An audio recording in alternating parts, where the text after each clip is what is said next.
From the zombie's gaping maw jutted razor-sharp fangs, strands of viscous green fluid clinging to the inside of its mouth. A pair of hollow eyes locked onto Siyu. Its eyeballs were shot through with scarlet veins. Siyu's hand lightly brushed across the zombie's rough, festering cheek, and in the next instant the creature went completely berserk. The instruments controlling the zombie around it clanged and rattled under its violent tugs. Its roars reverberated through the entire laboratory.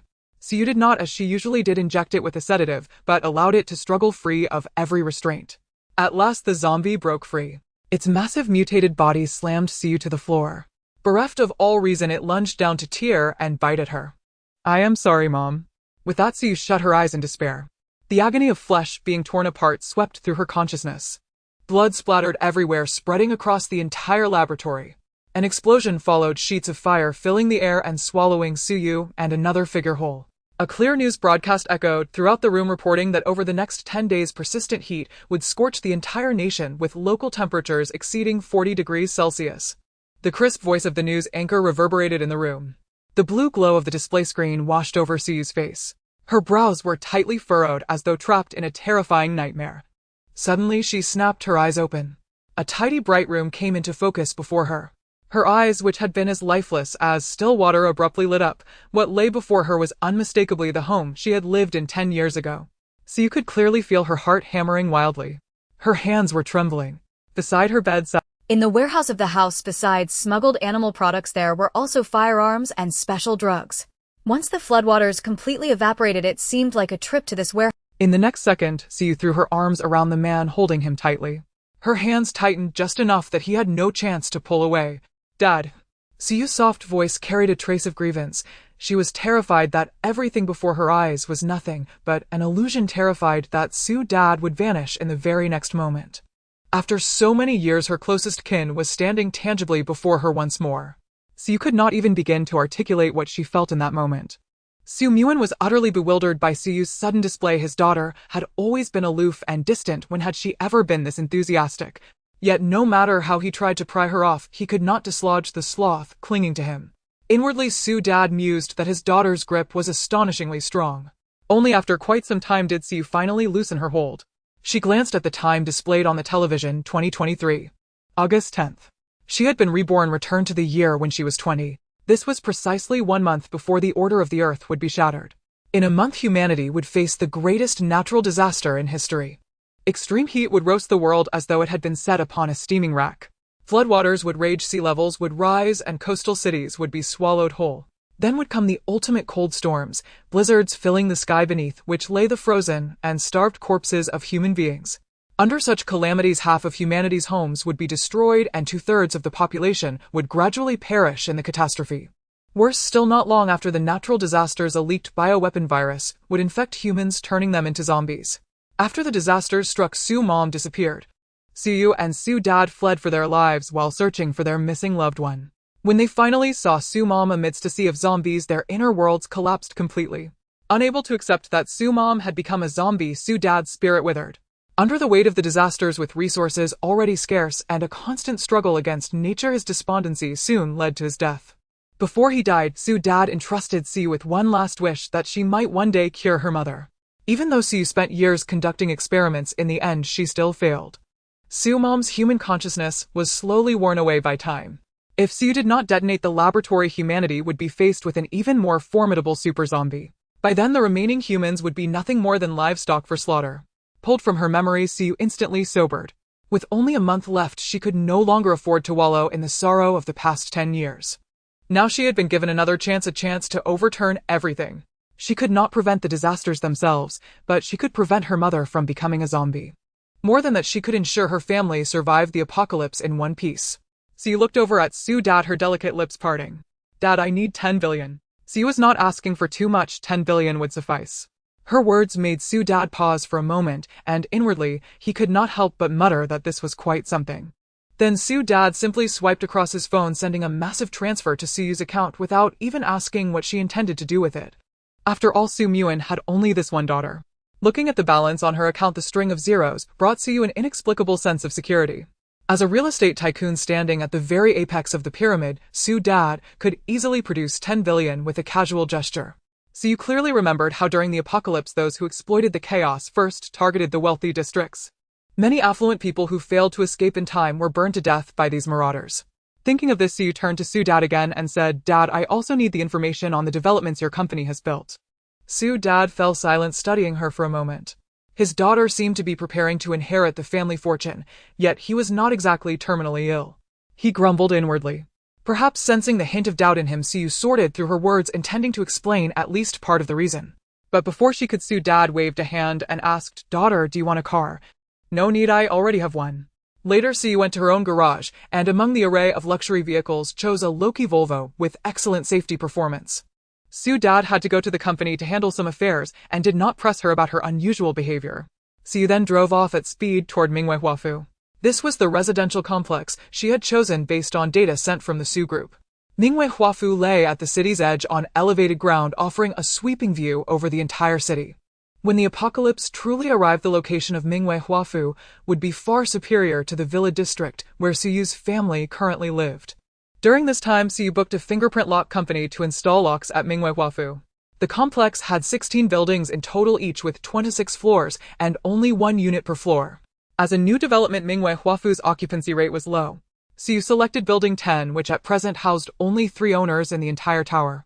Once the apocalypse broke out, even if there were dangerous elements, they would be limited to the residents within Mingwei Huafu itself.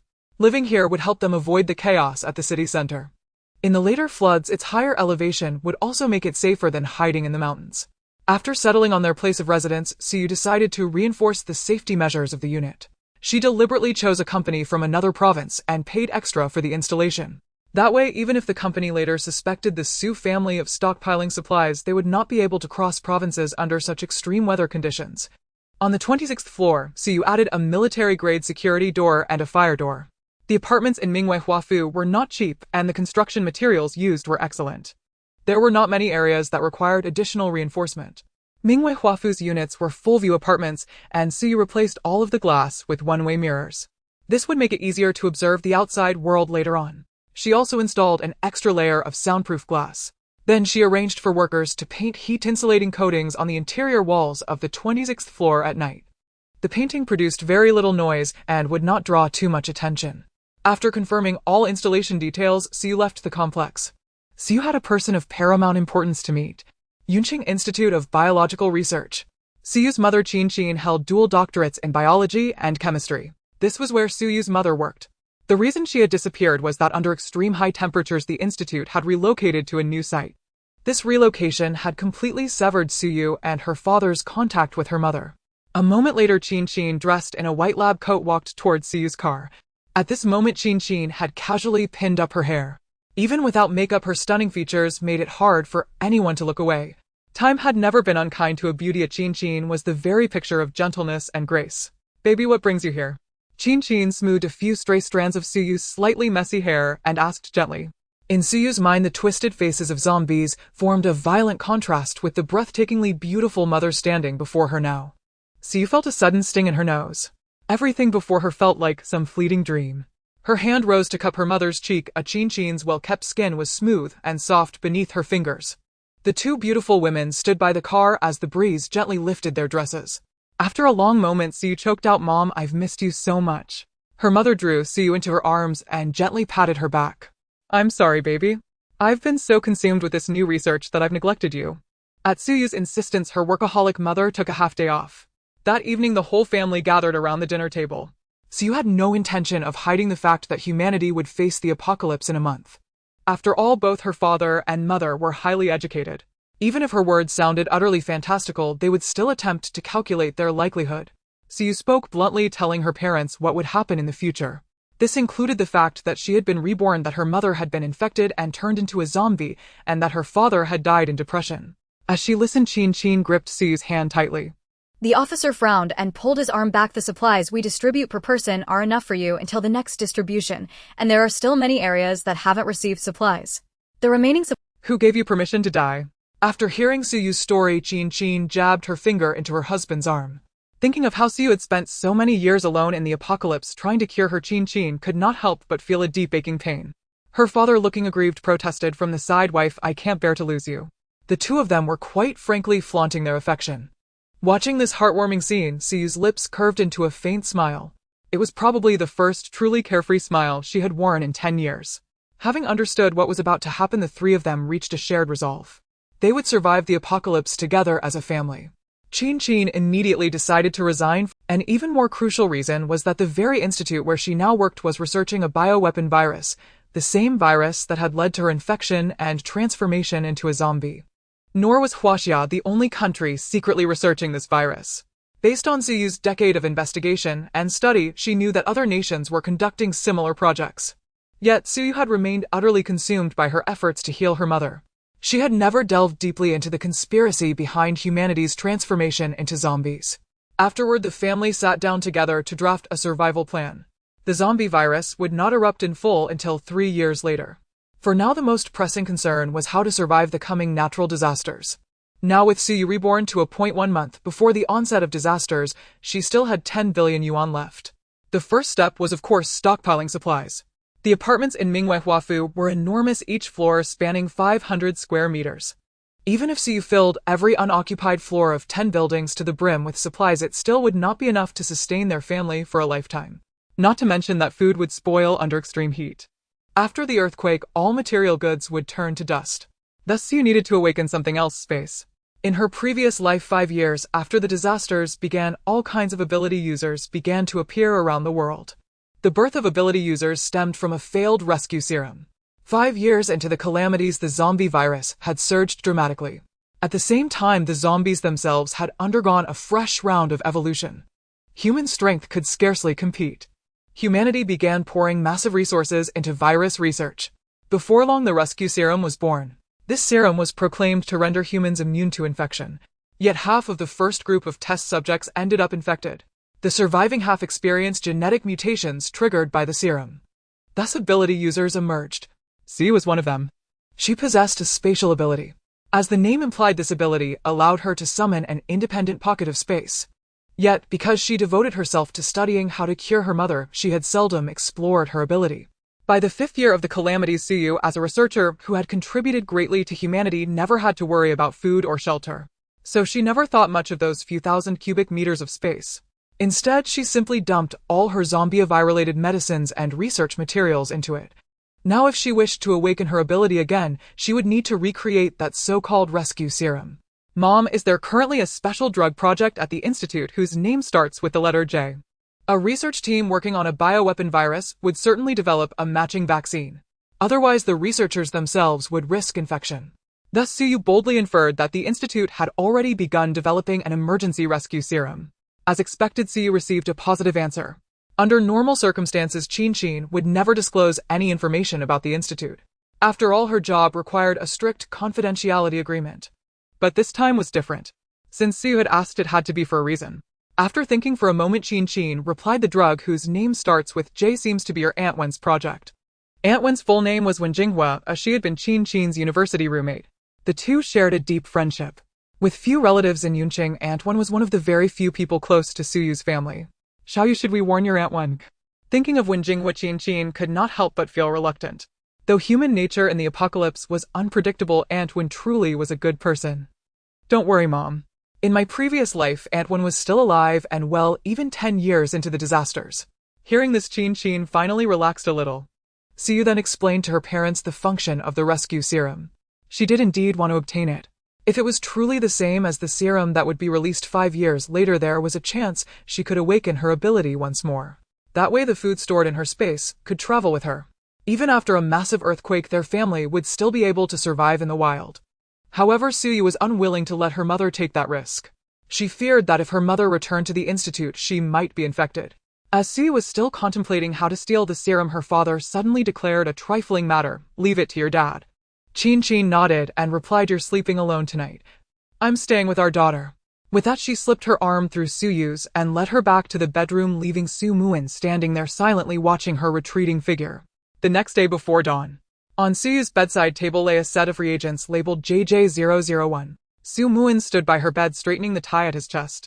Daughter, wasn't your dad fast? Only then did Su understand what it meant to have money to make ghosts grind flour. Su dad only spent 5 million. This batch of reagents, which should have been destroyed, was quietly stolen. At this moment, Su was fully awake. Soon she and her mother sat in the Su family's laboratory. Inside the lab was an analytical testing instrument.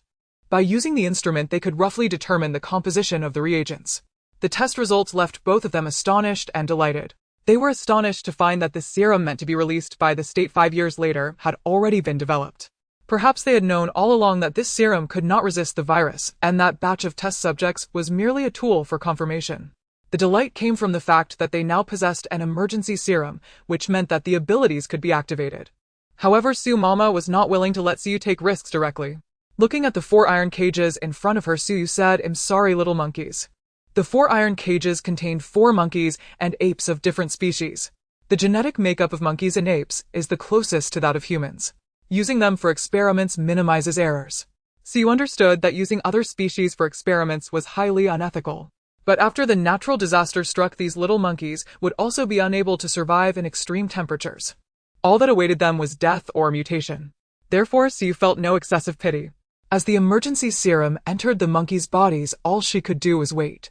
Siyu stayed at home to observe the monkeys' conditions. Su Mama, on the other hand, immediately began stockpiling supplies. As the chairman of the Su group, Su Dad's every move easily attracted outside attention. During the initial stockpiling phase, Su Dad did not participate. One of the most important resources for survival in an apocalyptic scenario is water. Su Mama immediately headed to the largest drinking water factory in the neighboring city. Considering the increasing need for water due to high temperatures, and that the global water supply would soon be cut off after the heat wave, Su Mama needed to account for both drinking water and water for daily use. Calculating based on the average water consumption for a family of 3 over a lifetime, Su Mama only needed to purchase about 30,000 tons of mineral water. She thought about how currency would become a mere illusion after the apocalypse. Su Mama directly purchased 100,000 tons of mineral water. A barrel of mineral water has a capacity of 19 liters. 100,000 tons amounts to approximately 5 million barrels of mineral water. She signed a contract with the mineral water factory manager, citing the need to package it for export. The manager was too busy to think about why it was needed for export. He simply felt he had landed a massive order. After some haggling, Su Mama managed to get the price down to 6 yuan per barrel. The total expenditure was 30 million yuan. The manager's hands shook as he signed the contract with Su Mama. He seemed to have already envisioned himself drawing nearly 1 million yuan in dividends from the company. Su Mama left a delivery address not far from Mingwei Wafu. This delivery location happened to be a warehouse covering an area of about 10,000 square meters. At that time, Siyu was still puzzled about where such a large warehouse had come from. "Previously, I mocked your dad for not being able to catch fish, and he just waved his hand and bought these 2 warehouses. He said he wanted to fill them with the fish he catches." As she spoke, Su Mama's lips curled slightly. Siyu seemed to hear her mumble, so childish. Her words were filled with fondness for Su Dad. Since the mineral water factory had other places to supply, they couldn't deliver all 5 million barrels at once. In the end, according to the contract, the delivery was divided over 20 days, with 250,000 barrels delivered to the warehouse each day. Meanwhile, Su Mama ordered 10 home water purifiers online, totaling 20,000 yuan. Once winter arrives, they could use the purifier to obtain purified water from melted ice. In addition to the daily drinking mineral water, various beverages were also indispensable. Given the massive quantity being stockpiled, purchasing from the supermarket was not only cost inefficient, but also could not keep up with supply. It might even raise other suspicions. Turning around, Su Mama went straight to the beverage wholesale market. Coca-Cola Wang Ji Lauda Fontaine Dong Peng Su Shui De Qing Cha Mo Li Gua Shuang Bei Yi Pai Shu Yi Ji Chun Nai Nyote Su Luan, and various other beverages were all part of Su Mama's shopping plan. Each type of beverage was packed in 24 bottles, stockpiling a total of 1,000 boxes for each, amounting to 20,000 boxes of beverages. Based on the wholesale market's average price for each type of beverage, the total expenditure was 2 million yuan. The effects and benefits of alcohol are numerous, making it a rare treasure in the apocalypse. These include promoting metabolism, replenishing nutrients, aiding digestion, warding off cold, and more. Hence, stockpiling alcohol was also an essential step. 100 boxes each of Crown Vodka, Moët Chandon Champagne, Martell Brandy, and Ricard Pastis. Su Mama also stockpiled quite a bit of famous domestic liquor brands. 100 boxes each of Taimao, Lao Jiao, Luzhou, Wuyu Liang, Jian Chun Nan, etc. The total expenditure was 200 million yuan. Meanwhile, on Su Ye's side, she had made a significant discovery. The 3 monkeys that had been injected with the serum began to drop their heads. They seemed a bit fatigued, so you kept a close watch on their changes. Before long, the 3 little monkeys fell asleep. Another little monkey was gripping the bars of its cage tightly, appearing quite excited. Moments later, this overly excited little monkey's body rapidly expanded. The originally large iron cage now seemed crowded. Watching the monkey's transformation, Suyu's eyelids twitched. She had seen people who had activated their abilities in the apocalypse and their bodies would swell up like this. Could it be that this little monkey also activated its powers? Suyu hurried to use the instrument to check the little monkey's physical condition. However, as soon as Suyu moved, the little monkey also began to move. Whatever Suyu did, the little monkey mirrored its actions in the cage. Their movements and expressions were almost identical. Are you copying me? Suyu stopped her actions and asked. The little monkey also paused, opening its mouth and making sound. And I-ho. Learning to shout. Can you talk?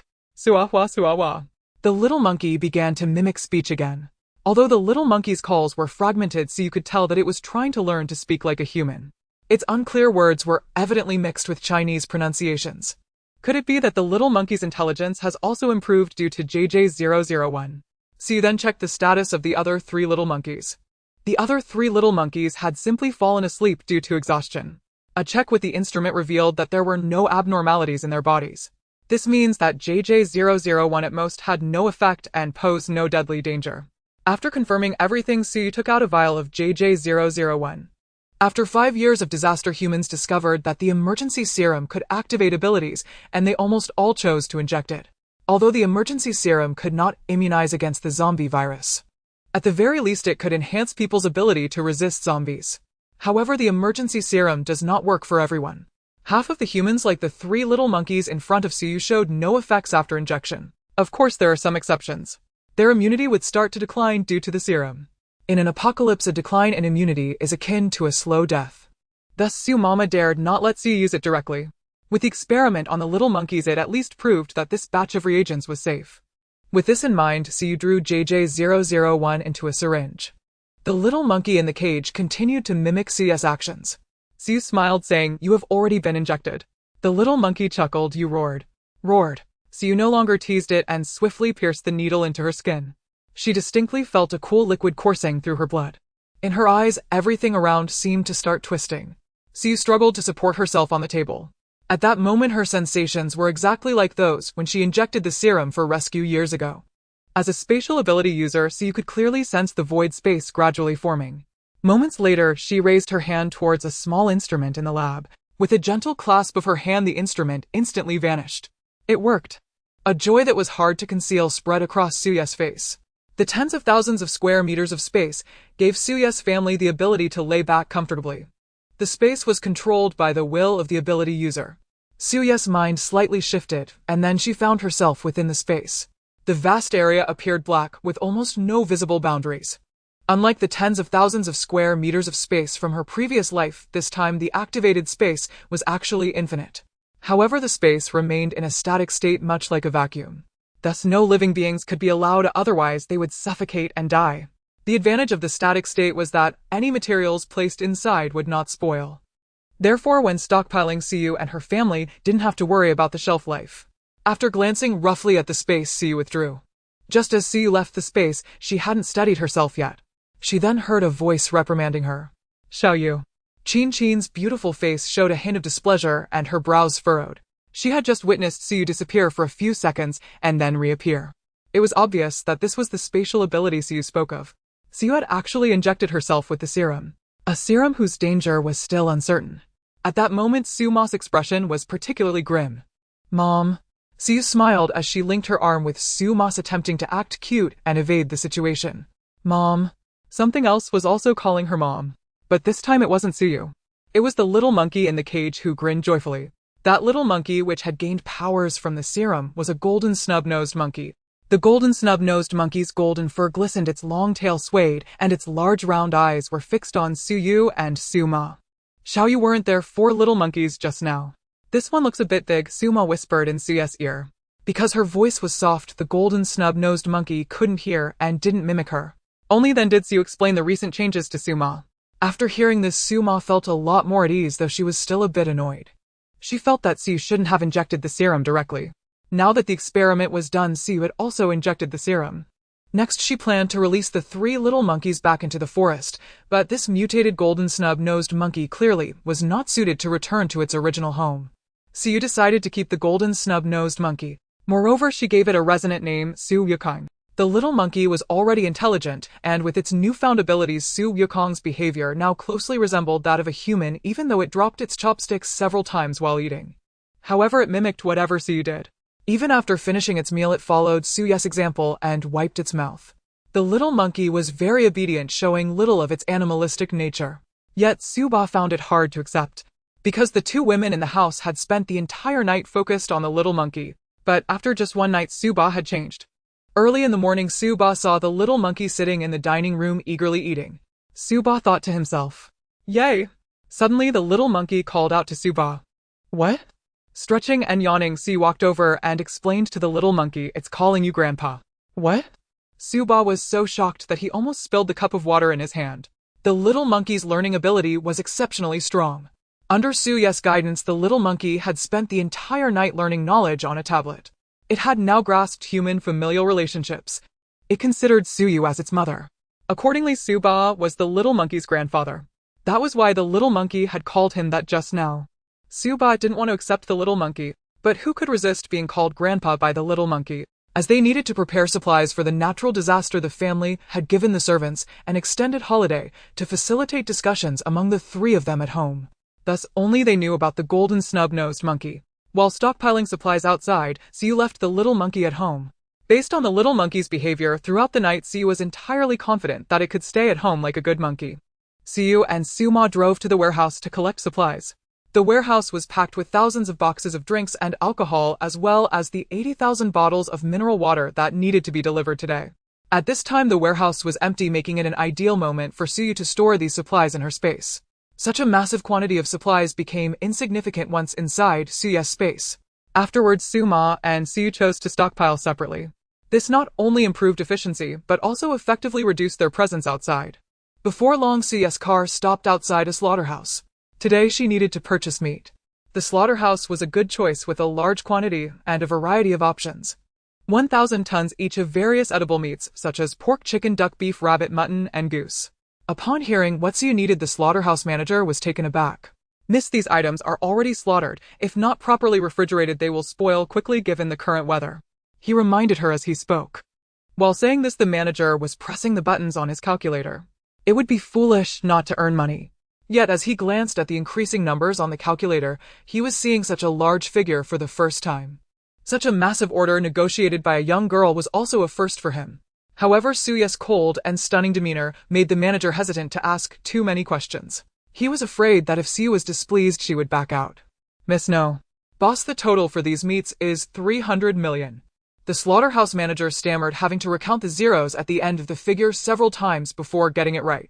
300 million. It could completely buy out their slaughterhouse. Hearing the amount, Siu remained silent, furrowing her brows as she pondered whether 300 million worth of meat would be enough in the apocalypse. Seeing that Siu was silent, the manager, who just moments ago had a smiling face, suddenly froze. Big companies would usually send a group to make purchases. They wouldn't assign just a young girl. Moreover, upon hearing the price, Siu frowned, causing the manager to assume she could not afford it. Was she intentionally trying to amuse him? "Go away, do you really think our slaughterhouse is just a casual place for young ladies to visit? It's truly an honor. The smell of blood here was too strong. Why not I invite the young lady for coffee? We can chat while we drink." Initially, the manager planned to sternly chase Siu away. But to his surprise, Siu pulled out a bank card that would make anyone look twice. The manager's expression changed instantly and his lips curved upwards. After paying, Siu instructed them to send the processed meats to the warehouse. Immediately afterwards, she moved to the adjacent seafood market. She purchased 10 tons each of blackfish, Spanish mackerel, fathead fish, lobster, sweet shrimp, red magic shrimp, male crabs, female crabs, and large crabs. In total, 100 tons, costing 100 million. Mama Su traversed through the various grain and oil markets of Yun City. She needed to stockpile a wide variety of items, many of which were heavy, making it easy to run out of stock if she purchased everything from a single market. For condiments like peanut oil, olive oil, chili oil, bean paste, salt, sugar, chicken essence, monosodium, glutamate, vinegar, soy sauce, cumin powder, laugan ma pepper. For various legumes such as soybeans, peas, yellow beans, green beans, and red beans, she intended to purchase 1,000 tons each. For condiments like peanut oil, olive oil, chili oil, bean paste, salt, sugar, chicken essence, monosodium, glutamate, vinegar, soy sauce, cumin powder, laugan ma pepper powder, and chili powder, she planned to buy 100 tons each. The total expenditure amounted to 560 million. The next step was to stockpile vegetables from various agricultural markets.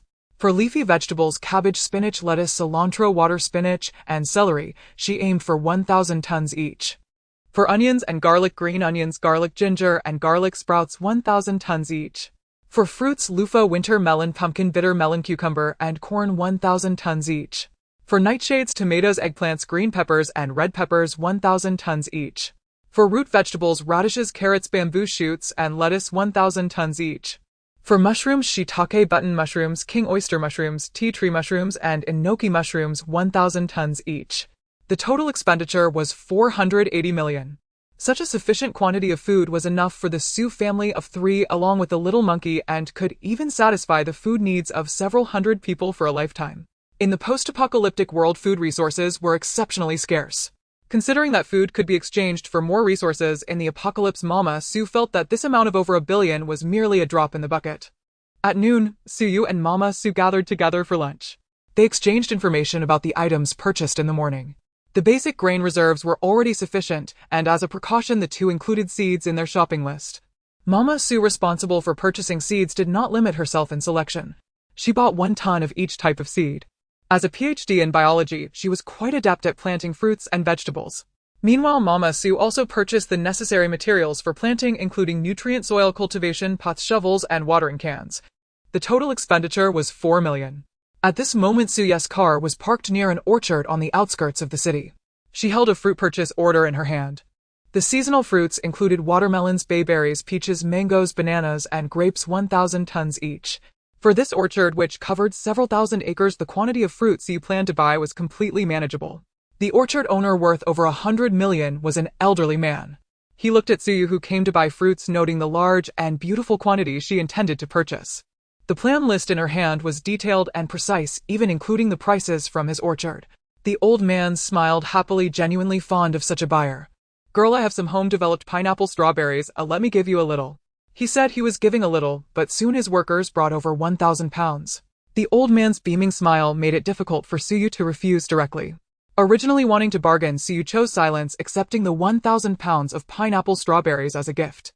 To her surprise, the orchard owner automatically gave Suyu a discount when calculating the final bill.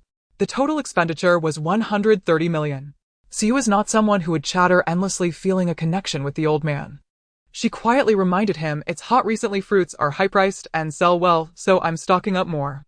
Grandpa, you might also want to keep some extra water and food at home to avoid price increases in the market. This orchard is quite far from the city center." As the owner, I believe the old man wouldn't lack for food. Therefore, Suyu didn't say more. Seasonal fruits are easy to buy, but out-of-season fruits can only be ordered online and await delivery. Meanwhile, Suyu, as the domestic fruit market owner, ordered durians from Thailand. Durians have heavy shells and light flesh. Suyu ordered 2,000 tons. This also included Thailand's specialty fruits, such as wax apples, coconuts, ruby grapefruits, jade green grapefruits, and dragon fruits, 1,000 tons each. Once all the fruits arrived in Yun City, including shipping costs and various tariffs, the total expenditure was 300 million. Thus, Mama Sioux and Suyu had spent 2 billion on stockpiling. As the sky darkened, Suyu listened to the music playing in the car, turning up the air conditioning a few notches. She then drove on the way home. It was already 9 in the evening, but the outdoor temperature showed no signs of dropping. The temperature of 33 C made the elderly out for a nighttime stroll wave their fans. Such high summer temperatures were quite normal. August had always been so unbearable over the past decade. People did not pay much attention to this heat wave. No one would expect such severe heat to continue rising.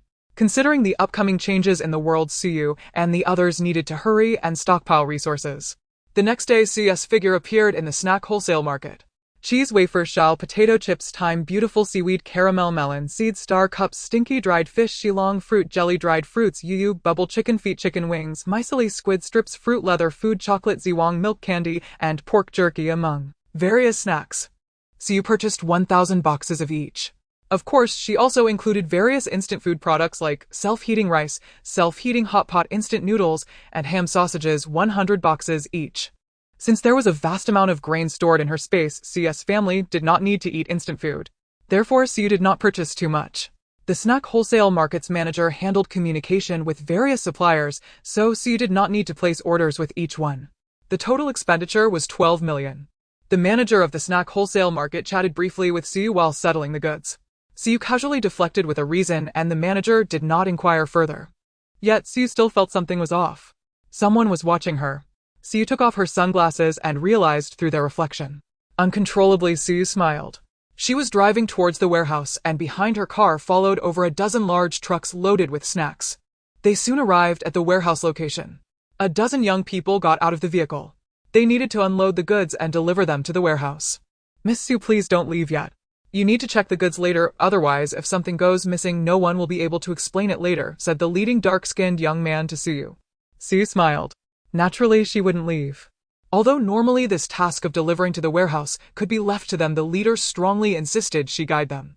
Worried that she might leave without completing the task, he calculated carefully. Siyu sat with her legs crossed on a chair in the warehouse, eager to eliminate any potential hazards. The dark-skinned young man hummed a tune while moving the goods, feeling particularly cheerful. Chang-gu, you'll be first and I'll be second. As he spoke, a cigarette was handed to the dark-skinned young man. He was referred to as Chang-gu by everyone. At that moment, Chang-gu was completely captivated. He had not considered the background of the person who would buy all these supplies in one go. He merely thought that a dozen of them could not possibly be unable to subdue a young girl. Make sure to record a video, as she wouldn't dare call the police. Otherwise, such a beautiful person's reputation would be ruined, Chang-gu instructed. From their words, it was evident that they had engaged in such activities many times before. Perhaps they were eager to proceed with their plans. In no time, a dozen individuals had arranged all the goods neatly, waiting for Siyu to count them. Siyu saw their subtle movements clearly. As she got up, someone hurried to the entrance and remotely closed the warehouse's roll-up door. Although there was no one around the warehouse, closing the door made it easier to act. To prevent Siyu from being suspicious, the person closing the door said, Miss Siyu, the sun is too bright and blinding. I closed the door so you can count the items more easily. A group of people watched as Siyu walked towards Brother Chang as if waiting for a lamb to be led to slaughter. However, they had underestimated Suyu's strength. Sunglasses concealed Suyu's fierce gaze. Having practiced martial arts since childhood, her family had hired renowned masters. Dealing with these brute fighters was quite simple for her. The beauty approached. Brother Chang no longer pretended. With a lewd expression, his hand reached A gruesome scream echoed throughout the warehouse. At that moment, Brother Chang's hand was tightly gripped by Siyu. As she twisted her hand, the sound of his bones cracking could be heard. If you submit willingly, you can avoid the pain of flesh and skin. Siyu removed her sunglasses, her chestnut-colored pupils revealing a killing intent. Her cold voice sounded like a judgment upon Brother Chang. After all, Siyu had managed to survive in the apocalypse for many years, taking care of her mother, who had turned into a zombie. Her decisiveness in killing had long been honed. Regarding the bandits eyeing her, Siyu did not hesitate for a moment. From her observation, it was clear that these people must have committed crimes frequently. Who knows how many girls they had harmed before. She would ensure that this group was sent to the authorities before the apocalypse. Whether they would be injured before that depended on their own fate. Brother Chang was momentarily intimidated. How could he possibly yield to Siyu standing before him? I didn't expect this woman to be so strong. Brothers, attack her. Brother Chang commanded his followers. However, he only managed to utter this one sentence, as in the next moment, he found himself pinned under Suyu's foot. Suyu's movements were too swift. In an instant, the dozen or so young men had not even seen clearly what Siyu had done. Attack. Don't just stand there. Brother Chang was firmly held down by Siyu, unable to articulate his words. Seeing their elder brother being bullied, they were naturally furious and lunged at Siyu. Yet not a single one of them managed to touch her. The warehouse was filled with screams. In mere moments, bones were broken and blood flowed among the dozen or so individuals. Each person's condition was different. In the process, Siyu also secured video evidence of these individuals harming girls. After all, they could not guarantee that they would survive until they reached the authorities. It was truly terrifying. Siyu found several thick jute ropes used for binding goods and tied these individuals up. Then she left the warehouse directly. The Siyu family would have a professional legal team to handle these matters for her. She had no need to worry. In fact, she wouldn't even need to give a statement. Suma had purchased a batch of medicines as planned. This included antipyretics and analgesics, such as aspirin and acetaminophen, with each type being 100 boxes. For external injuries, iodine cotton swabs, band-aids, and Unonbio spray were also 100 boxes each. Digestive medications such as montmorillonite powder, norfloxacin, metoclopramide, and omeprazole were each 100 boxes. For respiratory medications, there were cephalosporins, cold medicines, and cough syrups, each 100 boxes. Antihypertensives, cardiac medications, respiratory medicines, antipyretics, anti-allergy medications, nutritional supplements, Huxiangjiangqi water, and frostbite ointment all were 100 boxes each. A total of 200 million. In the evening, the news began reporting on the major case that had been solved in the city. The arrested criminals were the dozen or so young men led by Brother Chang. Siyu then returned to the warehouse. She placed the snacks she had purchased today into her space, along with various meats packed into thousands of foam boxes in the warehouse. Only a portion of the meat had been delivered, as the sheer quantity of each type was indeed quite large. Additionally, there were some grains and vegetables that Suma had purchased and delivered. Just as Siyu was halfway through moving the goods, the world before her suddenly began to twist and distort. A sharp pain flooded her mind. Siyu did not panic, for this was clearly the sensation of her abilities space shifting. A glimmer of joy flashed in her eyes. After the pain, Siyu quickly checked her space. It turned out that the dark storage space had brightened slightly. In her past life, she knew that abilities could level up, but she had not delved deeply into it. After a thorough exploration, Siyu saw several rows of black text flickering in the center of the brightening space. It was likely that the entire space had previously been black, which is why she had not noticed.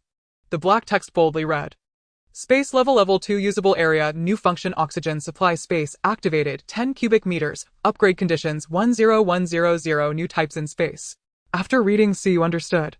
This space upgrade was because she had accumulated sufficient supplies in the space over the past 2 days to meet the upgrade conditions. To continue enhancing the space, she would need to add more types within it. The additional oxygen supply space made Siyu extremely excited. This meant she could stay in the space for extended periods. If she encountered an enemy, attack the space would undoubtedly serve as a lifesaver.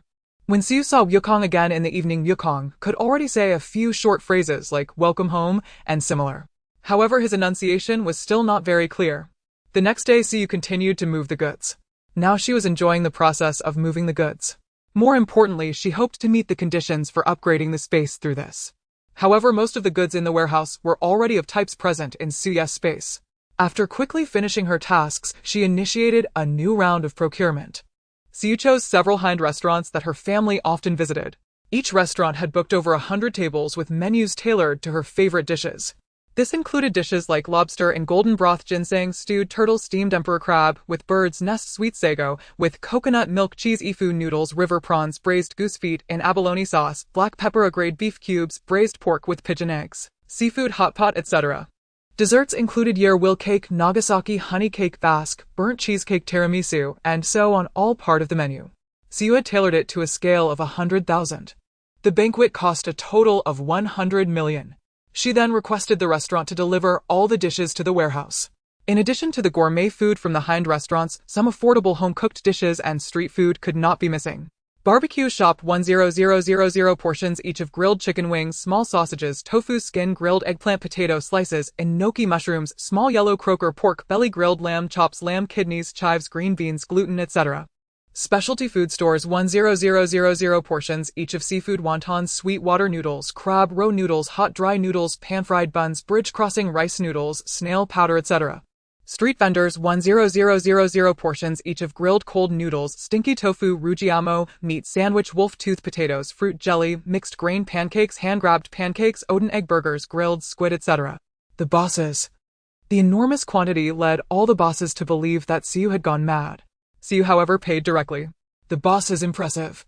The amount of prepared food was indeed substantial, forcing Siyu to exchange her comfortable sports car for a small delivery truck. Ultimately, she adhered to the principle of emptying various fried chicken and burger meals from KFC and McDonald's every day. A total cost of 7 million. For the next half-month, Siyu would have to drive her truck to collect goods from these bosses every day. The sweltering summer naturally required ice cream and milk tea. 1,000 servings of each flavor of Blizzard from QD ice cream, 1,000 servings of each flavor from Ziba ice cream, 1,000 servings of each flavor from Zhonggao Shui, 1,000 servings from Shiwelu Qian Shui, and 1,000 servings of Chao Kei, Nwomi Ci. 1,000 of each product from major milk tea brands such as Chashi Naishiwe Tea, Dian 1cc, Mishiwe Ice Cream, Chas Yuyue Shi, Xiao Chao Xian Chaodao by Auntie, Hu Shang, etc. A total cost of 11 million. Thus the food preparations were complete. Although Suyu's storage space remained in a state of stasis, most of the bottled drinks, including barrel water and fruits stored in it, were at room temperature. Chilled drinks and fruits in extreme heat truly provide exceptional relief. While contemplating, Siyu had already purchased 5 large 300-liter home freezers on an online shopping platform. They could be placed at home to keep the food cool. The total cost was 10,000. Next, she needed to prepare for power and water outages after the natural disasters. Diesel generators and solar panels were optimal power generation choices, especially with the impending intense sunlight. Abundant solar energy could be effectively converted into electrical energy through solar panels. So you contacted a relevant installation company and had the small garden on the top floor of Mingwei Huafu completely covered with solar panels. The total installation cost was 60,000. For the diesel generators, she found a relevant manufacturer. So you purchased 100 high-specification silent diesel generators, including the coolant and diesel needed for the diesel engines. Although large-scale personal purchases of diesel were not allowed, Suyu's wealth made it feasible. A total of 10,000 tons of diesel and 1,000 liters of freezing liquid. These supplies cost Suyu 62 million. Using power sources during a global blackout requires extra caution. Soundproofing devices are extremely important. So you purchased a batch of soundproof boxes and anti-vibration brackets for the diesel engines.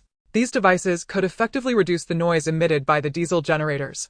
When Siyu arrived at the warehouse to inspect the supplies, a variety of daily necessities were piled up inside. These included 1,000 boxes each of Shujiafu pomegranate soap, Bailey laundry soap, Lanlianjiu, laundry liquid, Biao Yunnan toothpaste, Shirley lavender shower gel, Tingpan shampoo, facial cleanser, hair conditioner, hair oil, hand wash, and more. After the apocalypse, these products became luxury items in the hearts of women. Power and water outages, natural disasters, and attacks from insects and snakes left them without even a chance for basic hygiene. 1,000 boxes each of bath towels, wash basins, plush slippers, flip-flops, hair dryers, toothbrushes, hangers, cups, disposable facial towels, and bath bags. The total cost for such hygiene products was 17 million. Common daily necessities, such as toilet paper, sanitary pads, and garbage bags, amounted to 10,000 boxes each. Dishwashing liquid, air fresheners, Shenlu floral water pens, ink desiccants, and wet wipes were purchased in 3,000 boxes, each costing a total of 11 million. In extreme weather, skin easily dries out and becomes allergic, making skin issues a significant concern. So you watched as her mother stacked thousands of boxes of high-end skincare products directly in the warehouse, showing no regard for them. Brands such as Hylamide, HR, Kiehl's, Estee Lauder, ISK, and Laneige had accumulated thousands of boxes of skincare products. These included sunscreen, face cream, eye cream, face masks, acne gel serums, and toners. The total cost was 200 million. As for cosmetics, they were too conspicuous, so you only stocked a few sets for emergencies. This expenditure didn't even need to be calculated. So you stored all these items in her space. A painful sensation of distortion washed over her again. The space has been upgraded. Space level 4 usable area, new functions, activated oxygen supply space, 40 cubic meters, activated cultivable land space, 20 cubic meters, activated replication space, 0. 5 cubic meters, upgrade conditions, new types in space, 20205000. With the continuous increase in the oxygen supply space, it also meant that Siyu could even raise cattle and sheep within the space. The newly added functions excited Siyu immensely. The cultivable land space essentially equated to a mobile small garden. Siyu crouched down and picked up some soil, which was black, sticky, and light, facilitating aeration and drainage. Planting fruits and vegetables in such fertile soil would reduce their growth time while increasing the harvest quantity. After inspecting the planting space, Siyu turned to the replication space. It must be said that the replication space is an extremely powerful existence. Although it only has 0.5 cubic meters, anything placed into the replication space can be duplicated after 24 hours. This means Siyu possesses infinite resources, albeit with a slower generation time. There are still 20 days before the natural disaster arrives. Yet Siyu felt increasingly anxious. A piece of news suddenly popped up on her phone. According to relevant weather forecasts, high temperatures will occur in the city over the next week, with some areas reaching temperatures of 35 to 38 and some even exceeding 40. Siyu frowned tightly. The heat warning has arrived. The city's entry into extreme heat weather was heralded by an orange high temperature warning issued by the weather forecast. Following this, temperatures began to rise continuously. A month later, the outdoor temperature worldwide reached 45. Electric bicycles exposed to the sun became scorching, and car steering wheels burned the hands. The seemingly simple act of frying an egg on the road could be completed in minutes, and the onslaught of ice cream vendors became the norm in this high heat. Soon temperatures hit 46. The scorching heat during the day made it nearly impossible for people to go outside, and the evening winds were thick with heat. Without air conditioning, survival became almost impossible. Various businesses and companies implemented night shifts. Highways and city asphalt roads began to crack and cars burst tires due to the high pressure. For a moment the entire Earth felt as if it had been placed in a steamer. But this was merely the beginning of the heat wave invasion. The gradually rising temperatures would also lead many factories to reduce their supply. Suyu needed to stockpile supplies faster. Early the next morning, Suyu directed the workers to transport goods to the warehouse. A total of 10,000 ice blocks, each weighing 100 pounds, were being neatly arranged waiting to be unloaded from the cold storage truck. Considering the noise produced by the operation of the air conditioning unit, the ice blocks not only provided effective cooling, but also emitted no sound. This was also the reason why Suyu stockpiled 10,000 ice blocks. The ice blocks cost a total of 600,000. Meanwhile, the products purchased online began to arrive at the warehouse one after another. In addition to the ice cabinets previously acquired by Suyu, she also bought several machines. 10 units each of home ice makers, ice shredders, and yogurt makers were purchased, allowing her to make her favorite cold drinks during leisure time at home. Suyu then drove her small truck to pick up goods from various restaurants. Each time food was received from a restaurant, she would find a secluded spot to store the food in the warehouse. The sweltering weather made Suyu feel sticky and uncomfortable after her busy work. After rinsing off, she lowered the air conditioning a few degrees. Only at night could she enjoy the comfort before the impending disaster. In the following days, Su-ma and Suyu continued to purchase a large amount of daily necessities. They prepared 10,000 sets each of bed sheets, duvet covers, pillows, carpets, mosquito nets, cooling mats, pillows, pillowcases, blankets, light bulbs, candles, tableware, and more. The total expenditure amounted to 190 million. It was indeed very troublesome to clean clothes after the water supply was cut off. When the typhoon and extreme cold storms arrived, exposed skin felt like it was being pierced by knives. Suyu and Su-ma decided to purchase 100,000 sets of various clothing. Even if they changed daily, it would be enough for Suyu's family to wear for 2 lifetimes. This included 100,000 sets each of men's underwear, socks, shirts, t-shirts, long pants, cotton jackets, sweaters, hoodies, sportswear, thermal clothing, thermal pants, gloves, scarves, and boots. For women, 100,000 sets each of underwear, socks, shirts, t-shirts, knitted tops, sweaters, down jackets, long pants, shorts, hoodies, sportswear, thermal clothing, thermal pants, gloves, scarves, snow boots, and capes were also prepared. While passing by the baby supplies section, Su-ma cleared out the store, acquiring formula bottles, diapers, cotton clothing, and small socks and hats. The merchants even kindly asked Su-ma, "Would you like our store's signed customer? I can take it down for you." The clothing brand chosen by Su-ma was not cheap. The total cost of these clothes and baby supplies amounted to 640 million. Basic living necessities were now mostly complete. However, numerous dangers still lurked in the apocalypse, and they needed to prepare various supplies for different natural disasters. For flood disasters, Suyu prepared 1,000 each of life rings, ladders, iron shovels, lifeboats, kayaks, life jackets, timber, large foam pieces, and escape ropes. To combat pests and rodents, Suyu prepared 10,000 each of medical protective suits, anti-flea socks, protective boots, disinfection boxes, protective goggles, medical masks, respiratory protection devices, Norins hand sanitizers, latex gloves, medical trash bags, acid and alkali-resistant gloves, and protective shoe covers. Supplies for dealing with plague also needed to be prepared after biological virus infections, so Suyu prepared during typhoon periods 1,000 each of moisture-proof mats, various windproof and rainproof gear, sandbags, raincoats, rain boots, tarpaulins, and strong adhesive tape were prepared. In extreme cold, 1,000 each of kettles, spark plugs, stoves, electric blankets, small heaters, countertop humidifiers, warm blankets for tables and sofas, underfloor heating pads, heated table mats, warm packs, hot water bottles, and shoe dryers were prepared. Gas stoves and gas cylinders were specially prepared in a quantity of 10,000. Suyu gradually arranged for 10 tons of coal, calculated at 1 ton per month. As for the major earthquake expected in 3 years, Suyu still needed to prepare outdoor survival gear. 10,000 each of fully automatic tents, stray-handle survival knives, multifunctional Swiss Army knives, magnesium blocks, lighters, matches, metal containers for easy drinking, compasses, strong flashlights, military binoculars, military tactical boots, military-grade backpacks, military bulletproof vests, and military water bottles were prepared. 10,000 first aid kits, including common medications for bleeding, disinfection, mosquito repellent, anti-diarrheal medicine, gauze, bandages, and adhesive bandages were prepared. The total expenditure amounted to 400 million. Now only 10 days remained until extreme weather arrived. During these 10 days, Suyu continuously replenished her supplies. Each day was spent repeating the tasks of receiving goods, counting inventory, and placing them into storage. As different varieties of supplies entered Suyu's storage, her space successfully upgraded to level 5. Space Level 5 Usable Area. New features: activated oxygen supply space. 100 cubic meters. Activated plantable land space. 40 cubic meters. Activated replication space. 2 cubic meters. Activated shrinking space. 0. 5 cubic meters. Upgrade conditions unknown. The new ability of Level 5 space is the ability to shrink space. Any object placed in the shrinking space will shrink within 24 hours. Through Suyas experiments, it was found that the current shrinking space could only reduce the original object to 1/10 of its size. Originally, Suyu hoped to elevate the space to level 6 during the last 10 days. However, with the upgrade conditions now unknown, it seemed that upgrading would no longer be as simple as before. Only 9 days remained until extreme weather. In many regions, power rationing policies had already been implemented, and the sweltering weather made it unbearable. Meanwhile, Suba arranged for the procurement department of the Su Group to purchase a large batch of heat prevention supplies. Currency would rapidly depreciate after disasters struck, eventually becoming worthless paper. Currently, the market value of the Su Group had reached several hundred billion.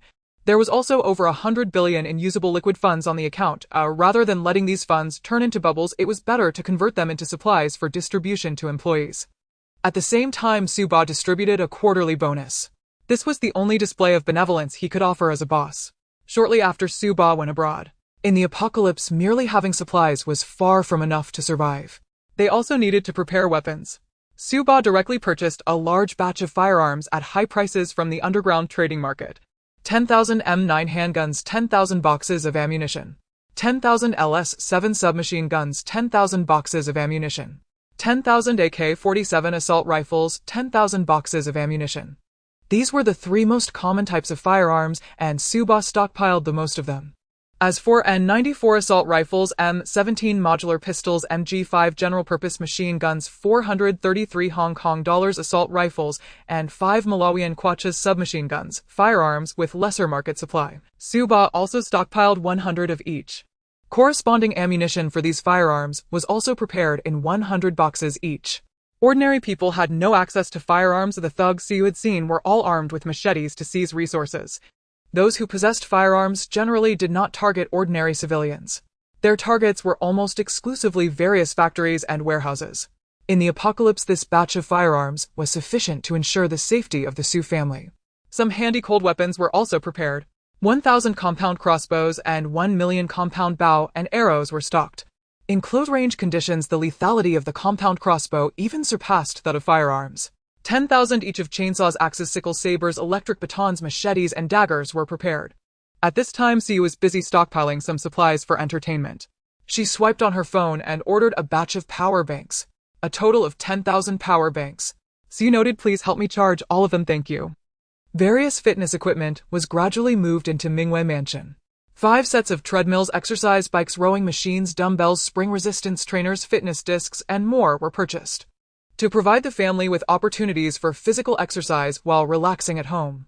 100 electric scooters, bicycles, balance bikes, ice scooters, and RVs were also prepared within the space. 100 latest fruit apple tablets were delivered to Mingwei Mansion. Suyu downloaded many single-player mini-games on the tablet, such as Zombie Battle Plants, Angry Peppa, Dancing, Line Factory, Beautiful Girls, Eliminate, and Sheep Again. Variety shows, classic dramas, and films occupied most of the tablet's memory. The bookshelf in Mingwei Mansion was also crammed with books from various subjects. Suyu even downloaded hundreds of apocalyptic novels to learn how to survive in a disaster, just like the protagonists in those books. At this point, Suyu calculated the balance in her bank card. Surprisingly, there was still 6 billion remaining. Such a large amount wouldn't be used up quickly unless it was for purchasing luxury houses or cars. Suyu directly withdrew 20 billion to purchase a batch of construction materials. 10,000 tons of basic materials needed for building houses, including wood, cement, glass, bricks, paint, tiles, coatings, rebar, asphalt, concrete, and polymer concrete. Various furniture, including sofas, mattresses, beds, chandeliers, air conditioners, televisions, tables, chairs, range hoods, dishwashers, and sweeping robots, with each type totaling 10,000 pieces. After experiencing the earthquake, Suyu might be able to use these supplies to build her own base. With the remaining 40 billion, Suyu purchased 100 million in gold and 100 million in tobacco. These items are always hard currency. They are sufficient for Suyu's family to rely on their tricks and schemes in the apocalypse. She also purchased 100 million worth of gasoline, about 10,000 tons. The remaining 37 billion was entirely spent on helicopters and yachts. Models such as the Eurocopter EC-255, AW-139, Dolphin N3, Augusta A-109 PS-76C, Bell 206 LIV, and EC-145, all costing over 50 million, among which the Eurocopter EC-255 even reached 1.8 billion. Due to the expensive nature of these items, which were in scarce supply, so you only purchased 2 of each. A total expenditure of 2 billion was made. 3 boats each of sports speedboats, flybridge yachts, jet skis, sailboats, catamarans, and pontoons were acquired, costing a total of 1 billion. A conventional submarine was purchased for nearly 8 billion. Finally, from the remaining tens of millions in her card, she withdrew hundreds of thousands to place in a corner of the space. If changes occur in the world later and currency is used again, this sum could be put into the replication space to generate more money. So you stored all the cars from the garage of the villa area into the space, leaving only one for daily use. With 5 days remaining before extreme weather arrives, Suyes family moved into Mingwei Mansion. The mansion was a well-decorated house, and the 3 of them moved in with just a few pieces of luggage. After all the supplies needed were all available in Suyes space. On the first day of moving into Mingwei Mansion, the Su family and the little monkey got up early. Su dad was exercising on the fitness equipment. He had a habit of working out for years, and his physical fitness was exceptionally good. Although he had never received professional martial arts training, Su dad could handle a few small thugs with ease. Moreover, Su dad had quite a bit of knowledge about different equipment with accuracy not inferior to that of a professional sniper. Meanwhile, the little monkey was lifting dumbbells. After days of training and development, the little monkey could now effortlessly lift 100 pounds. A delicious aroma wafted from the kitchen. Steaming meat buns were placed in the steamer. Su was kneading dough while Su mom was wrapping the buns with the welfare. Perhaps due to spending 10 years with her mother who turned into a zombie, Su now liked to cling to Su mom whenever she had free time. The family enjoyed the warmth before the impending chaos. It was 8 o'clock. The glaring sun outside was blinding. Looking at the bright sunlight, Su felt the heat even in the air conditioning, which was set to a low of 18 C. The news was being broadcast on the television. An expert suggested with the continuous high temperatures, it is recommended to direct limited electricity to key cities for national development. Such suggestions were met with numerous complaints. The high temperatures over the past 10 days had slowed the pace of the city significantly. Many factories and companies had switched to night shifts. Workers working at construction sites during the day were fainting from heat stroke. The term heat stroke had entered public awareness. Many who succumbed to heat stroke had their organs seemingly cooked. Heat had become everyone's anxiety. 1 day left until the extreme heat countdown. A massive rainstorm fell across the globe. Many streets with inadequate drainage systems accumulated 10 centimeters of water. Everyone was immersed in the joy of the rainstorm. They all thought the prolonged high temperatures were about to end. However, only Su knew this was the only coolness before the arrival of extreme heat. Su left a few anonymous posts online. The weather has been unpredictable recently, and I suggest everyone stock up on supplies. Aside from her parents, Su had no one else to care about. This anonymous post was perhaps Suyes' only contribution to society. Su did not save the world, but she could help those who were destined to meet her. Worried about the impact, Su deleted the post after only a few hours. The next day at 7 o'clock, the family was awakened by the sound of an ambulance. Su pulled back the curtains. Following the sound, she looked outside. However, she forgot about the sun's intensity today. Outside, it was as if the sunlight was radiating gold, making it impossible for Su to open her eyes. Su took a pair of sunglasses from the space. Only then could she see the scene outside clearly. The rainwater that had accumulated on the streets yesterday had completely dried up, and the white asphalt on the road began to reflect light. 5 ambulances passed by the entrance of Mingwei Mansion. They seemed to be heading towards a construction site in the distance. The community was unusually quiet. Not a single old lady, who usually loved to get up early for a walk, was seen. Su dad, who had gotten up earlier than Su, pulled her into a WeChat group chat. It was the owner's group of Mingwei Mansion. I heard that 5 workers died from heat at a construction site nearby. This weather is really killing people. It's already October and it's still over 40 degrees. This heat makes me not want to go out to buy groceries. I hope this dreadful weather doesn't cause a power outage. Once again, I appreciate the greatness of air conditioning. With the continuously rising temperatures, it is no longer suitable for everyone to go out. Everyone should quickly go out and stock up while they can still bear it. Don't say anything recklessly or else you might get caught like the netizen Tropical Rain who caused panic buying. The group was filled with opinions on the high temperatures. The phone displayed today's temperature as 40 C. But Su, having lived a previous life, knew that the temperature outside had already reached 45 C. Starting today, Su and her family had to begin their home life. With sufficient supplies, they did not need to feel anxious. Sue Mom made some ice slush with the ice machine. For breakfast, they had ice slush green bean porridge accompanied by delicious pickled vegetables. After a few bites of porridge, Sue finally felt a hint of coolness. After the meal, the family entered exercise mode, especially Sue Mom, who needed to strengthen her training. Lunch consisted of garlic vermicelli shrimp, stir-fried pork, cold cucumber salad, and a whole chilled watermelon. In the afternoon, Sue Dad and Sue Mom were being affectionate with each other. Sue Dad said he would give special guidance to Sue Mom's training. Sue simply returned to her room. She took down 2 books from the bookshelf. She began teaching the little monkey knowledge from elementary school textbooks. Along the way, she also told the little monkey the story of Journey to the West. Since the last high temperature warning began, Sue Dad had given all employees of the Sue Corporation a high temperature holiday. Now the employees currently on leave received news of an extension of their holiday. They cheered for Sue Dad, calling him a great boss. Little did they know this was the last time Sue Dad would command the company's employees. After all, it wouldn't be long before social order collapsed. Everyone would begin to implement zero-cost purchases. No one would choose to go to work. At that moment, turning on the television, all major channels were reporting on the strange heat. According to previous years, people in the north would have already put on their winter coats. However, this year they were eager to wear tank tops and shorts to cool off. Major office buildings began to limit electricity use. The central air conditioning could not be set below 26 degrees, making workers miserable. The brief distance from the office building to the subway entrance was enough to leave people sunburned. In the evening, many people began to appear downstairs in the community. They were carrying bags filled with groceries. At that moment, the temperature outside had indeed dropped significantly compared to the day. Sue also planned to go out. The conditions for upgrading her space were currently unknown. Going out might yield clues for the upgrade. Sue and Sue Dad descended to the basement together. On the way, Sue linked arms with Sue Dad, making them look like a pair of siblings. They drove to a shopping mall near their home. Although Minghuafu is a high-end community, there are also many affordable neighborhoods on the outskirts of the city. Thus, at that moment, the mall was filled with people seeking air conditioning. The feeling of being crammed made the entire mall stuffy. The elderly and children were waving fans. Sue finally squeezed out from a group of elderly people, only to find that only one of the escalators was operational.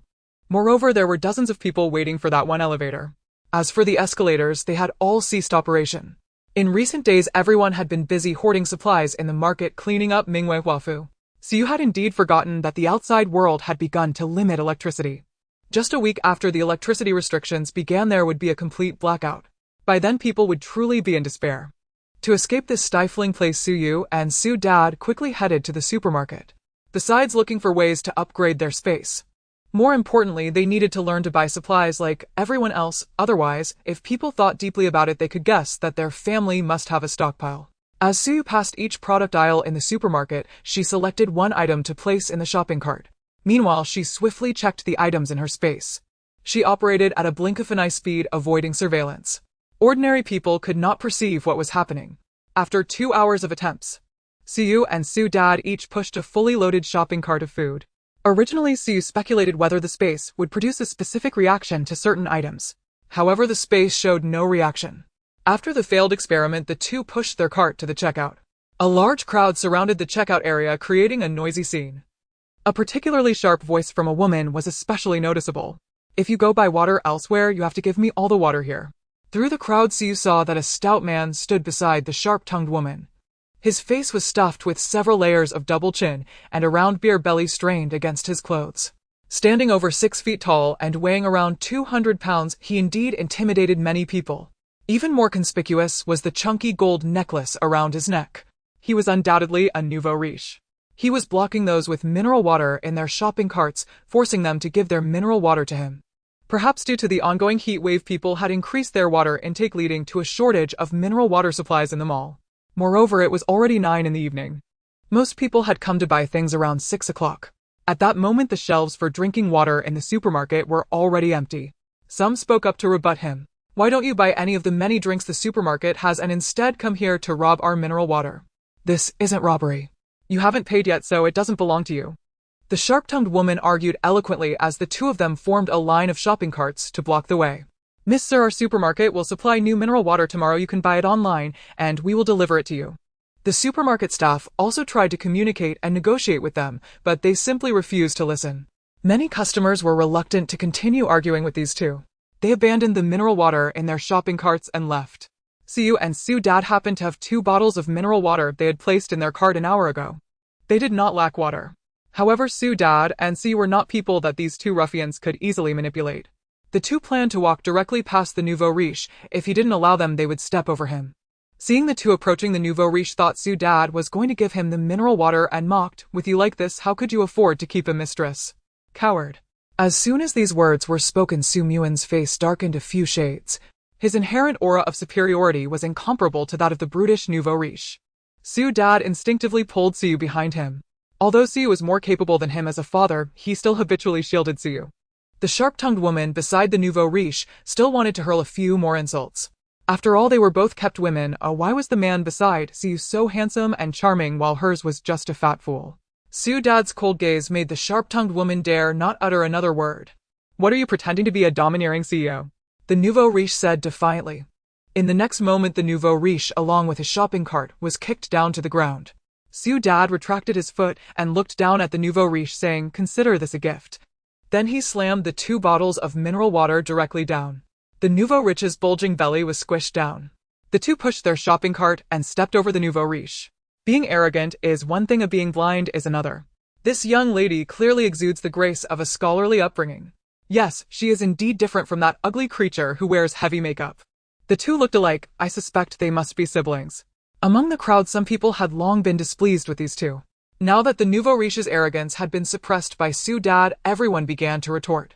Seeing the situation turn unfavorable, the sharp-tongued woman hurriedly pushed a few bottles of mineral water to check out.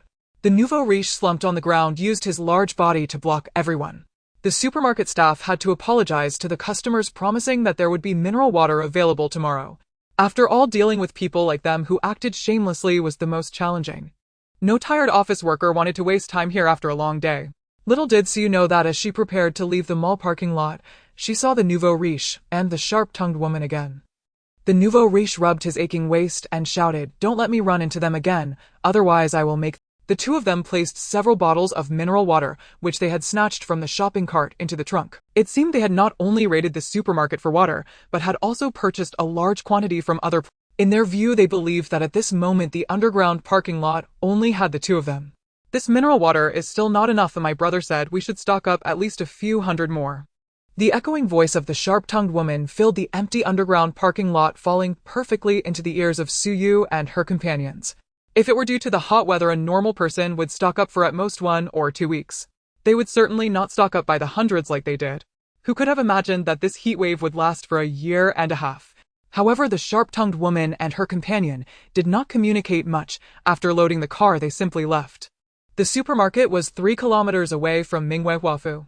The van driven by the wealthy men was currently on the only road back to Mingwei-Huafu. As expected, Siyu watched the wealthy men enter Mingwei-Huafu. There were a total of 16 buildings in Mingwei-Huafu. The community was vast, with considerable distance between the buildings. From the parking space of the wealthy men, Siyu deduced that they must be residents of Building 9. Before getting out of the car, Siyu stored half of the items in the trunk into her spatial storage. One reason was that the items were too heavy, and the other was that there were too many, which attracted attention. In contrast, the wealthy men were rather ostentatious. Moving over 50 bottles of mineral water was indeed troublesome, and the wealthy man was on the phone. "Who's he? Get a few people to help me move the items. Money is not an issue." His rough voice attracted the attention of those around him. Some murmured, "How did this person buy so much water? I heard on the news that due to the high temperature and drought, water resources are a bit tight. At worst, we can just buy some from them later. After all, they have plenty of water, haha." The wealthy men and the sharp-tongued woman were completely unconcerned, thinking it was merely about moving goods. Indeed, on ordinary days, moving a few more bottles of mineral water would be of no consequence. However, at this moment the Earth had entered a period of extreme high temperatures. It wouldn't be long before people would start fighting over water resources. Displaying so many bottles of mineral water now was equivalent to writing "Come steal me" on their faces. After finishing the call, the wealthy man and the sharp-tongued woman got back into the car and turned on the air conditioner. Siyu and her father each carried a bag of items and took a detour towards their building. More importantly, they had to pass by the wealthy man's van. Suyu's fair hand made a gathering motion. Directly she snatched away 40 bottles of mineral. After all, if she took all 50 bottles at once, the 2 men would immediately notice the back seat was empty. Siyu was indeed being merciful. About 10 minutes later, the people Huzi brought to help move the items were stunned. There were only 10 bottles of mineral water left. His elder brother weighed around 200 pounds and could easily carry 5 bottles. As for making them run a trip, the wealthy man was utterly dumbfounded. He had clearly stuffed the van with a full load of mineral water over 50 bottles. How come there are only 10 left now? The wealthy man made a fuss at the property management, claiming someone had stolen his items. After a lot of commotion, the property management showed him the surveillance footage. 2 familiar figures appeared in the footage. It was Su Yu and her father. It's them. These 2 scoundrels actually dared to steal our water. The sharp-tongued woman pointed at the surveillance and cursed. Although the van full of water was not expensive, their actions were still theft. The sharp-tongued woman had already thought of copying the surveillance video as evidence to get Su Yu and her father arrested. Unexpectedly, in the video, Su Yu and her father walked straight past their van. Because their van was entirely black and had tinted windows, the footage could not capture any changes inside the vehicle. Moreover, aside from Su Yu and her father, several other people had passed by their van during that time. No one could prove that the water was taken by Su Yu and her father. Although they couldn't find clues about the missing mineral water, the sharp-tongued woman clearly saw Su Yu heading towards Building 6. At that moment, Su Yu, who was in Building 10, sneezed. She felt someone was talking about her behind her back. After showering, Su Yu wiped the droplets off her body. Then she casually took out a cup of taro milk tea and a pack of original flavored chips from her spatial storage. Turning on the room's projector, Su Yu took the opportunity to watch the latest popular series Lan Sang-ju while there was still internet. She also prepared some bananas for the little monkey. Although the little monkey also ate human food, it still preferred bananas. In the past 10 years, Su Yu had lived a life of day and night reversal. Initially, she was displaced due to resource scarcity, and later, she stayed in the laboratory for a long time to treat her mother. Now Su Yu truly lived a laid-back life. It felt great. She hoped for the smoothness of her family's future. Su Yu fell asleep with sweet. Once again, she was awakened early by a notification sound from her phone. Su Yu picked up her phone to see several heatwave alerts pushed by various platforms. A heatwave is coming, as citizens are advised to reduce unnecessary travel during the day. Experts suggest that workers can take leave to avoid going out in the heat. If the mortgage can't be paid, it can be repaid with the balance in the bank. The average balance in Huaxia is 3 million. According to temperature monitoring, today's highest temperature will reach 48 C. Such extreme temperatures felt suffocating. At this moment, the time displayed on the phone was 6 in the morning. Su Yu pulled open the curtains and sunlight poured in. Outdoors was exceptionally bright, resembling noon in June or July. Yet it was already October, entering autumn. Strange, too strange. Watching the rising temperatures day by day, Su Yu's father and mother finally witnessed what could be called a natural disaster.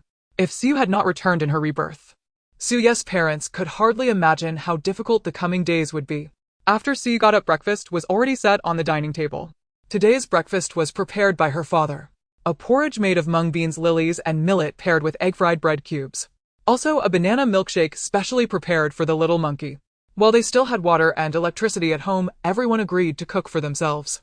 When the conditions became even more difficult later, they would take the food they had prepared in the spatial storage. Meanwhile, Su Yu's father had also prepared 2 additional dishes, ensuring that they could always eat homemade meals from the spatial storage. The atmosphere during breakfast was somewhat somber. Finally, Su Yu's father asked, "Xiaoyu, there should still be 2 tubes of the JJ001 reagent, right?" Ever since Su Yu successfully activated her abilities, both Su Dad and Su Mom had considered injecting JJ001. However, their thoughts were thwarted by Su Yu. The reason is that Su Yu dared to inject herself because she had prior experience from her past life. In contrast, Su Dad perished before he could rescue the serum in his previous life. Su Mom, who had been infected and turned into a zombie, was even less able to inject the serum. Neither of them had the experience of injecting the serum in their past lives. Su Yu feared that her parents would become part of the small group whose immunity was weakened by the serum. Therefore, she dissuaded Su Dad and Su Mom from wanting to inject JJ001. Su Yu was confident that she could protect her parents in this life. However, Su Dad and Su Mom also wished to enhance their abilities to protect Su Yu. Hearing Su Dad's inquiry, Su Yu nodded in response. "Xiaoyu, your dad and I plan to inject the serum." Su Mom's gentle gaze met Su Yu's radiating affirmation. One was a leader in the financial sector and the other was a genius in the research field. Given their nature, they were willing to try and refuse to fall behind anyone. Since everyone on Earth would inject the serum in 5 years, why couldn't they inject it in advance? Su Yu hadn't had the chance to refuse.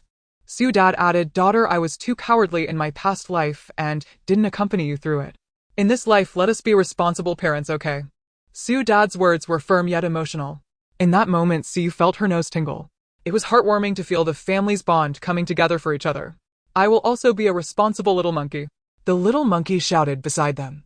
The well-behaved monkey didn't quite understand the meaning behind Suye's words, but in its mind the family should be together. The previously emotional trio was suddenly amused by the little monkey. Suyu gently patted the little monkey's head saying, very obedient. After dinner, Su Mom and Su Dad once again appealed to Suyu with reason and emotion. They successfully persuaded her. Ultimately, 2 vials of JJ001 were taken out by Suyu from her space. The translucent blue liquid swayed in the test tubes. Suyu took out 2 disposable syringes, drew in the JJ001, and then injected it into Su Dad and Su Mom's bodies. Moments later, beads of sweat began to form densely on Su Dad's forehead. His entire body felt as if it were on fire, completely different from the cool sensation Suyu experienced during her injection. Su Dad could also distinctly feel his organs undergoing tremendous changes within his body. They were tearing, twisting, and reorganizing. Then, with his eyes tightly shut, Su Dad suddenly opened them wide. He placed his hand against the nearby wall, and a blue light seemed to flash in his eyes. It's X-ray vision, Su Dad said in a low voice, though he could hardly suppress his joy. When my hand touches an object, I can see through it with a visual range of 3 meters. Su Dad quickly explained the skill he had activated. Although the current visual range is 3 meters, it is sufficient to observe the floor. As soon as someone enters the 26th floor, Su Dad would be able to clearly know their movements. Originally, Suyu had planned to install surveillance cameras while gathering supplies. However, the internet would soon be cut off in the apocalypse, and even if the cameras had memory cards to store footage, Suyu and the others wouldn't be able to view it in real time. Thus, Suyu did not install any cameras. Now that Su Dad had activated his X-ray ability, it greatly enhanced their family security. Moreover, abilities could grow, meaning future visual ranges would continue to expand. Dad, your ability is amazing, Suyu commented. In her past life, very few people activated X-ray abilities, and those who did almost always became the highest authorities in major security cities and bases. Having X-ray abilities undoubtedly allowed one to grasp the movements of everyone. Such individuals were more than suitable for leadership roles. Amidst their joy, their gazes shifted to Su Mom. At that moment, Chin Chin was sitting gracefully on the sofa. Her beautiful eyes were also tightly shut, seemingly devoid of the intense heat that Su Dad felt. Upon closer inspection, Suyu noticed that Su Mom's skin was visibly improving. Her fairness was also increasing. Her delicate face looked even more exquisite. Luckily, Suyu and Su Mom were of different types of beauty. Otherwise, Suyu would have been truly overwhelmed by her beautiful mom. As Su Mom's eyelashes fluttered slightly, she opened her eyes. At this moment, Su Mom seemed to be surrounded by an ethereal aura, making Su Dad want to get closer. Su Dad exclaimed, "Wife, you're so beautiful." However, Su Mom completely disregarded Su Dad's compliment. She looked at the somewhat dried fruits on the table and gently swept her hand over them. To her surprise, the already cut pieces of melon became juicy and fresh again. Healing ability. Suyu, who usually remained calm, almost exclaimed in shock. Healing abilities can restore natural vitality and revitalize human homes. Those who possess healing abilities naturally become people's faith. It is worth noting that the supreme ruler of the world during the decade of natural disasters was renowned due to possessing healing abilities. Only one person with healing abilities emerged from the entire Huaxia nation. Suyu could hardly believe that Su Mom had activated healing abilities. After Suyu explained the importance of healing abilities to Su Dad and Su Mom, Su Dad immediately flattered her, saying, "I didn't expect that a big shot would be right beside me." Su Mom smiled and pinched the flesh on Su Dad's arm. The newly powered Su Dad and Su Mom were just as eager to use their abilities as Suyu had once been. After testing it out, Su Mom found that her current healing abilities could only restore living things. If vitality were represented as a percentage, Su Mom could currently enhance it by about 5%. Moreover, she could only restore things 5 times a day. No further attempts would yield results. Perhaps this was due to the high level of their abilities. After much exploration, they couldn't find any conditions for upgrades. At night, Suyu followed Su Dad out as usual to replenish some of the missing supplies at home. However, the nighttime temperature had also risen. There were significantly fewer people walking on the street than usual, as everyone was carrying vegetables and fruits. Everyone looked hurried, seemingly eager to return home to turn on the air conditioning. In the following days, the family engaged in home exercises. The little monkey had already seen the moment in Journey to the West when Tang Xing rescued Sun Yuking from beneath Five Finger Mountain. In the homeowners' group, discussions about the high temperatures occurred daily. Perhaps the actions of the local wealthy individual during the last heatwave were too conspicuous, leading many homeowners in Mingwei Huafu to follow suit. Consequently, essential supplies in nearby shops began to run low. The government also started ordering major companies to grant employees heat leave, and those who could not take leave were required to adopt night shifts. However, this situation unraveled within just a day. Late at night, those working from home suddenly cried out. The homeowners group was bombarded with messages as everyone complained about one particular issue. Why has the power gone out suddenly? It's already 1 in the morning, how can it still be over 30 degrees? How can we survive without air conditioning during a power outage? What about the pregnant woman in my house? What's going on with the property management? At this moment, the homeowners of Mingwei Huafu believed it was just a local power outage, unaware that the entire city was affected. The air conditioning ceased to operate due to the power outage, and it wasn't long before the entire room began to heat up. Siyu, who had always had a light sleep, was affected. In the stifling environment, Siyu rubbed her sleepy eyes. The diesel generator she had prepared earlier was now put to use. The 7-kilowatt generator was sufficient to power the air conditioning in the house. After confirming that all the lights in the house were off, she prepared to start the generator. The generator was placed in a specially designed soundproof room on the 26th floor. Underneath the generator, vibration damping supports were set up with effectively soundproof screens surrounding it. Additionally, the walls of Mingwei Huafu were made from ultrasoundproof materials. Even in the quiet of the early morning, Suyu and her family could use the diesel generator freely. As the antifreeze and diesel flowed in the generator started running smoothly. The air conditioning began operating again, providing Siyu with significant relief. The family took turns showering in their respective rooms, while the little monkey remained undisturbed by the change in temperature. Unable to sleep, Siyu scrolled through the messages in the group. As a high-end community, Mingwei Huafu was primarily home to high-income workers or small business owners. They tended to enjoy life, and very few had backup generators at home. Everyone could only rely on cold showers to cool down. Soon the property management responded to the power outage. Dear homeowners, we regret to inform you that this power outage is not due to a malfunction at Mingwei Huafu, but rather a citywide outage caused by a severe imbalance in the power supply system. In short, this heatwave has overwhelmed the city's power supply system. The city's government had not provided any response. The sudden power outage forced everyone to endure it. The next day at 7 o'clock, Suma adjusted Suyu's cool blanket. Suyu's arm exposed outside the blanket was cold, and Suma raised the temperature on the air conditioning in her room. The refreshing comfort of the Su family contrasted sharply with the outside heat. Early risers did not receive the expected power supply, but instead were met with even more intense heat. Current temperature, 49 C. Such high temperatures combined with the lack of air conditioning led many to experience symptoms of headaches, dizziness, thirst, and excessive sweating. These symptoms were early signs of heat stroke. Within half an hour, Su witnessed many ambulances arriving at Mingwei Huafu. Many private cars also began to head out, their destination being the hospital. Major media outlets had already started pushing out messages like, how to deal with heat stroke at home. Of course, it was not just the city where Siyu lived that was affected. Hospitals around the world were inundated with heat stroke patients due to the ongoing heat wave. More severely affected were patients with heat stroke. Some did not receive timely cooling from the hospitals and died directly. The supply and demand in hospitals were clearly beginning to show a shortage. Almost all ambulances were out attending to patients. With no power supply in the city, the hospital's electricity usage was also extremely tight. At that moment, people were helplessly waiting for the electricity that was yet to arrive, observing their family members collapsing from heat stroke without any means to help. The prolonged heat and drought had left them without even a breeze. This made cities reliant on hydropower and wind power even more desperate. Under the government's emergency measures, public facilities could only begin to operate normally for lighting. Every city began implementing power supply in different zones and time slots. Air conditioning had almost become an unattainable dream. At that moment in the Su household, Suma and Suba were each engrossed in their publications. Next to them, Siyu enjoyed a mint-flavored popsicle while petting the golden monkey. Thanks to the air conditioning, the indoor temperature was only 22 C. Siyu understood that from this day forward, the world would gradually descend into chaos. People would suffer under the harsh weather conditions. But she was just Suyu, and her only goal in this life was to spend the remaining decades peacefully with her parents. Even if she knew about the impending changes in the world, it was of no use. She could not save the entire world, so she let go of her desire to help others. The news from the television aimed to stabilize the shaken public sentiment, yet many still felt that the apocalypse was near.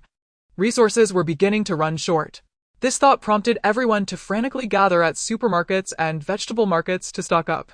In the sweltering weather, every time people stocked up, their physical strength would be greatly depleted. Siyu looked down through the single-layer glass. Those who went out earlier managed to buy back a few bottles of water, while those who went out in the afternoon could only purchase a few bottles. By evening, those returning home had only 2 cucumbers in hand. Many in the homeowners group were complaining about the scorching sun.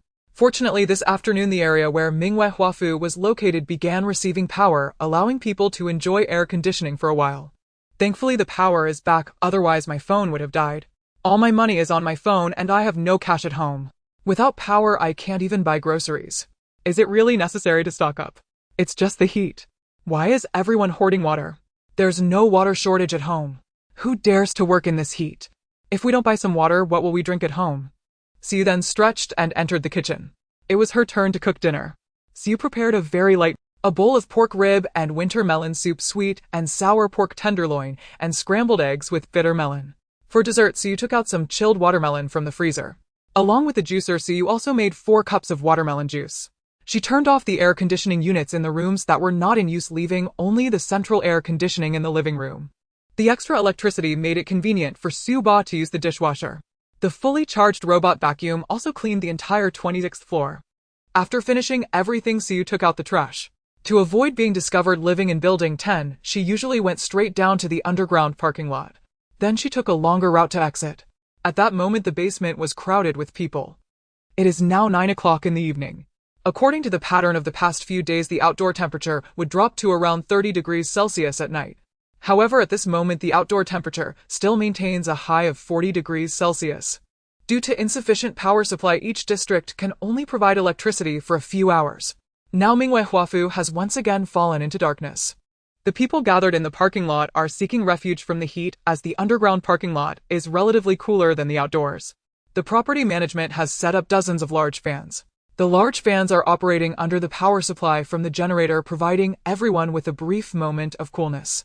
However, the property's reserve of oil is limited and must also supply the elevators. The large fans stopped after only an hour of operation. Even with the fans off, people are reluctant to go home. Many choose to stay in their cars, as at least the air conditioning can still run on gasoline. Before long, the whole underground parking lot was filled with the smell of idling cars. The exhaust fumes from the vehicles are also extremely hot, causing the relatively cooler underground parking lot to quickly become stifling. After throwing away the trash, Siyu hurried home. The once vibrant city has now fallen into darkness at night, and the entire city seems to have fallen silent. The following days became increasingly unbearable. The city's medical system has collapsed, leading to a situation where supply cannot meet demand. Medicines for cooling down and preventing heat stroke are in short supply. Due to the high temperatures, people find it difficult to go out to work, and many services within the city have ceased operations. Delivery workers and food couriers are unable to work in such conditions.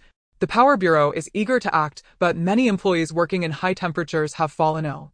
The higher-ups are even less willing to step out of their homes. Doctors and nurses in thick protective gear have also become part of the crowd suffering from heat stroke. Various supplies in the market are starting to run out. Some vendors have begun selling at inflated prices, and there is no one to manage the prices. Who has Huxiang Zhangqi water at home? I am willing to pay a high price for it. Is there any ice cream? Unmelted ice cream. I've been dying from the heat these days, and I can't even find a small pudding outside. Who has extra tissues? It's too wasteful to use tissues in this hot summer. Now the owners group in Mingwei Huafu is almost entirely looking for neighbors with stock to buy supplies. They don't lack money, but young people are not fond of stockpiling. The household is really short on supplies.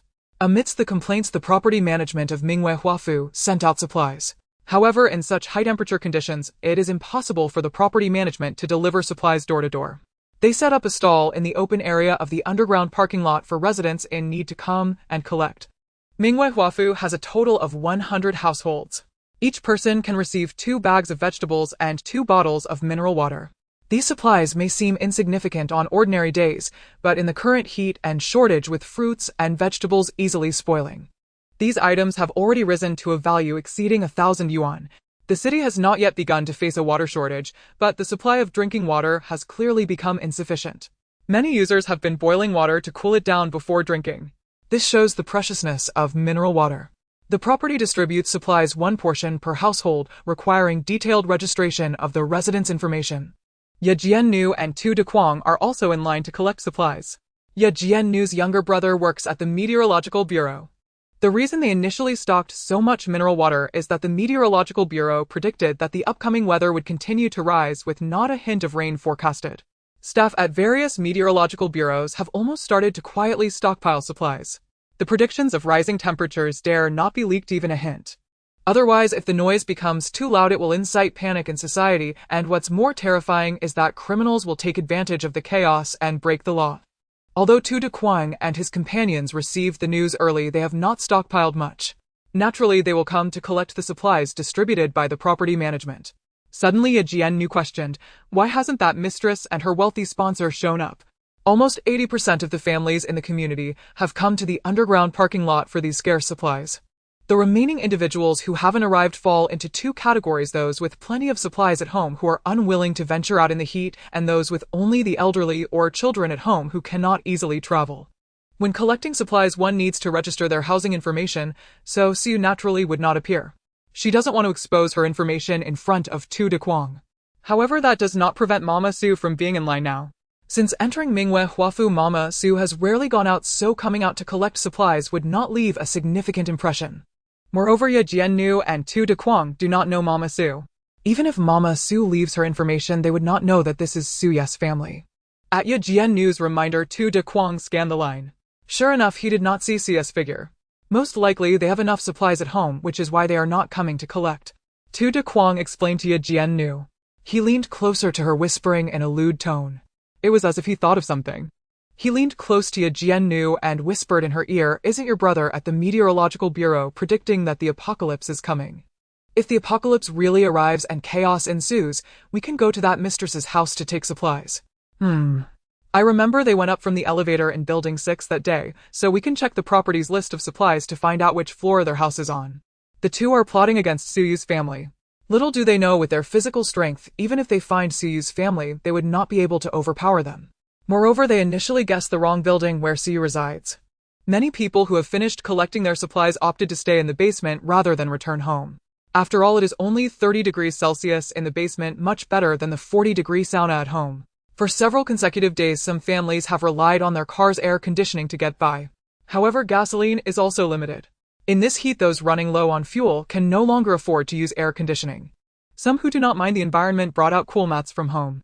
They laid the mats in the underground parking lot and began to rest. Such days seemed to have no end in sight.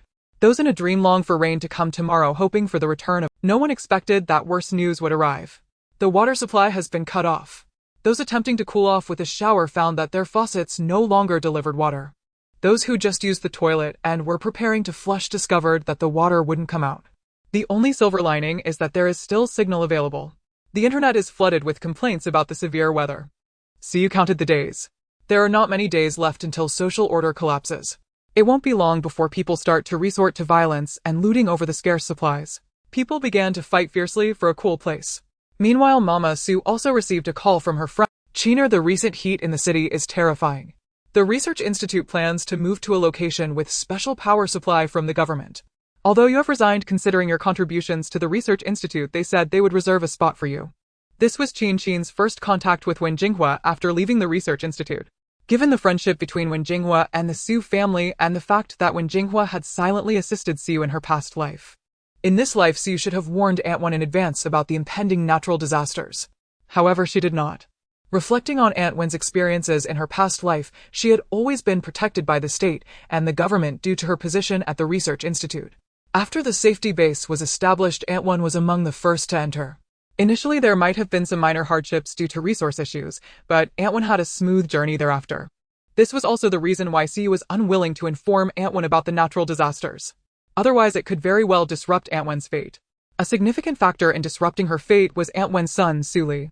Aunt Wen was knowledgeable and graceful with a high level of education, yet she married a gambler. After marriage, she had a prodigal son influenced by her gambling husband. In her previous life, when the Research Institute took Aunt Wen away, she was unaware that the world was about to face natural disasters. She merely thought the Research Institute had arranged a better working environment for them. Otherwise, Aunt Wen would not have casually left her son, Su Li, behind. If Siu had informed her in advance, Aunt Wen would have undoubtedly stayed to accompany Su Li. At that time, none of them would survive if burdened by a gambling husband and a prodigal son. Suma did not outright refuse, but inquired about the power supply location the Research Institute was heading to. Since there were already people at the Research Institute secretly developing the zombie virus, the outbreak would undoubtedly be most severe near the Research Institute. Suma thought to clarify the location so that even if they left Yun City later, they would not approach there. However, the research institute only notified them of the evacuation without disclosing the destination. Antwon was unaware. Suma then declined Antwon's invitation and advised be careful and stay safe while alone outside. You two be sure to avoid the heat. This might have been the last phone call between the two before they met again years later. However, before Suma could feel sad, a loud noise erupted downstairs in the community. Due to the recent heatwave, there were hardly any cars or people seen inside or outside Minghuafu. This was also the first time they heard such a loud noise. The entire family stopped what they were doing, with Su's dad being the first to pull back a corner of the curtain. He saw two people grappling with each other across the 6 buildings. Beside the two were shattered glass bottles and spilled yellow liquid. It seemed that the loud noise just now was caused by beer bottles clashing. Su's dad continued to observe. Under the scorching sun, the scuffle lasted no longer than 2 minutes, after which one of them fainted from heat stroke. Many residents watching the commotion at Minghuafu were also present, and several of them initiated discussions in the group chat. Did someone just get killed? I just came back with them from the store outside the community. They seem to be fighting over the last few bottles of beer. Whose family is that person lying on the ground? Call 120 quickly. Some others wanted to join the discussion. However, their remaining battery power was insufficient for wasting on group messages. Now the government's power rationing policy had made it a luxury for residents to use their phones normally. After a moment, it seemed that the family of the fainted man had arrived. The perpetrator who had just fought with him had already disappeared. Su's dad watched as the woman under the scorching sun dialed a number. But in the next second, she transformed into a figure of lamentation. Due to the distance and soundproofing, Su and the others could not hear what the woman was saying. Then she frantically threw her phone to the ground. The shattered phone quickly began to smoke under the sun's heat. The onlookers watched as the woman struggled to drag the fainted man into the building. For a solid 10 minutes, not even passers-by stopped to help her. No one was willing to linger in such high temperature. Su shook her head. That man should be dead, as he could not receive timely medical attention. The medical system was already in chaos, and hospitals could not cope with the influx of patients, let alone the fact that doctors and nurses could not endure such heat. Suddenly, someone in the group started asking, does anyone have extra mineral water or vegetables? I am willing to buy at a high price. What do you mean by high price? 10 times the market price, or even 20 times is fine. Okay, 71901, you can come. Seeing such messages, a sense of ominous premonition flashed through Su's heart. She felt that something was about to happen. Fortunately, the entire community was in an oval shape. Each household had panoramic layouts, and Su, living in Building 10, could also observe Building 7. The resident of Building 7, Li Gu, was in the convenience store business. He had stockpiled many goods at home. He would also take expired items from the convenience store back home. Originally planning to sell the expired food at a cheap price, he never expected to sell it at a high price now. Li Gu did not think the apocalypse was approaching. He merely felt that the heat made it difficult to go out, and everyone was frantically stockpiling vegetables and goods. With so many items, he could not finish them all, so he figured he might as well make some money now. Due to the power outage, Li Gu had pulled open all the curtains in his home. Although it was hot this way, he could have light to see clearly. From a distance, Su, observing with binoculars, could see Li Gu's house clearly. Take whatever you want, but you all have to pay me 20 times the market price. The leader of the 3 men was named He Liha, while the other 2 were called Fu Shan and Wang Wei respectively.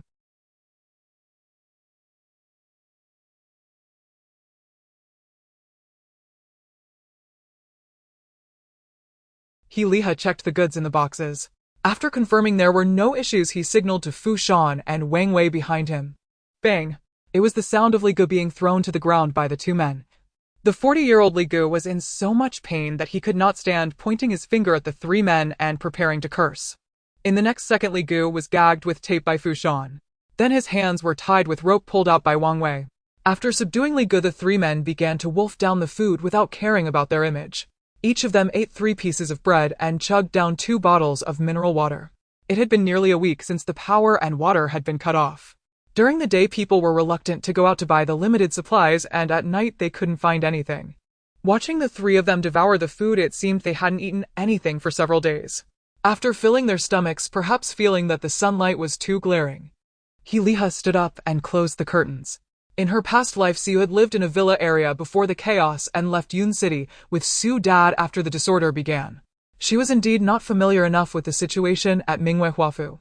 These 3 men should be a significant danger to Minghuafu.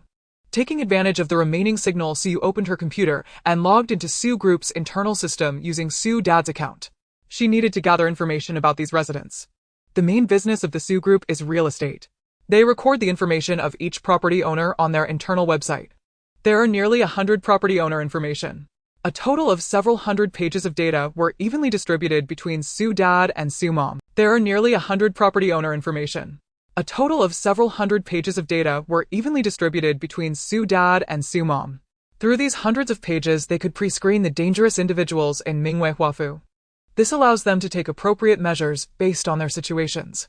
After several hours of screening, they indeed discovered some particularly special individuals among the data. He Liha, male 23 years old, has 3 years of prison experience. Sumu, male 28 years old, a professional boxing champion, currently a boxing coach. Sun Sanchi, male 36 years old, served 6 years in the military, currently a freelancer. Lin Yuhan, female 25 years old, works as a police officer. These 4 individuals are the ones that Suyu and the others identified as particularly special. From their current professions and personal backgrounds, it seems that these 4 have the strongest survival abilities. The rest are mostly young people working 996 jobs. Such young people are worn down by their work and are not particularly strong either physically or mentally. Some households only have elderly people and children. At present, it seems that those 4 individuals are especially in need of caution due to their superior skills and physical abilities. From the photos in the registration data, Siyu recognized that one of the individuals who had just robbed Brother Li's house. That little bit of supplies is not enough for the 3 of them to survive in the apocalypse. It won't be long before they surely rob other property owners. As Siyu was thinking about checking the detailed information and backgrounds of these individuals on the computer, the web page that had been loading notified her there was no signal. The loss of signal meant that the world was about to descend into chaos. Without a signal, people lost the opportunity for convenient communication. Calling the police, dialing government hotlines, or contacting emergency services became impossible. Mobile phones, television stations, and radios would no longer receive any government-related news. At this moment, people finally realized that something was wrong. The apocalypse had truly come. As night approached, Siyu noticed that many people were driving out of Mingwei Huafu. Some were thinking of retreating to the countryside for refuge. However, due to the lack of signal, the entire city's traffic had come to a standstill. Numerous road sections were experiencing traffic accidents of varying degrees. Automatic toll stations were unable to detect cars due to the lack of signal, leading to a series of collisions at the toll booths. Some were eager to go out and see what supplies were still available. Others hurried to the bank to withdraw money. If they didn't withdraw money, their hard-earned funds would be trapped in their phones forever due to the lack of signal and power. After much thought, Siyu's family also followed the crowd outside. The 3 acted like ordinary property owners to avoid drawing suspicion. At this time, the bank's ATMs near Mingwei Huafu were already crowded with people. Siyu and the others endured the heat, blending into the crowd. In front of them, dozens of people were still waiting in line. None of the 3 exchanged much conversation. They knew that after today, they could almost lie down at home. Because after today, social order would be in chaos. Everyone was basically staying at home, surviving. Only when their food ran out would they think about sneaking out to see if there was anything left. No one would pay attention to who had gone out or who hadn't. After all, a large group of bandits would gradually begin to occupy the city from today. Don't push. What are you doing? Get out of my way. Suddenly, the crowd in front began to shift and loud noises erupted. Suyu and her companions quickly retreated a good distance. Soon the people in line also scattered. Those at the front even ran away from the scene. They saw several men wielding hammers of various sizes frantically smashing at the ATM. From their dirty and tattered clothes, it was evident that they were likely from the nearby slums, and their cards had very little balance. Moreover, in a world where prices were skyrocketing, they couldn't afford to buy anything. A group of wealthy people were withdrawing cash while they could only watch enviously. Finally, someone took the lead and rushed out, smashing the ATM in front of them with a hammer. In this kind of hellish weather, with power outages, water shortages, and no signal. At such a time, if they still cared about the law, they would only starve to death. A crowd of crazed individuals pulled cash out from the shattered ATM. They glared fiercely at those who had not yet left the scene. Meanwhile, Siyu had already returned to Mingwei Huafu before the fight began. At this moment, Mingwei Huafu, with 10 buildings and 26 floors, was incredibly comfortable with the central air conditioning blowing cool air. Delicious scents of aromatherapy wafted into the noses of Suyu and her companions. At this time, the 3 let out a sigh of relief. After taking a shower and changing into sleepwear, the family nestled on the sofa. The 3 chose an interesting movie to watch, each with a cup of ice-cold soda. Even though Su Mom, who usually did not like carbonated drinks, couldn't resist having a cup after returning from the sweltering heat outside, all 3 appeared to be watching the movie. In reality, they were each silently contemplating everything that was happening outside.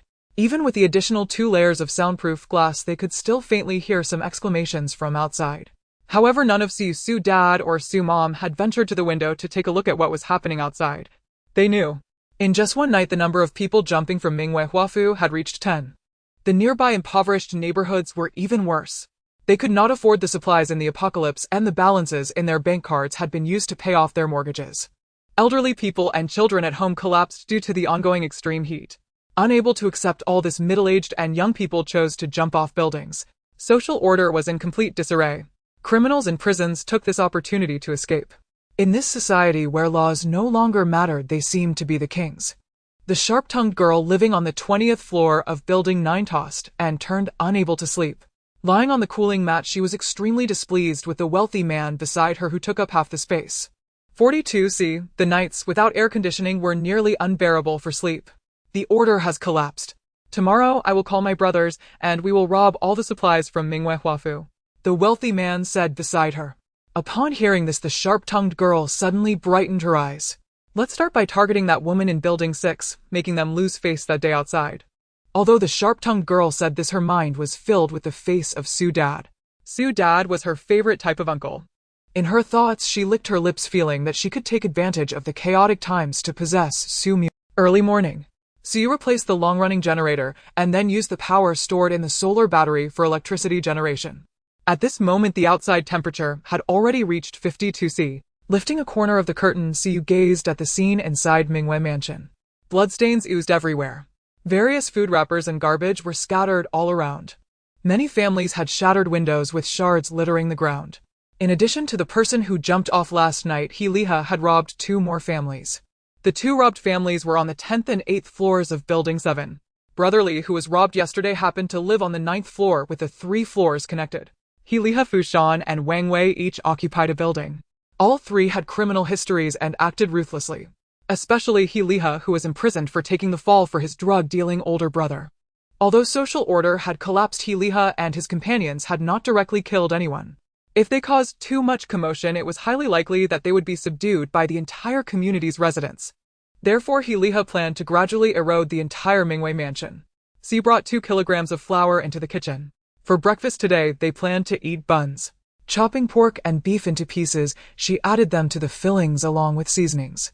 In such weather, the aroma spread quickly even though the kitchen windows were closed. Cautiously, Su took the filling, a portable gas stove, and a pot into the space. This way she wouldn't have to worry about being discovered by the outside world. Su placed the pot properly and neatly arranged the buns inside. Next, she just had to wait for the fragrant buns to be ready. While waiting, Su checked the vegetables she had recently planted in her planting space. The bok choy was already ripe, and the white leaves looked stunning. Su thought she could make sweet and sour bok choy for dinner. So she casually picked several mature bok choy. At that moment, she clearly felt a change in the space. Su found the wall engraved with the space level. The upgrade conditions indeed appeared. Upgrade conditions: successfully plant 310 fruits and vegetables in the space. Confirming the upgrade conditions, Su hurriedly took some seeds from the nearby storage space to plant. Su chose the quickly maturing bok choy again. According to the maturation time, she would be able to upgrade the space to level 6 in 15 days. Having done everything, Su left the space with her fragrant buns. Suma was boiling a pot of millet. In the nearby juicer there was also freshly ground soy milk. After the meal, the little monkey grabbed Journey to the west from the bookshelf and began to read the next chapter.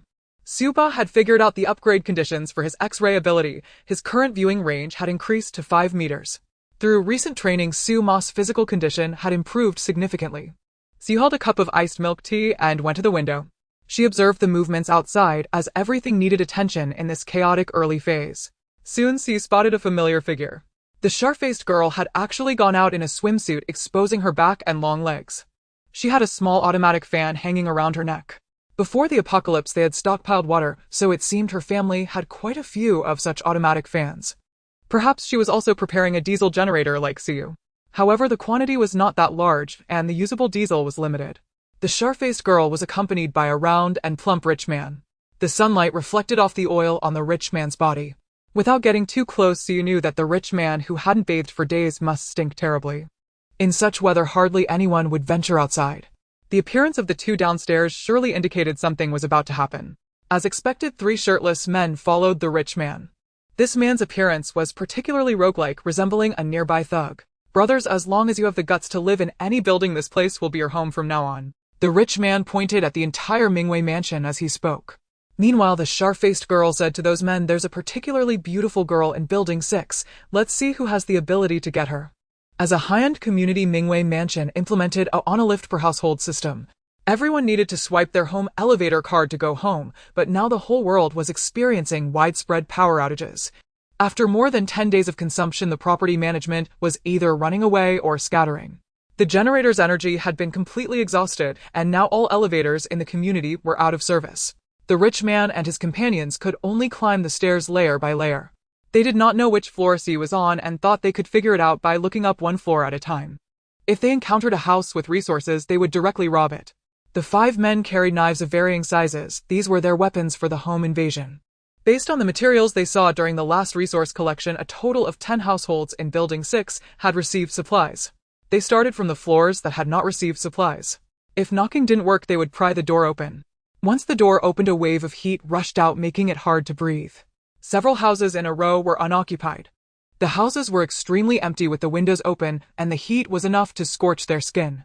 If they continued to climb and search like this, they would likely faint from heat exhaustion before finding anyone.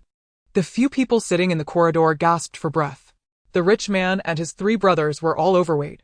Once they started moving, they would get particularly hot and sweat profusely. The smell of sweat surrounded the sharp-faced girl, almost making her gag. "Let's head back. I don't want to die from this hellish heat." Saying this, the sharp-faced girl quickly went downstairs. She circled back from the parking lot at the bottom of Building 6. Having just walked a few steps in the community, her nose and shoulders were already flushed red. After returning home, the sharp-faced girl turned on the small fan. Unfortunately, in such weather, the wind from the fan was just hot air. She twisted open a bottle of mineral water to wash her body. Just as she poured the water, a coarse voice came from behind. "What are you doing, you spendthrift?" The rich man shouted as he quickly approached and snatched the bottle of mineral water away. He felt distressed about the water that spilled on the floor. "Do you know how much a bottle of mineral water costs now? A whole 100 yuan. Are you using 100 yuan to take a shower?" The rich man grew angrier as he spoke. Although there were still over 100 bottles of mineral water at home, such wastefulness was unacceptable. Perhaps he could use this mineral water to trade for some gold. Just as the rich man was contemplating, someone suddenly knocked violently on their door. The rich man's expression turned serious in an instant. The next moment, they actually heard the sound of the door being pried open. Who dared to pry open their door? The rich man directed his 3 brothers to stand on either side of the door. If someone broke in, they would attack with knives. After making all the necessary preparations, the wealthy man asked, "Who is it?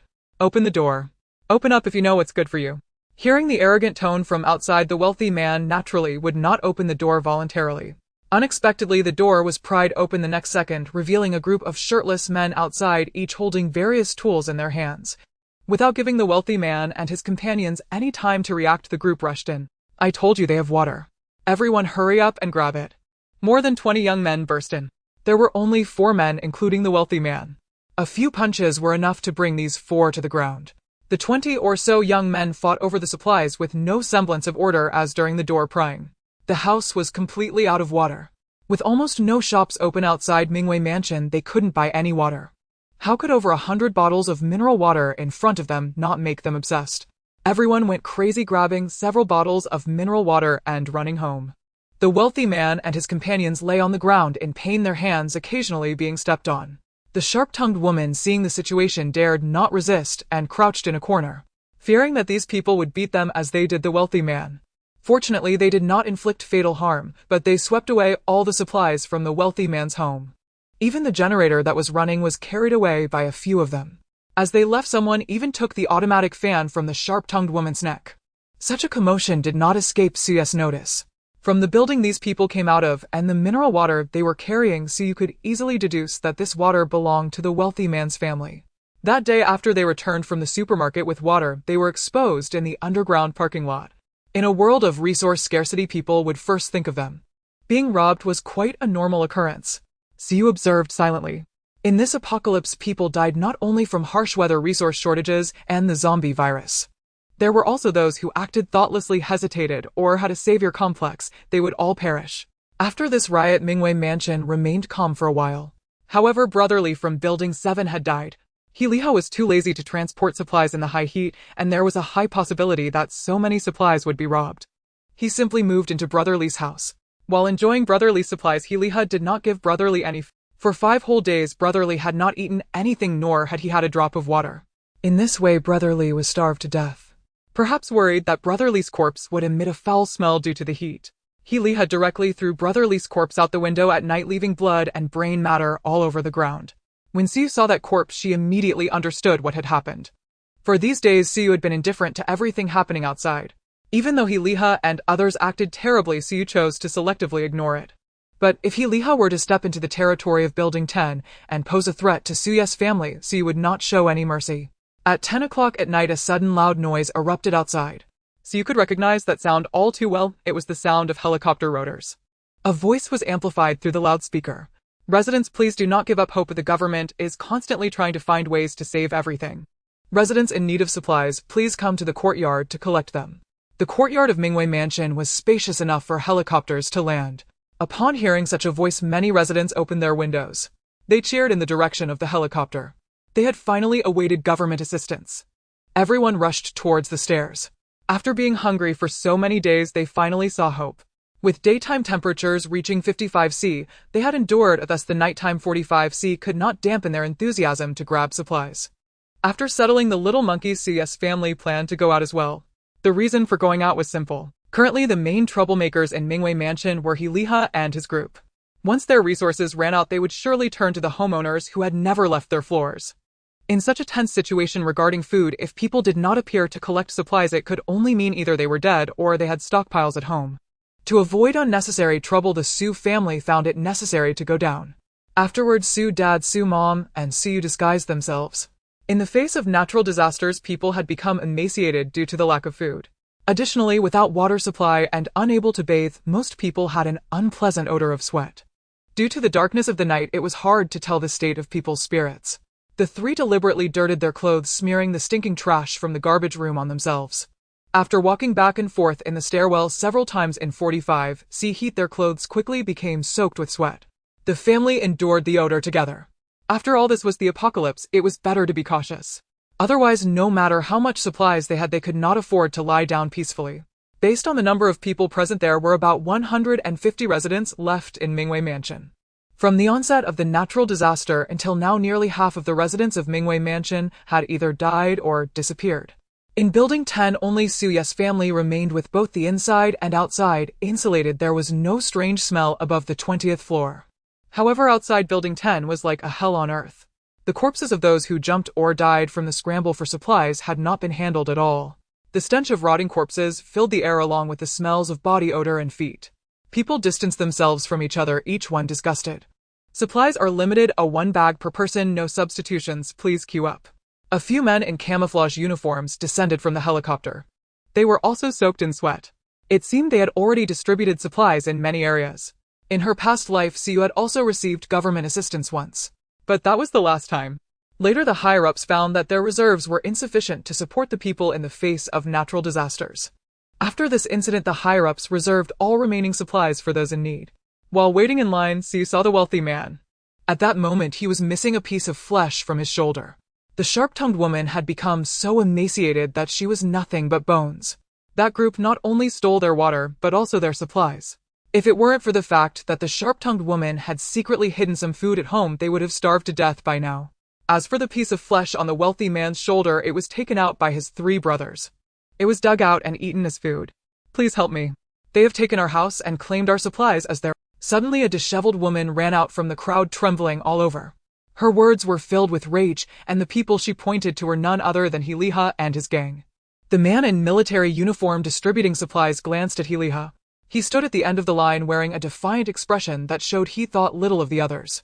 Before Liha could speak, Fu Shan and Wang Wei stepped forward and roughly grabbed the woman's hair. What nonsense are you spouting, you filthy woman? In an instant, everyone fell silent.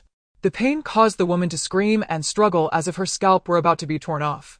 As a woman, Su Ma naturally did not want to witness the torment of the other woman. However, survival of the fittest was the rule in this post-apocalyptic world. Thus, Su Ma silently turned her head aside. Of course, she was not alone. Some around her felt the same, but were almost all restrained by their families. After all, the warning was evident in the case of Brotherly from Building 7, whom Liha had abandoned. No one wanted to provoke Liha. I warn you not to be too reckless. Once the temperature drops and order is restored, the first to be caught will be you. A short-haired woman stepped out from the crowd. From her appearance, Siyu recognized her as Lin Yuhan, a police officer. Liha chuckled disdainfully. Oh, Officer Lin, why don't you just handcuff me or shoot me on the spot? Lin Yuhan's teeth ground together in frustration at Li's words.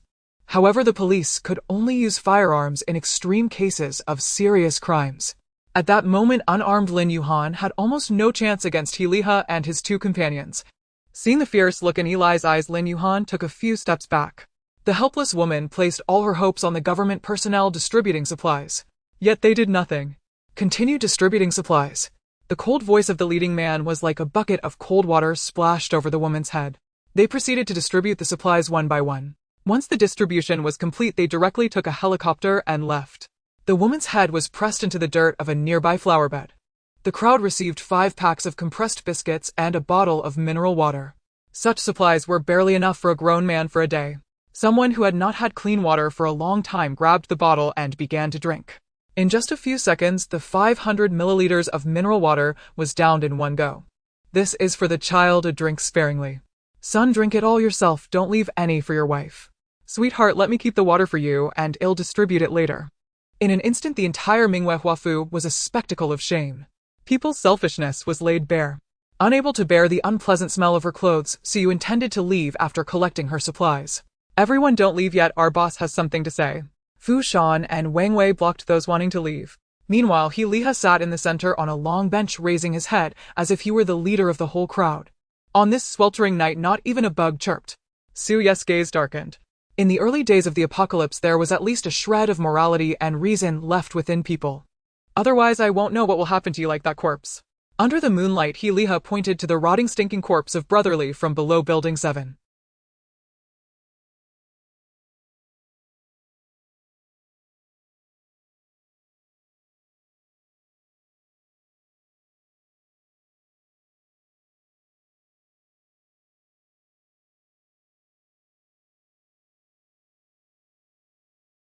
Originally, Siyu planned to ignore all of this, but at this moment, Liha had clearly become a potential danger. Having such a person in Mingwei Huafu severely affected the quality of life for Su Ye's family. Siyu contemplated in her heart. She needed to find an opportunity to eliminate this threat. After finishing his speech, Liha waved his hand, signaling everyone to disperse. Some walked toward the basement while others headed into the stifling hallway. Sister, be careful. Suddenly, a boy's voice reached Su Ye's ears. Behind Siyu stood a boy with platinum hair, appearing to be around 16 years old. In the moonlight, Siyu caught a glimpse of his exquisite features. The boy emanated a strange odor, but his fair face bore no stains. It was not the smell of sweat. Rather, it was the same garbage smell as that of Su Ye's family. Clearly, the boy had also undergone some. The boy quickly squatted down beside Siyu, lifting a green object from the ground with his pale hand. The green object slid down from the boy's arm to his neck. A small head emerged from the boy's neck, revealing a greenish-blue snake. The little snake flicked its tongue as if greeting Siyu. The boy patted the snake's head, saying, "Sister, it didn't scare you, did it?" Siyu shook her head, not wishing to engage in prolonged conversation with the boy. Moreover, the boy's series of actions seemed very deliberate. Siyu even found him more frightening than Liha. Once someone actively exposes their weakness to you, it is a trap meant to lure you in. Sister, my name is Fong Jixing. I live on the 6th floor of Building 10. If you're short on supplies, feel free to find me, I have plenty. After speaking, Fong Jixing took the snake around his neck and left. Siyu watched Fong Jixing's departing figure, a glimmer of coldness flashing in her eyes. Su Ye's family returned to Building 10, 26th floor, following their usual path. As they detoured around Building 6, Siyu caught a glimpse of several familiar figures out of the corner of her eye. The sharp-tongued girl walked alongside the 3 brothers of the wealthy man. The wealthy man, trailing behind them, clutched his arm as if every step he took inflicted severe pain. Even the supplies that the wealthy man had just received were already in the hands of his brothers. The daytime temperature had now risen to 54. People were completely unable to endure it. The hot wind outside during the day was even more terrifying than the cold wind of winter. Only in the evening could they barely venture out for some activity. The nearest hospital to the Mingwei Huafu was 5 kilometers away. Not to mention that the wealthy man had no gasoline to reach the hospital. Even if he managed to get there, it would be empty. While waiting in line, Siyu glanced at the wealthy man's wound. Given the depth and extent of his injury, it wouldn't be long before he became infected and succumbed to fever. Whispers of hushed conversation emerged. It's them. Let's follow them home and take their supply. The sharp-tongued girl said towards Suyu's direction. They had long exhausted their own supplies, otherwise they wouldn't be resorting to eating the flesh off the wealthy man. Now encountering Siyu again at Mingwei Huafu, she naturally wouldn't let this opportunity slip away. Their group closely followed behind Siyu. They showed no concern about being discovered by Suyu's family. After all, they had 3 men. They believed it would be a piece of cake to subdue Suyu's family. Just as Siyu was about to enter Building 6, she suddenly turned a corner. The sweltering night made even a few extra steps cause one to sweat profusely. But they were following Siyu in circles. At this moment, the sharp-tongued girl and the 3 men were already exhausted. In contrast, Siyu and her companions were in great shape. Before coming down, they had applied several cooling patches on their skin covered by clothes to help lower their body temperature. Moreover, Suyu's family had been focusing on exercise during these days. Even Su Ma's physical fitness had improved significantly. What the sharp-tongued girl and the others didn't expect was that Siyu actually walked into Building 9. Siyu quickly slipped into the corridor with Su Ma and Su Ba. In the dark corridor, the stairs were barely visible. Where are they? I clearly saw them climbing the stairs just now. How did they disappear? Search. Although it was merely a turn in the staircase, Suyu's family had vanished into thin air. Siyu had reviewed the resident information of the entire Mingwei Huafu. She naturally knew the building number and floor the wealthy man lived on. At that moment, Suyu's family was seated on the sofa in the wealthy man's home. The gunshots were too loud in the silent night, so Siyu took out 3 daggers from her space. Since some people harbored grudges, she decided to eliminate their intentions. Where's Mom? A series of footsteps echoed in the staircase. They had been wandering around the staircase for a long time without seeing Suyu's figure. The 3 men bare-chested now had their pants soaked with sweat. They began to curse in the staircase. At this moment, the wealthy man came up clutching his wound. Who told you to move so slowly? Hurry up and open the door. You flaunted your wealth in front of us before. The 3 men vented their anger at the wealthy man for not being able to find Suyu's family. Previously, the wealthy man had looked down on the 3 of them because of his wealth. Now with the apocalypse upon them, currency had become worthless paper.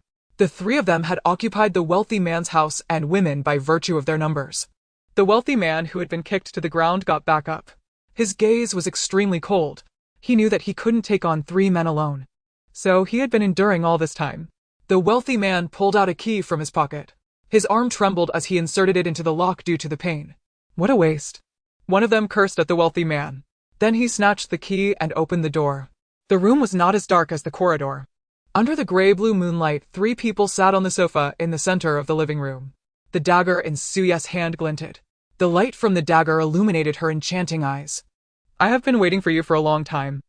The sharp-toothed woman and her companions never expected someone to be at home. The sudden voice and the flickering shadows in the darkness startled them. The person who opened the door even took a step back. When everyone clearly saw that Suyu's family was seated on the sofa, they inexplicably burst into laughter. Indeed, it was a case of finding what seemed impossible with little effort. She indeed has some looks. The man at the front gazed at Siyu with fascination. Siyu slowly leaned forward, her figure's curves becoming apparent. Come here, she alluringly beckoned the man with a flick of her finger. It seemed as if the man could smell Suyu's unique fragrance. His bones felt as if they were melting. Suyu's aura was entirely distinct from the shallow, sharp-toothed woman. She has a benefactor, don't let her deceive you, the sharp-toothed woman said, feeling quite displeased at the sight of these men being captivated by Siyu.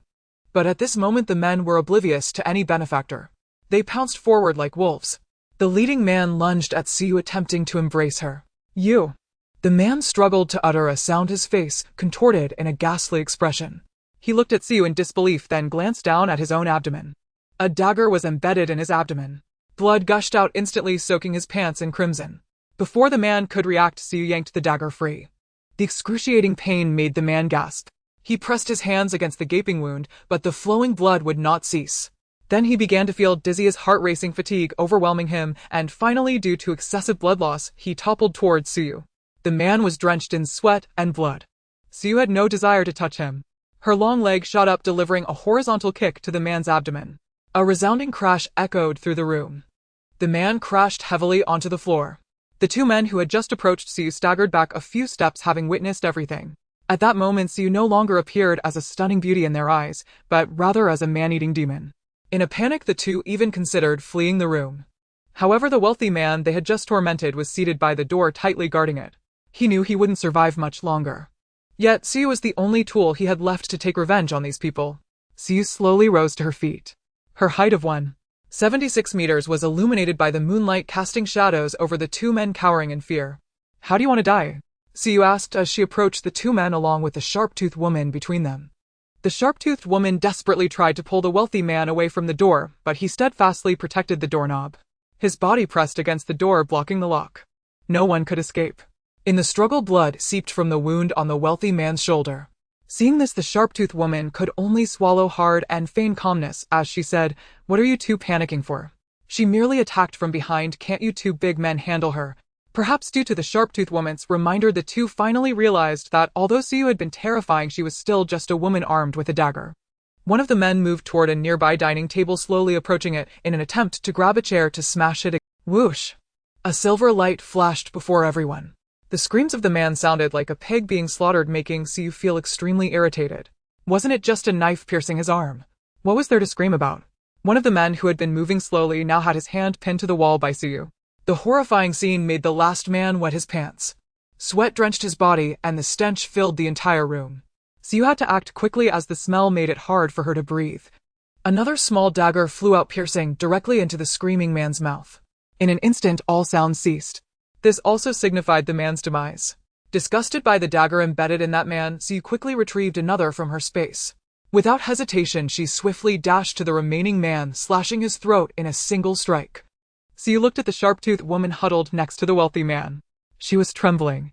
In that moment, she finally understood how wrong the idea of robbing them tonight had been. Siyu whispered, "It's your turn. Please spare me. I beg you." The sharp-toothed woman was now in tears, pleading desperately with Siyu. Seeing the indifference on Suyu's face, she crawled over to the sofa. Sitting on the sofa were Suyu's father and mother. They had just witnessed Siyu deal with the three men who had been. Suyu's mother understood that if they didn't resolve this issue today, it would definitely bring them trouble in the future. Although she found the scene somewhat bloody, she knew that in the apocalypse such events would inevitably occur more frequently. Thus she had to accept everything from this moment on. The disheveled sharp-toothed woman had crawled to the front of Suyu's parents. She kept bowing her head to them, hoping they would spare her. But Suyu's mother moved her wrists slightly.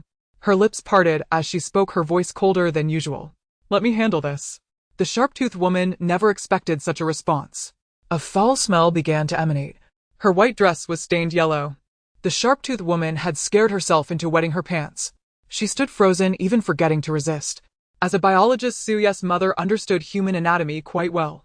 She knew exactly where to strike to ensure a swift death. Without hesitation, Suyu's mother tightened her grip on the dagger. In the next moment, the dagger plunged diagonally into the sharp-toothed woman's heart. The sharp-toothed woman's eyes widened in shock as blood flowed down the dagger. A piercing pain struck her. Within seconds, she collapsed. At this point, the four had been dealt with, leaving only the local tyrant at the door. Just because the local tyrant hadn't acted today didn't mean he would survive. After all, he was the one who had brought people into Building 6 that day. He was also the one who had insulted Siyu and her father at the supermarket. Today, he too had to die. In fact, his death today would serve as an early release for him. The local tyrant closed his eyes, showing no signs of struggle. In the end, Siyu closed the blood-soaked house. This was also the reason she chose to come to the local tyrant's house.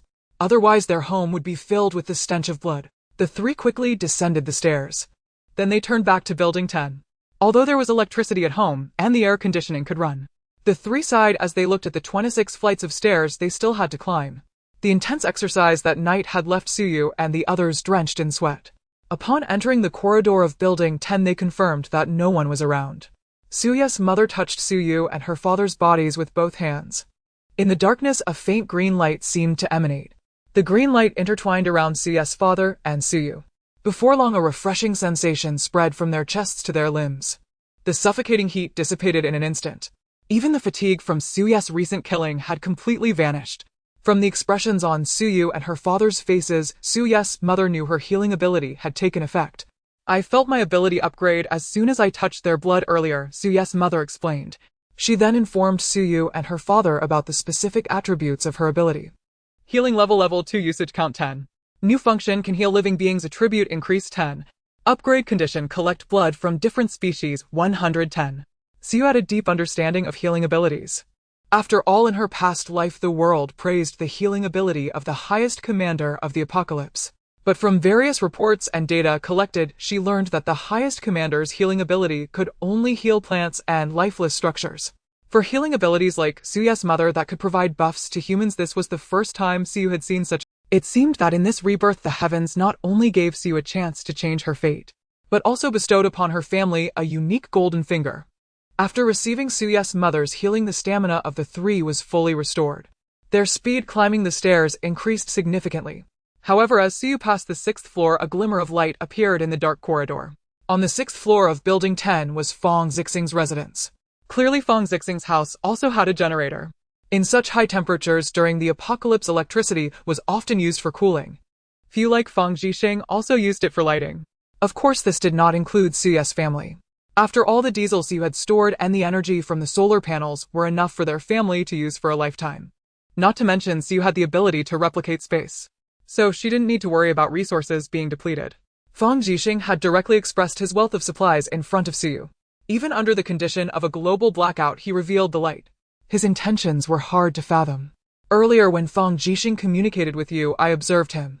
His expression was natural and his gaze sincere, which didn't seem like he had any malicious intent. However, given such an obvious gesture of goodwill, we should still be cautious. Suyu's father, who also noticed the light, said. Suyu's father had rich social experience and was very accurate in judging people.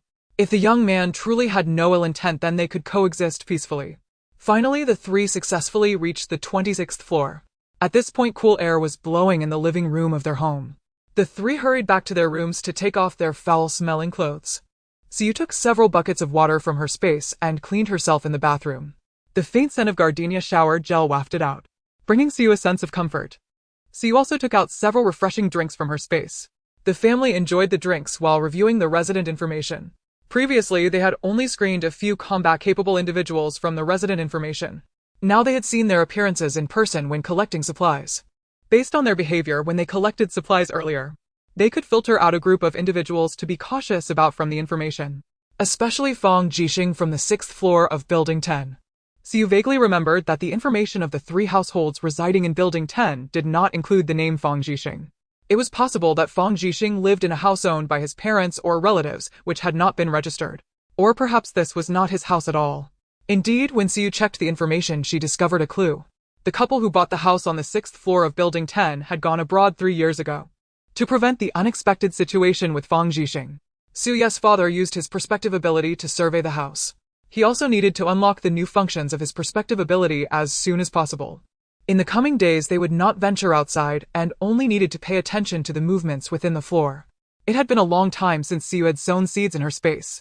When Suyu entered the planting space, she saw a batch of thriving little cabbages. No nurturing was required as she only needed to plant the seeds. Suyu felt like she was playing a farming game on QQ. And this batch of little cabbages completely conformed to the standards of organic vegetables free from pollution. After harvesting the last batch of cabbages, the space indeed underwent a change. Space level 6 usable area. New function: activate space expansion, 1 cubic meter. Upgrade condition: new species of living beings in space 05. In this life, Suyu's activated spatial ability has an unlimited area of use. Thus, there is no need to shrink objects to save space.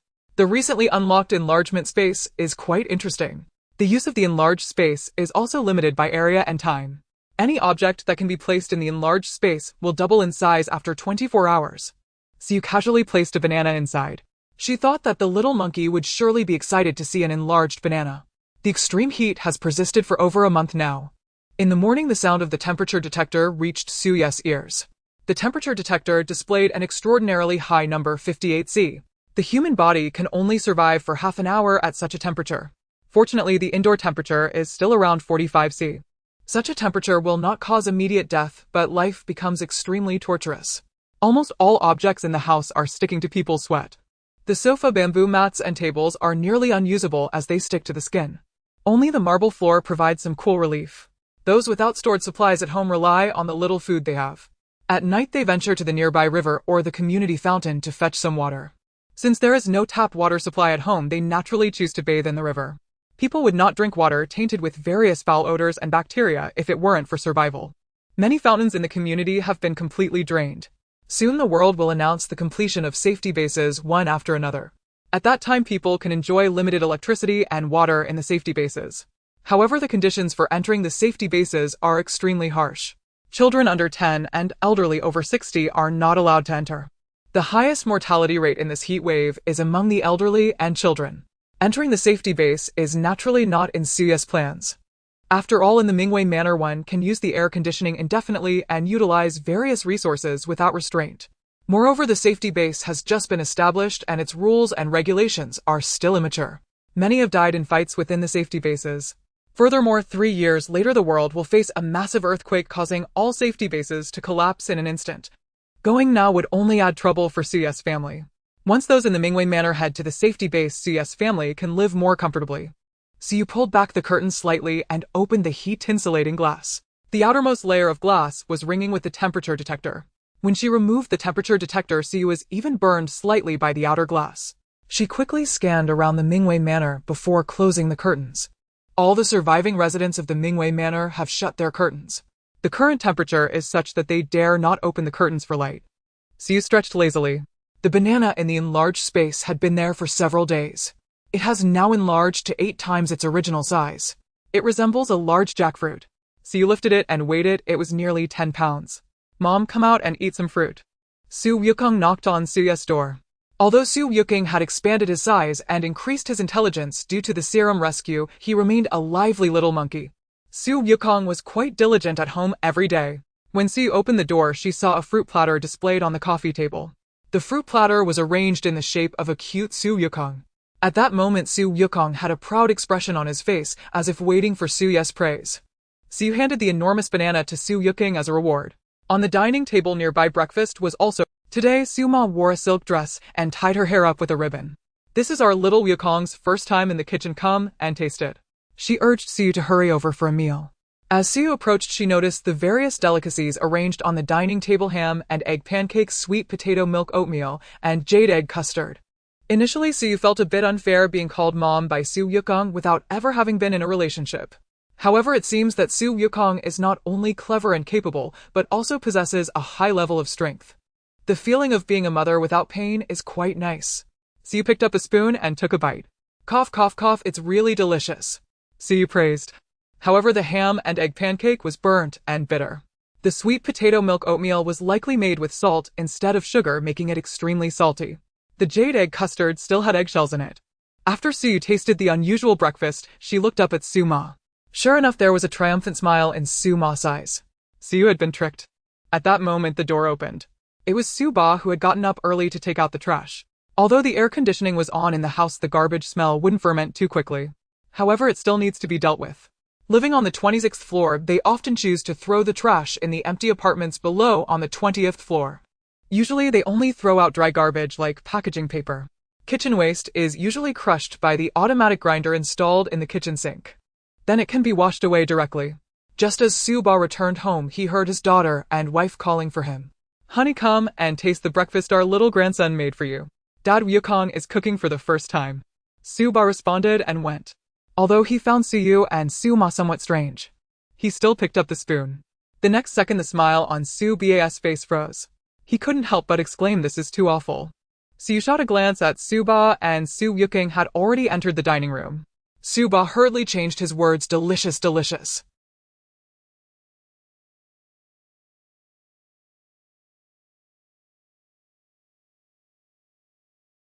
In the afternoon, the little monkey studied and read. Su-ba and Su-ma exercised. Suyu held a cup of coconut latte while binge-watching a show. Today, she was supposed to watch the 8th episode of Lan Sang-ju, where Xiao Hualan and Zunyu would kiss underwater. As night fell, the outdoor temperature finally dropped a few degrees. Due to the unbearable heat during the day, people have started to reverse their sleeping patterns. As long as they could fall asleep during the day due to exhaustion, they could quickly get through the unbearable heat. More and more people began to be active at midnight. Suyu's family also adjusted their schedules to avoid drawing attention when there were gatherings in the community. 3 days later at midnight, cuddled up on the sofa, watching a horror movie, the family heard a noise. It was the sound of knocking very close to the 26th floor. The 3 of them, along with the monkey, quickly turned off all the appliances in the house. Suyu took out several bags of garbage and sweat-stained clothes that she had prepared in advance from the space. They had enough water and electricity for their needs. Naturally, they wouldn't emit foul odors like other residents in the community. The garbage in the space was for emergencies like right now. Suba used his visual ability to observe someone walking in the stairwell on the 20th floor. The corridor was dark. However, Su Dad's vision, enhanced by night vision capabilities, allowed him to see the people within the corridor clearly.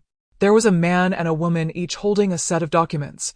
They also had a flashlight in hand illuminating the ascending staircase.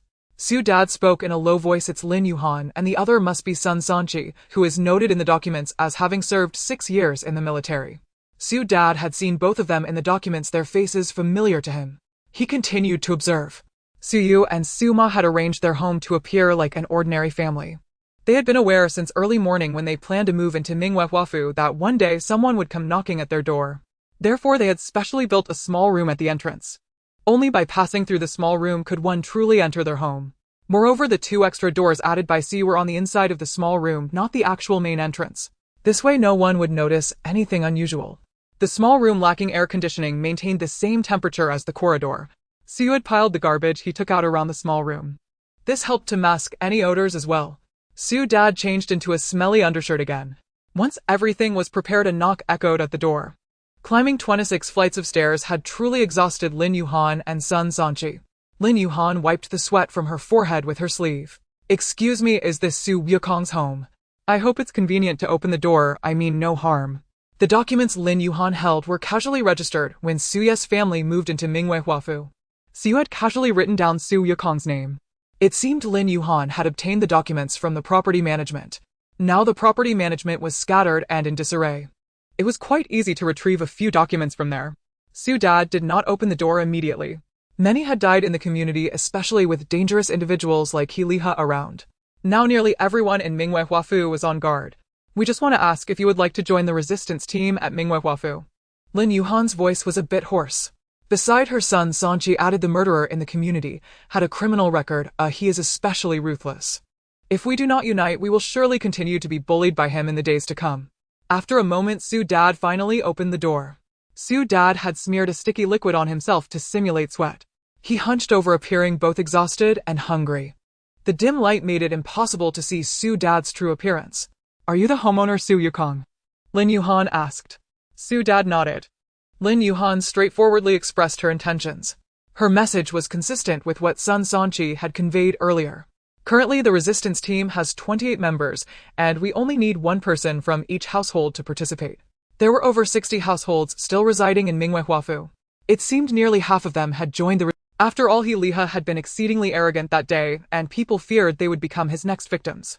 Seeing Su Dad remain silent, Lin Yuhan continued. The existence of our resistance team is to ensure that everyone does not get bullied by bad people in this chaotic order, and that our limited resources are not taken by them. He Liha had the same intention. He began to shake violently, causing Su to stumble forward a step. He Liha attempted to knock Su to the ground. The two of them shook their heads in unison. Given their own strength and resources, there was no need to ally with anyone. Moreover, joining them would increase the frequency with which they were exposed to the public. Understanding this, Su Dad directly refused. No, I will not join your organization. It's too hot today, how can I go downstairs? There isn't even a bit of resources at home. If they want to come and rob us, let them. Su Dad deliberately altered his accent. He presented himself in a way that conveyed utter resignation, embodying a state of indifference. Sun Sanchi wanted to persuade him further. After all, having one more person in the team would bolster their confidence. Suddenly, everyone heard the sound of a loudspeaker. Attention, all residents of Building 1, please provide us with 10 bottles of water, 10 bags of bread, 10 sausages, and 3 bottles of beer. This familiar voice belonged to a man named Fu Shan, who was by He Li's side. It was unclear where they had gotten a loudspeaker. At that moment, Fu Shan was standing on the balcony of Li Ge's home in Building 7 shouting. The loudspeaker repeated Fu Shan's demands over and over. Hearing these words, Sun Sanchi couldn't help but curse. Damn it, this is truly too much. He Liha seemed completely unfazed by the dire situation. The generator from the wealthy family earlier had already been seized by the three of them. The generator powered 2 fans. Li Ge's household still had plenty of snacks, which naturally had not been consumed by He Liha yet. He Liha also had several drinks piled beside him. With the suffering of others in Minghuafu as a backdrop, He Liha appeared utterly carefree. He lacked resources now, but he wanted to plunder those of others. Once the residents of Building 1 have gathered the items, please deliver them to Building 7. The loudspeaker's voice came again. Sun Sanchi and Lin Yuhan no longer had time to persuade Su Dad. The two hurried downstairs. The reason they formed the resistance team was for moments like this, when someone needed to stand up. A whistle sounded. This was the signal for the resistance team. Everyone from Building 1 who had joined the resistance team gathered downstairs. Members from other buildings followed suit. According to the records, 28 people had already joined the resistance team. Yet now only 20 had assembled. In just a few short hours, some had already defected. Those in Building 1 who had not joined the resistance team were in a panic, fearing they could not gather enough resources. Several families met in the corridor. After Lin Yuhan and Sun Sanchi left, Su Dad returned to the house. In the few minutes that Lin Yuhan had just spoken with him, we don't have any bread at home. Even if they had these resources, they were unwilling to hand them over to Heeliha. A few began to regret not joining the resistance team. After Lin Yuhan and Sun Sanchi left, Su Dad returned to the house. In the few minutes that Lin Yuhan had just spoken with him, the cool air in the home had completely dissipated. The temperature began to rise sharply. After the people left, Su Ma finally turned on the air conditioning. Su opened the curtains slightly. The lights in the house remained off, so there was no need to worry about light leaking. Su Ma and Si leaned by the window observing. Su Dad went to the bathroom to wash away the stink on him. Su carefully looked at the people gathering downstairs. Among the resistance team, Su did not spot Fang Jixing. It seemed the young man like them had chosen not to join the resistance team. Among the resistance team, Su did not spot Fang Jixing. It seemed the young man like them had chosen not to join the resistance team. Conditions, we cannot bow to evil forces. Hearing Lin Yuhan's voice, Heeliha laughed. A mere little police officer dared to lead a resistance against him, Heeliha. Ridiculous. More and more residents gathered downstairs, all displaying an expression of righteous indignation. They all wanted to resist Heeliha. Fu Shan watched the situation become increasingly uncontrollable and hurried to Heeliha's side. Why panic? Let them make a scene for a while, it will make it easier for me to kill the chicken to scare the monkey. Heeliha leisurely lit a cigarette. It is known that nearly 2 months have passed since the onset of the apocalypse. Products like cigarettes were snatched up by smokers from the very beginning. Heeliha was indeed extravagant. As he exhaled puff after puff of smoke, a smug smile was evident on his face. The more chaos there was downstairs, the more excited he became. Heeliha's ruthlessness stemmed not only from his time in prison, but also from the fact that he had been involved in drug trafficking before that. Having committed many torturous and illegal acts, he became even more rampant as social order collapsed. Although Su did not join the resistance group. In the current chaotic Mingwei Huafu, someone like Heelihai who disturbed Su's family's peace must be dealt with. If the resistance group could deal with Heelihai today, that would be best. If not, Suma's blood collection would increase. Seeing the situation was about right, Heelihai whispered a few instructions to Wang Wei. Wang Wei brought out a black safe. Heelihai input the safe's password and then twisted it open. Inside were 2 handguns and a box of bullets. These had been taken from his own home at the very beginning. No matter how many people there are, can they match the power of my gun? A loud bang echoed. The previously noisy courtyard fell silent in an instant. Everyone looked towards Heelihai, who was holding a black handgun pointing directly at Building 14. The glass on the 7th floor of Building 14 shattered instantly. Countless glass shards flew down. Those who are not afraid of death can give it a try. Heelihai's voice came through the loudspeaker. Lin Yuhan, who was assigning tasks to the resistance group, furrowed her brow. She had originally thought that with so many people they could resist the mere 3 of Heelihai. But Heelihai actually had a gun. 1 gun was enough to counter the entire resistance group. The men in the resistance group were merely stronger than the women and children. Facing firearms, they would be powerless. I'll withdraw first. I still have some food supplies at home to sustain him. The first coward emerged from the resistance group. It wasn't that he was timid. He was the only man in the family. If he died, what would happen to his family? Sun Sanchi cursed under his breath, coward.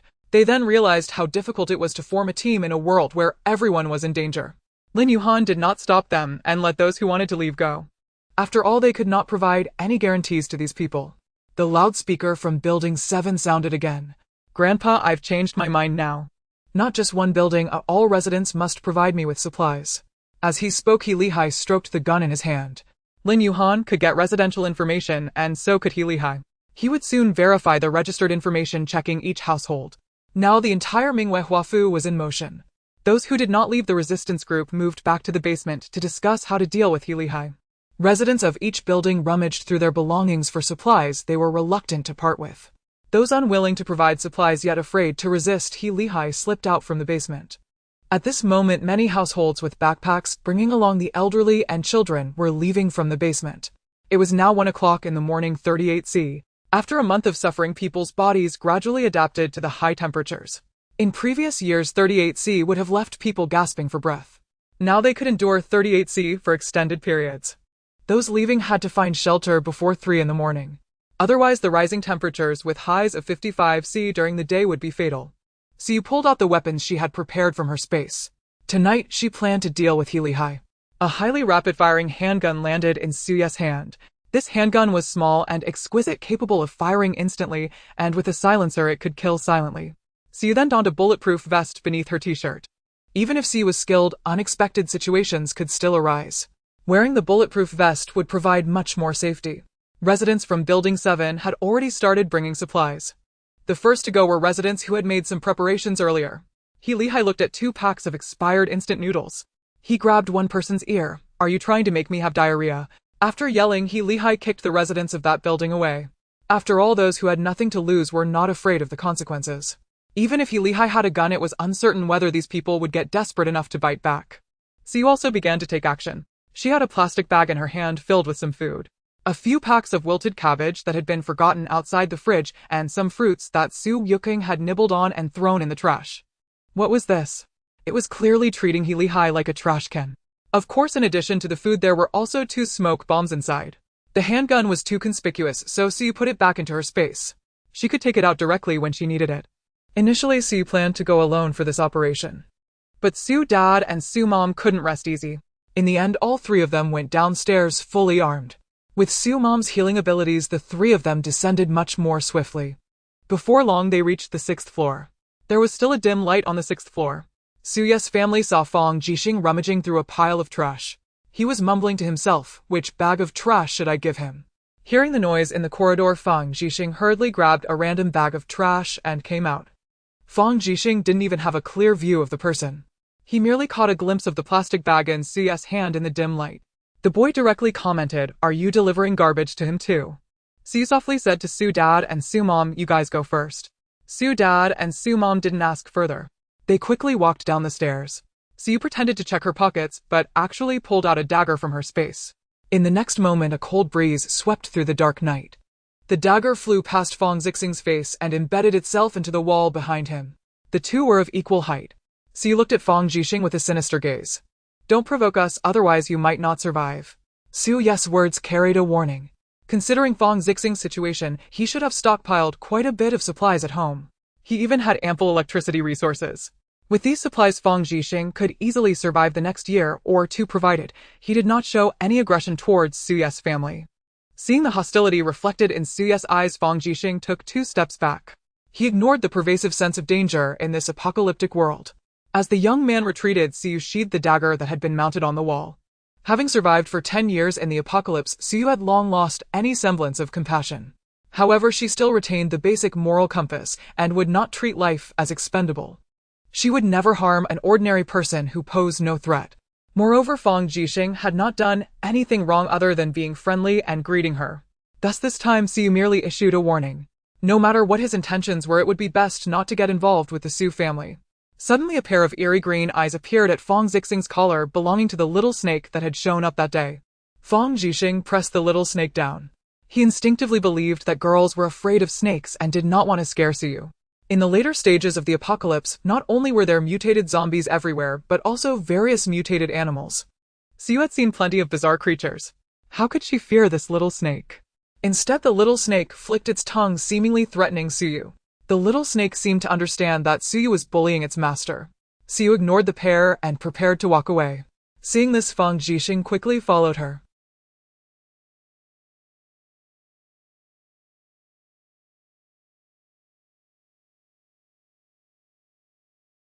Worried that Siu might leave, Fang Jixing hurriedly spoke. His next sentence made Siu stop in her tracks. "I possess the ability of foresight, and through this ability, I can predict the development of the world, and I also understand a bit of beast language. I am well stocked with supplies, having prepared plenty of seeds that will last us for the next few years. I also have ample diesel, so we can occasionally run the air conditioning to cool off." What Fang Jixing said was almost like laying his cards on the table before Siu.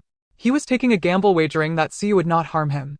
This was because he had dreamed multiple times of the person standing at the top in the future. The person led the people in building a new home, restoring various species on Earth, and even completely solving the zombie virus. That person was petite and stunningly beautiful. When commanding the army against the rebels, she exuded a heroic demeanor, resembling a great general. Fang Jixing always thought this was just a dream. Until the dream became increasingly clear, until the global temperature continued to rise. Until that day when supplies were distributed by the government, he saw that familiar figure in the crowd. To confirm, Fang Jixing appeared before Siyu. Their faces matched, and he was certain that Siyu was the commander he had seen in his dreams. What he needed to do was to cling tightly to Suyu's leg. He did not know what the current situation of Suyu's family was, but sincerity was always an ace in the hole. So he revealed everything to Siyu. Watching her fall into contemplation, Fang Jixing continued, nearly laying bare his entire background. Fang Jixing was unaware that Suyu's family had already activated their abilities early on, so he explained his foresight ability. My parents were conducting experiments in M country and sent me a vial of serum 2 months ago, instructing me to inject it. Since then, I have had the ability of foresight, allowing me to dream every night about future changes. When I dreamed of nature undergoing drastic changes, temperatures rising, and the earth cracking, I began stockpiling supplies. After learning about Fang Jixing's situation, Siyu hesitated. Having one more person in the team during the apocalypse could lead to unforeseen complications. Siyu was unwilling to add another person. However, Fang Jixing's ability was unique, so unique that no other foresight person had survived in her past life. Because foresight was considered a disruption to the balance of human development.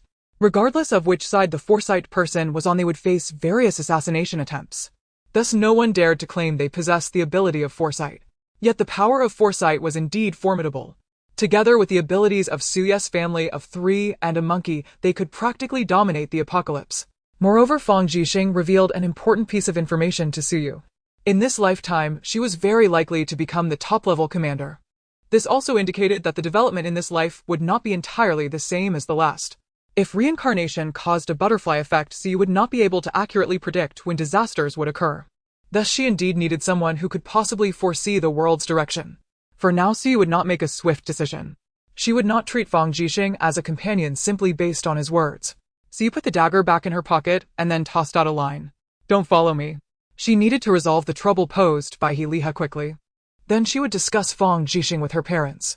Seeing Suyu's murderous intent dissipate, Fang Jixing had already won the first gamble. Although Suyu's attitude was cold, Fang Jixing was not offended. He followed behind Siyu, carrying a bag of garbage as they walked in tandem. By now it was time for Building 9 to distribute supplies. Some of those who had received supplies from Building 9 were bruised and battered, clearly having been beaten by Liha. "Hurry up, Building 10. The voice from the loudspeaker indicated that Wang Wei had grown impatient. Buildings 1 through 9 provided them with some spoiled vegetable leaves, which infuriated Wang Wei and Fu Shan. However, Liha had stated that it was not advisable to resort to violence at this time. Thus they could only beat them up a bit and then let them go. However, their tempers were limited. If they were given more poor supplies, they would definitely seek revenge. Based on recent observations, Siyu discovered that among the originally 4 households in Building 10, only her family and Fang Jixing remained. Siyu shot a glance at Suba, and Su Yuking had already entered the dining room. Suba hurriedly changed his words, "Delicious, delicious." Suyu's parents were waiting for her downstairs at Building 7. Fang Jixing following behind, Siyu wore a smile, leading her father to suspect something had happened between them. Suyu's father glanced at her indifferent face and internally dismissed the idea of Siyu being with someone much younger. "Siyu, older cow." Then the 4 of them headed towards the floor where Liha was located, which was the 10th floor. As soon as they entered the 8th floor, Suyu's father made contact with the walls. Using his X-ray vision abilities, Suyu's father could sense the movements of Liha on the 10th floor from the 8th floor. However, he did not directly reveal this. After all, they had an outsider following them. It was inappropriate to expose their abilities recklessly. Siyu quickened her pace while her mother lagged at the back to prevent Fang Jixing from getting too close. Seizing the moment when Siyu was parallel to her father, he whispered into her ear to inform her of the general situation on the 10th floor. Liha was seated on the marble floor. He leaned against an iron cabinet with 2 boxes of bullets beside him. The entire person faced the entrance. If anyone unusual approached the door, Liha would see it clearly. As for Wang Wei and Fu Shan, one was observing the movements below from the balcony, while the other was at the door checking the supplies. This situation was indeed unfavorable for Siyu to act. However, she had previously placed 2 flashbangs in the plastic bag containing the supplies. This was sufficient for Siyu to act quickly. Seeing someone coming up the stairs, Fu Shan leaned at the door and said, "Hand over the supplies you have."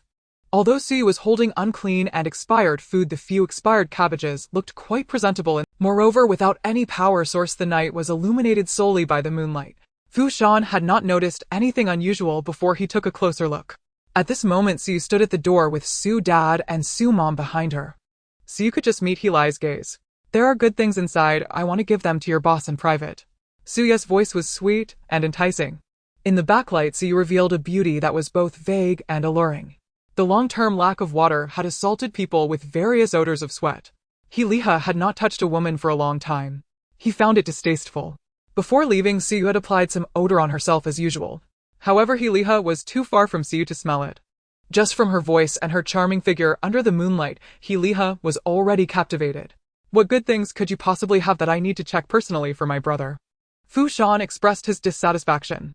He shook the weak flashlight in his hand, preparing to check the supplies in Suyu's possession first. However, before Fu Shan could touch the bag, he heard Heliha say from behind Fu Shan, "Let her bring it over, I want to take a look myself." Hearing Heli's command, Fu Shan had no choice but to let Siyu in. Su Dad and Su Mom at the door were stopped. "This is the first time I've seen a whole family come to deliver supplies. If what you give is not good, the whole family will be punished." As he spoke, Fu Shan cast a contemptuous glance at Su Dad and Su Mom. The two of them looked dusty, their hair disheveled and their bodies hunched over. They had indeed dressed themselves up as elderly parents. Through the brief interaction with Siyu, Fang Jixing could feel that Suyu's agility was extraordinary. According to his premonition, in the future Siyu was destined to reach the pinnacle. She definitely could not die today. But now Siyu was alone in the room. Heliha still had a gun, which made him somewhat uneasy. Fang Jixing leaned against the wall. The small green snake quickly slithered out from his neck. In the dark night, without light, the fast-moving green snake went unnoticed by anyone. The little snake touching the furniture was startled by the temperature. Being a cold-blooded creature, it could withstand heat, but not cold. Moreover, with a fan running in Fang Jixing's house, the snake was hardly affected. Even the clingy little snake could use its cool skin to cool down Fang Jixing. The little snake did not expect that the piece of furniture it touched would be somewhat warm. After a brief hesitation, the little snake slithered along the wall toward Heliha. At this moment, Heliha was completely captivated by Siyu, unaware that the little snake had slipped into the curtains behind him. Siyu walked slowly, as if stepping on lotus flowers with every step. "Stop."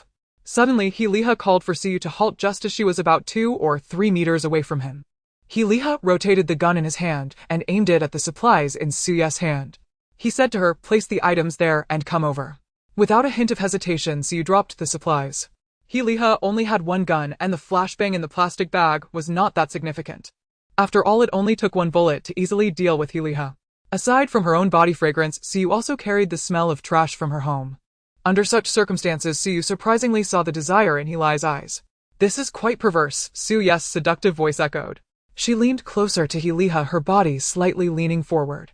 To outsiders, the two appeared extremely intimate. Su Mom patted Su Dad's back, signaling him not to be angry. Seeing his daughter interact too intimately with another man, Su Dad's fist tensed. He touched the gun he had tucked at his waist. If Heliha dared to touch her, the bullet would surely pierce through his palm. The moonlight spilled over Siyu, revealing her jade-like skin in her short top and shorts. There was no denying that Suyu's beauty trap was quite successful. Heliha was mesmerized, and he exchanged a glance with Wang Wei and Fu Shan. "You two go out and close the door." Upon hearing this, the two quickly walked towards the door. Su Dad and Su Mom straightened their backs. They definitely did not want Siyu to be alone with Heliha. At this moment, both were ready to kill with their guns. Even Fang Jixing's gaze had turned ferocious. The thigh she was preparing to hug could not be lost so quickly. Siyu made a gesture to Su Dad and Su Mom from behind, signaling them to be at ease. This was what made Su Dad and Su Mom not immediately start a fight. "I didn't expect you two to look so honest while your daughter has learned how to seduce people." Fu Shan mocked Su Dad and Su Mom as he closed the door. They did not rush to anger at Fu Shan's words. After all, Siyu was alone in the room, and if a conflict arose outside, they would not be able to support her in time. Little did they know that their tolerance did not bring them peace. Wang Wei also followed Fu Shan's words to mock, "Do you think a bit of beauty can seduce our boss? After the boss is done enjoying, won't he just play with her?" Wang Wei and Fu Shan not only had the smell of sweat and bad breath on them, but even their words were offensive. "The entire Minghui Huafu is our playground." Ugh. The speaker was Fu Shan, whose mouth was currently stuffed with a wad of tissue paper used by Fang Jixing. Beside him, the item in Wang Wei's mouth was even more terrifying. It was a dead mouse. The little snake was a pet raised by Fang Jixing. Being a carnivorous creature, this dead mouse was caught by the little snake. However, the little snake had not had the chance to eat it before Fang Jixing discovered it. Fang Jixing did not allow the little snake to eat such food. Thus the dead mouse had ended up in the garbage bag. It had been there for almost a month. The mouse emitted a rotten smell with various remnants of trash stuck to it. Wang Wei hurriedly tried to spit it out. However, the dead mouse had been forcefully shoved in by Su Dad. No matter how Wang Wei tried to pry it out, he couldn't remove the dead mouse from his mouth. As Wang Wei let out a vomit sound, the vomit was forced up his throat. Unfortunately, the vomit was blocked by the mouse in his mouth, swirling back and forth in his throat. Su Dad, Su Mom, and Fang Jixing stayed far away. Even Fu Shan did not dare to approach Wang Wei. At this moment, Wang Wei was in tears, drooling, and extremely nauseous. He shook himself vigorously, but could not shake off the dead mouse stuck in his mouth. Fu Shan had already taken out the tissue paper he had stuffed in his mouth. He never expected that he had been played by Su Dad, Su Mom, and Fang Jixing. He raised his fist and intended to swing at the three. However, before he could lower his hand, a black gun was pressed against Fu Shan's temple. Looking for death. Su's father's voice was extremely cold. As a devoted husband and father, he was already quite displeased when Su was verbally insulted. Unexpectedly, the verbal attacks from the two continued unceasingly. Su's father and Fang Jixing exchanged glances, instantly reaching a consensus. Thus they stuffed the garbage from Fang Jixing's plastic bag into Fu Shan and Wang Wei's mouths. It was Su's father who held the gun to Fu Shan. At this moment, he stood tall, his height of nearly 1.9 meters, completely overshadowing Fu Shan, who was only about 1.7 meters. The corridor was already dimly lit. At this moment, Fu Shan felt oppressed and could hardly breathe. He did not dare to easily judge whether the gun in Su's father's hand was real or fake. Wang Wei had already struggled to the ground. Fu Shan could not seek his help. The slightly ajar door seemed to offer Fu Shan a glimmer of hope. As long as he could open the door, his elder brother He Liha would surely come to save him. Moreover, their daughter was still in He Li's hands, so they wouldn't dare to shoot at him. Having made up his mind, Fu Shan suddenly sidestepped and charged toward the door. The door was flung open by Fu Shan's force. Inside, Su Yu and He Liha were tangled in a fierce struggle. He Liha thought that with his advantage in physical strength, he would dominate the fight. However, his body was already bruised and battered. In the next moment, He Liha was knocked down to the ground by Su Yu. He Liha wiped the blood from the corner of his mouth. Su Yu stopped pretending and feigned pulling out a gun from her clothes. In reality, she retrieved a silenced pistol from her spatial storage. One of her feet was pressing down on He Liha, the black muzzle of the gun aimed directly at his head. He Liha was indeed cruel enough. However, his meager skills were not enough to match Su Yu. Facing death, He Liha stubbornly said, "It's a toy gun, even if it's real you wouldn't know how to use it." In his words, He Li's grip on Su Yu's ankle tightened. He did not believe that Su Yu would have a real gun, nor did he believe she could use it. Fu Shan, having just collided, heavily fell to the ground. He attempted to get up and go towards He Liha. However, the next second, he was also brutally pinned down by Su's father. Everyone clearly heard the sound of a bone cracking. It must have been one of Fu Shan's bones that broke. Fu Shan let out a pain scream. Then he looked at He Liha and said, "Brother, save me." But He Liha was completely suppressed by Su Yu and had no time to save him. The woman before him resembled a viper. Su Yu turned her head to glance at Fu Shan and asked, "Did you come here just to watch your brother die?" Currently, the temperature at night was 43 C. As midnight passed, the temperature would gradually rise.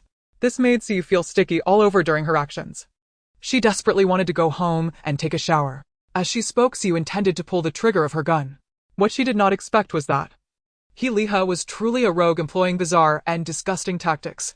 This man actually spat at her. If Su Yu hadn't dodged quickly, she would have been covered in He Li's saliva. Su Yu, who originally wore an indifferent expression, was now filled with rage. He Li's disgusting act caused her to miss fire, hitting his shoulder instead. The gunshot made He Liha let out a roar. He never expected that the gun in Su Yu's hand was real and that she would actually pull the trigger. The blood seeping from his shoulder stained his white t-shirt red. Fu Shan, lying on the ground, was even more anxious than He Liha. If He Liha lost to Su Yu, it would mean his own death. "Brother, grab the gun," Fu Shan hurriedly said, looking at the position of the pistol. On the floor behind Su Yu lay the gun that had just been knocked down. At this moment, Su Yu was pinning down He Li's body, making it impossible for her to turn around and pick up the gun.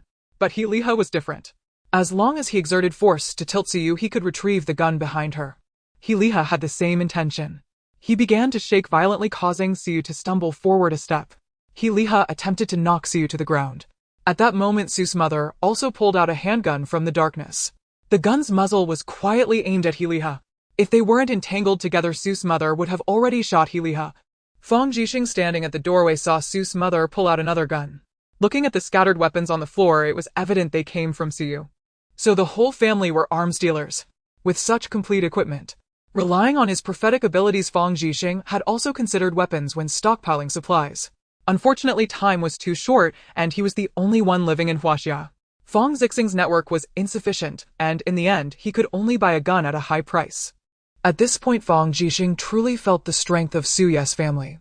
It wasn't just Suyu who was powerful, her family was also incredibly formidable. After failing to tackle Siyu, Liha seized the pistol from her hand. Due to the silencer, the gunshot sounded unusually muffled in the room. The bullet originally aimed at Li's heart passed through his palm. Now wounded by 2 bullets, Liha was already exhausted. Yet he still wanted to reclaim the gun and turn the tide. Moreover, Liha was only 10 centimeters away from the pistol. With a simple flick of his hand, he could grab it. A greenish snake lunged out, attacking Li's neck. 2 sharp fangs viciously pierced his neck. The cold numbness and pain spread as the snake's venom entered his body. In that instant, Li's facial expression became rigid. He loosened his grip on Siyu. His large hand reached for his neck, and he violently threw the small snake that was biting him to the ground. The small snake rolled on the ground. Fu Shan knew that his life was almost over. However, being pinned under Su's father's foot, he had no way out. At this moment, Wang Wei had completely gone mad from the disgusting rat in his mouth.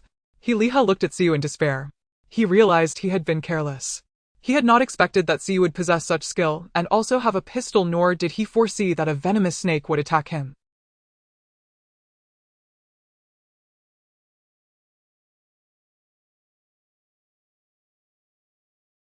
Liha knew that his time was short.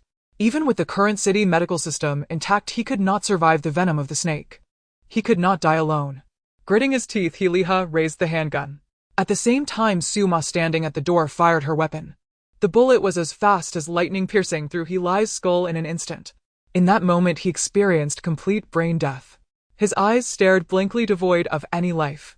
However, just before he completely lost his life, the bullet he held had already been fired. Siyu remained utterly calm, as from Li's angle, he could not possibly injure her. Siyu walked towards the door, intending to deal with the living Fu Shan and Wang Wei. To her surprise, the bullet flew toward the small snake lying helplessly on the ground. The small snake had just been thrown hard by Liha. At this moment, it lay on the ground, unable to move. Seeing this, Siyu hurried toward the small snake. She attempted to pick up the small snake from the ground, but her speed could not match that of the fired bullet. Fortunately, in a critical moment, the small snake wriggled slightly. The bullet did not directly pass through it. Instead, it grazed its body, taking a chunk of flesh with it. Siyu winced at the sight. She casually lifted the barely alive small snake, muttering, "Mind your own business." After all, without the small snake, she could have easily shot Liha. At the entrance, Fu Shan and Wang Wei were quickly dealt with by Suba. Originally, everyone had lined up to provide supplies to Liha, but the screams, noise, and gunfire abruptly ceased. Terror spread across everyone's faces. Even though the suppressor lowered the sound of Suye's handgun, they clearly heard the last shot fired by Liha. This led people to speculate whether a family on the 10th floor had been silenced. Siyu coldly handed the small snake to Fang Jixing. A trace of sorrow appeared on Fang Jixing's previously calm face. He did not speak. For over a month since the apocalypse began, he had maintained his composure. Even without contact with his family, even while facing various moral and legal violations alone, he had lived seriously. But at this moment, his heart felt somewhat shattered. The small snake, which usually darted around energetically, now lay weakly in his palm. This made Fang Jixing feel as if a loved one was about to leave. Though he appeared calm in front of Siyu, he was still just a 16-year-old boy. Suma patted Fang Jixing's shoulder. "There are some medicines at home, we can save it in time." Then Suma tore off a piece of fabric from her clothes. Fang Jixing cradled the small snake, while Suma wrapped its injured area. Siyu and Suba did not find anything wrong with Suma's actions. They understood that the appearance of the small snake was a good intention. Even if Siyu didn't need the small snake, it undeniably played a certain role. For instance, the final desperate shot was aimed at the small snake rather than at Siyu. Suba dragged the bodies of Fu Shan and Wang Wei into the room. The 3 corpses were locked inside the room. This way, the unbearable stench of decay wouldn't permeate the hallway. Moreover, Wang Wei was covered in vomit, which was extremely disgusting. To prevent the residents of Building 7 from witnessing the sight, Suba chose to be the good guy this time. After handling everything, the four of them headed downstairs. To avoid being seen by the crowd downstairs, the four descended through a separate fire escape. The fire escape was backed by a flower bed at the rear of Building 7, making it hard to notice. At this moment, everyone anxiously watched the activities on the 10th floor of Building 7, oblivious to the four people moving near the flower bed in the dark. Originally directing the crowd with a loudspeaker, Wang Wei had vanished.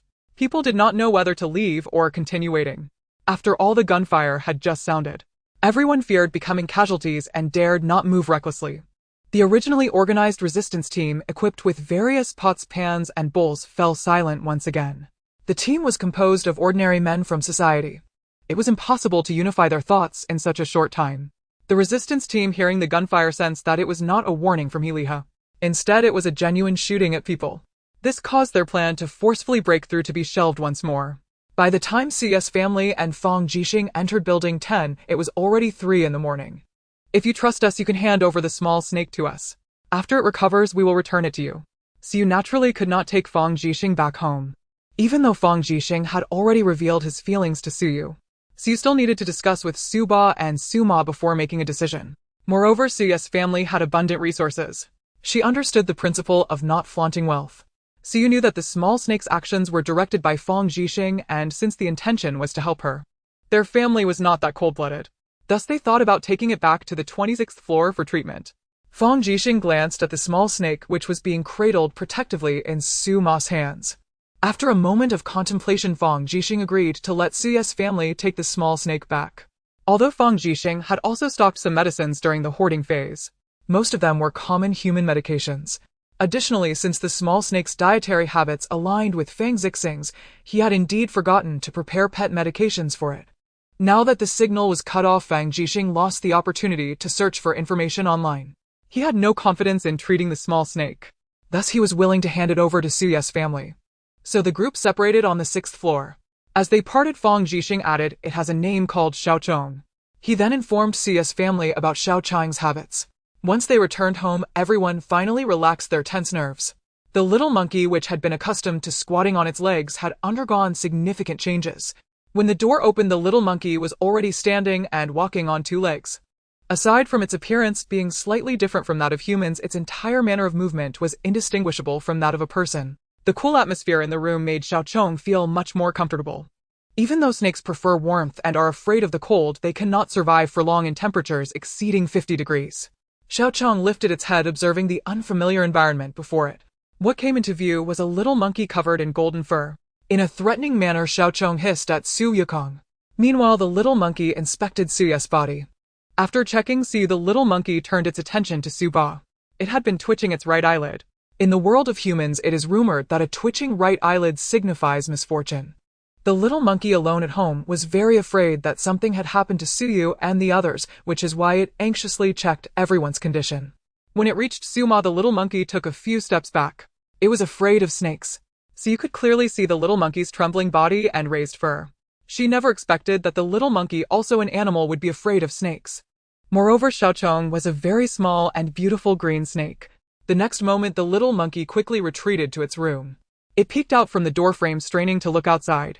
Upon confirming that Suma was holding a small snake, the little monkey turned pale. "Yukong is fine, it is very well behaved," Suba said from outside the little monkey's door. Then Suba changed out of his odoriferous clothes and went to take a shower first. Suma placed Xiaochong on a plush mat. Immediately a green light overflowed. Green light swirled around the small snake's wound. The once gory injury was gradually healing, albeit at a slow pace. Currently, Suma possessed only a level 2 healing ability. It was difficult to fully heal the little pet in a short time. After the ability was used, Suma rummaged through the medicine cabinet she had prepared at home. She then took out anti-inflammatory and hemostatic medications specifically for animals. While Suma was gathering the medicines, the family had already decided to adopt the little monkey. Thus, Suma purchased the necessary medications for animals, which came in handy. She first disinfected the area around the little pet's wound with alcohol. She then applied the anti-inflammatory and hemostatic medication. After the treatment, the little creature appeared noticeably happier.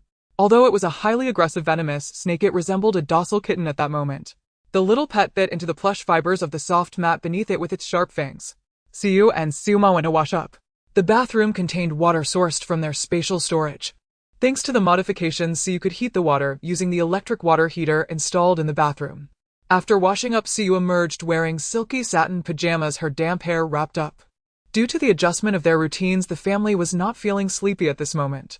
Suma took out some vegetables, fruits, and meat from the refrigerator. Before long, a faint aroma wafted from the kitchen. The little pet twisted its body in response to the scent. If it hadn't lost a piece of meat from its body, it would have already sneaked into the kitchen. 3 large bowls of icy cold Korean cold noodles were prepared. The cold noodles were topped with shredded cucumber, eggs, tomatoes, green pepper strips, and a small mound of spicy pickled cabbage. Beneath the cold noodles, ice cubes piled up, keeping the dish refreshingly smooth. Additionally, there was a portion of Hong Kong-style roasted goose taken from Suyu's space. Since the food was stored in a stasis space, it remained unchanged. At that moment, the Hong Kong-style roasted goose was still steaming hot.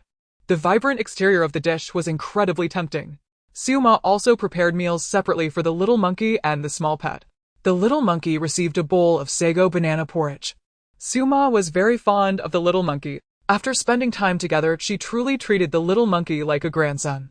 She knew the little monkey was afraid of snakes. Thoughtfully, Suma brought the sago banana porridge into the little monkey's room. After all, the little monkey was currently wrapped up in its blanket. Fearing that the little pet might sneak in and scare it, Siyu gently placed the little pet on the dining table with the plush mat. Although the little pet was well behaved, its translucent green color made it particularly beautiful. However, it was indeed strange for a snake to eat at the table. Suma prepared a plate of water-rich green vegetables for the little pet according to Fong Zixing's guidelines. Yet the little pet's gaze was completely fixed on the plate of vegetables before it. Its eyes sparkled as it stared at the Hong Kong-style roasted goose. The little pet glanced at Siyu. Then it turned its head to look at the Hong Kong-style roasted goose again, as if asking, "Can I eat this?" The little pet had been living with Fong Zixing for a year. It understood the meaning behind human actions. As Siyu nodded, the little pet slowly crawled over to the Hong Kong-style roasted goose, wrapping its small green tail around one of the goose legs. However, the Hong Kong-style roasted goose was quite large. Just one goose leg weighed more than the little pet. It was impossible for the little pet to pull the goose leg towards itself with its tail. Siyu helped the little pet shift the leg slightly. The duck leg was instantly in front of the little pet's eyes. The little creature stared at it, drooling. However, all 3 of them clearly remembered that Fong Zixing said the little pet loved to eat vegetables. It generally would vomit after eating meat. Sometimes it would rather catch a mouse than eat stir-fried pork dishes. The little pet swallowed a piece of duck meat in one gulp. The crispy skin of the duck leg oozed with tender juices, truly tempting the snake. As the meat entered its mouth, the little pet swallowed it whole. It only stopped when it clearly saw its body bulging out. It seemed to be full, but there was still 2/3 of the goose leg left. Siyu packed the remaining goose leg and placed it in the refrigerator to save for the next time. Although they had ample supplies, they couldn't afford to waste anything. Siyu tidied up the dining table while Suba washed the dishes. After cleaning up, the family comfortably settled on the sofa. The coffee table was adorned with various cold drinks. Siyu held a choco pie ice cream bar in her hand. The little pet's eyes brightened again. It tilted its little head. If it could speak, it would surely be asking, "What is this?" Siyu scooped a small spoonful for the little pet. The little pet cautiously extended its tongue to taste it. In the next second, its entire body shivered as if it had been frozen. Then the little pet shrank back, curling up its entire body back onto the plush mat. Before long, the little pet dozed off. Meanwhile, the Su family convened another family meeting. Regarding today's battle with Hiliha, Siyu made some summaries. She realized her training had been insufficient in recent days. When facing a strong and skilled man, Siyu did not have an absolute advantage. The family had long enjoyed air conditioning. When venturing out, their bodies could not operate for extended periods in high temperatures. Regarding these issues, the Su family made the following adjustments. First, they increased the duration and difficulty of their exercises. Secondly, in response to the heat problem, everyone unanimously decided to turn off the air conditioning for 2 hours every evening from 6 to 8. These 2 hours would be used for Suba and Suma to acclimate to the outdoor heat. This would also enhance their physical capabilities. Lastly, there was the matter of Fang Jixing. Since the previous focus was on Hiliha, Fang Jixing had been following along the way. Siyu had not yet had the chance to inform Suba and Suma of the specific situation. Now Siyu laid out Fang Zixing's situation completely. Suba and Suma seemed somewhat pleased. Suba, who doted on his daughter, immediately caught the keywords. Suyu has become the highest commander. Siyu coughed a few times, looking at Suba with a serious expression. Only then did Suba suppress the smile at the corners of his mouth. Actually, being the highest commander is not important. I care more about my daughter's happiness, Suba said, patting Suya's head. He then began to analyze Fang Jixing seriously. From Fang Jixing's various reserves, he indeed possesses precognitive abilities. We need to survive for several decades in the apocalypse until we can die peacefully rather than just enjoying air conditioning in high temperatures. Thus we need allies. Fang Jixing's abilities do not conflict with ours and have a supportive effect. He is indeed a suitable candidate to become a partner. As for whether Xiaoyu will eventually become the highest commander, we will let things unfold naturally. Suma agreed with Su Ba's statement. Fang Jixing's unique abilities would be more beneficial for their development as partners. Although Suyu possessed memories from her past life, Fang Jixing's precognition would be even more accurate. After gathering opinions, Suyu decided to observe Fang Jixing for a while. There was still a year left until the high temperatures ended. If Fang Jixing could endure this period of high temperatures, it would indicate that his survival capabilities were adequate and would not drag the Su family down. It would not be too late to become allies then. As dawn broke, the three of them prepared to return to their rooms to sleep. There were a total of 3 bedrooms, one for the little monkey, one for Suyu, and one for Su Dad and Su Mom. Although the house was spacious, most of the rooms were cluttered with previously purchased freezers and refrigerators. Since these appliances required electricity to operate, they could not be placed in the space. In the end, the little pet was brought back to the room by Suyu. The little pet indeed had more interaction with Suyu. Nestled on Suyu's bed, the little pet felt no discomfort. However, it found Suyu's room fragrant. After exploring for a while, the little pet found a comfortable spot and closed its eyes. That comfortable spot happened to be on Suyu's neck. When the little pet's skin came into contact with Suyu, she felt a coolness. This little pet was simply a summer heat relief miracle, as if Suyu was holding a block of ice. A silky silk quilt covered both Suyu and the little pet. Thus one person and one snake drifted off to sleep. It was 6 in the morning. The multi-layer blackout curtains blocked the glaring sunlight. The entire room was enveloped in darkness. Under the cool air from the air conditioning, everyone slept soundly. Meanwhile, the residents downstairs could no longer withstand the rising sun.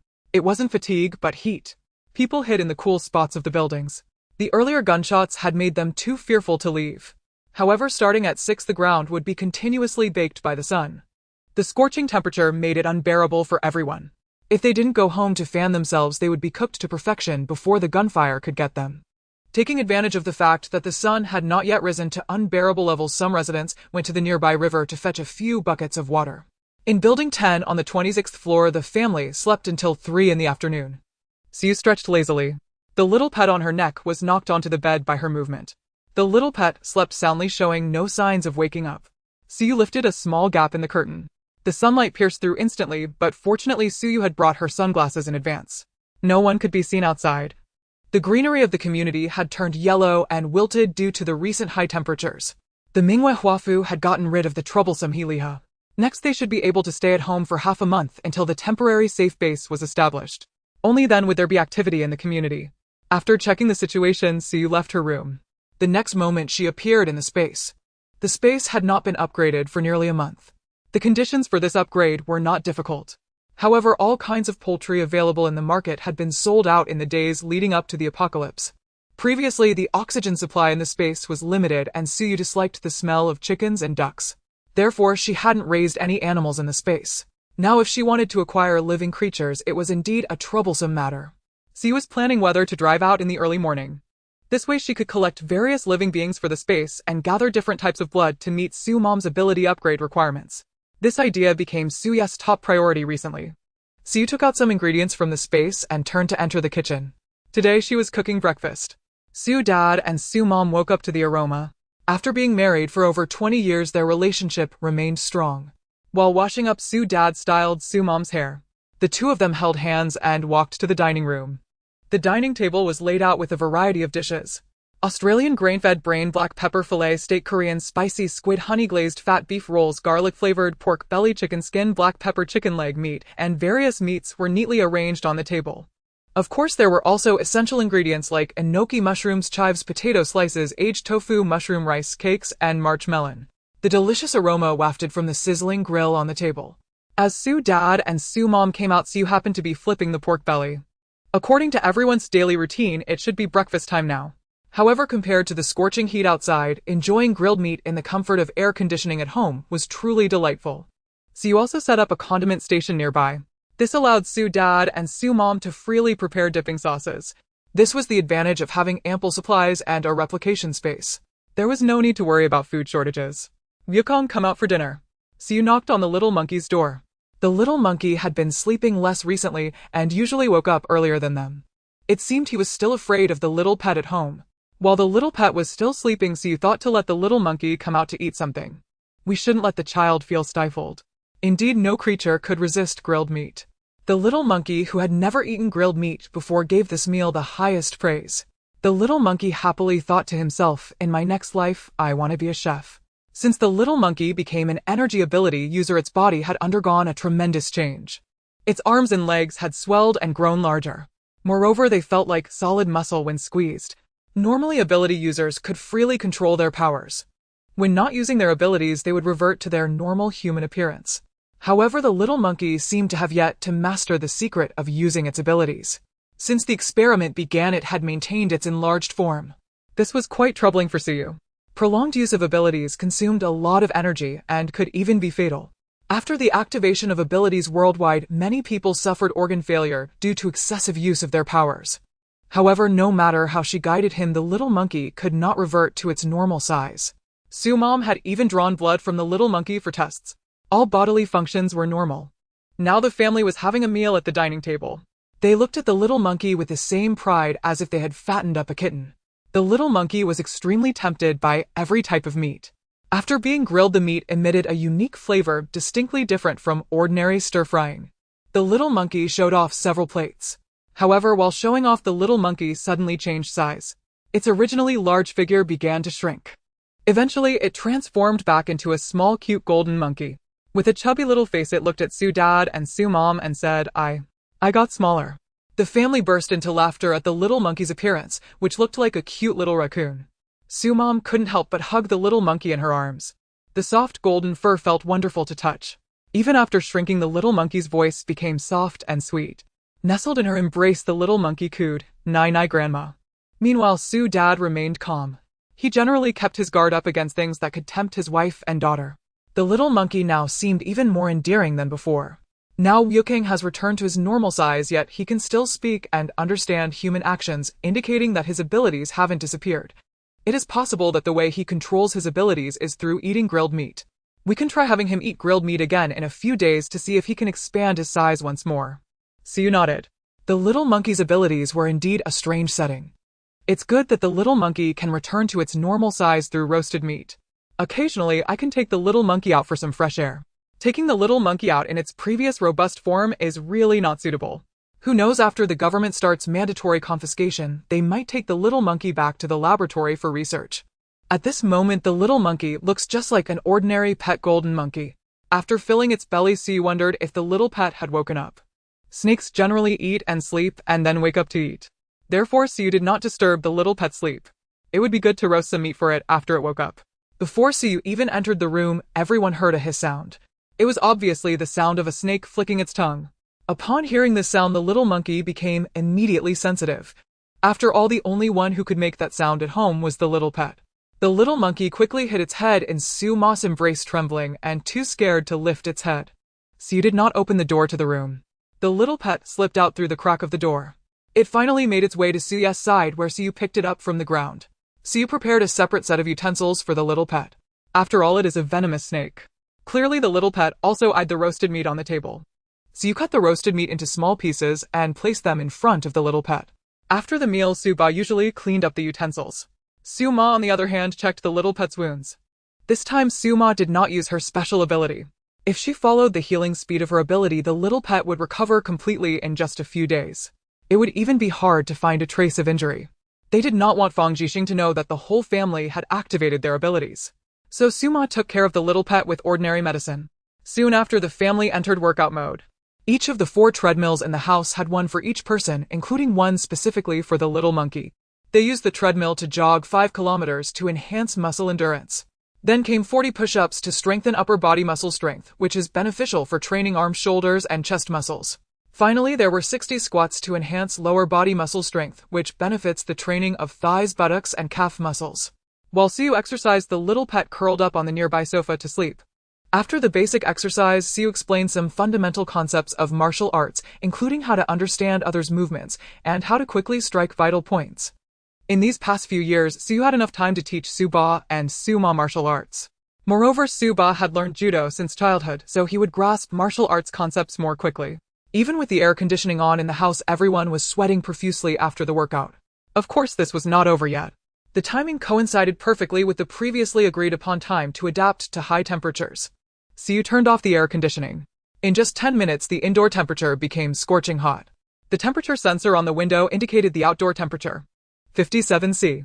It's almost there. Once the temperature rises to 65 C, it won't go up anymore. The outdoor temperature of 57 C is naturally not survivable for humans. Fortunately, the building blocks some of the heat. According to the materials used in Minghui Huafu, the indoor temperature for an average resident is 45 C. After more than a month of torment, people can already survive long-term in temperatures exceeding 40 degrees. Once the body adapts and strengthens, even if the indoor temperature rises above 50 C later, not many people will die. Su's family had made modifications before moving into Minghui Huafu. Now the thermal insulation paint and various insulating glass were proving their effectiveness. The temperature in Su's room was only 37 C. Compared to the indoor temperature above 40 C, it was much better. The family remained silent in the high temperature of 37 C for over 2 hours. Maintaining a calm state of mind made it much easier to endure. After 2 hours had passed, the electricity stored by the solar panels was just enough to power the air conditioning. A cool breeze swept in, making things much more comfortable. Everyone returned to their rooms to take a shower. The little monkey deliberately kept a distance from the sofa to avoid seeing the little pet. Then it tightly closed its room door. At that moment, the house was quiet. The little pet on the sofa peeked its head out, and then it slithered towards one of the rooms. Then came the sound of a shocking scream. If the soundproofing wasn't good, Fong Jixing on the 6th floor might have already heard it. Su Ba hurried to check on the little monkey's room. Good heavens! It was a full-fledged acrobatic performance. The little monkey was climbing on the curtain rod, wrapping its tail tightly around it. Its 4 little legs were slightly standing on top. From its appearance, it was clear that it was frightened. And what about the little pet? It was coiled up, occupying the little monkey's bed. Its pair of frightening eyes was fixed on the little monkey. Su Ba picked up the little pet. Since his child and the little pet did not get along, he truly could not let the little pet stay at home for too long. The days to come would proceed as usual. The family took turns cooking dishes. They exercised for 2 hours daily and adapted to high temperatures for 2 hours. During their leisure time, they enjoyed chilled drinks and watched dramas. Occasionally, they took time to learn some survival skills for the apocalypse. To prevent the little monkey from being startled again, it stayed in its room for these days. Meanwhile, the little pet had nearly recovered under Su Ma's care. The extreme heat phase had lasted for almost 2 months. This week, the temporary safety bases in major cities would announce their completion. Su returned home with the little pet before the government announcement. On the way home, the little pet clung to Su, seemingly unwilling to leave. Su brought some ice pops, some dishes the little pet loved, and some animal-specific medications. After arriving on the 6th floor, Su handed these items to Fong Jixing. As Su opened the door, he glanced at Fong Jixing's room, which was filled with supplies. There were many supplies suitable for long-term storage. Fortunately, the housing area of Minghui Huafu was spacious enough for one household. It allowed Fong Jixing to store a large amount of water and electric energy. In the center of the room, 2 fans were placed, blowing directly towards Fong Jixing. Fong Jixing accepted the supplies Su had handed over and then said, "Do you want to come in and cool off a bit? It's really refreshing.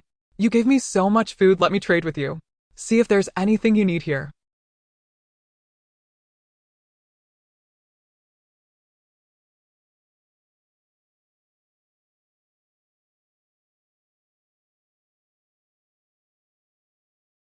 When Fong Jixing took the little pet from Su, he clearly felt that the little pet had gained weight. The little pet has actually gained weight after being out for a few days. The boy's face showed evident joy. After all, he had raised the little pet for several months, and it had always been so small. Little did he know that the reason the little pet hadn't gained weight before was because it had been eating vegetarian. As a snake, the little pet naturally loved to eat meat. However, Fong Jixing's cooking was so unpalatable that the little pet could barely tolerate the boiled vegetables. Thus, Fong Jixing thought the little pet only liked vegetarian food. Seeing Su was about to leave, Fong Jixing hurriedly said, "Sister, have you thought about it?" Su's gaze lingered on the young man's face. Bathed in the faint light of the room, the platinum-haired boy's eyes were sincere and gentle, as if waiting for Su's affirmative response. Su's expression shifted, not as indifferent as usual. However, she had only known Fong Jixing for about 10 days. Maintaining vigilance towards outsiders was a survival rule in the apocalyptic world. Siyu did not directly inform Fang Jixing of the conclusion drawn from the family meeting.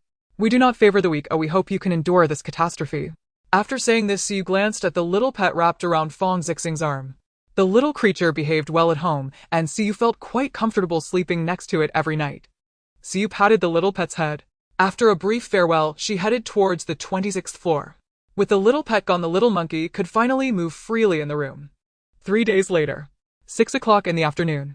The outdoor temperature was 59 C. Inside the 10th building, the temperature reached 42 C with the air conditioning turned off. The family felt as if they were in a sauna. Even when remaining still, sweat would flow down their skin. All their organs seemed to be operating at high speed. The family's skin color visibly reddened.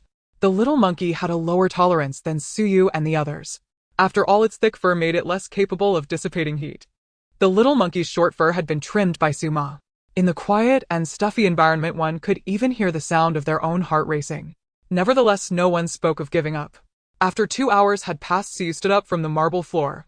The garbage that had piled up downstairs was starting to emit an odor.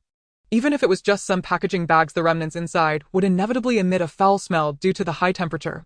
Siyu planned to go to the 24th floor to collect all the garbage. As she opened the door, she was greeted by a blast of scalding hot air. The high temperature of 59 C was incomparable to the 42 C inside the house. In that moment, Siyu even felt it hard to breathe. The cup of icy smoothie in Suyu's hand was melting at lightning speed, soaking her hand in water within moments. Seeing this, Su-ma unleashed her special ability. Siyu felt a wave of coolness, and the fatigue from adapting to the high temperature faded somewhat. Xiaoyu, why not wait until dawn to go? Su-ma felt somewhat reluctant letting Siyu go out in such harsh weather. Siyu glanced at the calendar displayed in the living room. November 10, 2023. It had been exactly 2 months since the disaster struck. If nothing went wrong, the people of Huaxia would receive an uplifting broadcast tonight. The temporary safety base had been established. Therefore, Siyu had to hide the garbage before the announcement. No one could say for certain whether the safety base would plunder resources tonight. Following the future highest commander was surely the right choice. Thus a human and a snake lay directly on the floor, comfortably enjoying the coolness brought by the air. With reasons based on national interests, the people would have no right to refuse. At that time, the garbage bags on the 24th floor would undoubtedly draw attention to Suyu's family supplies. It was best to store it away first. The scorching heat made it inconvenient for Suyu to stay outside for too long. Fortunately, the use of space was quite convenient. Upon reaching the 24th floor, Siyu simply waved at the garbage and a large amount of supplies entered her space. After dealing with the garbage, Siyu took out a few bottles of air freshener from her space. The stench on the 24th floor was greatly reduced due to the air freshener. By dawn, the air freshener and odors would dissipate. No one would guess that garbage had once been piled up here. After a thorough inspection, Siyu returned to the 26th floor. The garbage that had entered the space was not piled up haphazardly by Suyu. Instead, it was neatly categorized and placed in the dark corners of the stagnant space. The stagnant space resembled a vacuum environment, but was not actually a vacuum. In the stagnant space, various objects would not change in form, nor would they emit odors.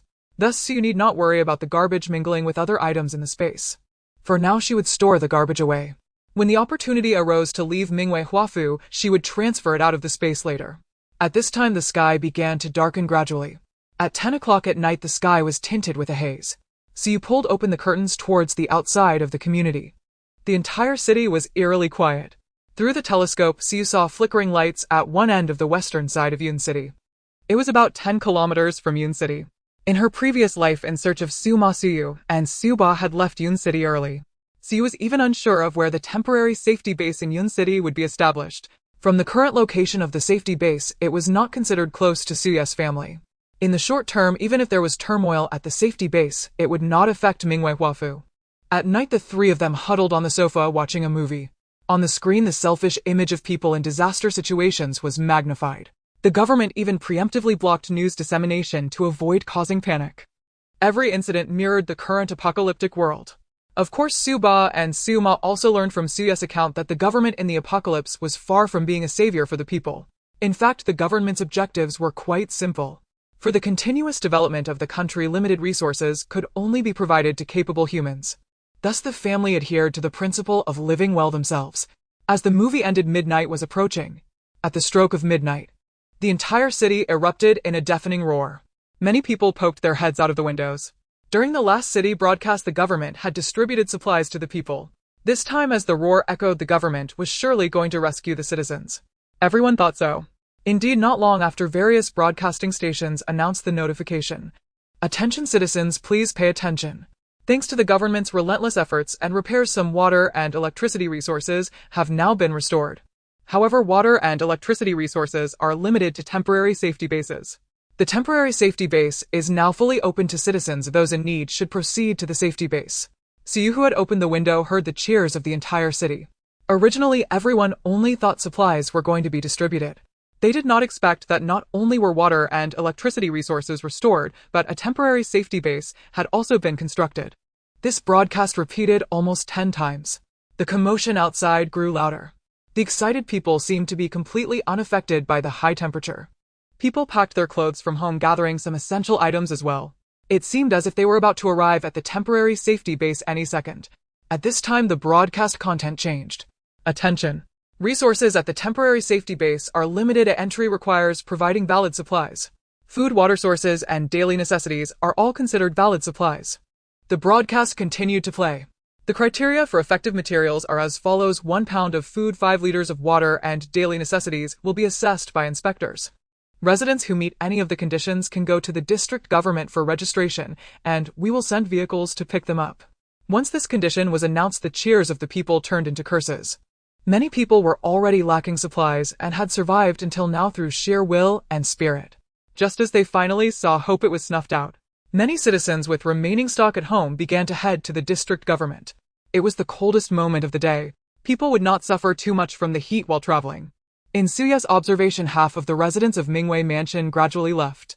A small number appeared in the basement. Their vehicles still contained some gasoline, which was now put to use. Most people had already run out of gasoline due to using air conditioning to escape the heat before it arrived. This group of people could only walk to the district government. Mingwei Mansion was far from the district government, and it was uncertain how many from this group could reach it. Suya's family naturally chose to ignore this broadcast. The family leisurely snacked on sunflower seeds. The more people left Mingwei Mansion, the smoother it would be for their future lives. Fang Jixing was sitting cross-legged on the marble floor of the living room. The fans on either side blew his hair up. The small pet around his neck helped cool him down. Xiaochong, why don't we indulge a little? Fang Jixing's words made Xiaochong tilt its head. Xiaochong confused. Then Fang Jixing turned off the fan. He picked up the remote control from the sofa behind him. With a ding, a cold breeze descended from above their heads. Although Fang Jixing's resources were not as abundant as those of Siyu, he had several generators stored at home and a whole room full of diesel. Enjoying air conditioning 2 or 3 times a week was still sufficient. As for the broadcast outside, Fang Jixing was hardly affected. He only knew that Suya's family upstairs had not acted, so he did not need to either. Following the future highest commander was surely the right choice. Thus, a human and a snake lay directly on the floor, comfortably enjoying the coolness brought by the air conditioning. Fang Jixing pondered whether he could find a chance to go out and grab some diesel. At this time, many people driving were stopped at the entrance of Mingwei Mansion. Big brother, take us with you. There are still empty seats in your car. We have money. You will definitely need it once inside the base. I'm alone. I can squeeze into the trunk. Please take me with you. A young woman, an elderly person, and a young child stood in front of the car. In this weather, walking would be life-threatening. Moreover, the burdens they carried were already heavy, not to mention the supplies required by the base. So they could only beg those with cars to take them along. The parking lot was filled with the sounds of honking horns. Many vehicles managed to leave the parking lot by crashing through. Some drivers, feeling pity, took in a few people when they saw there was room in their cars. However, they did not realize that these people could very well become a future problem for them. So you noticed that those leaving Mingwei Mansion almost all wore smiles. It seemed they felt that this disaster was about to end. What awaited them would be air conditioning, clean water sources, and food to fill their stomachs. However, reality was harsher than they imagined. How could a temporary security base built in just 2 months have good conditions? Moreover, the high temperatures during the day made construction impossible. This meant the actual construction time was even less than a month. The area of the temporary security base was even smaller than that of a district, making it impossible to accommodate a large population. Even if the government collected a large amount of supplies through various means, these supplies would rot due to the heat. It is easy to imagine how poor the food stored in the base was. Half of those entering the temporary security base this time were guinea pigs for this policy. The commotion outside was growing louder. Siyu tossed the last pineapple strawberry from her bowl into her mouth and then stood up. I have to go out for a bit. The noise outside was just right for Siyu to go out. Siyu glanced at the beautiful woman next to her who was applying a facial mask. Mom, let's go. I'll take you out to level up. Hearing the words level up, Su Mom's eyes lit up. She peeled off the mask from her face, tied her hair up, and clipped it with a claw clip. Let's go, darling. Su Dad, sitting nearby eating watermelon, felt as if he was invisible. Why wasn't he taken along when going out? Wife Xiaoyutt, Su Dad expressed his grievances. Su and Su Mom had long gotten used to Su Dad's pitiful expressions. After all, Su Dad was a clingy person at home, but a powerful CEO outside. The contrast was striking. Unable to resist, Su Dad, the three of them tidied up and set off. Before departing, Su stored all the supplies in the house into her space. Only the basic furniture was left at home. In case the three of them couldn't return to Mingwei Mansion for a while, it wouldn't be discovered that they were hiding supplies. The three of them wore black sports shorts and shirts. Each carried a waist bag which contained small knives. This was to ensure they had weapons available in case of danger while out. Firearms were not placed in the waist bags. After all, if the government found a gun on them, it would be a serious matter. Thus, firearms were stored in Su's space and could be taken out when needed. Su also carried an additional black backpack.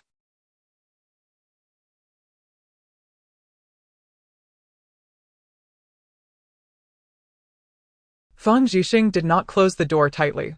Even though Su and the others walked lightly in the stairwell, he still heard them. Fang Jixing did not ask a question. He understood the meaning behind Su's words. He was not yet strong enough to become their companion, and forcing himself to join would only ruin the impression. Fang Jixing merely observed the situation of Su and the others. Only Su carried a backpack. Based on the supplies of Su's family, it was clear that they could not fit everything into just one backpack. Moreover, any intelligent person could understand that now was not the best time to enter the base. After roughly assessing the situation, Fang Jixing realized they were just going out. They were definitely not heading to the temporary security base. Thus the head that had peeked out at the door retreated. He casually took out a popsicle that Su had given him last time from the small refrigerator running in the house. He continued to enjoy the hard-won air conditioning time. Su, with the support of Su Mom's supernatural ability, arrived at the underground parking lot. At this time, there were still about 10 people in the parking lot. They were unwilling to walk, and there was no gasoline for the cars. They hoped to wait for someone fortunate to take them along. Look, someone is coming again. The people lingering in the underground parking lot are highly focused. Once someone appears, they immediately approach, unwilling to miss any opportunity that could lead them away. Among the 10 or so individuals, there are more single women. The one who just spoke is a beautiful woman. Her tall figure stands out in the crowd. Thus, as Su and her family stepped out from the dark corner, they were seen by her. Being noticed in the underground parking lot was something Su anticipated. After all, they had no intention of exiting through the unit door. The last time Liha fired his gun coincided with the supply delivery to Building 10. The 3 gunshots led everyone to believe that Suya's family had been killed by Liha. Moreover, since the 3 of them took a detour while coming down, no one realized that it was Liha who had died, not them. Recently, people in other buildings were still active at night. Only Building 10 had no signs of life. The residents of Mingwei Huafu lamented that the inhabitants of Building 10 were all dead. At this moment, there were still people gathering in the courtyard of Mingwei Huafu. In order not to be seen, Su decided to go directly into the underground parking lot, solidifying everyone's suspicions. The location of Building 10's underground parking garage is concealed. By the time that woman spotted Su's family, they had already appeared at the entrance of Building 6 according to their usual detour plan. The parking lot was even darker than outside. The only source of light came from the solar-powered flashlights held by a few individuals. During the day, ample light would accumulate energy for the solar-powered flashlights. A beam of light flashed over, briefly illuminating Su's family's faces. Su frowned in displeasure. The 3 did not wish to engage in conflict in the underground parking lot, so they quickened their pace towards the exit. To their surprise, the tall woman who had just spoken rushed over. She was fairly tidy, carrying a huge backpack on her back and holding a designer handbag in her hand. Her body emitted a mixed scent of sweat and strong perfume. My name is Li Qin. May I ask if you are planning to drive? Li Qin noticed that Suya's family had no intention of stopping and hurriedly asked. If they weren't coming to drive, who would appear in the underground parking lot? Thus Li Qin assumed that Su and the others were preparing to drive to the district government. However, she overlooked the fact that there were also people like her without cars hoping to hitch a ride. Seeing that the 3 remained silent, Li Qin continued to follow. Li Qin's height naturally gave her an advantage among women. But compared to Suya's family, it was clear she could not compare. Additionally, Su Dad, Su Mom, and Su had been exercising consistently lately, making their pace much quicker than Li Qin's. Yet Li Qin continued to chatter incessantly beside them. You must be planning to go to the district government too, right? If you're not driving, it'll probably be dawn by the time you get there. Give me a ride, it would be good to help each other when we reach the base. Li Qin was surprised by the coldness of these three. They completely ignored her. Moreover, their pace was increasing, and she was starting to feel fatigued trying to keep up with them. Originally, apart from Li Qin, there were others who were also walking towards Suyu. They were all thinking of hitching a ride. However, Li Qin's persistent questioning yielded no response. Soon the others who were following gave up. Only Li Qin remained unwilling to lose hope. She had been waiting in the underground parking lot for nearly an hour and had finally spotted Suyu and the others. Li Qin was determined not to give up. She couldn't believe that they came to the underground parking lot without a car. At this point, they were still several hundred meters from the parking lot exit. On the way, Li Qin always thought they were heading towards their parking space. However, as they walked, they approached the exit. A faint light shone on the parking lot's exit. This handbag I'm holding is very valuable. I can offer it to you as fare. Li Qin spoke up again. Perhaps their car was parked outside the community. Unbeknownst to her, the expressions on the three's faces had turned extremely dark. They had seen shamelessness before, but never to this extent. Even in such a situation, Li Qin was still clinging to them. Su Mom chuckled lightly. She glanced at the bag in Li Qin's hand. It was merely a crocodile skin bag from Hermes valued at $1 million. For the Su family, whose assets exceed 100 billion, Su Mom would never choose such a cheap bag. Perhaps it was Su Mom's glance that made Li Qin think there was hope. Sister, this bag is hard to get. There are probably only 3 in the entire Yun City. Perhaps you will never have a bag of this level in your life. Li Qin's voice was inherently a bit delicate. Now, having felt a hint of attention, she immediately began to speak in a sugary tone. But it's okay, sister, I'm willing to give it to you now as long as you can drive and take me along. Li Qin said while lifting the bag in her hand and shaking it. Although Mingwei Huafu is a high-end community, in Li Qin's perception, it was impossible for anyone who splurges $1 million on a bag to appear here. Initially, Su Mom just gave it a casual glance. She didn't expect Li Qin to take it as an opportunity to climb higher. Su Mom's eyes were filled with disdain. Although she worked long hours in a lab and had little interest in various luxury brands, Su Dad, who was crazily devoted to his wife, regularly bought new bags for Su Mom. Not to mention other brands. The previous villa area where they lived had an entire wall filled with Hermes bags. The few glances of the handbag that Li Qin waved in front of her were enough for Su Mom to determine its authenticity. Not wanting to entangle further with Li Qin, Su Mom straightforwardly said, I can accept it as fair, but this Birkin of yours is fake. Su Mom chose to directly expose the authenticity of the Hermes bag. This response was the most painful way to stab Li Qin's heart. After all, in the midst of an apocalypse, still carrying a designer bag shows how strong Li Qin's vanity is.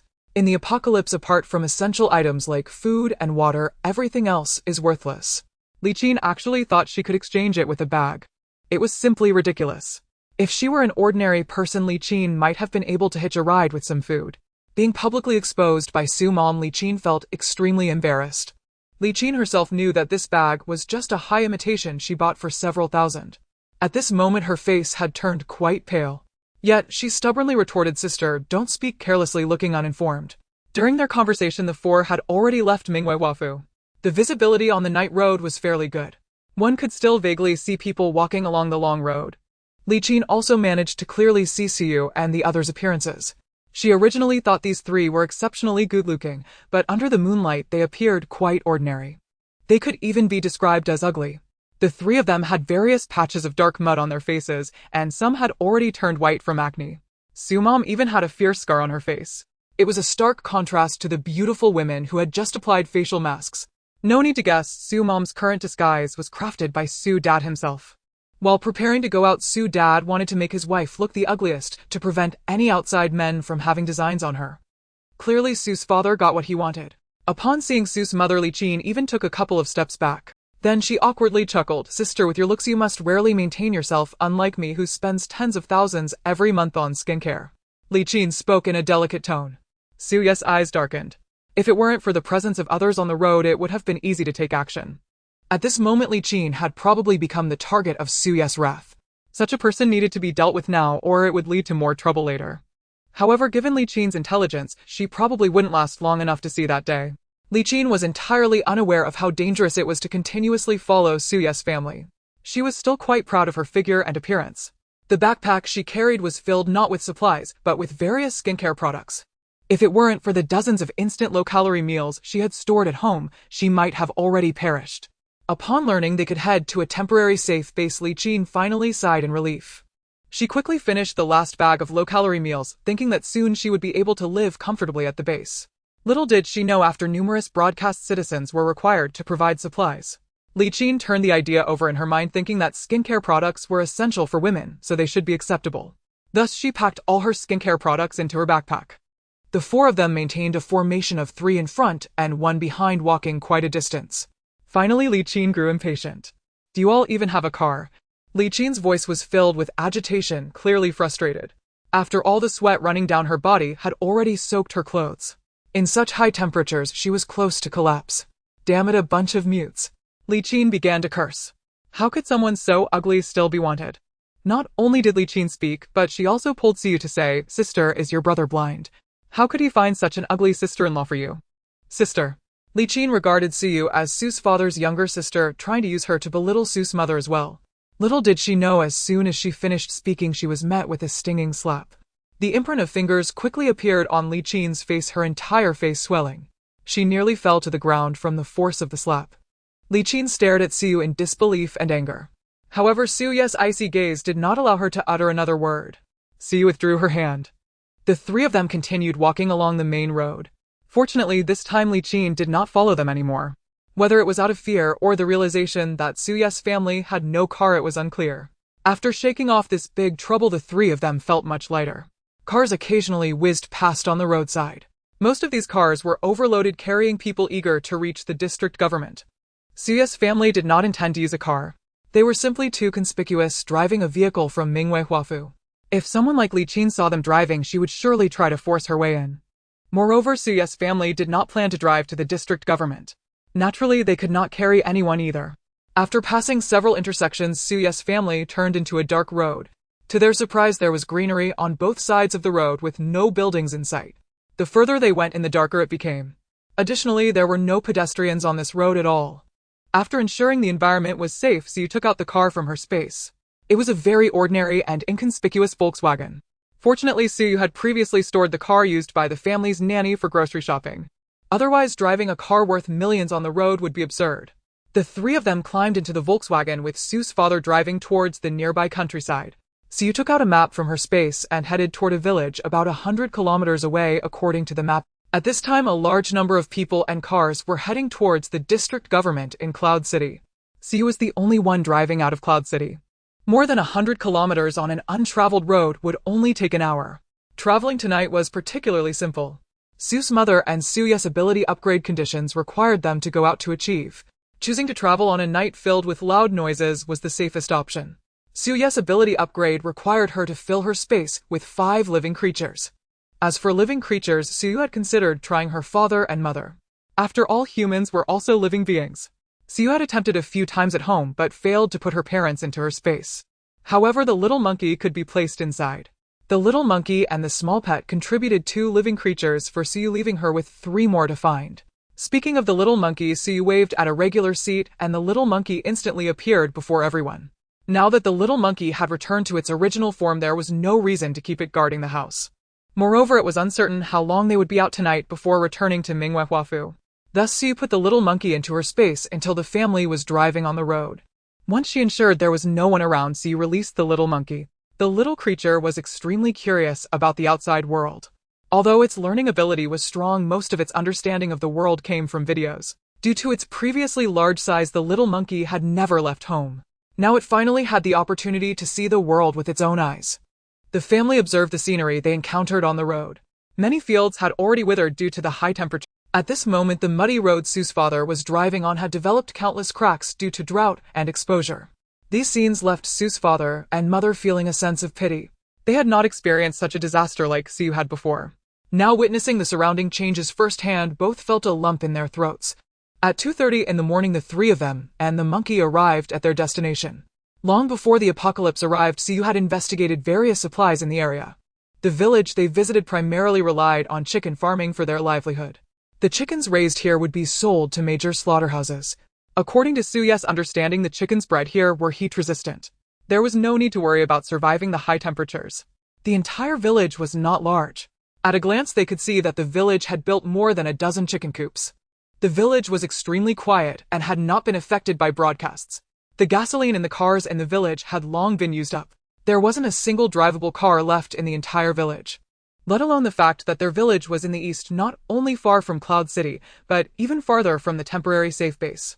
However, they were well stocked and located right next to a river. Every household had a well. Even if the high temperatures caused power and water outages, the impact on them was minimal.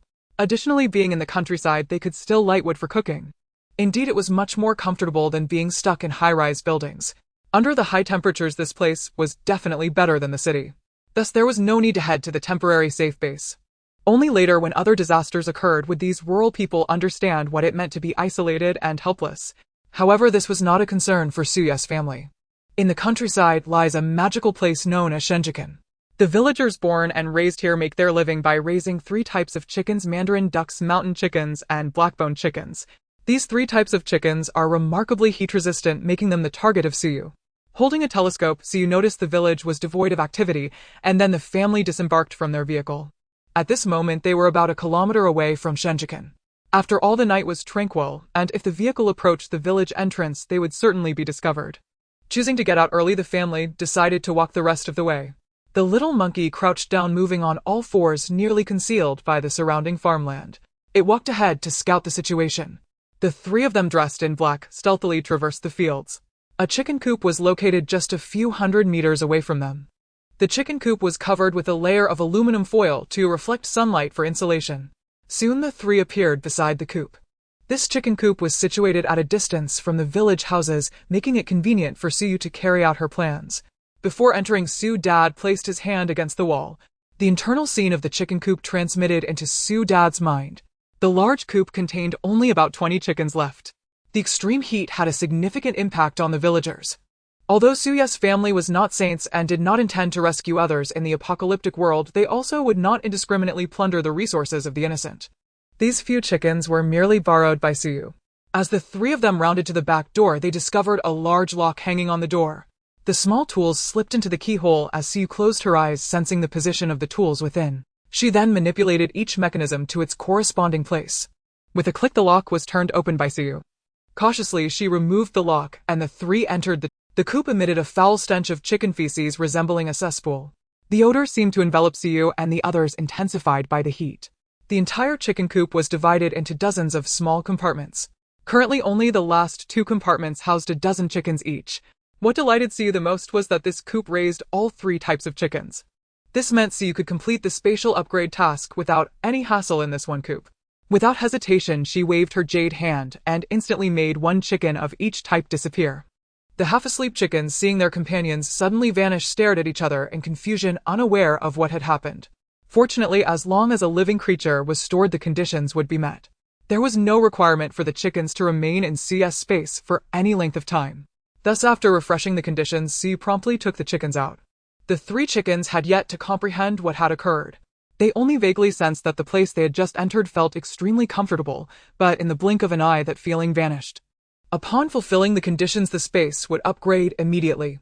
As the levels increased, the pain Suyu experienced during each upgrade grew more intense. The sudden feeling of distortion made it difficult for Suyu to stand. A sensation akin to being pricked by needles assaulted her body. Fortunately, Suyu's mom promptly provided healing abilities.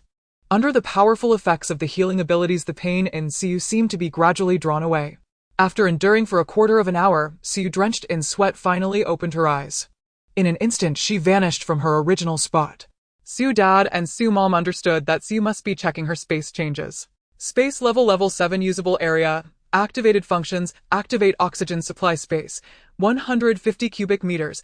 Activate planting space, 70 cubic meters. Activate replication space, 5 cubic meters. Activate expansion space, 5 cubic meters. Activate contraction space, 5 cubic meters. Upgrade conditions: time spent by the space owner in the space 048H. The space upgraded to level 7. Although no new functions appeared, the usable area of each type of space was enhanced. Furthermore, the upgrade conditions for reaching level 8 were relatively simple. After reviewing, Suyu exited the space. At that moment, Suyu's dad was holding a chicken ready to drain its blood. He made a cut on the chicken's leg with a small knife. Such a position could slightly alleviate Suyu's ma's suffering. Suyu's placed his arm near Suyu's ma's mouth. Bite down. Naturally, Suyu's dad did not want Suyu's mom to come into contact with these chickens. Therefore, he carefully brought the blood to Su Mom. Wife, just a touch. Su Dad said, gently nodding toward the blood in his hand. The condition for Su Mom's ability upgrade was to collect blood. The method for collecting blood was simply through touch. A few days ago, when defeating He Lihong, Su Mom had collected the blood of He Lihong, Fu Shan, and Wang Wei. Even the blood of the little pet was included. Currently, she still needed to collect 5 types of blood. As Su Mom touched the blood in Su Dad's hand, a panel of abilities lit up in her mind, and the count of collected blood increased again. Su Mom had dissected more animals than Su Dad had signed contracts. Although she had always been pampered by Su Dad, she was not a delicate person. To collect blood more quickly and leave this place, Su Mom opened her waist bag and took out a small knife to cut the thigh of another chicken. Moreover, Su Mom's cutting technique was quite meticulous. It allowed the chicken to bleed without causing it to die from excessive blood loss. Meanwhile, Su was performing the same steps. She also took out several paper cups from her space. She knew that Su Dad adored her mom, but they could easily avoid getting their hands dirty. Why bother? Before long, 5 cups of blood were placed in front of Su Mom. She sequentially dipped her fingers into the 5 cups of blood. However, the count of collected blood only increased by 3. The 3 quickly realized that the chicken coop only contained 3 types of chickens. Blood from the same type of chicken could not be combined. After confirming the situation, the 3 swiftly tidied up the scene. The scene was completely restored. Even the wounds on the chicken legs were healed by Su Mom's healing abilities. Su locked the chicken coop and gestured toward the roof. A shadow swooped down into Suye's arms. The fur on the shadow tickled Suye's chin. This shadow was of course the little monkey stationed on the roof to keep watch. Su pinched the little monkey's nose and said, next time you don't need to stand so high to keep watch. The little monkey responded with a few giggles. Before long, the 3 settled back into the vehicle. The engine had remained running and the air conditioning was on. Thus, the interior of the car would not become stiflingly hot due to the high temperatures. The village they visited primarily relied on chicken farming for their livelihood. The chickens raised here would be sold to major slaughterhouses. This way she would understand the new upgrade conditions before returning to Mingwei Huafu. Indeed, Su Ma had not yet collected the blood of Su Yu and Su Ba. At this moment, the collection of blood from different species was at 8 out of 10. Just a drop of blood shouldn't make Su Ma hesitate about her husband and daughter. The little monkey dozing beside Su Yu opened its eyes. Many people were already lacking supplies and had survived until now through sheer will and spirit. Just as they finally saw hope, it was snuffed out. And the little monkey. The blood from both the human and the monkey dripped into Su Ma's palm. Collection condition blood from different species, 10 out of 10. Such words flickered in Su Ma's mind. Once the conditions for the ability upgrade were generated, they would upgrade immediately without delay. Previously, Su Ma had upgraded twice smoothly, unlike Su Ba and Su Yu, who had endured excruciating pain. However, this time Su Ma frowned.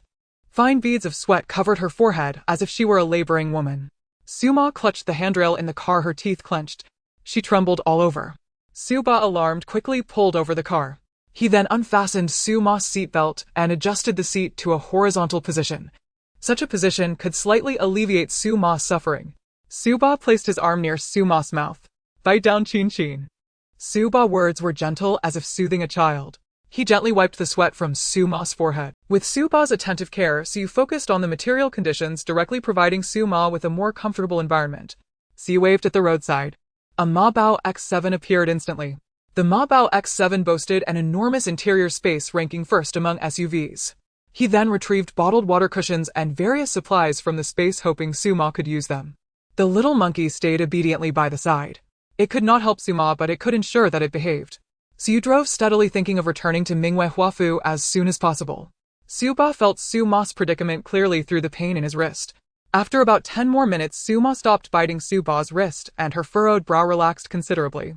She collapsed weakly into Su Ba's arms. At this moment, Su Ma should have been utterly exhausted. Dad, we are about to enter the city. Let's rest by the roadside for a bit to avoid drawing attention in the city, Su reminded. Su Ba nodded in agreement. Busy caring for his wife, Su Ba indeed had not thought things through. He then parked the car about 10 kilometers away from the city. Now they were unclear about the situation in the city. They did not know how many people were looking to hitch a ride or rob others. Although the Mabao X7 they were driving was much inferior to many luxury cars in the space. In the eyes of ordinary people, however, it was undeniably a luxury vehicle. Moreover, because it was not often driven and had been stored in the space, the Mabao X7 looked brand new, attracting anyone's gaze. They would then guess how many supplies were hidden inside this car. Thus, stopping here was much safer than returning directly to Mingwei Huafu. Meanwhile, Siyu checked Suma's pulse. Confirming that Suma was in a state of restful sleep, the family felt considerably relieved. As the high temperatures approached, the daylight hours grew longer. At this moment it was 4:30 a.m., and the sky was gradually brightening.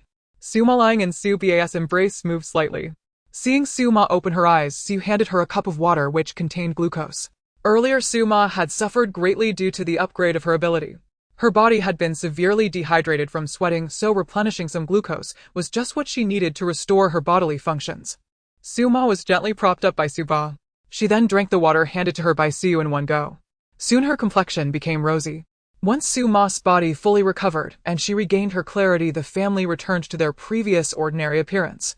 The outside world was indeed not as comfortable as home. In contemplation, Suba pressed harder on the gas pedal. If they hurried back now, they could still have a warm breakfast and then nestle into their comfy bed for a nap. Since they were driving on a remote road, there were no people in sight. Occasionally, they could see a few individuals collapsed by the roadside. They were ragged, their bodies smeared with blood, and their faces were extremely grotesque. For a moment, Siu felt as if the zombie virus had arrived early. But that was not the case. These people lying on the roadside had all been beaten to death. The blood on them had long since dried into scabs under the scorching sun. One could easily guess that these individuals had suffered robbery.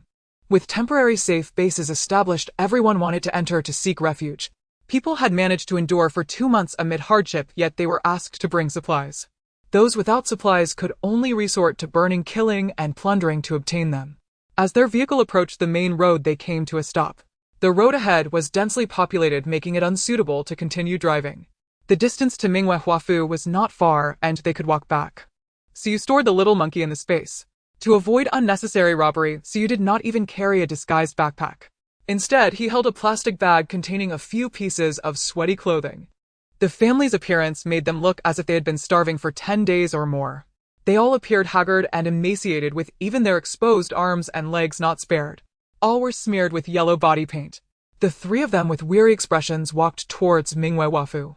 They were about 2 kilometers away from it. At 5 a.m., the temperature was 55 C. Thanks to the temperature endurance training from earlier days, the family adapted to the heat much better than at first. Considering Suma had just recovered, both Suyu and Suba dared not let her use her abilities. The 3 of them treated it as a sauna experience. Upon entering the main road, sure enough, there were scattered groups of people walking together.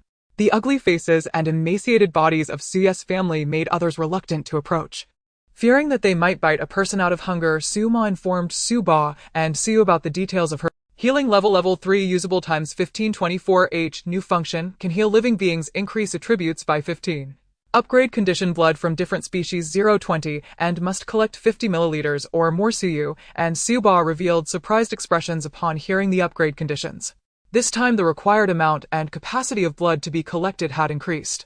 This meant that it was not enough to merely dab some blood, a significant amount needed to be drawn to meet the conditions. A capacity of 50 milliliters is not large, but it is considerable for blood.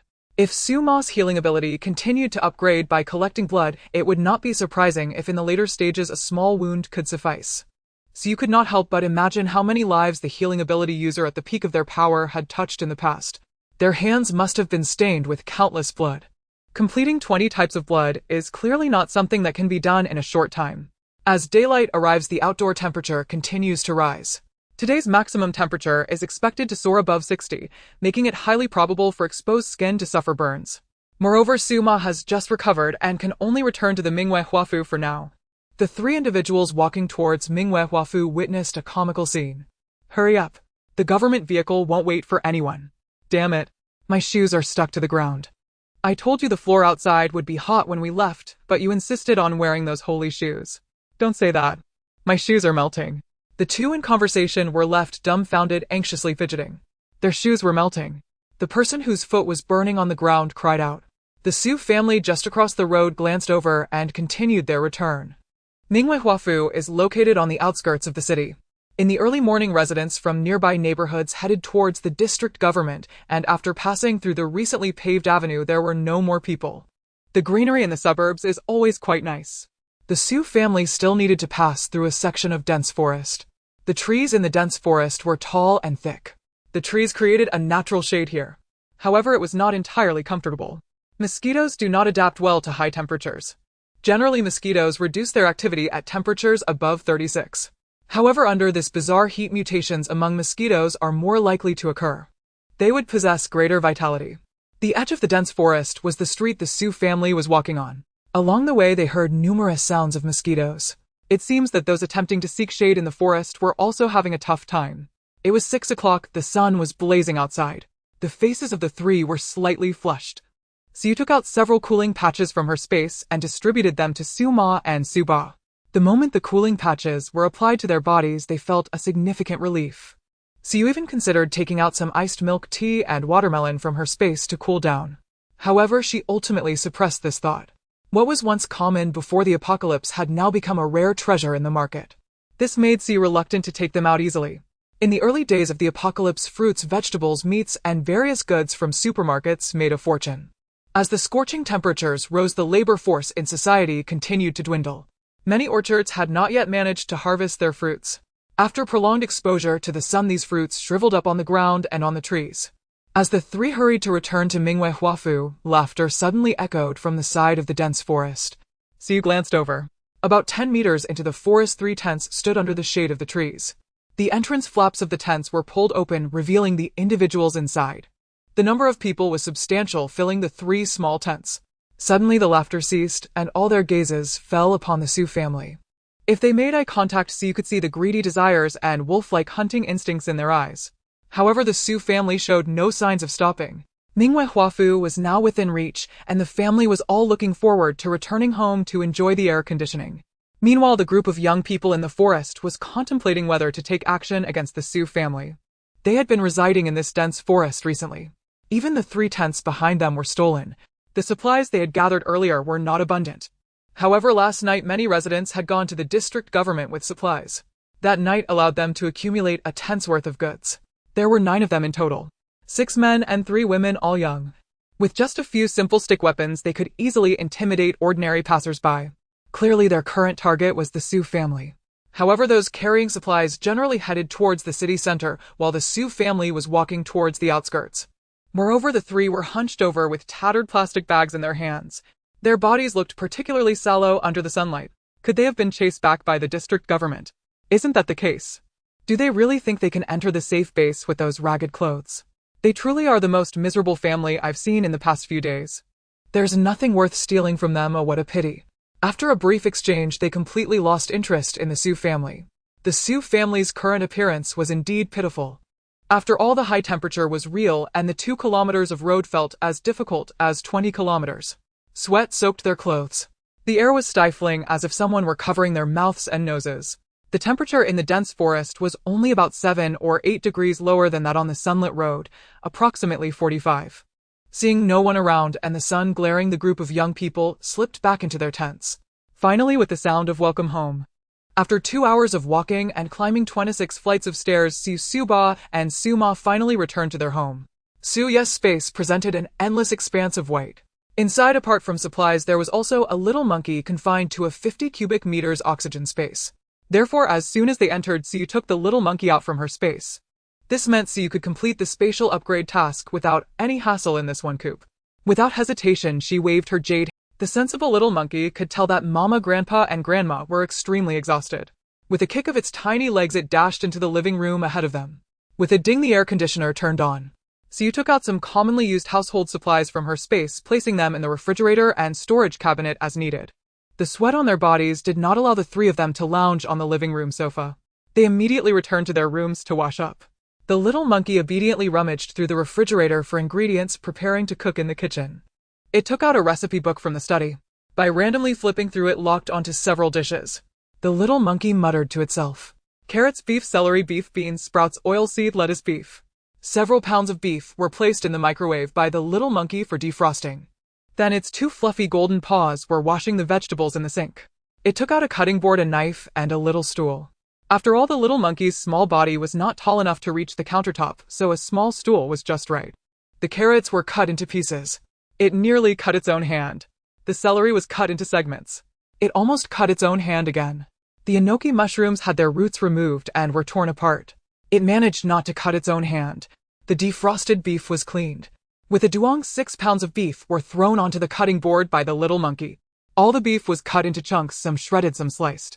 The tougher parts of the beef proved to be quite a challenge for the little monkey. The first pot was prepared for cooking. Chunks of carrot and beef were tossed in.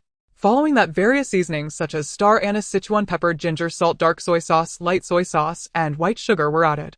In the second small pot, water is boiled to cook the sliced beef. The thinly sliced beef is marinated with green onions, ginger, egg whites, and dry starch. Oil is added to the pot, followed by green onions, ginger, garlic, bean paste, and dried chili to sauté until fragrant. After sautéing, water is added along with bean sprouts and romaine lettuce to cook them until tender. The beef slices are cooked in the pot, then cornstarch water is added to thicken the sauce before being poured into a bowl. Chopped green onions, minced garlic, cilantro, and dried chili are placed in the bowl topped with hot oil, and the water-boiled beef slices are ready. The little monkey skillfully handles the dishwashing. Next, the small frying pan takes the stage. The third dish is celery stir-fried with beef. Hot oil is added to the pan, followed by the sliced beef and chopped celery. After stir-frying, soy sauce and salt are added for seasoning. Just as Siyu comes out of the bathroom, she's drawn to the enticing aroma wafting from the dining room. The dishes cooked by the little monkey are all covered up. Siyu isn't in a hurry. She takes a large block of chilled watermelon from her space and puts it into the juicer. Moments later, 4 cups of freshly squeezed watermelon juice appear on the dining table. Su's dad wipes his damp hair. He points at the dishes on the table and then at the busy figure in the kitchen. Su's dad quietly asks, "Did the little monkey make these dishes?" The last time, the overly salty dish and the egg custard with eggshells left a lasting impression on Su's dad. Anyone can cook at home, but he feels a bit resistant to the little monkey's meals. "Yuking has been practicing lately, don't doubt him," Su's mom quipped while wearing her nightgown. As the family chatted, the little monkey brought out the final dish from the kitchen. The large stew pot contrasted starkly with the little monkey's small stature, as if the family were employing child labor. Su's dad gave a thumbs up towards the little monkey. A familiar aroma wafted from the ceramic stew pot. Su's dad confidently stated it must be carrot stew with beef. As he spoke, he leaned over to peek into the small stew pot. Sure enough, just as he thought, it was indeed carrot stew with beef in the pot. The dish looked exceptionally appealing. Su's dad couldn't wait to approach the dining table. "Let me see what other dishes our Yuking has prepared," Su's dad said as he lifted the lid of one dish. His eyes were met with stir-fried yellow-green celery mixed with beef. Su's dad was puzzled. This dish was once again beef. Su chuckled and gestured for Su's dad to lift the lid of another dish. With great anticipation, Su's dad lifted the lid. Water-boiled beef slices. "What's wrong?" The little monkey looked confused by Su's dad's expression, unaware that the recipe page he just opened was actually a comprehensive guide to beef preparation. Today, all 3 dishes cooked by the little monkey looked delicious and appealing. Unfortunately, the 3 holding chopsticks were troubled. Ever since the apocalypse, the family had implemented a rotating cooking system. Whenever it was the little monkey's turn to cook, the family either had no appetite at the dining table or went on a snack spree after the meal. Luckily, the little monkey was still just a simple little creature. Unable to decipher human micro-expressions and thoughts, it did not realize that the food it made was unpalatable. After all, it had survived for many years in the woods. The little monkey would eat whatever rotten fruit it could find, showing no picky preferences. Seeing the little monkey's eager little face, Su picked a piece of beef from the ceramic stew bowl. As soon as it entered her mouth, Su's dad and Su's mom noticed Su's eyebrows twitching slightly. It seemed she was about to frown but held it back. Su hurriedly swallowed it down, otherwise she would have to spit it out the next moment. No wonder the carrot stew with beef looked so good. She had no idea how much dark soy sauce the little monkey had added, which made Su's head spin. Su choked and took several big gulps of watermelon juice. Then she forced out the words, "It's good." At that moment, Su felt as if she was tasting poison. Seeing Su's pained little face, Su's dad and Su's mom naturally understood that this carrot stew with beef was impossible to eat. What a pity for this pot of meat and vegetables. Fortunately, the family had unlimited resources to allow for such waste from the little monkey. Su suggested, Kong, "You're too small now that you've turned back into your original form. Whether it's chopping vegetables or stir-frying, it's a bit difficult for you. From now on, cooking can be left to your grandparents." Su smiled as she patted the little monkey's head. The little monkey rubbed against Su's palm in response. Internally, it felt delighted, thinking that not letting it cook was a sign of caring for it. Little monkey happy. Su's dad and Su's mom relieved. After the meal, Su's dad placed the bowls and chopsticks into the dishwasher and waited for it to clean. The family yawned and returned to their rooms to sleep. Su was trapped in the soft mattress. The small speaker at the head of the bed played soft music. The entire world felt exceptionally quiet. The dark light inside the room contrasted greatly with the dazzling sunlight outside. The high temperature mortality rate over the past 2 months was not high. It reduced the global population by only about 8%. Among them, those who died from hunger and heat accounted for only 30%, and the remaining 70% were mostly victims of chaos in the early apocalypse. Now half of the residents of Yun City gathered at the doors of their respective district governments. Tens of thousands, even over 100,000 people lined up surrounding nearby streets so tightly that not a drop could leak through. Those who drove there found no parking spaces and had to get out and walk. The sweat on people's bodies made them stick to each other. However, there were only a few buses available for transport at each district government. The number of people meeting the criteria was exceedingly low. Each official in charge of the area was equipped with firearms. This was not a fair rescue operation. Once a riot broke out, it would be dealt with directly. Only those who arrived on site realized that possessing supplies was not that simple. Every family member had to meet the corresponding supply requirements. Elderly individuals over 60 and children under 12 were not accepted. No matter how much supplies they brought, they were blocked by firearms at the perimeter. It was 7 in the morning. The temperature had reached 58 C. Everyone gritted their teeth enduring the heat in order to board the vehicles heading to the temporary safe base. However, at this moment, only the first batch of people had been sent away. In total, there were 5 major districts, each sending away 45 people. These 45 individuals not only had professional skills that were beneficial to the temporary base, but also contributed resources far beyond those of ordinary people. Under the scorching sun, the people on the bus displayed expressions of fear. The entire compartment was exceptionally quiet, with only the sound of the air conditioning circulating within. After 2 months of high temperatures, this was the first time they felt cool since the power outage. The sudden drop in temperature gave everyone goosebumps. Of course, not everyone was so shocked. Among them were the owners of diesel factories and various power generation product factories. What allowed them to board this bus was the resources they possessed. As the buses from the 5 major districts headed towards the temporary safe base, the personnel responsible for the review continued their assessments. Those who met the basic supply requirements would be allowed to enter the hall first. Once the number of people in the hall reached 450, the most advantageous 45 would be selected from these individuals. On what basis are you screening people? Why didn't you clarify the conditions from the beginning? I can pay. I have 1 million in my bank account. Please let my son enter the base with me. If we're going to die, let us all die together. Either let everyone go to the temporary safe base together. The people entering the hall shouted until they were knocked to the ground by soldiers wielding rifles. Such a low probability screening was an overwhelming blow to the people. They endured the pain and approached the government with their supplies. However, everything was far crueler than they imagined. No matter how they tried to resist, they could not defeat a well-trained army with their exhausted bodies and bare hands. The long line near the district government made it difficult for the bus to navigate. Vehicles were parked chaotically everywhere. Besides cars, there were also electric bikes blocking the roads.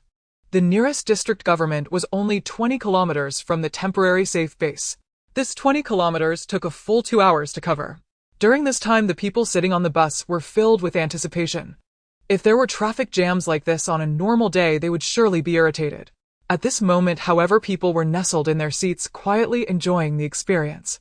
The temperature inside the bus was a comfortable 26 C, resembling a paradise. However, as the temporary safe base gradually appeared before their eyes, their aspirations noticeably diminished. The temporary safe base was built within a forest with houses shrouded in the shade of trees. It covered an area of about 3,000 acres, roughly the size of a university.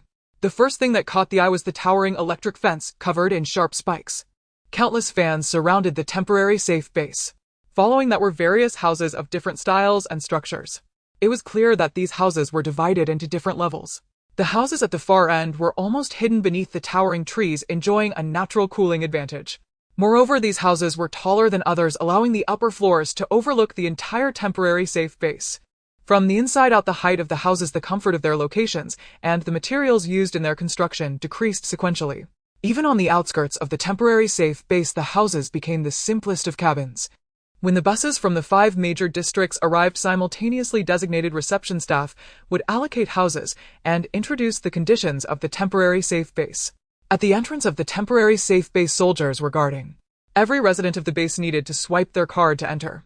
Please queue up in order to record your access. Housing allocation will be evaluated based on the supplies provided by each of you and your potential contribution. The temporary safe base has complete infrastructure for daily living. Due to limited water resources, water will only be available for 2 hours each morning and evening, with usage restrictions based on the room type. The base has electricity providing basic cooling fans for everyone. There is also an air-conditioned room open 24 hours accessible with points. Participating in labor or providing supplies at the base can earn you base points. If supplies need to be fetched from home, points will be halved. The loudspeaker announced the rules to every newcomer joining the temporary safe base. The first batch of people to arrive at the temporary safe base consisted of 45 individuals sent from each of the 5 major districts, totaling 255 people. As soon as they left the bus, they once again felt the scorching heat outside. It was now close to noon. The temperature had reached 62 C. At this time of day, people normally pressed against the cold floor of their homes trying to find coolness. Everyone seemed extremely impatient. Every second in this heat was excruciating. Just as everyone was anxious, the temporary safe base emitted a loud noise followed by the announcement, "Fans have been fully activated to provide relief for base personnel." The surrounding fans started spinning simultaneously. They surrounded the entire temporary safe base, creating a much cooler airflow in the center. The reception staff did not delay and promptly guided people into the base in batches. Distributing rooms, introducing the various facilities of the base, and explaining the usage rules of the base cafeteria were all tasks the reception staff would undertake next. Although everyone was aware of the differences between the houses, the base had water and electricity, and the temperature was over 10 degrees lower than outside. In the face of natural disasters, being here was much better than staying at home. Little did they know they were merely the first batch of experimental subjects for the temporary safe base. Daylight turns to night. Buses continuously travel from various district governments to the temporary safe base. The Vastune city has a population of 10 million. The announcement to queue at the district government has attracted more than half of the city's population. However, the temporary safe base can only accommodate 100,000 people. Among these 100,000, only 30,000 can have individual living spaces.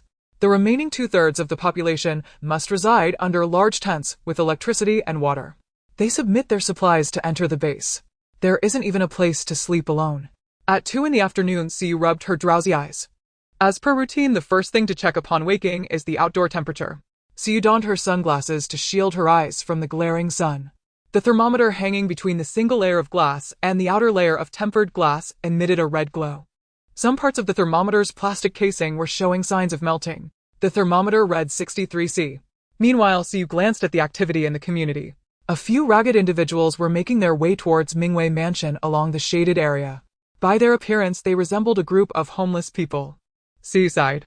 Why does Mingwei Mansion always attract all sorts of people? If these newly arrived homeless individuals have any thoughts of breaking the law or moral codes, Mingwei Mansion will not be peaceful. Had she known, she should have found a house deep in the mountains from the beginning. The whole family could retire together. It wouldn't be too late to head back to the family's villa now. However, the villa stands amidst the jungle. In such high temperatures and natural conditions, the biological chain has long been disrupted. Many creatures have undergone varying degrees of mutation. Perhaps life is more vigorous, perhaps the toxicity is even stronger. Of course, more than half of the creatures have become weak as they cannot adapt to the sudden high temperatures. Living in the deep mountains now might be more tormenting than in Mingwei Mansion. It is not humans who will torment Suyu's family, but various insects, ants, snakes, and rodents. Larger-sized creatures can be detected by Suyu's family immediately if they come close. But the smaller ones are not so easy to notice. Just like that day, Liha completely failed to notice the small snake that posed a threat to him.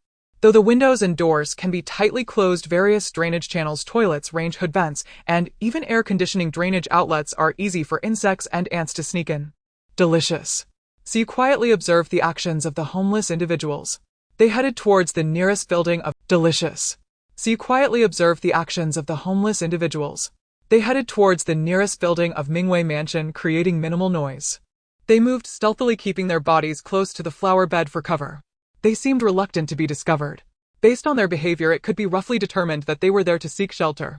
Seeking shelter has become a common behavior after the apocalypse. With disasters occurring, the mortality rate among people has risen. The occupancy rate of many residential areas has significantly decreased. At this time, some homeless individuals, or those originally living in poor conditions, search for better houses to occupy.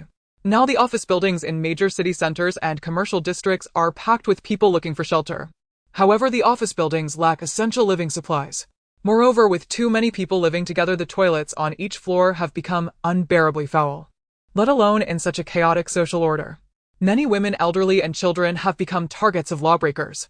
Thus, seeking shelter in residential areas is the choice of more people. As the homeless entered a unit door, Siyu also turned her gaze away. The family continued their normal routine eating, exercising, eating, and relaxing. As for the homeless entering Mingwei Mansion, they listened for sounds from inside each unit.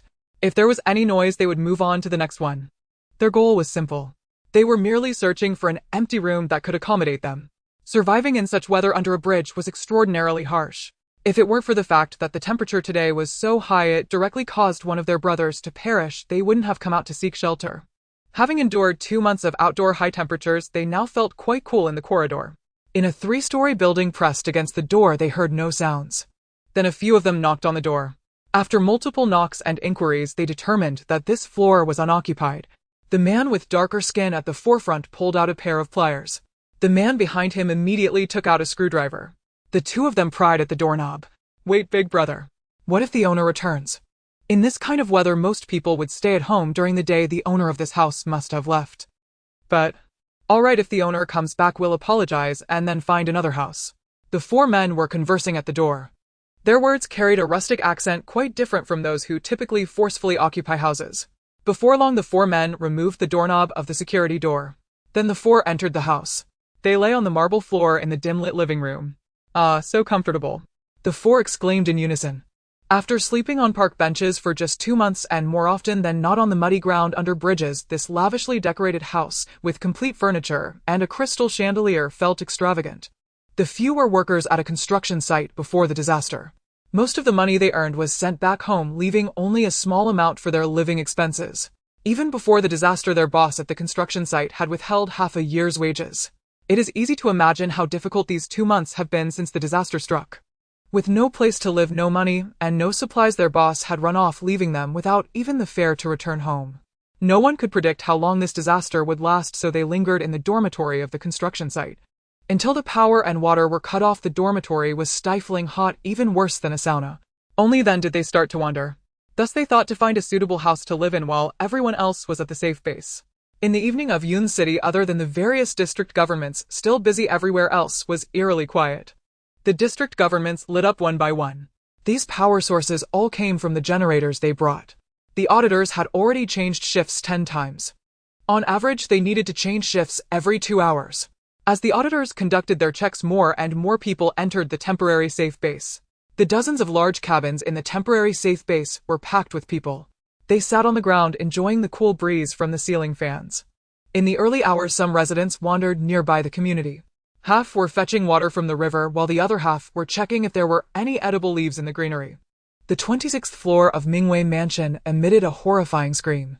The scream from the 26th floor came from the little monkey, which was covering its eyes with a sofa cushion and leaning sideways against Suyu's chest. What the little monkey had just witnessed was a sudden assault by zombies appearing before the television, fangs, bared faces, grotesquely twisted eyes bulging in horrifying distortion. Its voice trembled as it whispered, "Will these creatures really appear in reality?" Siyu soothed it. There remained 4.5 years until the monsters erupted across the world.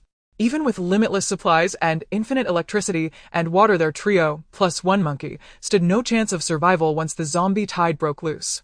Later, only 2 paths would remain: join an established base, or build one of their own. Joining a government-run base meant submission and strict discipline. Moreover, residents were required to provide labor in exchange for rations. Thus, constructing their own base was unquestionably the optimal choice for Suyu's family. Before the apocalypse, Siyu had already acquired construction materials worth billions, intending precisely to erect a secure, self-sufficient sanctuary. The global earthquake, shattering countless homes, would mark the true beginning of that endeavor. Until then, the family needed only to conserve energy, strengthen their bodies, and endure disaster after disaster. Tonight's selection, a zombie-themed horror film, was chosen deliberately to acclimate them all in advance. After all, aside from Siyu, none of them had ever laid eyes on a real zombie. Post-apocalyptic zombies would prove far more unnerving than their cinematic counterparts. Many succumbed psychologically under repeated shocks until their minds shattered and they joined the ranks of the undead. Siyu rose and entered the soundproof room to replace the diesel generator. To maintain uninterrupted power for 24 hours, she routinely swapped out units before prolonged operation could cause mechanical failure.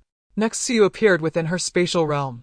This upgrade task was straightforward: simply remain inside for a designated duration. Exhausted the previous night, Siyu had opted for bed instead of entering the space directly. Now inside, she tended briefly to the cultivated fruits and vegetables in the planting zone.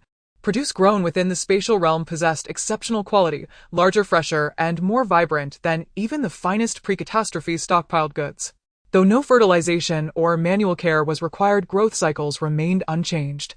Thus, over the past 2 months, she had harvested only a single tray of cherry tomatoes and several clusters of bok choy. She then inspected the stored supplies within the space. The massive glass-paneled lid, once housing equipment, now stood completely empty. She had discarded it the previous midnight, leaving it behind in an abandoned, desiccated field.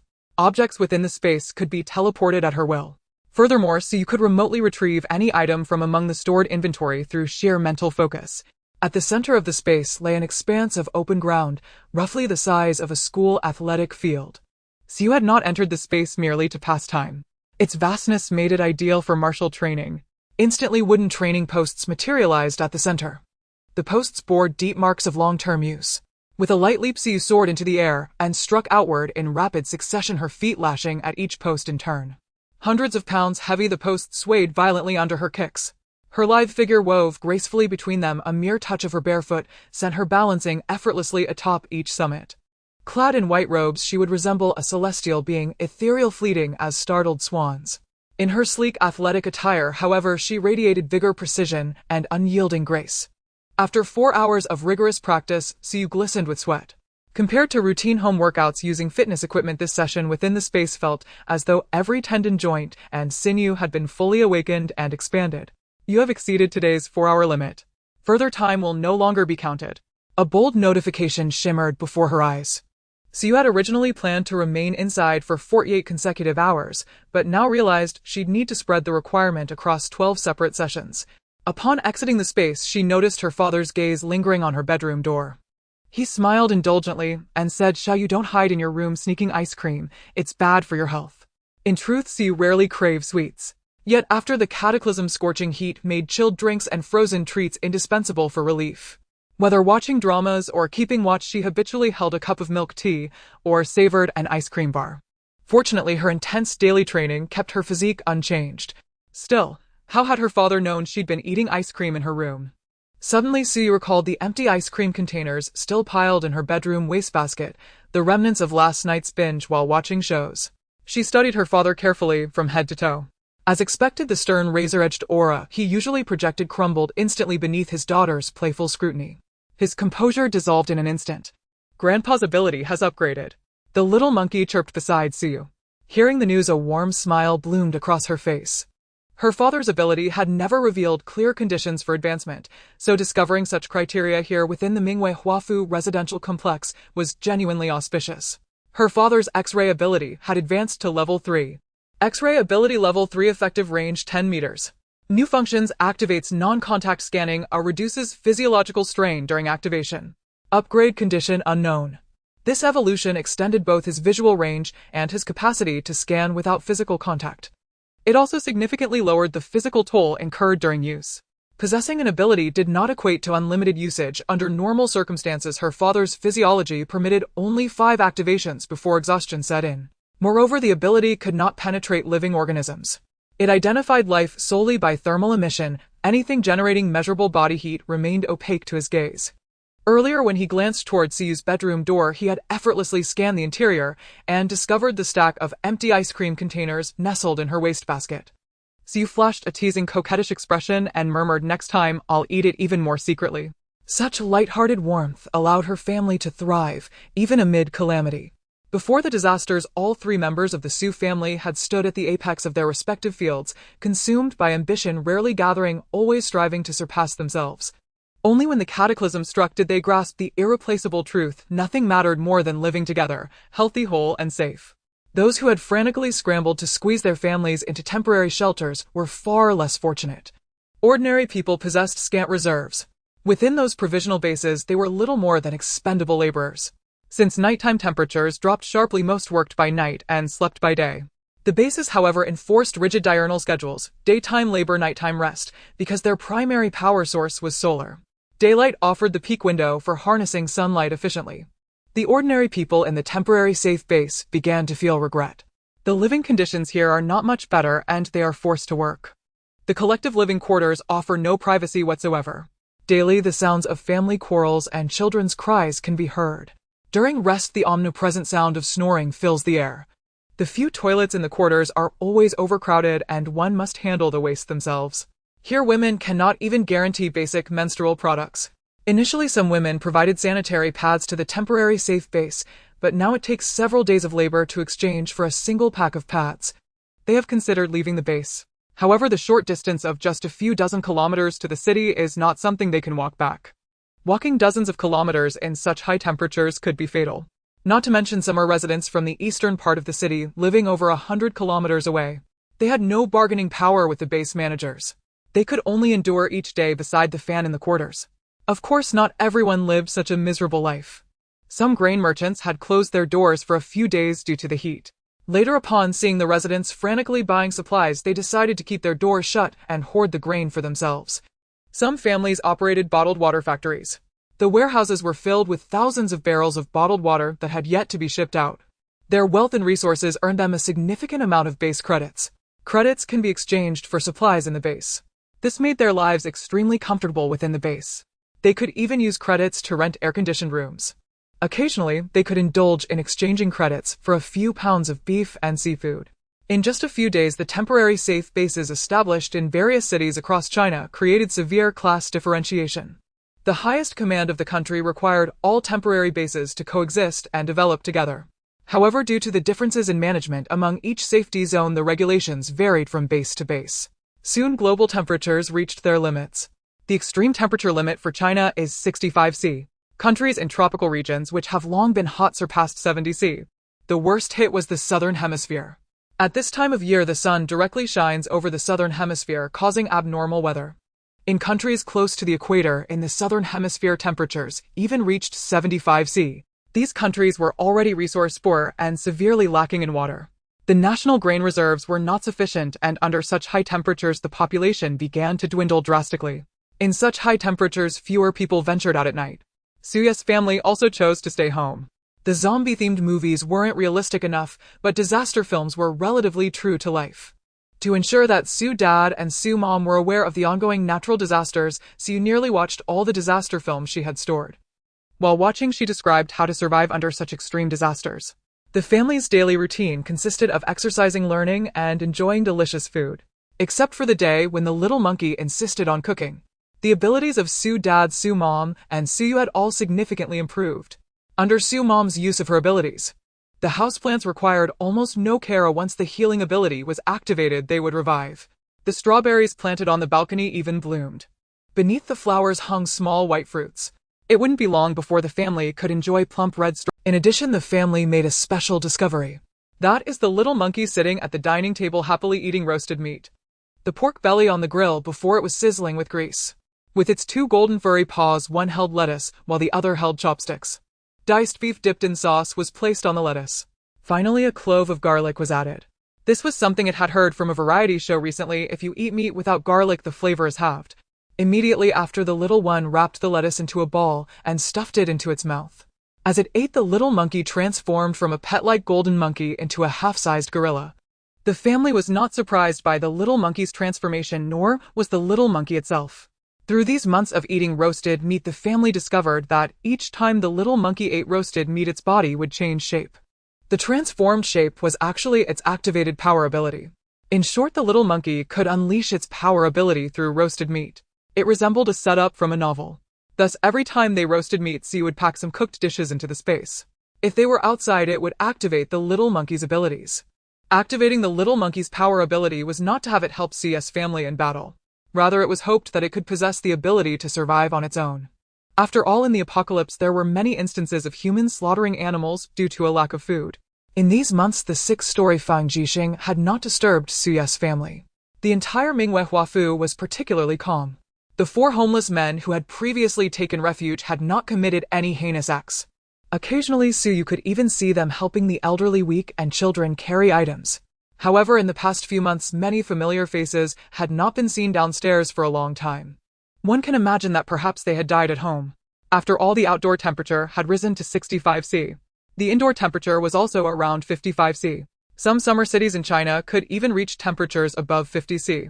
But people could not withstand being under such high temperatures for long. Water scarcity was also a significant issue. Currently, people's drinking water mainly came from nearby rivers and lakes in parks. Coastal cities would go to the seaside to fetch water. However, both seawater and river water contain different bacteria. Seawater is excessively salty. Long-term consumption could lead to health issues. Reservoirs were built dozens of kilometers away from cities. Without cars and transportation, people could not walk far. Thus, they could only choose to drink from nearby water sources. This was the normal life of ordinary people without reserves. Now everyone could not use mobile phones or computers for communication. Life was extremely dull, and some neighborhoods began to hold trading fairs. Every week a night would be chosen to hold the trading fair. At the fair, people brought their surplus supplies for barter. As people slowly came to accept this disaster, they also learned to find joy amidst suffering, occasionally singing loudly by the window. They also started planting plants. They took seeds from their stored fruits and vegetables to plant. However, due to a lack of water and planting skills, the success rate was very low. It seemed that surviving had made people stronger in this disaster. Their bodies began to adapt slowly to the high temperatures. Yet the challenges they faced were not limited to this disaster. In the future, they would still have to face successive disasters, such as typhoons, floods, extreme cold, and avalanches that would crush humanity. The high temperatures have persisted for 7 months now.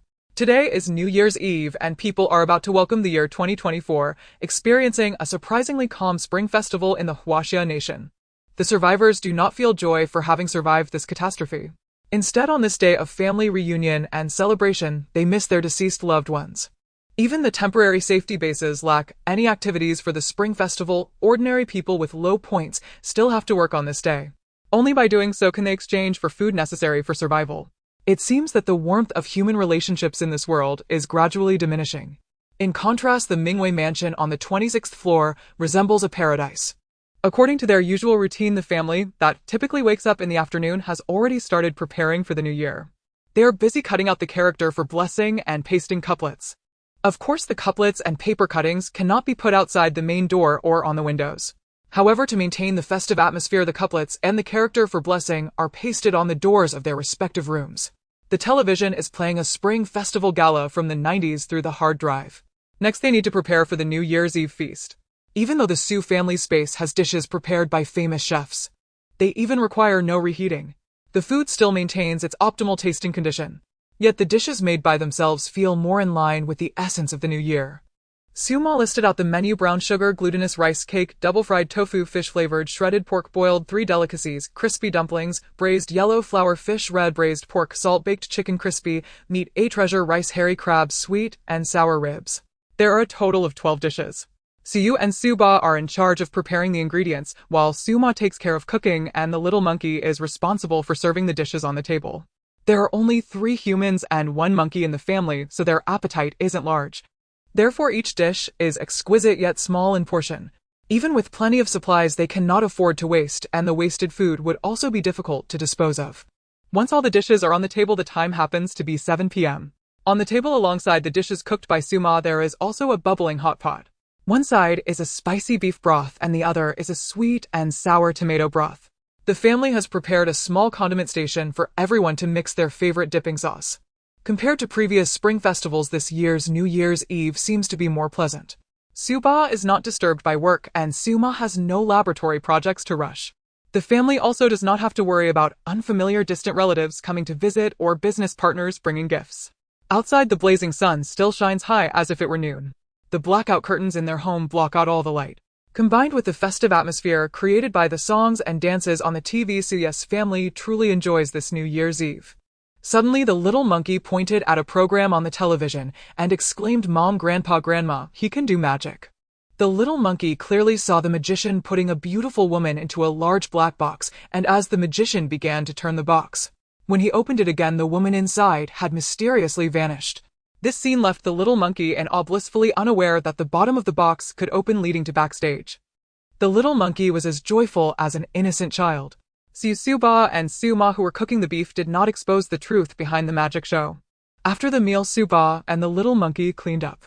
Siu packed the excess shrimp dumplings that were steamed earlier into a lunchbox. Suma waved towards Siu. In an instant, Siu felt invigorated, and even the 65°C heat outside didn't suffocate her. Thanks to Suma's healing abilities, Siu felt the outdoor temperature was about 40°C. not long after Siyu arrived at the 6th floor. Since returning the little pet last time, Siyu's family has had no further contact with Fang Jixing. Siyu hasn't noticed Fang Jixing going out. If it weren't for knowing that Fang Jixing had a large stockpile and possessed abilities, Siyu would truly feel he had already perished. Siyu left the packed dumplings at Fang Jixing's door. Then Siyu knocked on the door. It seemed there were sounds of movement inside, but Siyu left before Fang Jixing could open the door.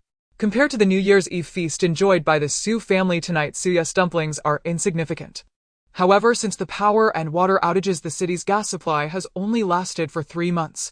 Moreover, due to the high temperatures, many households' gas pipes have softened and cannot be used normally. Under such high temperatures, cooking has become a challenging task.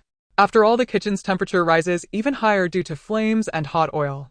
In this situation, even a portion of dumplings is not something just anyone can afford. The last time Siyu returned the little pet, she saw Fang Jixing's room filled with bread and compressed biscuits. Therefore, Siyu's family thought of sending a portion of dumplings to Fang Jixing during the new year. They also understand that in the apocalypse, one should not easily befriend others. Yet, this does not mean that the 3 of them are isolated from the world.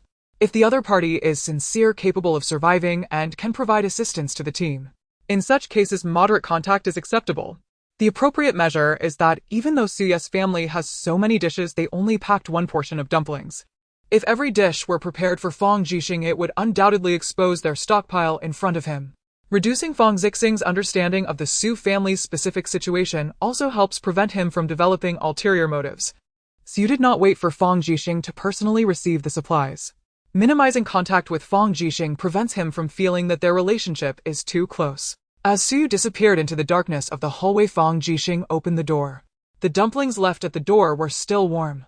Fang Jixing hurried towards the stairwell. "Sister, there's only half a year until the typhoon arrives." Fang Jixing paused as he spoke. Then he added, "Soon after there will be floods, and I don't know how long we will be trapped. If you need to stockpile supplies, I still have a few barrels of gasoline at home that can be used for driving." Only Siyu and Fang Jixing remain in the 10 buildings. There is no need to worry about being overheard. What Fang Jixing said was all from his recent dreams, and his precognitive abilities inform him through dreams. However, dreams always appear in fragmented ways. Moreover, they are mixed with daily premonitions.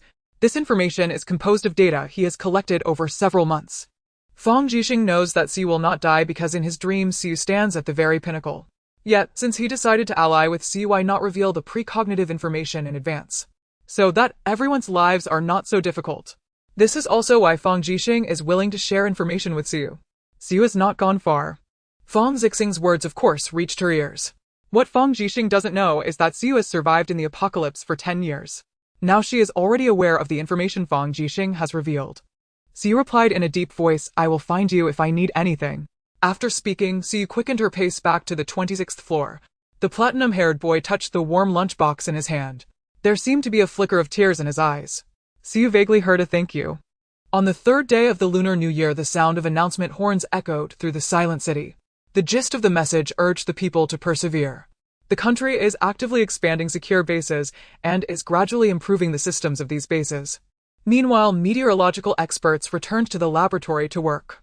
According to meteorological research results, the world is expected to experience a significant drop in temperature in a few months. People will completely bid farewell to this heat disaster. I must say, each broadcast brings surprises to you. This time it undoubtedly gave hope to many who didn't know how to endure. As long as they endure a few more months, the heat will end. People began to envision how to free themselves once the heat was over. At that time, they would be able to enjoy air conditioning day and night and play the games they hadn't finished.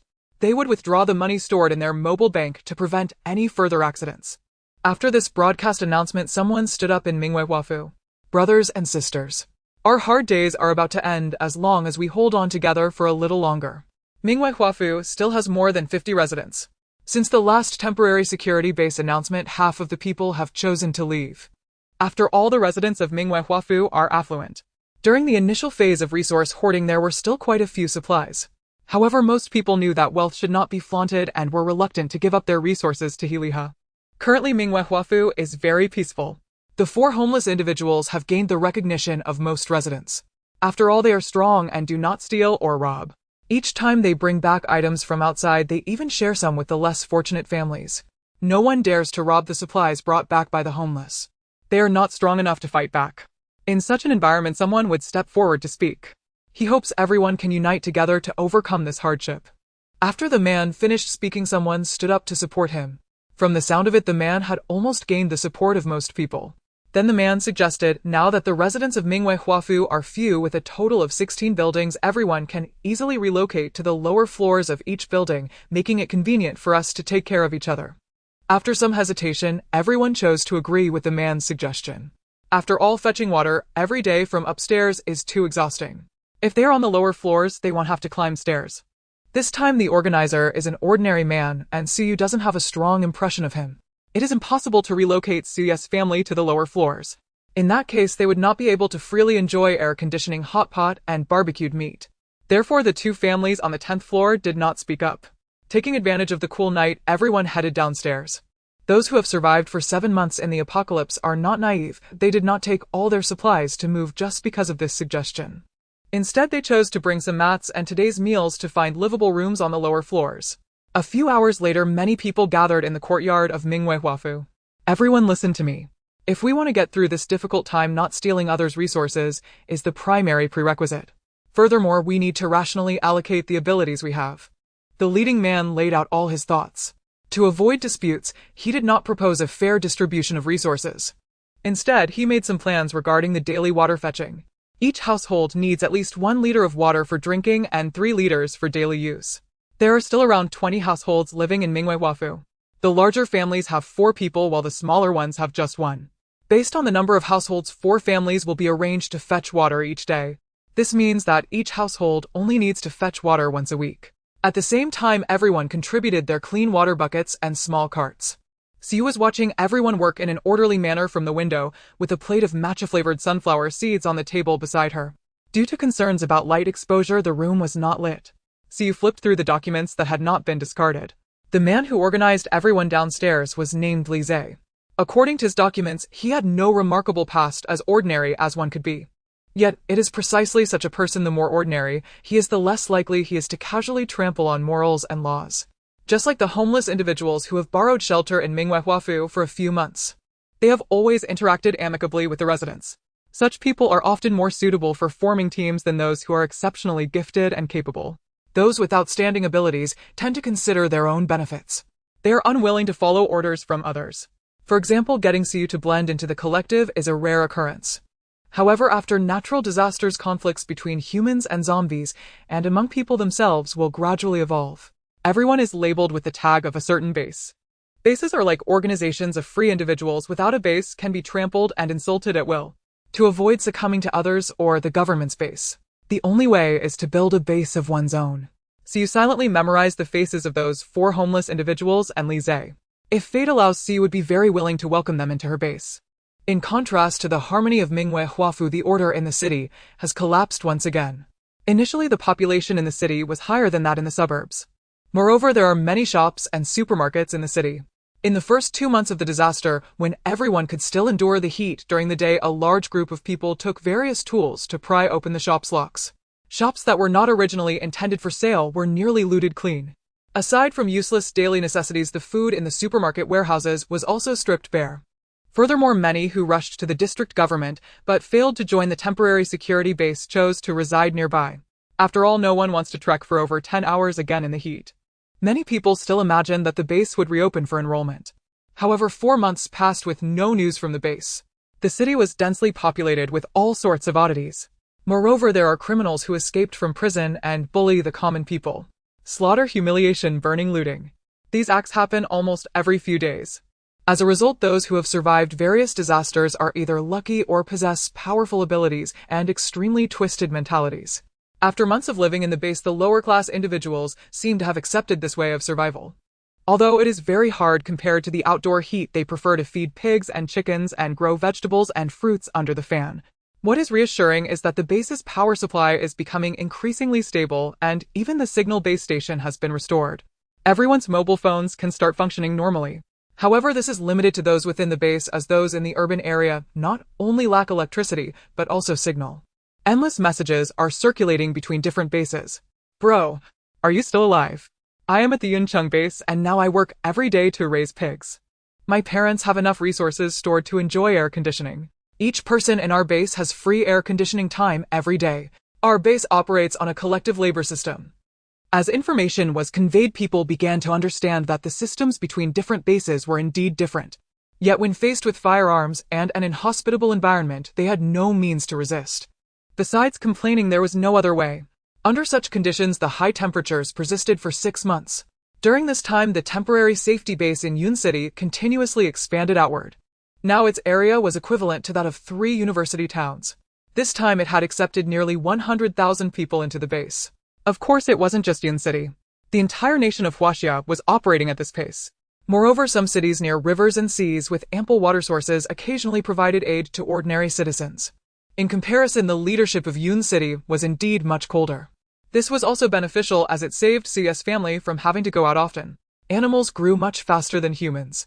The little monkey had grown from a cute little creature into a muscular male monkey over the course of a year as the family spent most of their time at home reading and watching shows.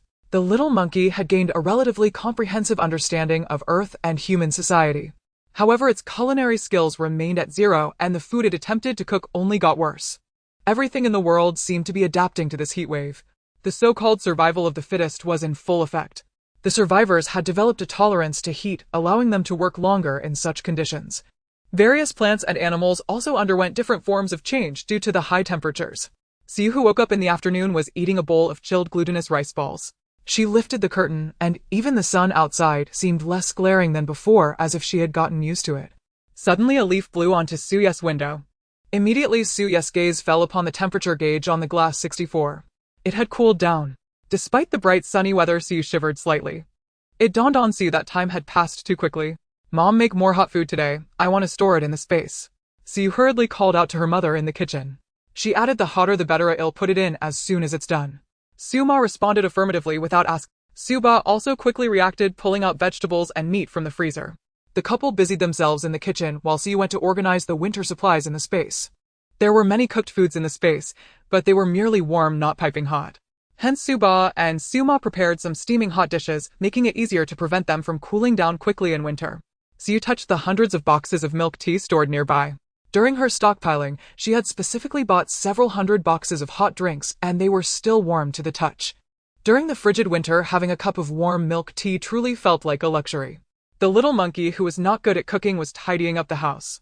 Hearing Suya's words, it understood that winter was likely approaching. It was time to showcase its newly acquired skills.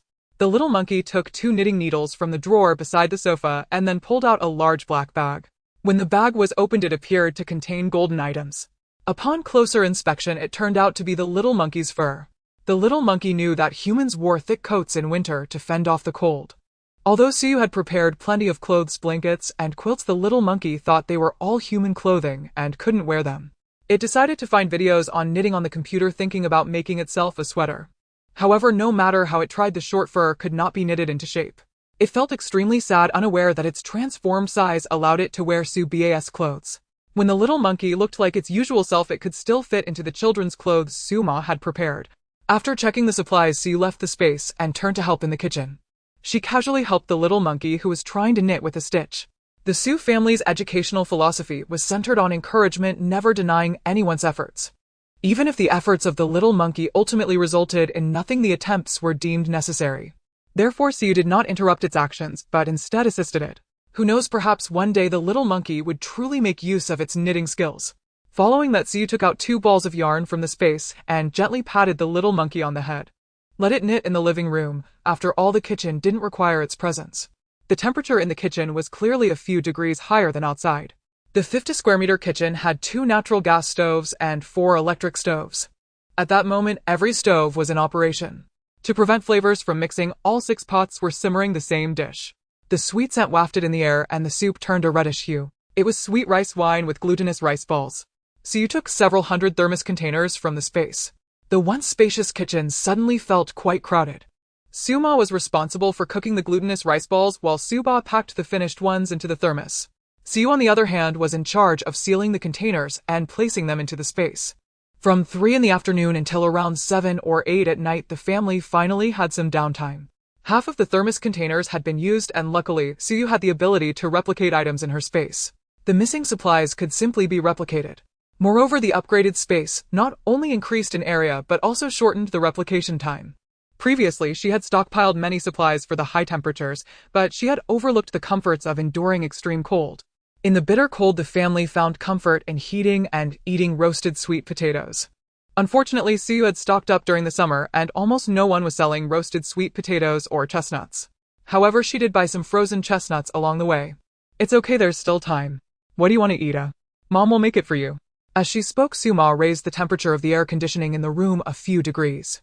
Suma knew that Siyu, having survived for so long in the apocalypse, would have a stronger mentality towards any disaster than most.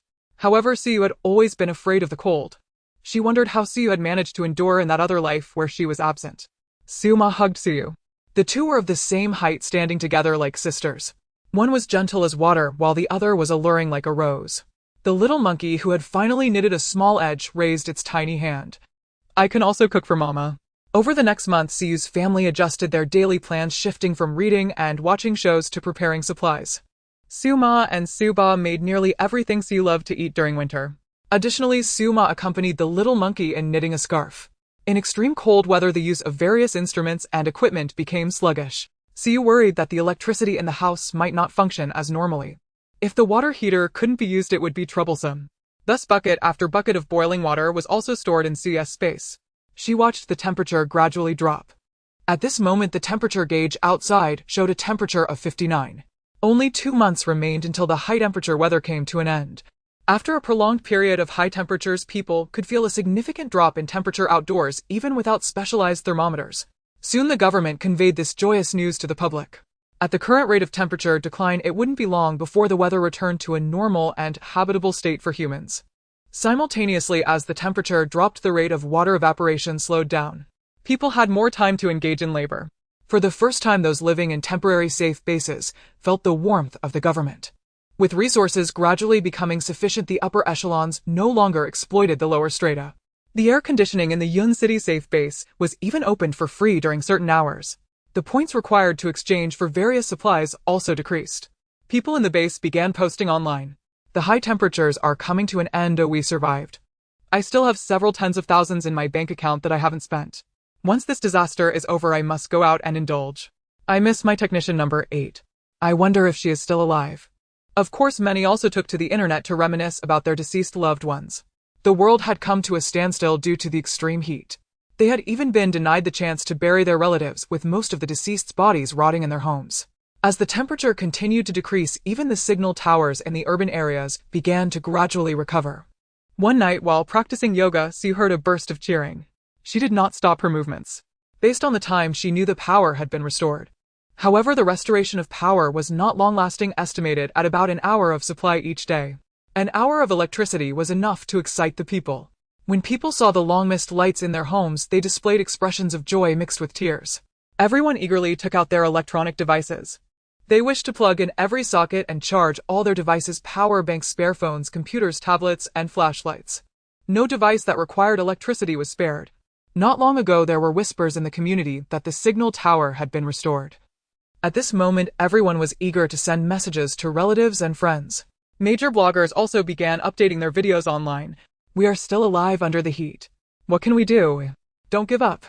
Surviving this ordeal, we will embrace the dawn. International actress Wang XX passed away. During the extreme heat, various messages appeared on public platforms. Suyu's family remained calm. All devices were set to flight mode or chose to reject network connections. Once online, whether browsing information or contacting the outside world, it would reveal their family's location. Moreover, they had no need to browse information online. After her workout, Siyu took a shower. The family gathered together to enjoy watermelon. Juicy and seedless watermelon was Suyu's favorite. If they didn't indulge in watermelon during such high temperatures, they wouldn't want to eat it when the extreme cold arrived. Under Lize's arrangement, order had been maintained in the Minghui Huafu for the past 6 months. Unless physically unable to endure, everyone had survived relying on the strength of their unity. Now Lize held a high reputation in the Minghui Huafu. Everyone was willing to follow his arrangements. While the phone had power, they hastily formed a WeChat group. They thought it would be convenient to contact each other via WeChat afterward. Although the daily power supply was limited to an hour with power banks, they were still able to use their phones for extended periods. Phones and other devices became like an oasis in the desert, providing hope to those despairing and offering a sense of spiritual fulfillment. The motivation to survive was once again strengthened at that moment. Shortly after the power was restored, the water supply system followed suit. However, it too had time limitations. Siu observed people coming out each day chatting and laughing. Even drenched in sweat, they showed no signs of fatigue. They too felt the temperature decreasing day by day. It seemed as if everything was about to end. Even Fang Jixing on the 6th floor was somewhat puzzled about whether the dreams he would have next would come true. He also took the opportunity of the restored power and signal to send messages to his family. Fang Jixing was mixed race. His father was an American, which gave him his platinum blonde hair. Fortunately, the news he received was that his parents were still alive. Moreover, due to geographical differences, the extreme temperatures in the country where his parents were located only reached around 56 C. The number of deaths caused by extreme heat was not high. However, far too many had perished due to gunfire and explosions. 2024. 11. The natural disaster of extreme heat had passed for a year and 4 months. At this moment, the outdoor temperature in Huaxia had dropped to 50 C. It was getting closer. Siu silently recited in her heart. There was only a week left until the arrival of winter. At that time, the calm world would once again stir up waves. They were facing a typhoon in 7 days. Yun City is deep in the inland, but this time the typhoon would be anything but ordinary.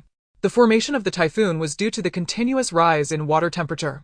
High temperatures caused ocean water molecules to evaporate and humid air rose.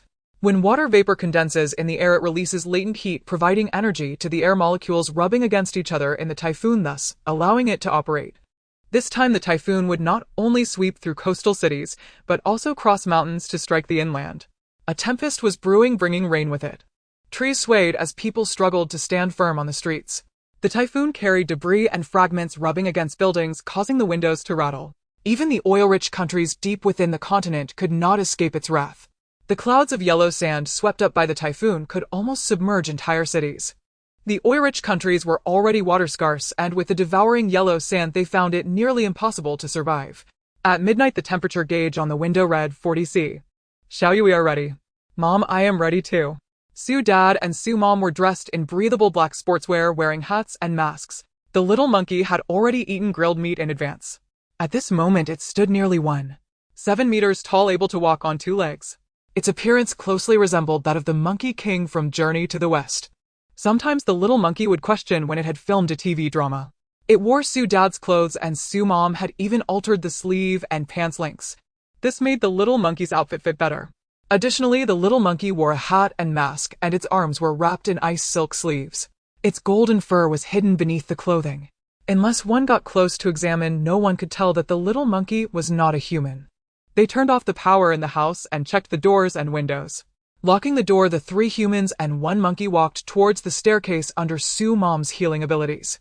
Siu Mom's healing abilities not only energized them, but also increased their speed. Soon they descended 20 floors. The light from Siu Dad's hand flashlight illuminated the numbers in the corridor. 6th floor. Fang Jixing's home. They did not intend to reveal their abilities to outsiders. If Fang Jixing were to join them, it would certainly impose constraints. Thus the 3 of them shared a tacit understanding and remained silent. To avoid drawing attention, Siu Dad even turned off the flashlight. The 3 people and the monkey proceeded quietly down the stairs. The little monkey positioned in the middle of the group was even more cautious than Siu Dad and Siu Mom. After all, this was its first time acting completely independently without relying on Suyu's space. The little monkey did not want to hold everyone back. The 3 of them arrived at the underground garage. However, Suyu's family did not plan to drive out. Even though it was now early morning and the outside was dim, driving would indeed be conspicuous. Not to mention that vehicles are large objects, making it difficult not to be noticed on the road. The sound of the car running was particularly pronounced in this silent environment. Looking towards the parking lot exit, the 3 people and the monkey hidden in the darkness were surprisingly hard to spot. Once the family left Mingwei Huafu, 4 black electric scooters appeared by the roadside. Each person and the monkey had one. There were no exceptions. Especially the little monkey. Now that it had gained wisdom and shared the same living habits as humans, it could no longer be treated as just an animal. Anything Su's family could teach the little monkey, they imparted generously. In a world at the end of days, mastering an additional skill meant an extra chance of survival. Of course, the little scooter had to be ridden as well. Fortunately, the little monkey learned quickly. Having practiced balancing at home for a few days, it now rode the scooter almost effortlessly. This time, Su's family was heading to the nearest furniture and building materials market from Mingwei Huafu. Before the natural disasters due to time constraints and the fact that society was still orderly, they had to be cautious about stockpiling. Consequently, there were many items that Suyu had yet to stockpile. In another 2 years, when the earthquake struck, all items would be buried under the rubble. It was a loss not to purchase now. Moreover, Suyu had infinite space. Merely stocking up on food and clothing was too wasteful. The tens of billions worth of building materials she had previously stockpiled were enough for Suyu to build a base accommodating hundreds of thousands of people. Today, what she intended to do was to stockpile millions worth of furniture. Just millions. After about half an hour of riding, Suyu's family arrived at their destination. The furniture and building materials market covered a vast area. Suyu Dad's eyes scanned the market from the darkness. He looked past the outer wall of the market at the tightly closed gates. At this moment, Suyu Dad's mind received information about the internal environment of the furniture and building materials market. After observing for a moment, he confirmed that there were no living beings inside the market. Suyu took out her lockpicking tools. Almost effortlessly, the iron lock on the gate was pried open in the blink of an eye. The market was divided into different exhibition halls according to the various types of furniture. The first exhibition hall the family entered was the lighting hall. The merchants inside used electronic alarm locks, so none of the doors were closed. Due to the lack of power supply, the electronic alarm locks were practically useless. With a flashlight in hand, Suyu illuminated the interior of the hall. The merchants' goods were displayed everywhere in the venue. Chandeliers, ceiling lights, wall lights, all kinds were available, both Chinese and European styles. With a flick of her hand, countless beautiful lights vanished on the spot. One by one, they floated into Suyu's space. Moments later, the lighting hall was completely swept clean by Suyu. She reaped considerable rewards. There were thousands of different styles of chandeliers, and over 1,000 boxes of light bulbs appeared in Suyu's space. Do not underestimate the value of light bulbs. After the earthquake, everything became a rarity. Even a small light bulb could be exchanged for resources with other bases. The three of them hurried to the next exhibition hall. Suyu Dad was responsible for scouting, Suyu handled the locks, Suyu Mom provided healing abilities, and the little monkey kept watch. The family resembled a well-trained burglary team. The sofa exhibition hall emitted a strong smell of leather and would due to high temperatures. It was extremely pungent. Suyu didn't even use the light to check. Sofas of various colors and shapes were all collected into her space. She was there to stock up, not to shop. She did not choose. Anything available in the hall was taken. The three of them and the monkey moved between different halls. Only when dawn approached did they manage to gather all the goods from the furniture and building materials market into Suyu's space. 300 pieces of leather sofas, fabric sofas, bentwood sofas, and rattan sofas each. 500 coffee tables, dining tables, office desks, vanity tables, and small round tables each. 1,000 each of toilets, air conditioners, range hoods, washstands, showers, wardrobes, bookshelves, and drawers. Items like bowls, chopsticks, curtains, duvet covers, bed sheets, and door locks were too numerous for the family to count. There were definitely several tens of thousands of them. Items such as water pipes, paint, and wallpaper used in home decoration filled an area in her space the size of several football fields. After completing everything, Suyu took out some food from her space. Mung bean ice porridge paired with cold shredded chicken along with a dish of cold cucumber. The weather was hot, and these dishes were perfect for relieving the heat. The family had a simple meal in the furniture and building materials market. The sunlight outside streamed in through the glass doors of the hall. Suyu chose several pieces of the darkest curtains to cover all the areas that could let light in. She then took out a mattress, a cooling mat, ice blocks, fans, and pillows. The fan operated using the power stored in solar batteries, blowing the cool air emitted from the melting ice blocks. Suyu Dad thoughtfully laid out the cooling mat. Observing the simple surroundings, Suyu Dad playfully hooked Suyu Mom's finger. Coming from a prestigious family, Suyu Mom was the apple of her parents' eye in her childhood. After marrying, Suyu Mom became Suyu Dad's treasure. Naturally, she had not suffered much hardship. Looking somewhat guilty, Suyu Dad said, "Wife, I've wronged you." Suyu Mom shook her head. She was not someone who couldn't endure hardship. Moreover, compared to the lives of ordinary people in the apocalypse, she was already quite happy. The little monkey thoughtfully arranged the pillow neatly and placed it on Suyu's cooling mat. It mimicked Suyu Dad's manner. "Mom, I feel like I've wronged you too." Originally, Suyu was a bit envious of her parents' love, but upon hearing the little monkey's words, she felt a bit teary. The child was indeed not raised in vain. The little monkey had been with Suyu's family for almost a year and a half. During this time, it had been hardworking, kind, and willing to try anything. It genuinely treated Suyu as its mother, caring for her, and even excelling in learning beyond that of humans. It grasped various matters quickly. It had a regular routine and was dedicated to its tasks. There was no rebellious streak typical of small animals. This was also why the little monkey could become a family member with Suye's family. Considering that they could only use electric scooters for their journey, the conditions for traveling were limited. Hence the family decided to rest temporarily in the furniture and building materials market. This made it convenient for the family to go to other markets to stock up. After nearly 10 hours of sleep, night fell once again. Suyu and her family washed up simply with water, then each took a piece of bread as their breakfast. They did not have much time to linger here. Only 6 days remained before the typhoon struck. How many supplies they could gather in these 6 days depended on the speed of the family. Her hair was disheveled and her clothes were riddled with holes. Bruises covered her body, making her appear extremely emaciated with only her belly. However, people hoarded very few daily necessities. Clothing stores, shoe stores, luggage shops, cosmetic stores, and mobile phone shops had ample supplies. These items were the target of Suye's family on this trip. Su's dad rode at the front on a small electric scooter. He was in excellent shape after a year and a half of enduring high temperatures. His former image as a domineering president had shifted towards that of a tough guy. The home workouts had made Su's dad's muscles more pronounced. Such a physique on a small electric scooter felt quite out of place. They traveled along the street. This street was well-landscaped with sturdy trees lining both sides. Even though the trees showed signs of withering due to prolonged high temperatures, the many branches obscured the three from the residents' view. Using his clairvoyant abilities, Su's dad scanned the shops around the street. Once he identified supplies, the family would stop. Suye's spatial ability did not require her to see the items to bring them into her space. Last time when Su took the water source from the sharp-toothed woman, she used this method. As long as she was within a certain range, she could still directly draw items into her space. However, the current extraction range was only 3 meters. Although she could collect all the supplies from the shop, 3 meters was far from sufficient. But this saved Su the time to open the door. At the same time, it did not make any noise.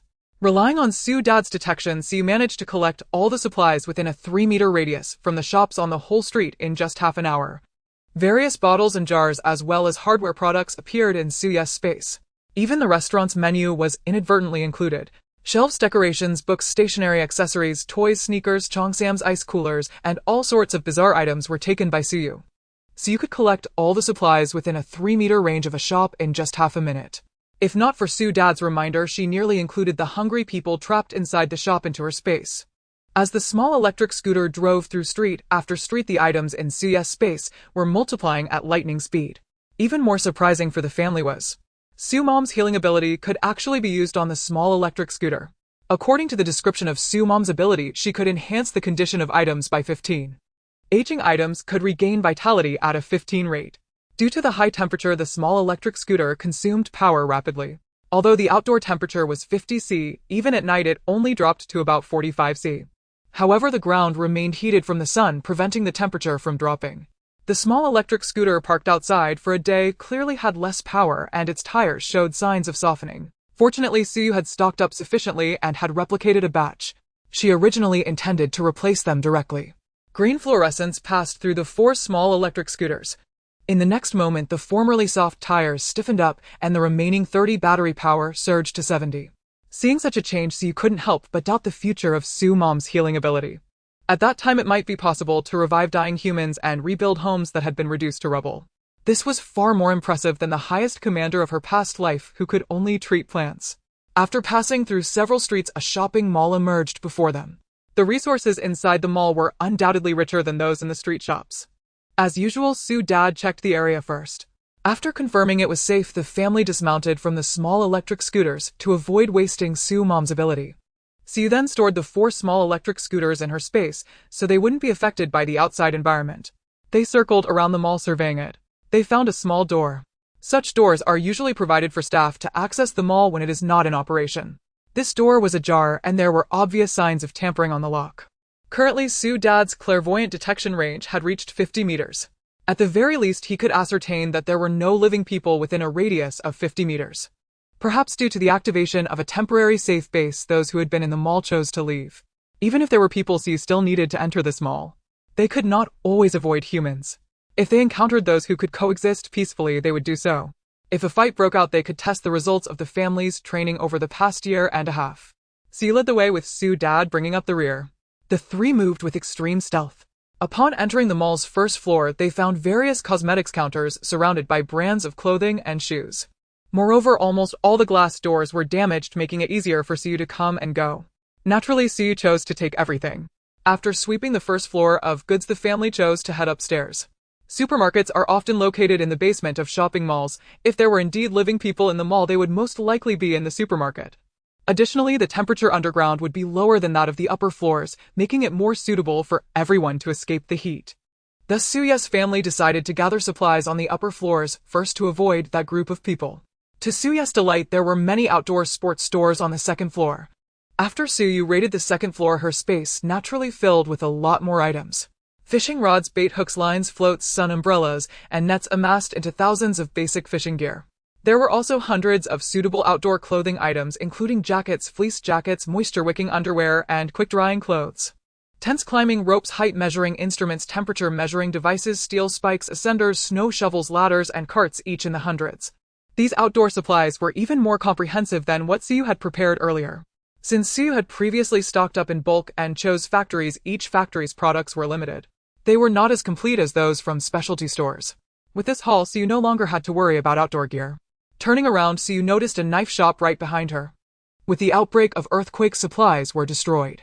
Firearms became scarce in the world, and most could not function properly due to parts issues. Cold weapons had been in vogue for quite some time. Knives became essential self-defense tools for everyone. The knife shop was also in disarray, likely having been raided by those who had just entered the mall for weapons. Siyu stepped onto the glass shards to enter the store. Then her hands reached for the scattered knives on the ground, collecting them one by one to avoid bringing too many glass fragments into her space. Suyu's movements were not particularly fast. The mall had 4 upper floors and 4 lower floors. Besides the knives and outdoor supplies on the second floor, most items were various styles of clothing. There were not many useful items. On the third floor, Siyu collected several well-known brand electronic products. Products from Yishaoli Guda, Meiwei Hua, and Guoping in the store all ended up in Suyu's space. It took Siyu just 2.5 hours to turn the bustling marketplace filled with goods into a desolate place. The variety of supplies here is vast, but it is not as extensive as the furniture and building materials market. Thus the time required was not much. Next they had to head to the basement level 1. The first 2 underground levels of the mall are still operational areas, while the 3rd and 4th levels serve as the underground parking lot. Be careful, there are people. Su Dad reminded from the front. While checking through the transparent view inside the mall, Su Dad spotted the 2 individuals within the supermarket. Originally, after raiding the supplies from levels 1 to 4, Suyu's family planned to leave. However, the supermarket downstairs was simply too enticing.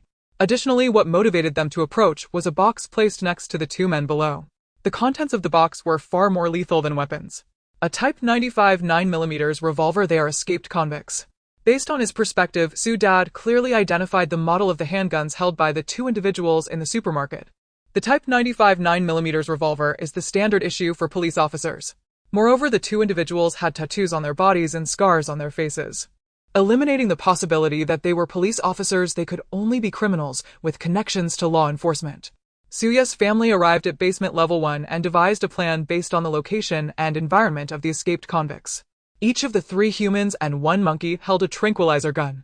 The Mach Type 54 tranquilizer gun could induce rapid unconsciousness in the target, with the unconsciousness lasting up to 30 minutes. Suyu's family's goal was the goods in the hands of the 2 escaped convicts, having no plans to harm them. In such a dark environment, supported by Su Dad's perspective ability, their plan was virtually foolproof. Suddenly, Su Dad paused. Wait, there's a pregnant woman. His perspective ability could only penetrate lifeless objects, and living beings were beyond its reach. The pregnant woman had just been conveniently obstructed by one of the escaped convicts, preventing Su Dad from detecting her. Her hands were chained to the shelf and her feet were similarly restrained. Her hair was disheveled and her clothes were riddled with holes. Bruises covered her body, making her appear extremely emaciated, with only her belly protruding. Seeing the scene made Su Dad furrow his brow. Due to the nature of his ability, every detail of the pregnant woman was clearly etched in his mind. It was as if someone was torturing the pregnant woman right before Su Dad. He calmed himself for a few seconds, saying, "Proceed as planned." Su Dad and Su Mom formed one team, while Siyu and the monkey formed another. The 2 escaped convicts and the pregnant woman were located in the liquor and tobacco section of the supermarket. The liquor and tobacco area of this mall was situated at the main entrance of the supermarket. Once someone approached, they would be detected. Judging by the state of the supermarket's goods and the level of disarray, this area had been guarded by the 2 escaped convicts.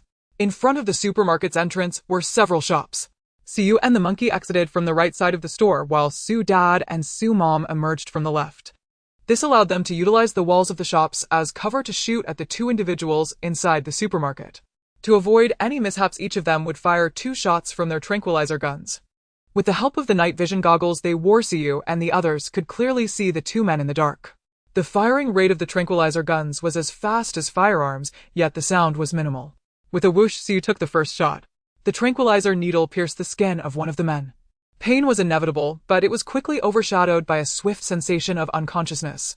He was about to call for help from his companion when in the next moment the companion's arm was also struck by a tranquilizer needle. The two exchanged glances for a second before collapsing to the ground with a thud. Even as the two fell, the pregnant woman remained motionless, as if numb, her eyes blank. Judging by her situation, it was clear that she was not associated with the 2 men. Moreover, being injected with tranquilizers during pregnancy has significant effects on the fetus. Just as Siyu pondered whether to shoot the pregnant woman as well, she suddenly became agitated. Who is it? Kill me. Kill me. The pregnant woman shouted angrily into the air. However, no matter how much she struggled, her body could not move from its spot. Her hands and feet were bound, and the chains were too short, leaving her with no room to move. After a few frenzied shouts, the pregnant woman fell silent again. She sobbed, "Please kill me." Her desperate plea caused Suya's family to hesitate. After all, their principle was to show no mercy to anyone, and they wouldn't care for outsiders. Yet the pregnant woman before them was too vulnerable. It stirred Su Mom's maternal instincts. Su Dad made a gesture towards Su Mom, indicating for her not to move yet. Then Su Dad approached the supermarket. He wore a hat and a mask with only his eyes exposed. Using his perspective ability, Su Dad quickly located the key. With a click, he unlocked the chains on the pregnant woman's hands. The reason Su Dad dared to unlock the pregnant woman was that there were no weapons around her, and she was not hiding anything in her hands. The possibility of the pregnant woman attacking Su Dad was very low. Once Su Dad unlocked her hands, she quickly raised them. Despite being so emaciated, the moment she raised her hands was imbued with tremendous strength. Su Dad stepped back a few paces. Su Mom and Siyu raised their tranquilizer guns simultaneously. If the pregnant woman posed any threat to Su Dad, Su Mom would not hesitate to shoot. While she sympathized with the pregnant woman, it did not mean she would allow danger. Su Mom still retained basic rationality. The pregnant woman's fist was clenched in the air, and the next moment she slammed it hard against her own belly. The almost 8-month pregnant belly was struck repeatedly, making a loud sound. She endured the pain, delivering punch after punch. Siyu and Su Mom instantly understood the reason behind the woman's self-inflicted blows to her belly. The injuries on her body were caused by the 2 criminals' abuse, and it was clear that her child was also forced upon her. Had the pregnant woman's hands and feet not been restrained, she would have likely caused a miscarriage long ago. She would absolutely not allow herself to bear a child from such a person. Now that the opportunity had come, she aimed to personally kill the fetus within her. She trembled all over, her face pale. Within just a few minutes, blood began to flow from her legs. A woman's body already lacking nutrition was further weakened by such self-harm. With the risk of miscarriage, her only outcome was death. As the woman collapsed, Siyu entered the supermarket. She retrieved a white blanket from her space and covered the woman's body. She then circled around the woman's corpse to the back of the shelf where a metal box was stacked. The contents of the metal box were exactly what Siyu wanted to stockpile. Had it not been for their choice to enter this mall tonight, this item might never have appeared in Siyu's space. As the metal box was opened by Siyu turned on a flashlight and shone it into the metal box. Inside were bags of white powder. This powder is a prohibited substance that is globally banned. It is not intended to be used by Siyu against her enemies, but rather against zombies. Drugs are a highly lethal weapon against zombies. They can incite infighting among the zombie horde, thereby reducing the danger to humans. Later on, everyone was busy combating zombies, focusing on conquering cities to strengthen their bases. The previously unremitting supply of banned substances disappeared due to natural disasters. By chance, Siyu discovered in her experiments that drugs had a peculiar effect on zombies. However, due to the scarcity of drugs left over from the apocalypse, the number of drug producers and traffickers has significantly decreased. Siyu had no opportunity to acquire a large quantity of drugs. This time, she undoubtedly gained a pleasant surprise. After confirming the items, Siyu directly placed them into her space. The supplies in the entire supermarket remained abundant due to the presence of 2 escaped convicts. The areas for vegetables, fruits, meats, and grains had been mostly emptied out, likely due to prior looting before the natural disaster. However, various snacks and household items were still displayed on the shelves. The tobacco and alcohol section was particularly full, showing little signs of depletion. Of course, after Siyu appeared, things changed. Within a few minutes, not only had all the supplies vanished, but the shelves themselves were also placed into Suyu's space. Siyu categorized the shelves according to the layout of the supermarket and placed them into her space, as if she had opened a supermarket within her space. When the two escaped convicts awaken, they will surely feel as if they have encountered a ghost. After all, the entire supermarket, as far as the eye could see, contained nothing but the cashier's desk. The guns beside the escaped convicts were also taken by Siyu. Originally, killing was not part of the Su family's plan. After all, they had no obligation to punish evil and promote good. But now, having witnessed the tragic condition of the pregnant woman, these two individuals must have been less than beasts. Allowing such people to continue living is akin to aiding the tyrants. Siyu picked up the 9mm handgun that had not yet been placed into her space, her cold gaze fixed on the two individuals. Two gunshots echoed in the night. The two escaped convicts collapsed to the ground, one with a bullet embedded in his skull. Blood pooled around the bullet, marking the end of their lives. As she left, Siyu glanced at the underground parking lot on the 3rd and 4th floors. The number of parked cars was not many, but there were still over 100. With the mindset of taking advantage of the zero-cost acquisition, Siyu also collected these 100 cars into her space. The family had always been law-abiding citizens. However, the zero-cost acquisition was undeniably thrilling. It was currently 4 in the morning. As the temperature dropped, the duration of the night continued to extend. Suyu's family still had time to continue their actions. Mom and Dad, Kong, you should return to Mingwei Mansion first. Siyu released 3 electric scooters, clearly not preparing one for herself. Then Siyu explained, the temperature will drop to 50 today.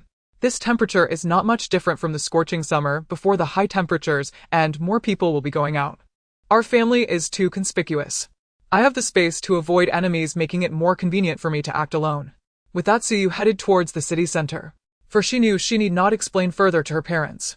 The reason was simple: a Su dad and Su mom's eyes had already conveyed their understanding to Siyu. They would not worry about Siyu being alone. On the contrary, they chose to trust her.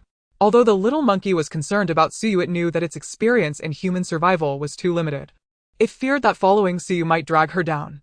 Thus the little monkey also followed Su dad and Su mom as they left. I will return before the typhoon arrives. This was Suyu's promise to her home. Surrounding the mall were various commercial streets, allowing her to choose any shop to rest in. To avoid other adventurers searching for supplies near the mall, Siyu deliberately took a longer route through 2 more streets. At 4:30, Siyu stood in front of an old hotel. The accommodation environment of the hotel was indeed much better than that of shops. Moreover, the hotel had a glass door, making it easier for Siyu to pry open the glass lock and enter. In contrast, most other shops had rolling shutter doors. Opening them would inevitably make noise, attracting attention from nearby communities. Siyu entered the hotel. It was a small hotel with only 3 floors. Due to long-term unoccupation, the rooms were filled with dust, cobwebs, and desiccated spiders. Siyu found a slightly cleaner room, locked the door, and then entered her space. Resting in the space was undoubtedly the safest place. However, since Suyu's space could only be used for 12 hours at the moment, she had to find a suitable location before entering the space. To avoid being seen by passers-by after leaving the space, Siyu needed to be cautious. The space was already stocked with over 10,000 bed sheets, blankets, and mattresses. Siyu found a suitable bed, laid out the mattress and blanket, and then lay down. The space maintained a constant temperature of 26, the most comfortable temperature for the human body. This allowed Siyu to escape the oppressive heat of the outside world. Closing her eyes, Siyu settled down to rest. By 10 in the morning, the temperature reached 47. Although the environment in the space was quite comfortable, Siyu was homesick and missed her family. The boundless space felt so vast that it made Siyu feel as if she were sleeping outdoors. Having a light sleep, Siyu decided to take some food from the newly acquired supermarket shelves. Next, she chose a comfortable sofa. The sofa instantly appeared in the cramped hotel room, and Siyu lay down on it. Breakfast consisted of milk and bread. Siyu mentally reviewed the various locations in Yun City. The nearest police station, hospital, pharmacy, and research institute were all Suyu's targets. After all, the supplies in those 4 places cannot be purchased with money. During the month of stockpiling before the disaster, Siyu and her mom kept a relatively low profile to avoid attracting attention. Now was a great opportunity for Siyu to replenish her supplies. The sofa leaned against the window of the hotel room. Siyu basked in the sun, observing the scenery of the street.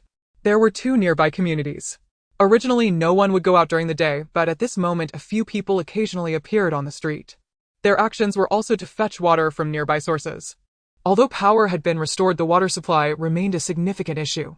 Food resources were also scarce for the surviving ordinary people, but everyone persevered through gritted teeth. After all the daytime temperatures were dropping, the apocalypse was coming to an end. Bored, Siyu watched some shows in the small hotel. Until 10 o'clock at night. The night was dark and it was time for Siyu to act. She hid her long hair under her hat and loose clothing concealed her alluring figure. Under the moonlight, Siyu, who stood at about 1.7 meters tall, resembled a man. Riding her little electric scooter along the tree-lined avenue, it wasn't long before her dark figure appeared at the entrance of the police station. Only Siyu dared to think of zero-cost acquisition at the police station. Siyu's long legs leaped forward. Then she crossed over the railing at the entrance of the police station and flipped inside. The 5 police cars at the entrance instantly fell into Siyu's space. Next, she was heading to the most important place in the police station, the armory. Indeed, the locks inside the police station were much sturdier than those of ordinary shops. Siyu had no time to study the mechanisms within the lock. She directly took out a laser cutter from her space and powered it with a generator. In just a few minutes, Siyu had cut a large hole in the hard iron door. She kicked open the iron sheet covering the hole and then crawled inside. The police station managed its firearms separately. In the equipment storage room where Siyu was currently located, there were only guns and no ammunition. Besides the commonly used 9mm handguns, there were also sniper rifles, submachine guns, and rifles. These firearms were often used in major cases. Siyu counted as she collected them. 209mm handguns, 20 sniper rifles, 50 submachine guns, and 50 rifles. With such a quantity of firearms, Siyu could easily assemble a small army. Additionally, she also acquired a batch of batons, bulletproof vests, and handcuffs. The ammunition storage was approached using the same method. Siyu quickly broke the door with the laser cutter. 2 boxes of 9mm bullets totaling 20,000 rounds. 2 boxes of 7.62mm bullets, nearly 10,000 rounds. 10 boxes each of 5.56mm and 45 caliber bullets totaling 100,000 rounds. 3,000 grenades, smoke bombs, and flashbangs each. While the supplies were indeed plentiful, they still paled in comparison to those of some renowned international arms dealers. Fortunately, Siyu possessed a replication space. She didn't have to worry about running out of supplies. After cleaning out the police station, she walked less than a few hundred meters and spotted a bank. Robbing money. Naturally, that wasn't something Siyu would do. The 2 armored trucks at the entrance piqued her interest. Armored trucks, as the name suggests, can withstand bullet fire. The safety factor of this vehicle was undoubtedly higher than any vehicle in Siyu's space. She collected it. For the next 4 days, Siyu rushed through various corners of Yun City. As the temperature dropped, more and more people appeared on the streets. Even if someone bumped into Siyu, it wouldn't seem strange.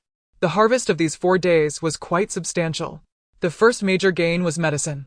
Although the pharmacy had very few medications left, the hospital's pharmacy was piled high with drugs. Not only were there medicines in the hospital, but there were also various medical devices. Medical equipment had completely disappeared after the earthquake.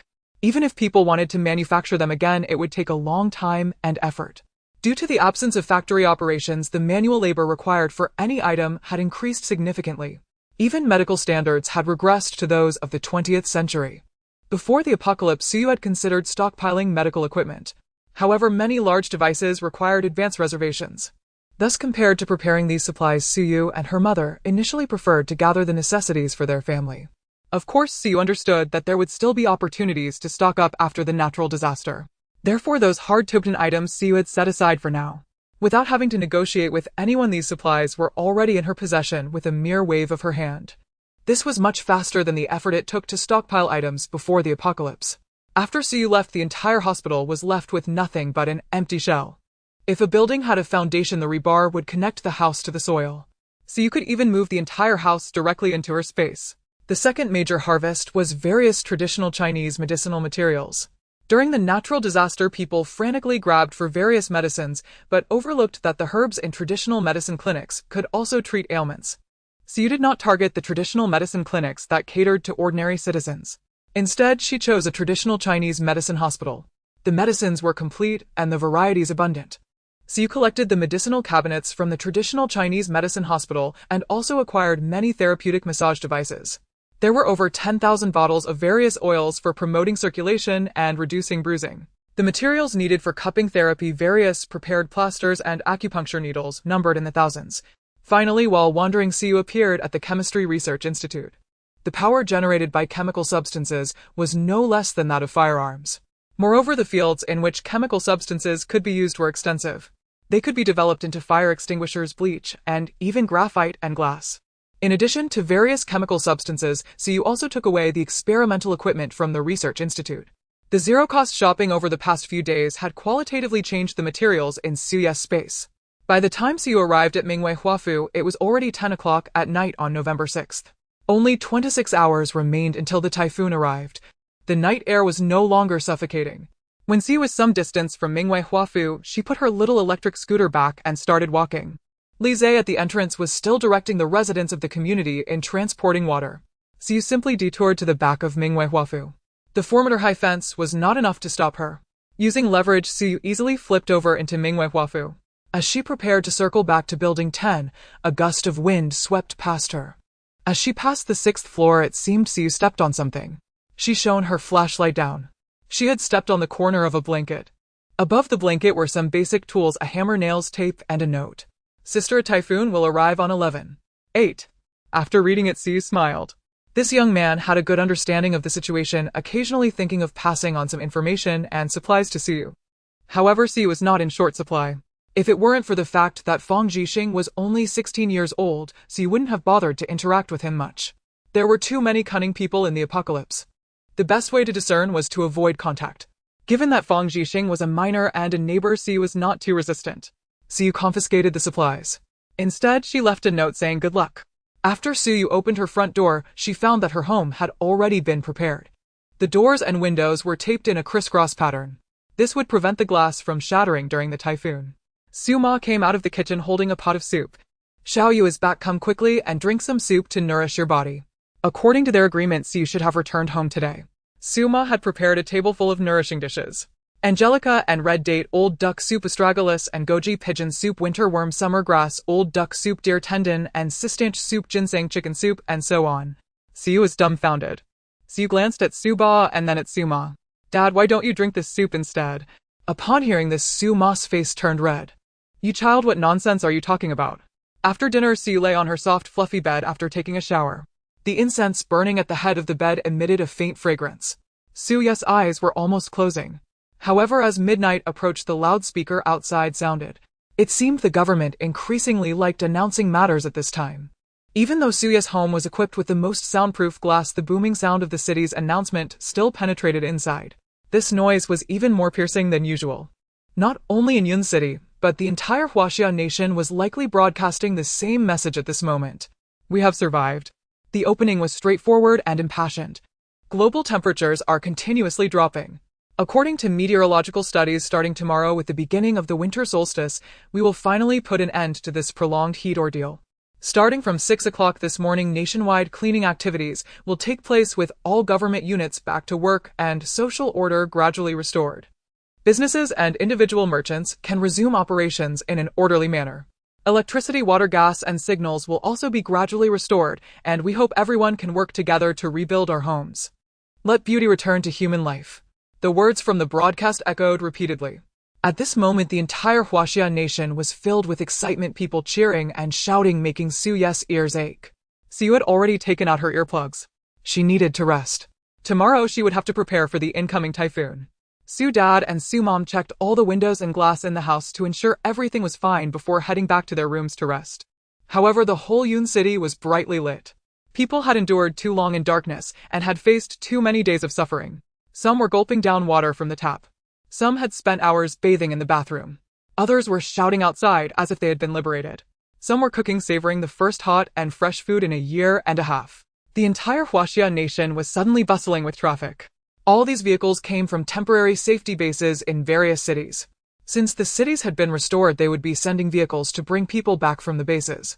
In the morning, Siu turned over in bed. The earplugs slipped out. The noise from outside instantly filled her ears. People were evidently even more excited than in the early morning. During breakfast, Siu looked out the window to see the situation in the community. Li Zhe was leading 4 homeless men and other residents of Mingwei Huafu in cleaning up the area. The bloodstains and various garbage that had accumulated in the community were being dealt with. More and more cars appeared on the road. The traffic light system was restored and some residents had already received notices to return to work. People preferred to go back to the company to check things rather than resting at home. Suyu's family was busy planning for the necessities needed during the typhoon. The potted plants on the balcony were taken down. To prevent water from entering the house, all the windows were meticulously checked. Sue's dad took out tools such as hammers, nails, and wooden boards. Although tape had already been applied to the window glass, it was not enough to withstand the assault of the hurricane. Before installing the window glass, Sue had reserved space for blocking boards against the typhoon. These wooden boards were placed outside the windows. They could effectively resist various debris from hitting the glass, except for the 26th floor. The 20th and 24th floors had also implemented certain protective measures. After all, if the glass downstairs shattered due to the typhoon, there would be a significant accumulation of water in their home. If too much water accumulates, it would backflow into Suya's house. The trees within the Mingwei Huafu community were all native century-old trees, and the community was built around these trees. The surrounding greenery was also extremely sturdy. There was no need to worry about them being uprooted by the typhoon and posing a threat to the buildings. Along with the typhoon came heavy rain and thunder. Therefore, electricity and fire should not be used at home. Taking advantage of the calm before the storm, the family contemplated how to comfortably endure the typhoon. The little monkey held up a tablet and said, "Has the author of Returning to Disasters a month before with a balance of 100 million yuan encountered an accident? Why hasn't there been an update?" Because the content of the book was similar to the natural disasters the family had experienced, the little monkey had been reading it with great interest lately. However, the cached content was limited. Taking advantage of the internet, the little monkey had checked online. The author had stopped updating over a year ago. Even now that electricity and the internet had been restored, the author still had not posted any updates. The little monkey's plush paw made a gesture on its chest, signifying a blessing for the author. As the typhoon approached, global temperatures would significantly drop. Sue's mom had replaced the family's bedding with winter coral fleece blankets in advance. The sofa was also fitted with a new set of plush cushions. In the evening, the family gathered around the coffee table in the living room to enjoy hot pot. On the other side, the television was playing. Since the signal had been restored nationwide, they didn't have to worry about being noticed. They simply turned on the television to watch live broadcasts from various channels. At 7 o'clock, the news broadcast began on time. The news discussed how the government would quickly restore urban order from various aspects. Next, we will connect with an outdoor reporter to introduce us to the recovery situation in coastal cities. After the host finished speaking, the large screen switched to an outdoor scene. An outdoor reporter stood by the coast introducing the situation to the audience. Currently, these lighthouse facilities in coastal cities have been restored and city sanitation is already in. Before the reporter could finish, a hurricane appeared behind her. With her back to the sea, she was completely unaware of what was happening behind her. The hurricane gathered seawater, forming a gigantic wave that was rushing toward them at a speed of 10 meters per second. The sound of the surging seawater finally alerted the cameraman. He looked back at the female reporter. The gigantic wave devouring everything was rapidly approaching them. The host in the studio hadn't had time to warn them yet, but they heard the male cameraman shout angrily, "Run, run." At the moment the words ended, the large screen in the studio went black. The hurricane, accompanied by the giant waves, swallowed the crowd near the coast. Cars parked on the street were also swept away. The screen went dark, but the studio could still hear sounds from that side. At that moment, those watching the news on television heard heart-wrenching cries for help. The cries for help were drowned by the seawater carrying a gurgling sound. Just listening to the sounds was enough to feel the despair and helplessness of the people on site. The people in the studio were clearly flustered, and the news broadcast was directly interrupted. Advertisements began to play on the television. A large number of posts and messages flooded the internet. Many residents in the coastal city sent videos of the scene. However, before the video could be uploaded, the cameraman heard the sound of glass shattering. The hurricane was coming. The hurricane carried debris from houses, broken branches, and destroyed car doors. These objects launched a new wave of attacks on nearby buildings. The seawater was blocked by the buildings along the coast. However, the hurricane was sweeping and gradually invading inland. The pedestrians on the road felt the immense resistance. The resistance made it nearly impossible for them to walk. When pedestrians attempted to grab onto trees to evade the typhoon's attack, the next moment, even the trees were swept into the sky. At this moment, it is not just that coastal city facing disaster. All coastal cities around the globe are being assaulted by hurricanes and eroded by the waves. The sky darkens in an instant. Lightning fills the air and a torrential downpour begins. The lower-level residents are the first victims. Rainwater and seawater surge into their homes. Coastal island cities are disappearing at a visible rate. They are surrounded by no mainland, leaving them with no escape routes even if they wish to flee. House after house is buried beneath the sea, and mountain ranges are suffering landslides due to the fierce winds and heavy rain. People in the inland areas keep refreshing information online. People around the world are closely monitoring this catastrophic typhoon. Yet they remain unaware that this powerful hurricane will not only swirl along the coast. For now, Siyu only wished for her family to pass through these years of calamity safely and happily. The bodies of 11 people still lay piled in the hallway, and if left unattended they would, Siyu said to her parents. Holding the remote control in her hand, she flipped through channels that all narrated the tribulations of the coastal cities. Siyu dad and Siyu mom nodded. They began to tidy up the dishes on the coffee table. After all, what lies ahead is not simply extreme heat. Extreme heat only cuts off water and electricity, making life difficult. But as long as one withstands the heat, survival is still possible. Now this downpour leaves people without even a place to live. The lower 3 floors of buildings are mostly flooded, and people have not had the chance to move to higher floors before being submerged. Bodies are immersed in water. Even if people can breathe, prolonged exposure to water can cause skin swelling, cracking, excessive absorption, or dehydration. Furthermore, food becomes hard to obtain, and people find it difficult to rest. This disaster is far more lethal than the heat wave. The coastal cities are filled with cries for help. Wails echo, yet no rescue arrives. Those living in high-rise buildings are also battling against the ferocious hurricane. The entire city is in a state of self-preservation. As various cities send distress signals to the government, rescue teams from nearby provinces are dispatched and countless helicopters head out to assess the situation. Unfortunately, before the rescue vehicles can arrive, they are swept into the air along with people and vehicles. Loose stones from the mountains are also lifted, and the river water mixes with the hurricane. It seems as if the world is on the brink of destruction. Helicopters have their rotors and tail rotors shredded by the typhoon, and countless fragments fall from the sky, crashing into the city's rainwater. The national government receives no response from the rescue teams until one hurricane after another approaches the inland. Within the hurricane are people, vehicles, animals, branches, glass, and stones. At 3 in the morning, Siyu heard a commotion outside the window. Through the gap left when the wooden boards were placed, Siyu peeked outside. The entire environment is darker than usual. The sky is thick with dark clouds, and from time to time flashes of light appear, indicating the arrival of lightning. This disaster is nearing Yun City. In the last life, Siyu dad had already passed away by this time. Siyu is still on her way searching for Siyu mom. She survived alone amidst the typhoon's attack, swimming out from a house flooded with rain and seawater. For 3 entire months, she lived off damp and rotten food. Moreover, Siyu is a single woman. Many people have set their sights on her. Even though Siyu is more capable than the average person, she still needs to be on guard against those around her. In the cities soaked by rainwater, everything is damp. During those 3 months, whenever Siyu tried to rest, she would shiver from the cold, and her bed was always wet and chilly. Siyu couldn't help but curl up. She attempted to wrap herself tighter in the blanket. In the next moment, a warm body embraced Siyu. The warmth on her body gradually washed away the cold from Siyu's body and soul. Siyu mom held Siyu in her arms, her voice incredibly gentle. "Baby, don't be afraid." In Siyu mom's comforting embrace, Siyu welcomed drowsiness. Until dawn, when Siyu dad knocked on Siyu's door after preparing breakfast. Siyu and Siyu mom washed up and sat down at the dining table together. Last night, with Siyu mom by her side, Siyu felt particularly secure while sleeping. However, Siyu dad was different. Without his wife to sleep with, he suffered from insomnia. Dark circles were clearly visible under his eyes.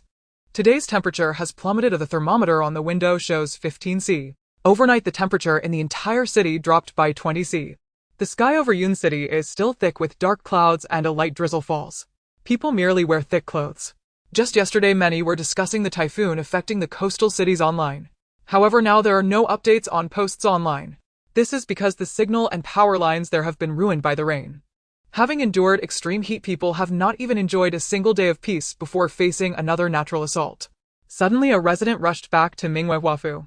Siyu naturally couldn't hear clearly. Holding a telescope, she could roughly judge from his lip movements what he was saying. The east of the city is flooding, hurry and run. The person's expression was extremely frantic. Clearly, he had no time to respond to his neighbor's anxiety. He just wanted to escape the city as quickly as possible. Many people were still in a daze, completely unaware of what the man meant. But just a few minutes later, they understood.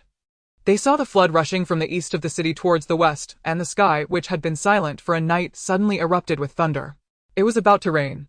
The raindrops, large as beans, fell rapidly and forcefully.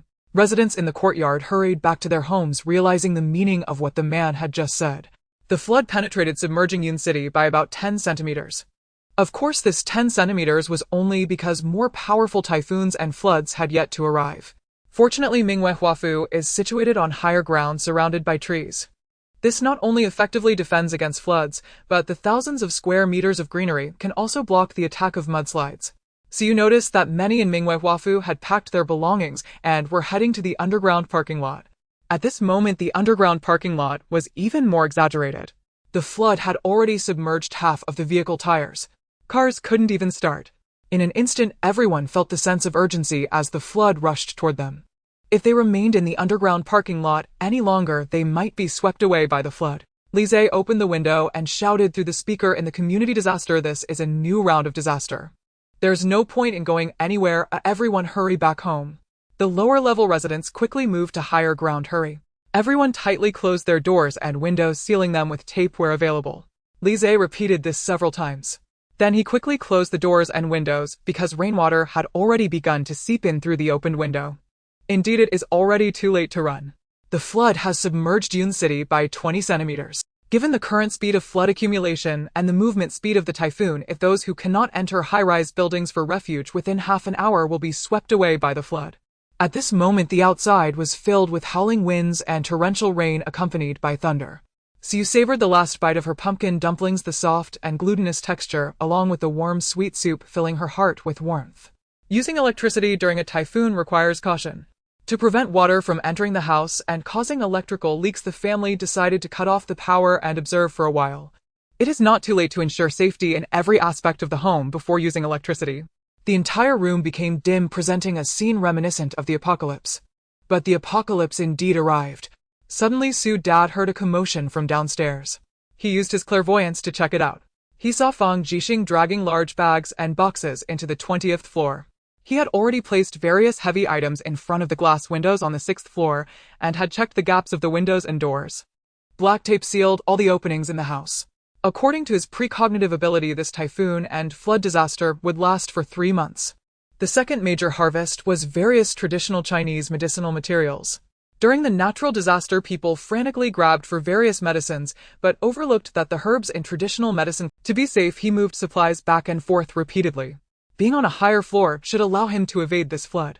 The family did not comment much on Fang Jixing's actions. After all, the hurricanes along the coast had not yet attacked inland, and by the time they arrived it would be a catastrophic strike for the lower floors. Fang Jixing's relocation of his belongings to higher floors was justified. This was the instinct for survival. However, Suya's family had already taken protective measures for the 20th floor, allowing this kid to take advantage of their preparations. The damp and cold weather caused the family to huddle back in bed. Taking advantage of the fact that the signal in Yun City had not yet been interrupted, Xi went online to check the progress of floods in various places. Coastal cities were almost completely submerged, with flood levels reaching 10 meters. All houses below the 3rd floor were underwater. The streets were filled with cars floating on the water, and furniture was carried away by the water and typhoon toward the inland. Residents of standalone villas were utterly doomed. The speed at which the typhoon made landfall left them no time to react. Given that their houses were situated at an extremely low elevation, they could only lie on the rooftops praying to survive. The umbrellas they held were torn apart by the fierce winds. Occasionally, debris would come crashing down on them. As the wealthy, they had lived a smooth life filled with endless riches and luxuries. Little did they know that in the face of this flood they had no choice but to wait for death. So you saw a video where someone on a rooftop was swept away by the endless pull of the typhoon. At this moment, many inland netizens were venting online. Fai was indeed wrong. Yangtze should stop flooding Jinshan. Which immortal is transcending tribulation? Please take back your divine powers. Dragon King, come out of the water, and your dragon palace is gone. People had experienced floods before, as they often occurred during the rainy season or typhoon weather. Netizens appeared to take this flood lightly. After all, they had just endured extreme heat, and now the cool rainwater brought joy to many. Everyone went to the rooftop to enjoy the refreshing rain until the rain grew heavier. Each drop felt like a stone crashing down on them, and only then did they frantically run home. In their haste to escape, they forgot to close the door to the rooftop. However, Su's dad had already welded waterproof iron doors to the rooftop in the days before Su left. Moreover, on the rooftop, Su's dad had also created some drainage channels. Rainwater could flow down through these channels instead of pooling on the rooftop. The sudden flood in the morning interrupted the plans to send personnel back to the temporary safety base. Currently, the temporary safety base still housed 50,000 people. The leaders at the temporary safety base were organizing personnel for flood relief. They were surrounded by dense forests and the soil could absorb a large portion of the water. Taking advantage of the time before the flood accumulated, they placed sandbags at the entrances of various buildings. The large square cabins, due to their low elevation, were nearly uninhabitable. Eventually, the leaders allowed everyone to enter the high-rise buildings. Originally designed for 1 or 2 people, a 3-bedroom apartment was now crammed with more than 20 individuals. The supplies within the temporary safety base were also raided. In an instant, chaos ensued, and even the threat of firearms could not stop the people. Before long, the entire supply depot was stripped clean by the people. They soaked and drenched clutched bags of dry food as they headed toward the residential area. Before long, the entire supply depot was stripped clean by the people. They soaked and drenched clutched bags of dry food as they headed toward the residential area. The remaining 10% was due to being deep inland where the flood had not yet reached. All island nations not connected to the mainland had also been completely submerged. This included countries such as Little Japan, the Luasua Gate Islands, the Maldives, and other smaller island nations. Countless islanders drifted on the sea. Without food and nowhere to rest, their lives had already entered a countdown. People had never thought that water sources could be so dangerous. It was only at this moment that they understood. The 26th floor of Mingwei was lit with a few desk lamps. Today was the winter solstice. The custom in Yun City was to drink lamb soup on this day. On the dining table were steaming lamb soup, mapo tofu, braised pig trotters, and stir-fried Shanghai greens that Siu had taken out from her space. The delicious dishes formed a stark contrast with the suffering outside. After dinner, Siu took out a square table from her space. 3 people and a monkey each sat on one side. Soon the sound of mahjong tiles echoed throughout the room. Considering the danger of using electricity in such weather, the family could only choose to play by hand. Listening to the sound of the rain outside while playing mahjong at home was truly delightful. Fortunately, Suyu had fortuitously taken in a little monkey, otherwise they would have been one short for mahjong. Who? Tian Hu Qing Ise Long Chi Dui. As the dealer, Siu laughed the moment she arranged her tiles. A Tian Hu Qing Ise Long Chi Dui was probably a rare sight in this lifetime.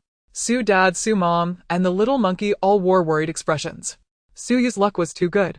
In this round, she swept through all 3 families, and her luck was so good that readers here would be envious. However, they did not gamble for money. Each person's chips represented the number of times they had to wash the dishes. Now that electricity was difficult to use normally, obviously the dishwasher could not be used. The family relied on this game of mahjong to decide who would wash the dishes more often. Su Mom pouted and thought to herself that she had played mahjong for so many years and had rarely lost. Then, feeling aggrieved, Su Mom said to Su Dad, "Honey, look at her." Hearing Su Mom's pout, Su Dad hurriedly comforted her. "It's okay, I'll help you wash. Look, Kong Kong, look at them." As Su spoke, the whole family turned their attention to the little monkey, seemingly waiting for it to express it. The little monkey blushed, then patted its chest and said, "I will take care of all the dishes for the whole family so Grandpa, Grandma, and Mom won't have to wash them." Suddenly, a thud sound came from outside the window, as if something heavy had struck the wooden boards outside. Su Dad quickly scanned the area with his special vision. The hurricane had already entered Yun City, and not just one hurricane, but 4 strong swirling tornadoes were spiraling around the entire city. The intense crashing sound just now was caused by a car door being violently slammed against the window by the winds. The wood that Su Dad had installed was of extremely high quality. Moreover, wood is stronger in terms of bearing capacity compared to steel and is less likely to be damaged. However, the other residents were not so fortunate. Peeking through the gap, Siu saw that many high-rise windows in the adjacent building had been shattered by flying debris. The residents were busy dismantling the cabinet doors in their homes to block the wind. But the tremendous force of the wind made it impossible for them to place the cabinet doors in front of the windows. As the hurricane approached, the sounds from outside grew louder. This is also why Siu had urged Su Dad and Su Mom to sleep in a bit longer last night. For the next 3 months, hurricanes would sweep across the globe, with countless objects being swept up and crashing against buildings time and again. At night, the family all wore earplugs. When they woke up the next day, Yun City had already been submerged to a height of 2 floors. The temperature continued to drop. Today's temperature was 10 C. This was just the temperature in Yun City. At this time, places near the North and South Poles were even colder, with snow falling heavily. Snowflakes mixed with hail fell upon the people. Siu was wearing a fluffy pajamas. The rain continued to pour, and Su Dad had checked that there were no leaks in the house. The power was also being used. A war-colored light was on in the living room. Since the air conditioning's drainage and outdoor unit were both outside, it was nearly impossible to use them in such conditions. The home environment was particularly damp and cold. After ensuring that the surroundings were dry, Su's mom turned on a small heater in the living room. Come over, Xiaoyu, and warm up. Su snuggled into the soft couch and suggested, how about we have hot pot today? The cold weather was perfect for the family to gather together for a hot pot meal. However, Su's mom vetoed the idea, citing that eating greasy and spicy food in the morning was not good for the stomach. In the end, the hot pot was saved for dinner, while the rain continued to pour outside. The rain would weaken after a week, but the hurricane would still be around. At that time, as long as people avoided the hurricane's trajectory, they could venture out to seek supplies. Yun City was, after all, a provincial capital with a population of millions, and there were some supplies stored. However, in the extreme heat, people couldn't stay outside for long, not to mention that the tightly shut shop doors were so hot they could burn the skin. The other two hurried upstairs as if death itself were chasing them. The little monkey was extraordinarily fast. As a monkey, its climbing abilities were naturally incomparable to humans. Taking advantage of the inability to go out and the lack of disturbances, Su entered her space. Now Su's space level had reached level 9. Space level 9 available area, activated functions: oxygen supply space, 200 cubic meters planting space, 100 cubic meters a replication space, 10 cubic meters magnification space, 10 cubic meters reduction space. 10 cubic meters upgrade conditions. Duration of the space owner staying in the space 88810888H. The oxygen supply space had now expanded to 200 cubic meters, large enough to be decorated as a 3-bedroom apartment. The last time Su rested outside, she felt that her space was particularly vast. Sleeping inside felt just as uncomfortable as sleeping on the street. Taking advantage of the time now, Su began to work in her space. With a hammer in her right hand and a nail in her left, she stood over a pile of wooden boards. Su planned to first make a row of fences for the oxygen supply space. In Su's space, apart from the ground color, there was no special distinction between various spaces. For example, the still storage space had a white floor. The planting space appeared green. Each space was adjacent to one another with no isolating objects. After a busy morning, Master Su had constructed 4 fences 10 meters long. The fences surrounded the oxygen supply space. Then Su reached out towards the storage space and the bed was instantly teleported over. The bedside table, cushions, and chairs were also moved over. With the addition of furniture, the oxygen supply space had clearly transformed into a small room. The vegetation in the planting space grew too quickly. Every time Su entered, she could harvest various vegetables and fruits. This time Su had planted a few flower seeds inside. Since the natural disasters had arrived, the human world had been ravaged by various calamities. The once vibrant earth had turned into a wasteland piece by piece. After the outbreak of the zombie virus, various bases had built iron walls. Beneath the iron sheets were humans dragging their bodies to survive, devoid of ideals. Flowers had disappeared since that time. Yet in this life, Su had flowers, caring parents, and a lively, adorable child. Su patted her hands, which were covered in dirt, and then left the space. Outside, the rain continued to wash away everything in the city. Based on the time, the hurricane had already begun to strike the oil-rich countries with rain. At first, a leaden sky enveloped the skies of the oil countries. Then a light rain began to fall. The people who felt the rain were so happy that they forgot themselves. Everyone paused their work. The extreme heat had rendered the oil-rich countries parched, and this rain seemed like a blessing from the heavens. People rushed into the drizzle to feel it. Suddenly someone shouted, "Let the storm come stronger." The booming sound startled the one who had just... The rain truly began to pour down just as he had wished. However, the people didn't have time to cheer before the hurricane struck. Compared to the hurricane in Huaxia, the hurricanes in the oil countries were far more polluted. The hurricane was filled with yellow sand. The sand flew into the mouths and noses of the crowd with the storm.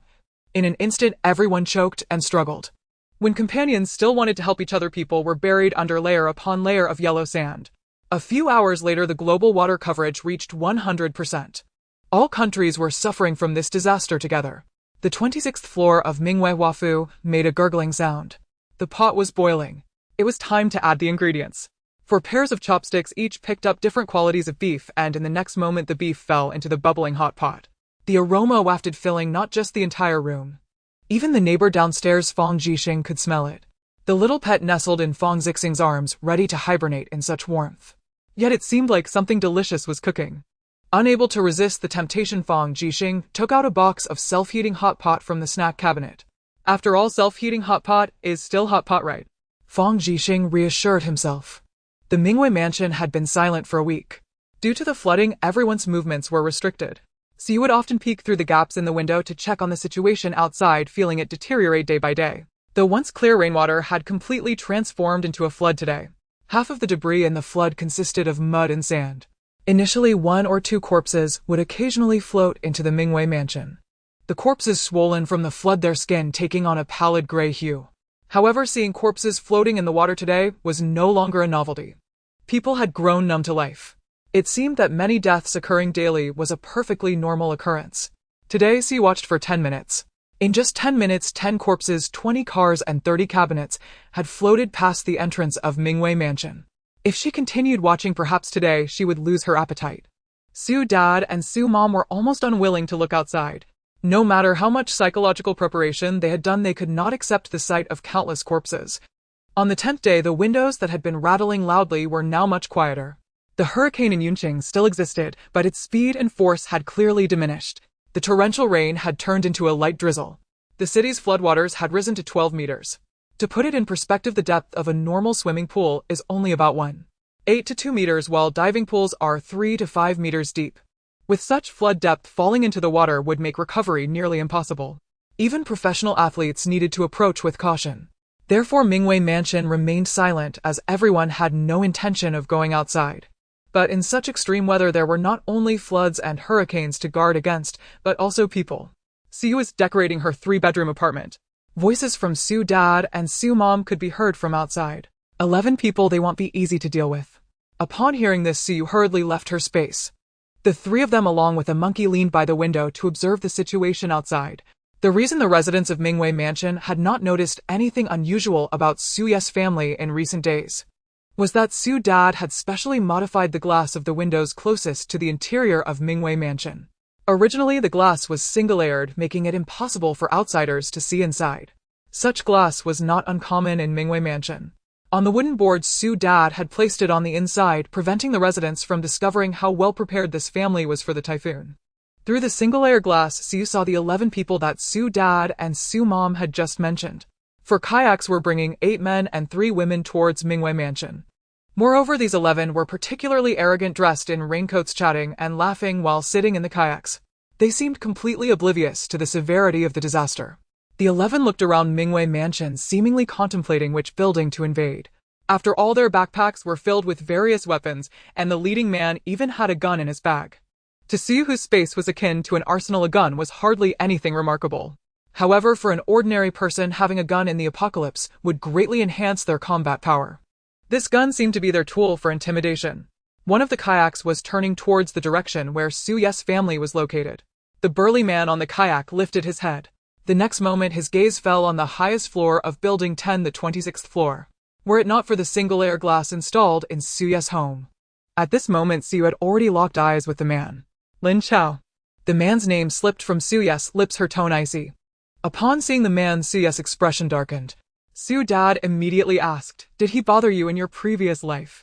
Siyu Dad's quick reaction allowed him to analyze the relationship between the man and Siyu from her demeanor. Siyu had not expected to encounter someone she wouldn't meet until 5 years later in Yunqing. Lin Chao, before the disaster, was a diving instructor, muscular and robust, possessing strength far exceeding that of ordinary people. After the emergence of abilities, Lin Chao became a power-type ability user. Relying on his overwhelming strength, Lin Chao thrived in the apocalypse. Lin Chao had frequently engaged in bullying both men and women. Before Siyu entered the laboratory for research, she couldn't enter the base to seek refuge due to her mother, who had turned into a zombie. At that time, Siyu encountered Lin Chao. The first moment Lin Chao laid eyes on Siyu, he was captivated, but he knew that he couldn't have a woman like Siyu, so he revealed her situation to the Lord of the Blue City base. After all, beautiful women were extremely rare after the disaster. Due to the generally weaker physical condition of women compared to men, the mortality rate for women during the disaster was double that of men. Surviving women also bore the marks of hardship and appeared haggard. Suyu's beauty drove the Lord of Blue City into a frenzy, prompting him to send out 10 ability users to capture her. If it weren't for the overwhelming strength of Suyu's zombie mother, she probably would have already been violated. The first thing Siyu did after escaping was to seek revenge on Lin Chao. Little did she expect to encounter Lin Chao again in this life, before she could seek him out. The hatred she had not resolved in her previous life. In this life, she intended to torture Lin Chao thoroughly. After all, Siyu was someone who would repay any grievance. Returning to her senses, Siyu glanced at her worried Siyu Dad and Siyu Mom. Upon hearing that he had troubled Siyu, the little monkey sat fiercely beside her, waiting for her to speak. It seemed that at Suyu's command the little monkey could rush out and tear Lin Chao apart. Suyu had no intention of hiding anything from her family. Suyu stated frankly, in my previous life Lin Chao touched me. After she spoke, the expressions of Su dad and Su mom visibly darkened with speed. Touched. The man on the kayak downstairs was crude and ugly, and he actually touched their daughter. Quickly, you don't need to worry about this. Get a sniper rifle from the space for me. Su dad suppressed his emotions. The precious daughter he and Su mom had cherished so dearly had been violated by someone. Even though they had yet to clash with Suyu's family in this life-Lin chaos end could only be death. Suyu complied, and soon an AWM rifle landed in Su dad's hands. He set the gun and took aim. Su dad's actions were fluid and his deep voice cursed feast. As an elite individual, Su dad rarely used foul language. But now this was the only word that could describe Lin Chao on the kayak. Lin Chao sneezed 3 times in a row and his right eyelid twitched. He would never have guessed that someone he had never met in this life had already sentenced him. Had he heard Suyu's words in his previous life, he would have surely resisted, for he had never laid a hand on Suyu. It was precisely because he had failed to subdue Suyu despite multiple encounters that he thought of handing her over to someone else to deal with. Honey, help me open the window, Su dad said softly to Su mom. Yet his terrifying gaze clearly conveyed that he wanted to kill Lin Chao right then. The strong wind caused the raincoat on Lin Chao to flap loudly. Su ma removed the fastening from the wooden board on the window. However, Suyu stopped her parents' vengeful act, as opening the window to shoot was simply inappropriate at this moment. Su ba and Su ma were usually calm and composed, often contemplating situations thoroughly. Only matters concerning their daughter could shatter their tranquility. Dad, I know you're very upset, but please don't rush to act. Suyu patted her father's tense shoulder, signaling him to calm down. The grudge must surely be avenged, but opening fire directly now would have too great an impact on the Su family. Ever since Li's death, Suyu's family had not appeared in public. Opening fire now would undoubtedly expose them. Residents in Mingwei Huafu must have noticed that the Su family had not shown themselves for over a year, and surely their food reserves were substantial. Although Suyu's family was not afraid of the residents of Mingwei Huafu, they could easily eliminate ordinary people with weapons taken from their spatial storage. However, they could not guard against the persistent thoughts of others. Moreover, Lin Chaos Group consisted of 11 people. Even if Su ba accurately shot Lin Chao, the remaining 10 might not be completely eliminated. The wind and rain outside would also affect the bullet's trajectory. If even one person escaped, it would undoubtedly bring continuous trouble. Furthermore, Suyu had no prior interactions with the remaining 10 in her past life. The Su family was not a cold-blooded psycho who would eradicate 10 people in Lin Chaos Group for the sake of revenge. Unless, of course, they provoked the Su family. Lin Chao rubbed his eyes, and finally his right eyelid stopped twitching. He felt an ominous premonition in his heart. However, they had not failed in their pillaging journey from Wind City. Among the 11 there were divers, swimming coaches, and amateur sailors. Their team was not something ordinary people could compare to. In such an environment, they had no reason to be afraid. They could conquer such ferocious floods, let alone the ordinary residents in the community. Lin Chao pointed at Building 10 and said, "Let's choose this one." The 4 kayaks turned according to his command and began to follow the current towards Building 10. With a flood depth of 12 meters, the 3rd floor of Building 10 was submerged. To enter Building 10, Lin Chao and his group would have to go to the windows on the 3rd floor first. Seeing Lin Chaos actions, the Su family also began to move. All the items in their home were collected by Su into the spatial storage. Not a single bed or chair was left behind. 3 people and a monkey dressed in very plain clothes walked down the stairs. The 26th floor was naturally not a place for them to duel, otherwise it would only dirty the house and furniture. Given the speed of the kayaks, it would take some time for them to reach Building 10. They would wait for them on the 16th floor. Suyu's family's plan was something Fang Jixing was unaware of. Seeing 11 strangers approaching Building 10, Fang Jixing was also pondering how to deal with them. In a contest of brute force among 11, he naturally could not compete. But he could use his intellect. Fang Jixing had lived alone in Huaxia for 10 years and entered the nation's top university at the age of 16. He could be considered a genius. The 500 square meters of the flat in Mingwei Huafu was just the right place for Fang Jixing to set traps. The next moment he heard a knock on the door. When he opened the door, it was Suyu holding a handgun. "If you hear any noise, don't make a sound. If someone tries to break in, you must protect yourself." After speaking, Suyu tossed the gun to Fang Jixing and headed towards the 16th floor. The wind blowing past occasionally affected Lin Chaos progress. Suddenly, a large wave pushed Lin Chaos Group right in front of Building 10. The 3rd floor windows were tightly closed due to the absence of residents. Under the pounding of the flood, Lin Chao crashed hard into the window glass. He cursed under his breath. Then he took a hammer out of his backpack and smashed it against the glass window. The bang-bang sound was particularly noticeable even in the thunderstorm. Originally hesitant residents began to observe the situation outside. The residents of Mingwei Huafu were frightened by the actions of these 11 individuals. They were forcibly entering Building 10, and who knew how soon they would invade their own building. Thinking of this, everyone was too scared to make a sound. They even lay down afraid of being discovered by those on the kayaks. Soon Lin Chao smashed the third-floor glass of Building 10. Immediately, he dove into the flood. Although the flood was about 12 meters deep, the floor of the third floor served as a barrier. This effectively reduced the depth to just over 3 meters. This depth posed almost no pressure for a diving instructor. The water flow inside was much slower, and Lin Chao swam to another window. The window opened and his teammates pressed down and entered the third-floor room in the kayak. They then secured the rope from the kayak to the doorknob inside. This way, even if they left, they wouldn't have to worry about the kayak being swept away by the flood. The 11 of them swam out of the room in an orderly fashion, heading towards the stairwell of Building 10. One by one, they exited the third floor, flood their bodies already soaked. The water from their clothes dripped onto the hallway. "I hope this building has something we can take," one woman in the group said. After the natural disaster, the mortality rate gradually climbed. The number of residents in the community was continuously decreasing, as some starved to death while others fled with supplies. Although they could rely on brute force to raid for supplies, it was also easy to come up empty-handed. The first few men in front were frantically knocking on every floor's doors. After knocking, they forced the doors open. But to their disappointment, they did not see a single shadow. The 6th floor where Fang Jixing had lived was still the same. When Fang Jixing moved to the 20th floor, he had checked every corner of his home thoroughly to leave no trace of anyone having lived there. "Lin Chao, you really know how to pick a place," one said. "Yeah, the yield rate is so low. I guess we're going to wade through floods again soon." After 5 floors of finding nothing, the members of the group began to mock Lin Chao. Lin Chaos' face darkened. "Shut up, I have a keen nose. This building definitely has treasures." What Lin Chao referred to as treasures was waiting for him on the 16th floor. So you looked at the items on the table: 3 shotguns, 3 submachine guns, a crossbow, 10 darts, and a barrel of sulfuric acid. What weapon would be suitable to take Lin Chaos' life? A shotgun could fire 6 bullets simultaneously, potentially creating several holes in Lin Chao. The submachine gun's rapid rate of fire could allow Lin Chao to endure multiple rounds of gunfire pain in a short time.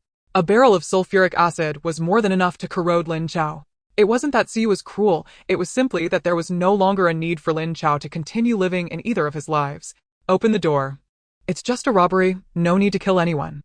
"Open the door for me." Lin Chao pounded on the 16th floor door. He showed no regard for whether anyone was inside, and his furious voice echoed painfully in Suyu's ears. Siyu calmly picked up the shotgun from the table. Siyu, her father, and her mother each had one. Considering the immense recoil of the shotgun, Siyu allocated a submachine gun to the little monkey. "Shoot freely, don't worry about hitting the wrong person," Siyu said to the little monkey. Originally, only Lin Chao had a grudge against them. But now things were different. Lin Chao and his 11 companions clearly intended to kill and rob, providing Suyu's family with a valid reason to take action. It was unfortunate for the 11 individuals. The family hid behind a giant fish tank in the living room. Due to long neglect, the aquatic plants inside had overgrown and thickly covered the entire tank. The aquatic plants concealed Suyu's family well. The 16th floor door remained closed, and not a sound could be heard from inside. Lin Chaos' face darkened. "Break the door down." It was impossible for the 13th floor to have no one, and there could not be a complete lack of supplies. Lin Chao was certain that this floor had goods. The sound of prying open the lock grew louder. Unbeknownst to them, Suyu's father had thoroughly understood their status and positions through his enhanced vision. "The gun is in the hands of the man with yellow hair on the left side of the door. I will deal with him first." Suyu's father slightly turned his body, aiming the gun at the left side of the door. The only threat to Suyu's family was that handgun. Given their large number, even a shotgun would require time. Thus, it was essential to eliminate the most threatening individual first. Furthermore, the family was all wearing bulletproof vests. Not underestimating the enemy was a long-standing principle of the family. The pried open door was kicked against the wall by Lin Chao, creating a loud bang. The fish tank at the entrance shook as well. "Damn it, is there really no one?" Lin Chao cursed aloud, finding no signs of life in the house. Had all the residents in this building fled? Not even a corpse of someone who had starved or overheated was present. The house was so clean that Lin Chao and his group were too lazy to enter and examine it closely.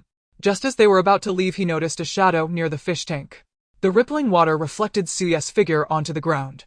Lin Chao then sneered contemptuously. He lightened his footsteps, his expression twisting even further. Thinking that he was about to capture a living person excited Lin Chao even more. Such a little trick hiding behind the fish tank could not fool him. In the next second, a pair of long, beautiful legs emerged from behind the fish tank. Siyu wore form-fitting pants and a soft, short white sweater. Her exquisite figure was clearly outlined. Siyu did not conceal her face at all because she would not allow any of the 11 to escape. Compared to the women in Lin Chaos group, Siyu was not in the same league. She noticed Lin Chaos' gaze upon her. That gaze was eerily familiar to her from her past life. A surge of hatred welled up in Suyu's heart. However, the staircase still had Lin Chaos companions gathered, and they were especially alert towards the sudden appearance of a woman in the room. Particularly the women in the group seemed to harbor intense hostility towards Siyu.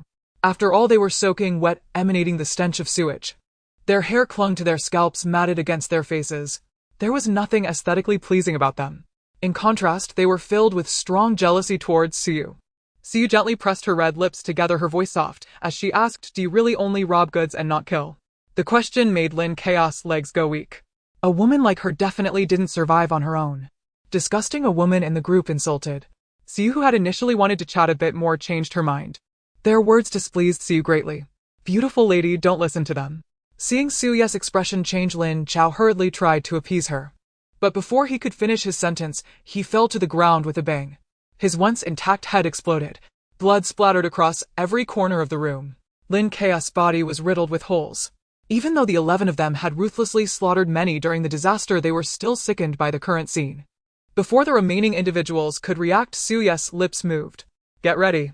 Empty, block them." Siyu held the shotgun vertically against her right side, gripping it with both hands, the barrel pointed upward. This method could effectively reduce the recoil of the shotgun. Then a flurry of gunfire erupted on the 16th floor. The sound of the shotgun was enough to echo throughout the entire Mingwei Huafu, even in a downpour. The timid residents even covered their heads and hid away. The man with yellow hair standing to the left of the door attempted to draw his handgun. A small handgun was obviously no match for 3 shotguns. Moreover, this little handgun could not even be drawn. After having swum out from the flood, he was completely drenched. His clothes were stuck together and his hands were wet as well. He was both anxious and flustered. Yet those in the group were no ordinary individuals. The awakened members quickly took out sticks and knives from their backpacks. One after another, they prepared to rush into the room to slaughter Suyu's family. Their actions were undoubtedly akin to eggs colliding against stones. Suyu's father swept the crowd with his shotgun. Suyu's mother was not to be outdone, shooting at the 11 intruders as well. The 11 looked on as their recently alive comrade turned into a bloody mess in an instant. The pile of corpses before them left no room for them to enter the room. Only then did they realize. Escape. They stood no chance against Suyu's family. But where could they escape to? The massive shadow weaved through their ranks, and of the remaining 5, 3 rushed.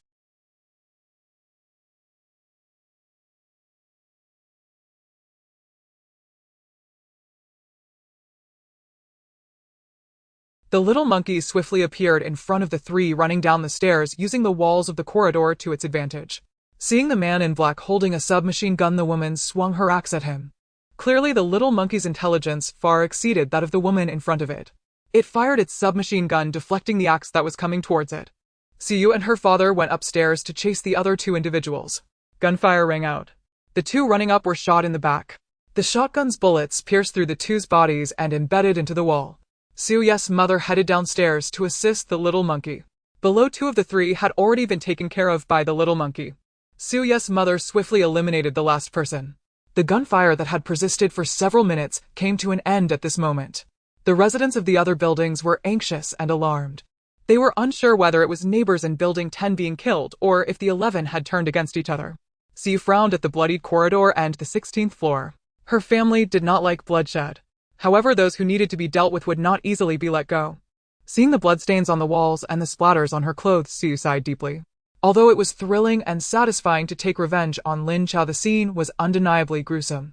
Siyu pondered whether there were methods that could be lethal without getting her hands dirty, useful for future reference. For now she had dealt with Lin Chao, but the city lord of Blue City, who had harmed her in her past life, was still alive. Even Sue's mother bore deep, ghastly wounds from fighting against the superhumans of Blue City, even after she had turned into a zombie. Yet she remained distinct, standing out even among the zombies. Seeing her mother's injuries filled Suyu's heart with pain. However, with her current strength, it was impossible for Suyu to harm the City Lord of Blue City. Now Suyu would not intentionally seek out the City Lord of Blue City.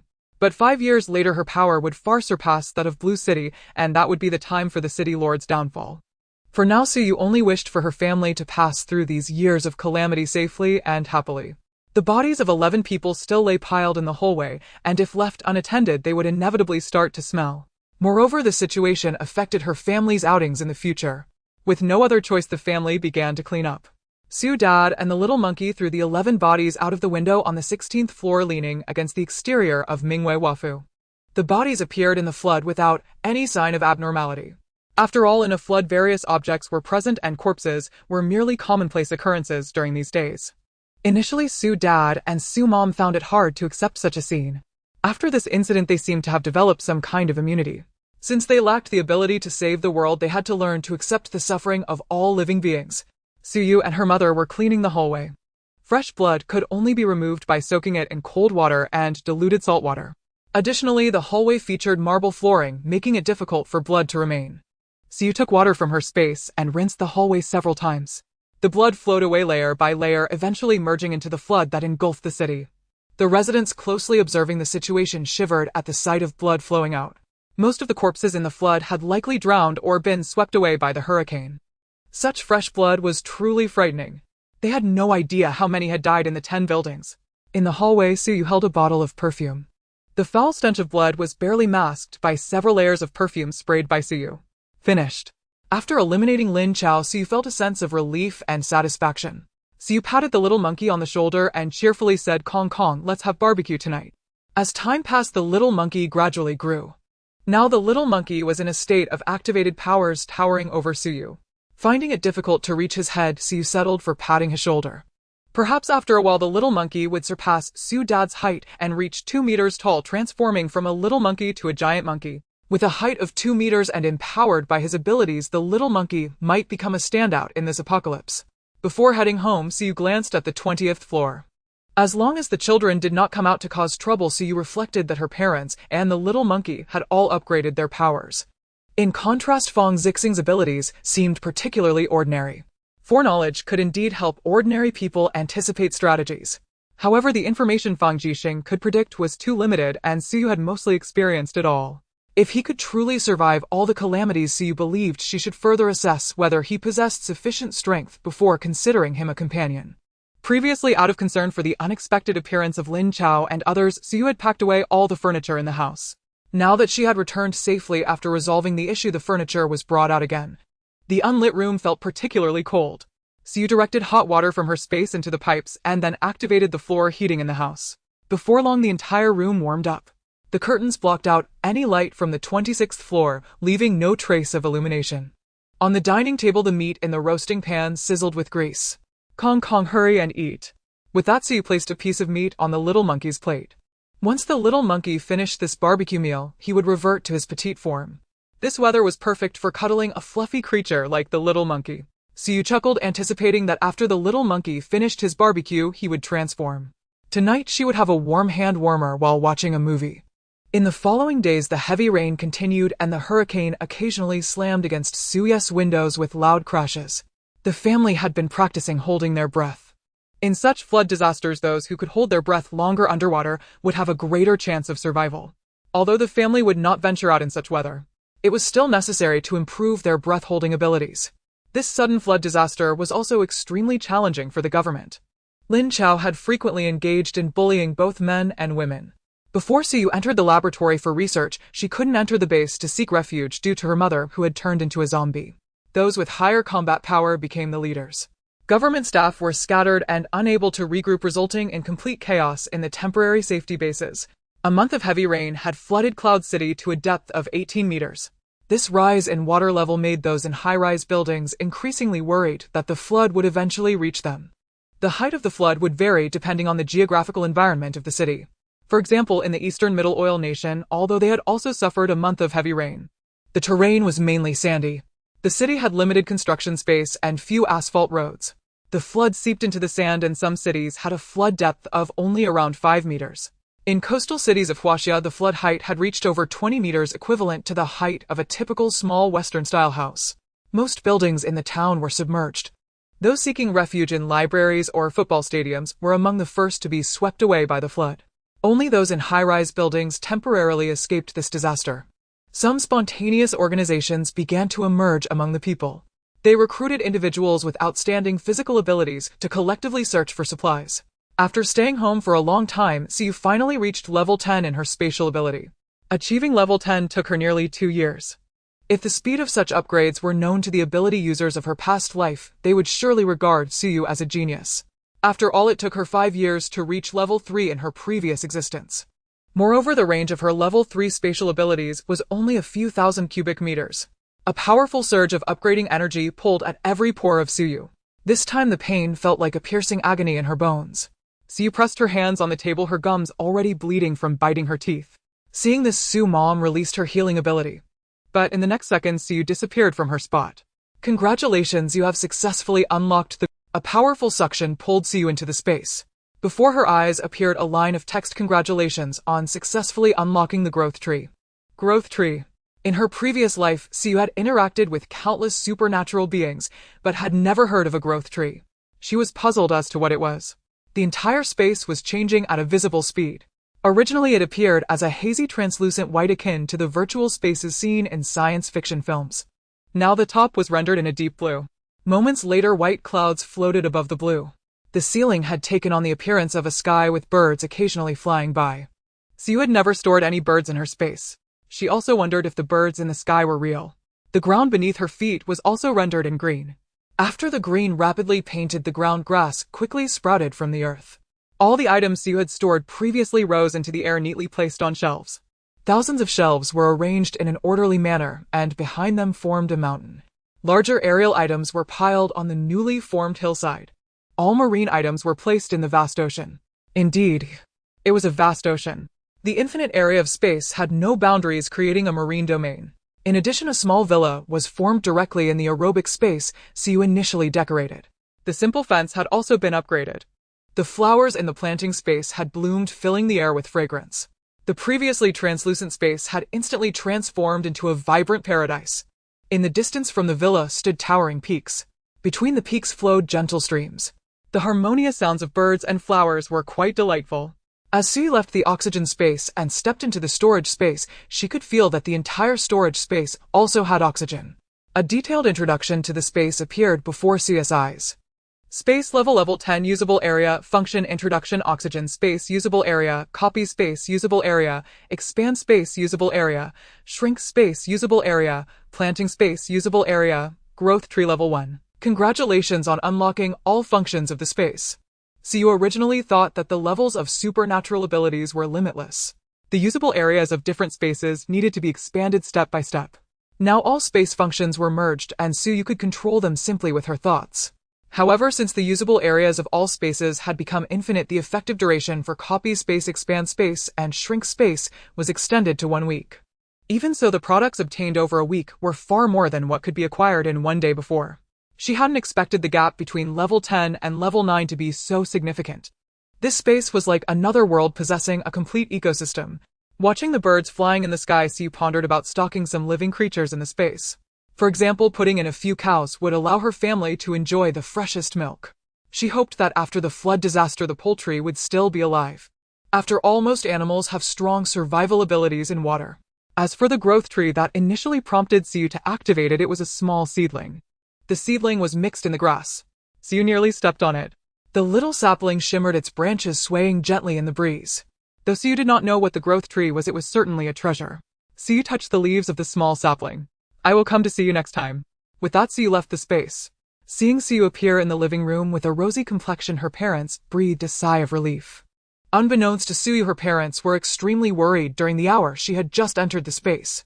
Seeing that she was fine, her mother moved the yoga mat and started doing yoga. Practicing self-cultivation on a rainy day had a unique charm. In the afternoon, the sky outside suddenly darkened sharply. It was as if a layer of black cloth had been draped over the sky. Crimson lightning filled the sky, and the booming sound seemed as if it would tear the house apart. Siyu felt a sense of unease in her heart. The weather outside was indeed strange. According to the situation in her previous life, the heavy rain and hurricanes would last for 2 months. But at this moment there was only the deafening sound of thunder. The rain had evidently lessened significantly. No, this situation was clearly different from her previous life. In her last life, the heavy rain continued for 3 months before stopping, and when it did lessen, it was only for a very short time. However, yesterday, Siu noticed the rain was gradually decreasing. Today, there was still only a drizzle. The speed of the hurricane was the most peculiar, moving slowly. Objects previously caught in the hurricane all fell into the water. Now the strength of the hurricane could barely sway the small branches. Siu frowned. Then she took a book from the bookshelf. The book was handed over to her father. Siu's dad, holding a cup of coffee, was taken aback when he saw the name of the book, Geology. Immediately after, a stack of books was placed beside Siu's dad, titled Seismic Zones, Seismic Analysis, Seismic Waves, and so forth. Siu's dad understood immediately. From the books Siu handed over, it was clear she wanted him to learn about earthquakes. Judging by Siu's recent observation by the window, Siu's dad speculated that the disasters of recent years had changed. Although with his current perspective ability, he could not detect the changes in deep source earthquakes at a depth of 50 meters. But learning about earthquakes would always come in handy. Since the natural disasters began until today, Siu's dad had spent most of his time reading aside from exercising. After an earthquake, the number of effective items that could be preserved on Earth was very few. Most elite individuals also perished. This knowledge was quite precious. Just as Siu's dad was about to open the book, urgent knocking sounded from outside the door. Siu's dad glanced. It's that kid from the 20th floor. He saw Fong Zixing's facial expression through his perspective, which was as anxious as his knocking. It seemed he had urgent matters to discuss with Siu. Siu crossed the small room and opened the door. Sister, an earthquake. An earthquake is coming. Fong Zixing spoke rapidly, and after finishing, he seemed a bit out of breath. Siu handed him a glass of water. After taking a sip, Fong Zixing continued, my precognitive ability upgraded the day before yesterday. I can make relevant predictions based on my thoughts once a day. I tried to envision the situation when the flood ended. After the heavy rain ceased, the flood would return to the ocean through people's discharge. But little did I know an earthquake would occur 2 days later. I was worried my prediction was inaccurate, so I predicted again, and it was still the same result. Siu listened to Fong Zixing's words. From the expression on his face, it seemed he was telling the truth. Siu's dad, sitting in the living room, also heard Fong Zixing's words. After he finished speaking, Fong Zixing stared at Siu, seemingly waiting for her final decision. Seeing Fong Zixing's hopeful gaze, Siu nodded. Thank you, but for the specific plan, I need to discuss it with my family first. Siu did not doubt Fong Zixing's predictive ability too much. In her previous life, the earthquake indeed wouldn't happen for another 2 years. However, Siu had a vague feeling that the normal flow of time and space was changing. After sending off Fong Zixing, Siu returned home. The outdoor temperature had surprisingly dropped to 5 C. For someone from the southern part of Huaxia, 5 C was already an extremely cold temperature, especially since Siu was sensitive to the cold. Dressed in loungewear, just a few minutes of chatting with Fong Zixing left her hands frozen red. She closed the door and turned on the underfloor heating. The family sat together on the living room sofa holding hot tea. Let's prepare in advance. If we wait until the flood completely recedes to leave the town, we will surely be affected by the earthquake. Let's go to the boundary between Yun City and Lin City. There is a manor belonging to our family. If there is no earthquake, we can move there to live, and if there is an earthquake, we can take shelter there. The terrain there is flat with only a few buildings surrounding the manor. Even an earthquake would not affect us. All right, as soon as the hurricane stops, we will leave Mingwei Huafu. Siu, along with her father and mother, reached a consensus. The Siu family had many manors across the country. After all, their main business was real estate, so it was quite normal for them to build more houses for themselves. The reason for not choosing the manor was simple.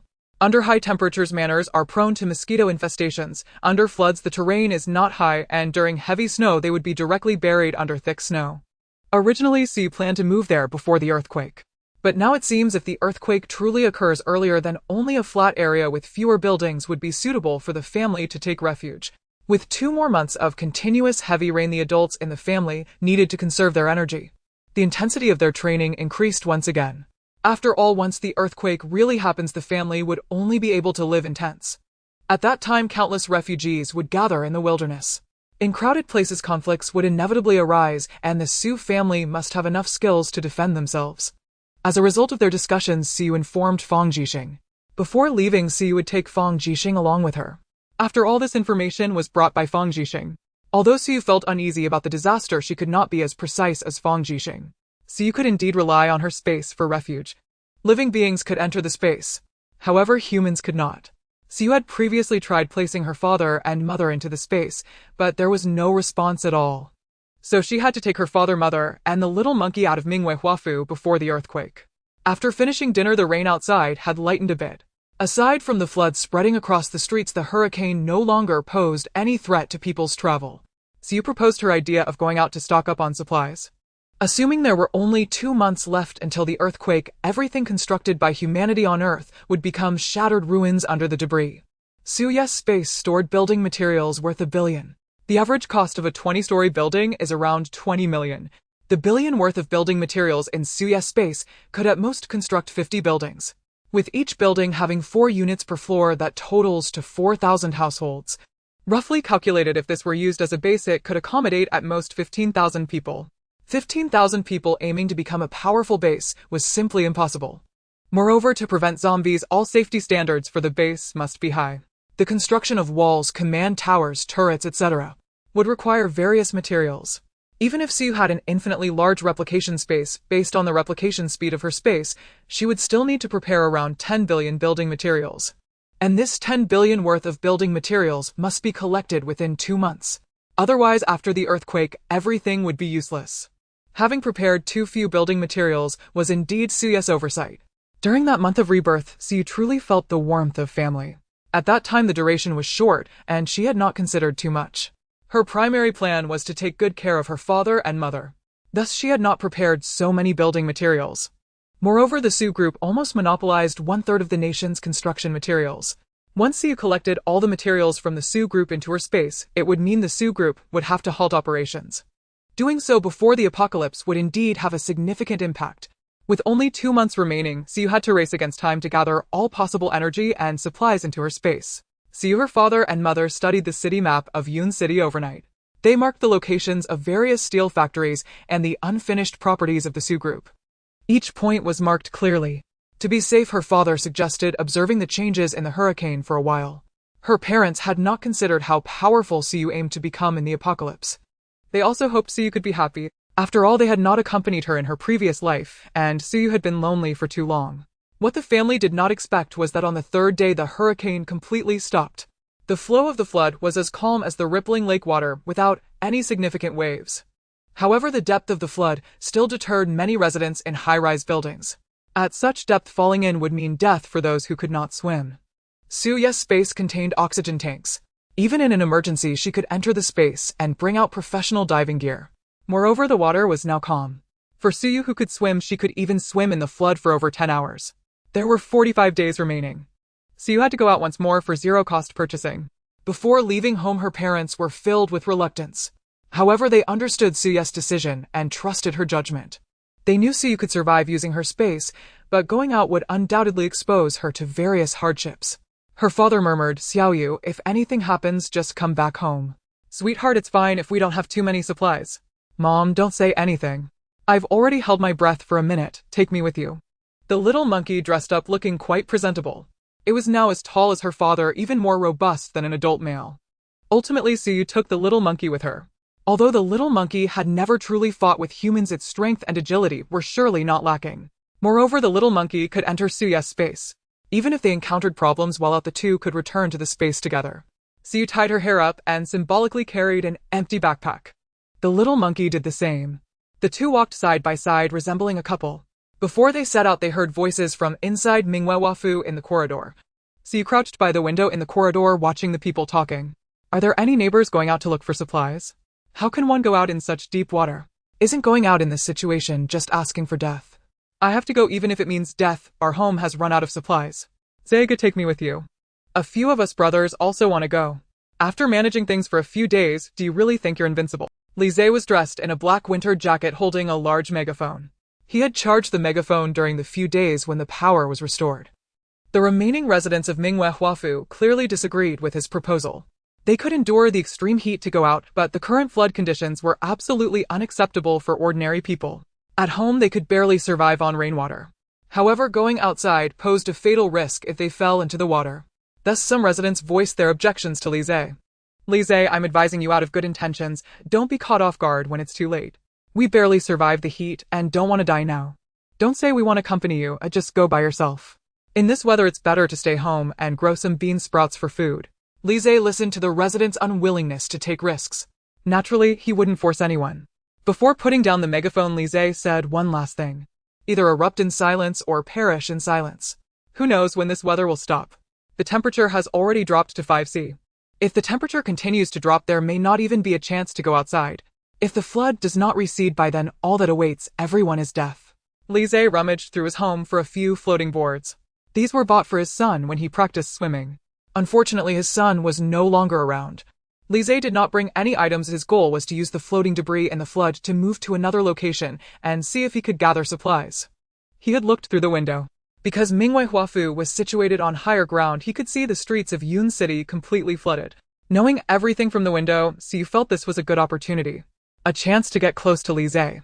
Besides Lise, there were others who had just agreed with him that would also go out. This included 2 relatively young men and 4 homeless people who had been squatting without leaving. Kong Kong, let's go, Siyu called out to the little monkey. The little monkey and Siyu were both dressed in thick jackets with rain boots on their feet and wore raincoats on top. The little monkey also wore a hat and a mask. They moved quickly. Even starting from the 26th floor, they reached the flood on the 3rd floor faster than Lise and the others. Inside the 3rd floor apartment floated the kayak left by Lin Chao and others. However, one kayak was missing. She hadn't observed anyone going out these days. The missing kayak had either drifted away or was used by Fang Jixing upstairs. But according to the supplies at Fang Jixing's home, he had no reason to go out. Watching as Lise and the others appeared at the flood, Siyu stopped her thoughts. Lise leaped from the 4th floor of Building 2 and precisely landed on a sofa floating on the flood. The sudden weight on the sofa almost caused it to flip over. Lise quickly crouched down to lower his center. The sofa sank slightly and then stabilized. You can jump onto the mattress. It should hold your weight. A huge mattress was stuck on the surface of the flood, and Lise directed the 4 homeless people to jump onto it. The other 2 young men did the same, landing on floating debris on the surface of the flood. The splashing floodwater hit everyone's faces extremely cold. Everyone pondered how to move next. If only they could have a kayak like those who had previously broken into Mingwei Huafu. In the next moment, a kayak slid out from the 3rd floor of Building 10. 2 people, one thin and one stout, sat in the kayak. Let's go together. Siyu, steering the kayak, spoke to Lise and the others. Behind Siyu's kayak, 2 additional kayaks were being towed by a rope. Each kayak had 3 seats, perfectly accommodating the 9 people going out together. Siyu glided the kayak to Lise. This was Suyu's first close observation of Lise. He had a face that exuded justice with a strong brow. He wasn't handsome, but he radiated a sense of security. Lise glanced at Siyu. Thank you. After expressing his thanks, he directly boarded the kayak. The other 2 kayaks were allocated to the 4 homeless people and the 2 young residents of Mingwei Huafu. The kayak was equipped with paddles for steering. With Lise's addition, the kayaking speed increased. Siyu appeared openly in the public view with no concealment. In 2 months, they would leave Mingwei Huafu. She was not interested in the thoughts of the community residents. Moreover, ordinary people living in the community were no match for Su Ba and Su Ma, who had multiple weapons. Therefore, Siyu was not worried that her sudden appearance in Mingwei Huafu would provoke trouble. Siyu asked, do you have any plans to look for supplies? A year ago, the nearby shops were completely sold out of food. I went to check during the 2 days when order was restored, but the merchants had restocked too little. Most of it must have been snatched up by the surrounding residents. I plan to check out the snack processing factory, which is 10 kilometers north of Mingwei Huafu. Lise laid out his entire plan. He seemed to have no guard against Siyu, who had suddenly appeared. The gunfire from Building 10 days ago was so intense. What had happened inside? Even though Siyu had been living in Mingwei Huafu, why had she never gone out or collaborated with everyone? These questions did not arise in Lise's mind. Lise had a very righteous worldview. A right is right and wrong is wrong. Even in the apocalyptic environment, he neither stole nor robbed. He believed in repaying kindness with gratitude. This was Lise's principle. If it weren't for Siyu, he certainly wouldn't dare to easily use the kayaks left behind by those people in Building 10. After all, he did not know who was still alive in Building 10. Suyu's presence made the group's journey particularly smooth. Thus Lise felt grateful. 10 kilometers in extremely hot weather would surely wear a person down. But now the group had kayaks as their means of transport. If nothing unexpected happens on the way at the kayaking speed, it would only take about an hour. The hurricane swirling around Yun City had disappeared without a trace these past few days. The rain occasionally drizzled down. However, the outdoor temperature was dropping day by day. The wind generated by the kayaking made everyone feel a chill. Siu pretended to rummage through her bag, but in reality, she pulled out a hooded scarf from her space. I have some heat packs, do you need any? I'm afraid of the cold, I stocked up a lot last winter. As she spoke, Siu took out a few heat packs from her backpack. She turned to meet the little monkey's gaze. The little monkey looked puzzled as if asking, why give supplies to these people? However, Suyu's expression deterred the little monkey from asking further. It knew that Siu must have her own plans for doing this. Each heat pack was distributed, one for each person. The 4 homeless people happily accepted Suyu's heat packs, repeatedly thanking her.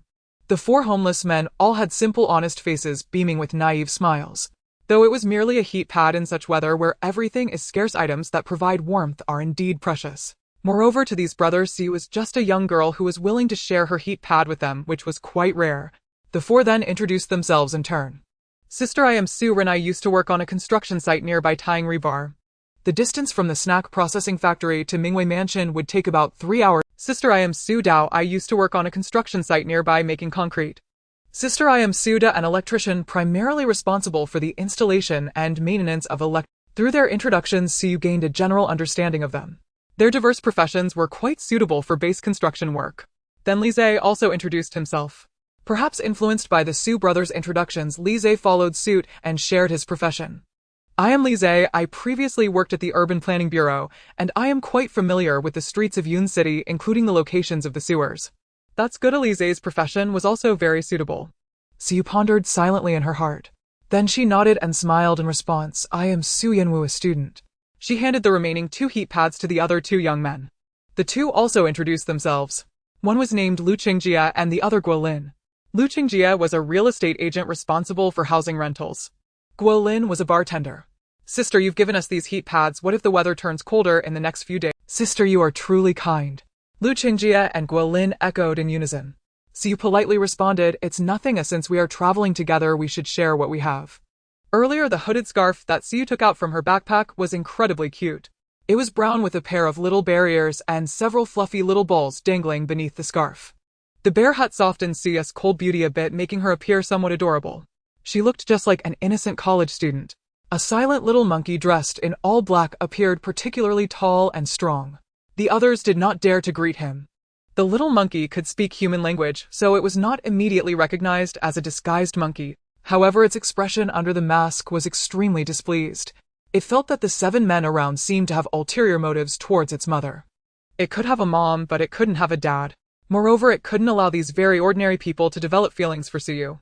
After all, the little monkey did not fully comprehend the complexities of human emotions. In its view, interactions between different genders of the same species would inevitably lead to something happening. Hearing Lu Qingjie and Guo Lin's laughter directed at Siu, the little monkey snorted coldly. The 2 men instantly tightened their lips. Objects floating on the flood hindered their progress.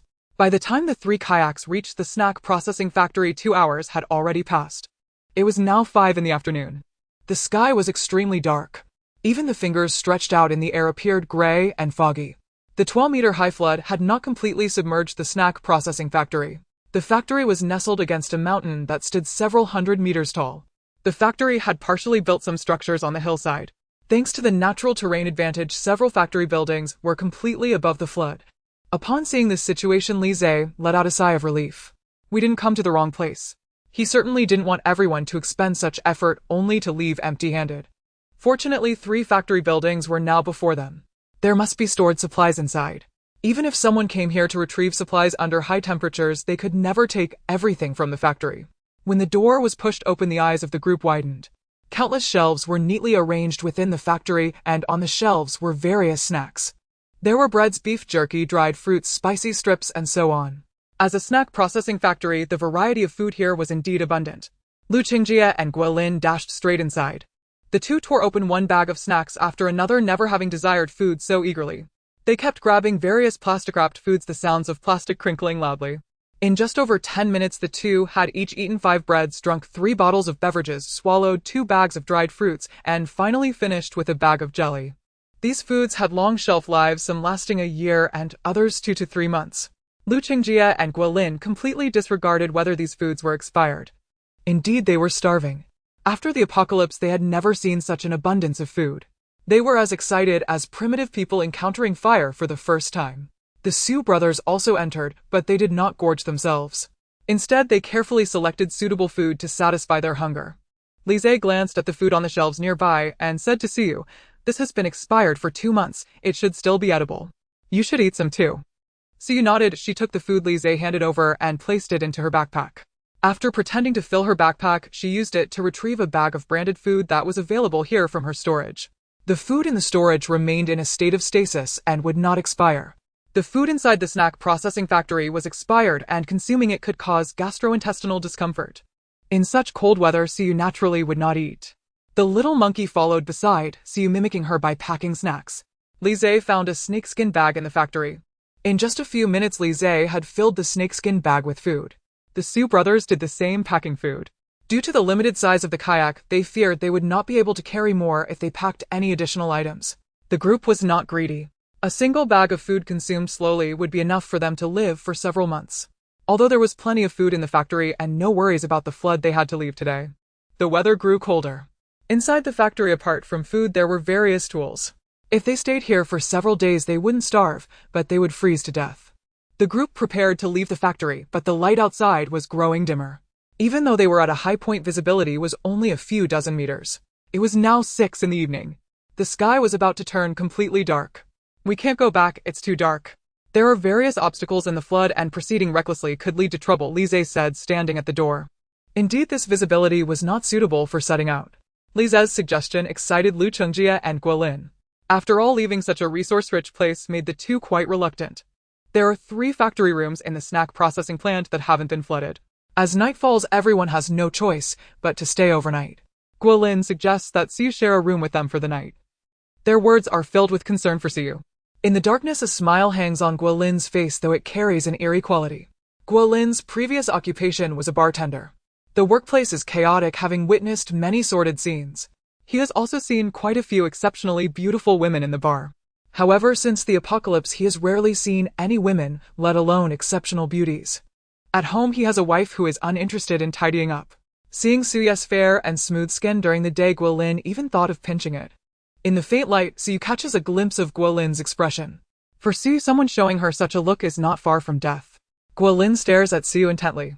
However, Siyu straightforwardly says, "Thank you for your concern, my brother, and I will just sleep in the next factory room."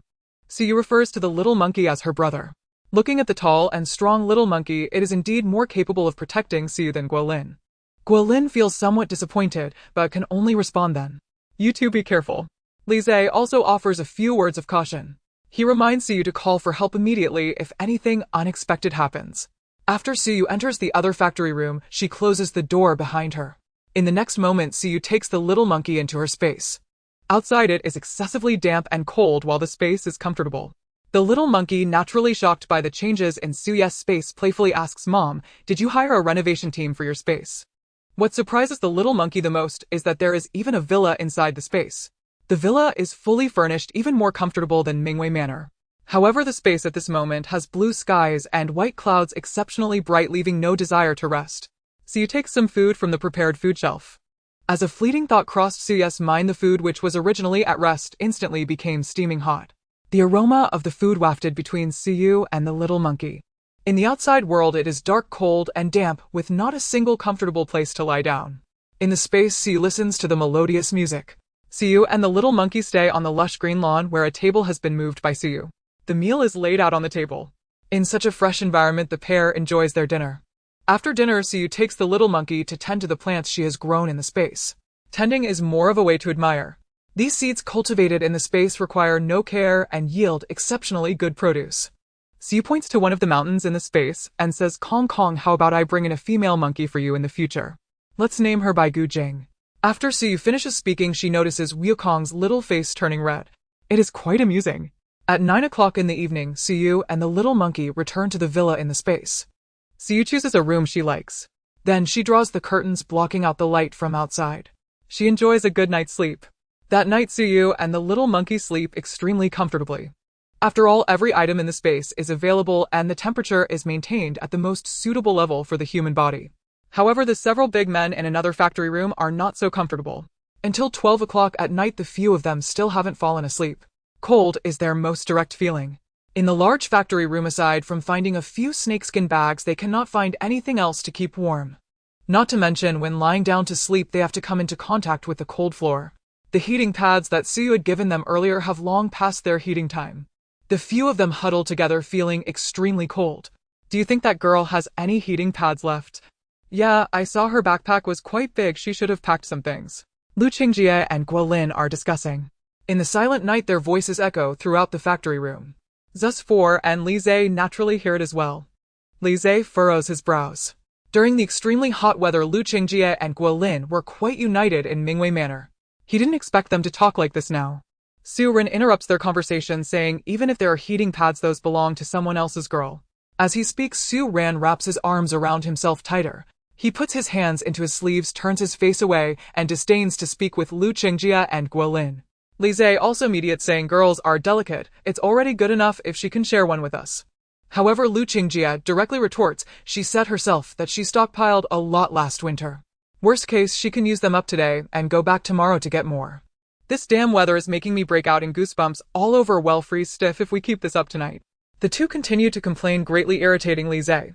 The heating pads, which usually have little effect, have surprisingly changed Lu Qingjie and Guolin's demeanor tonight. I'm going to sleep in another factory room, I won't be absorbing your warmth. Li Zhe grabs his bag filled with food and heads towards the third factory room. We're going too. Zus 4 also get up.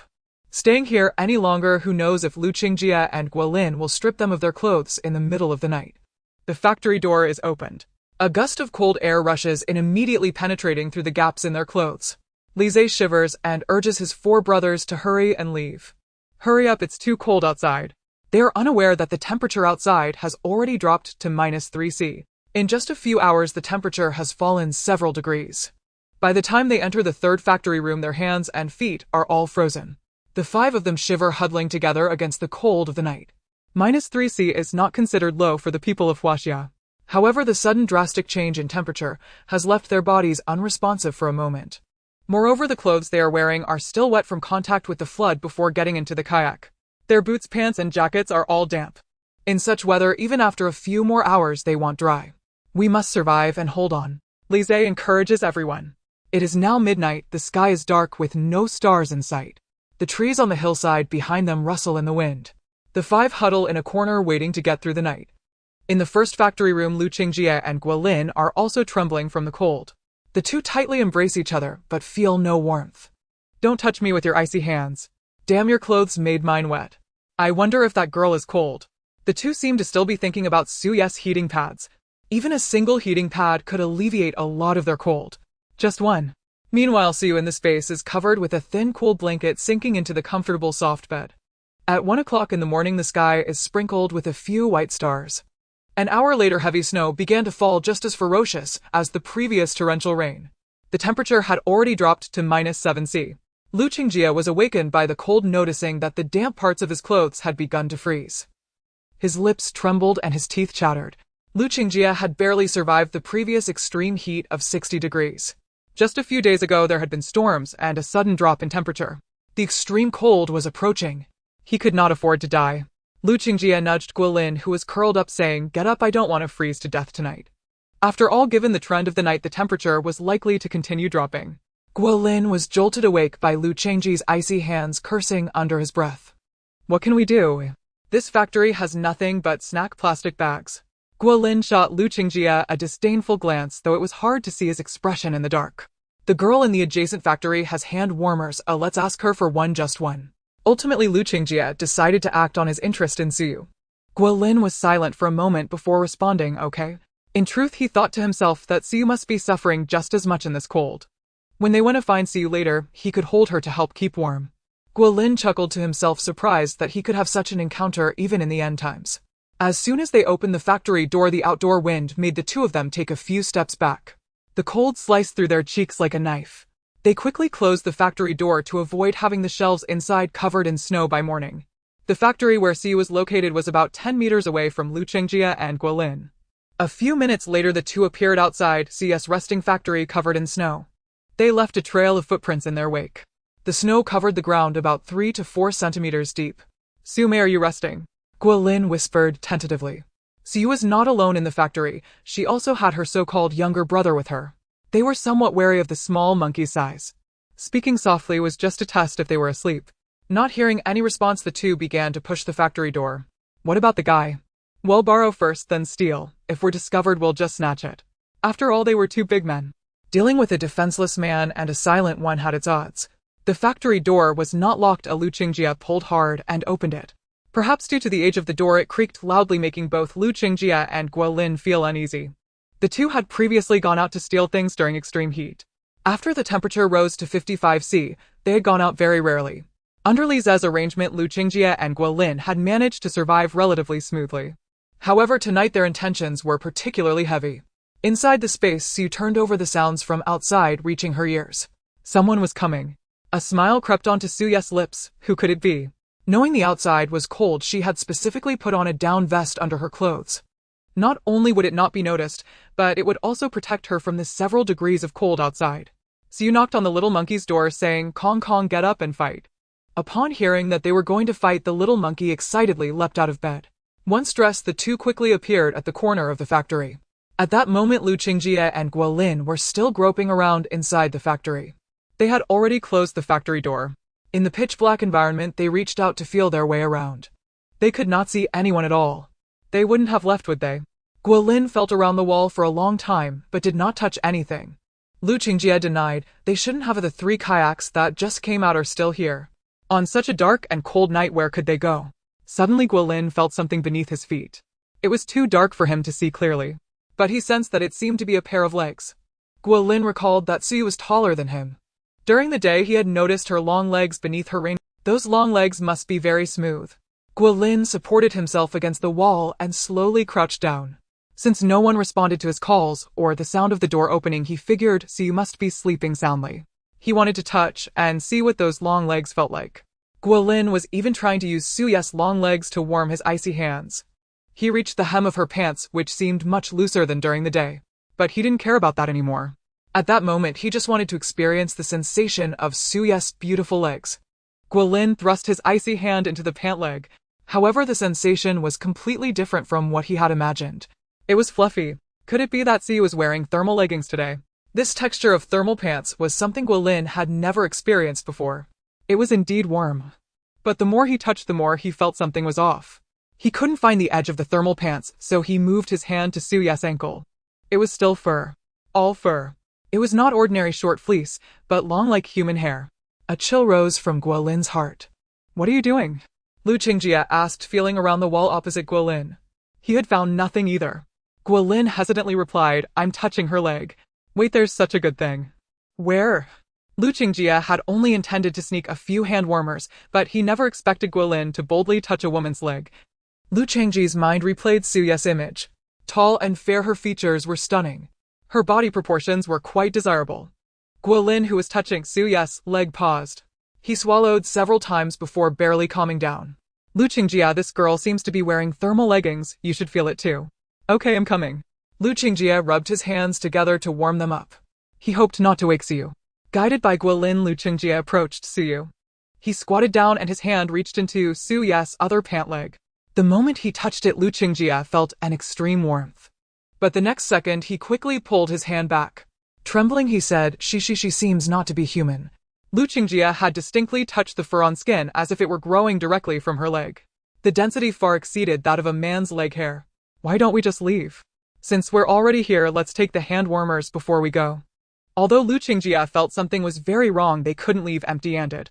He then groped around near, trying to find Suye's backpack. He seemed to touch a face, which was also covered in fur. Lu Qingjie hesitated and touched it again. "Ah!" The next second, a scream echoed in the factory. "Run, run, run!" Guolin was startled by Lu Qingjie's shout. Various sounds suddenly erupted in the factory.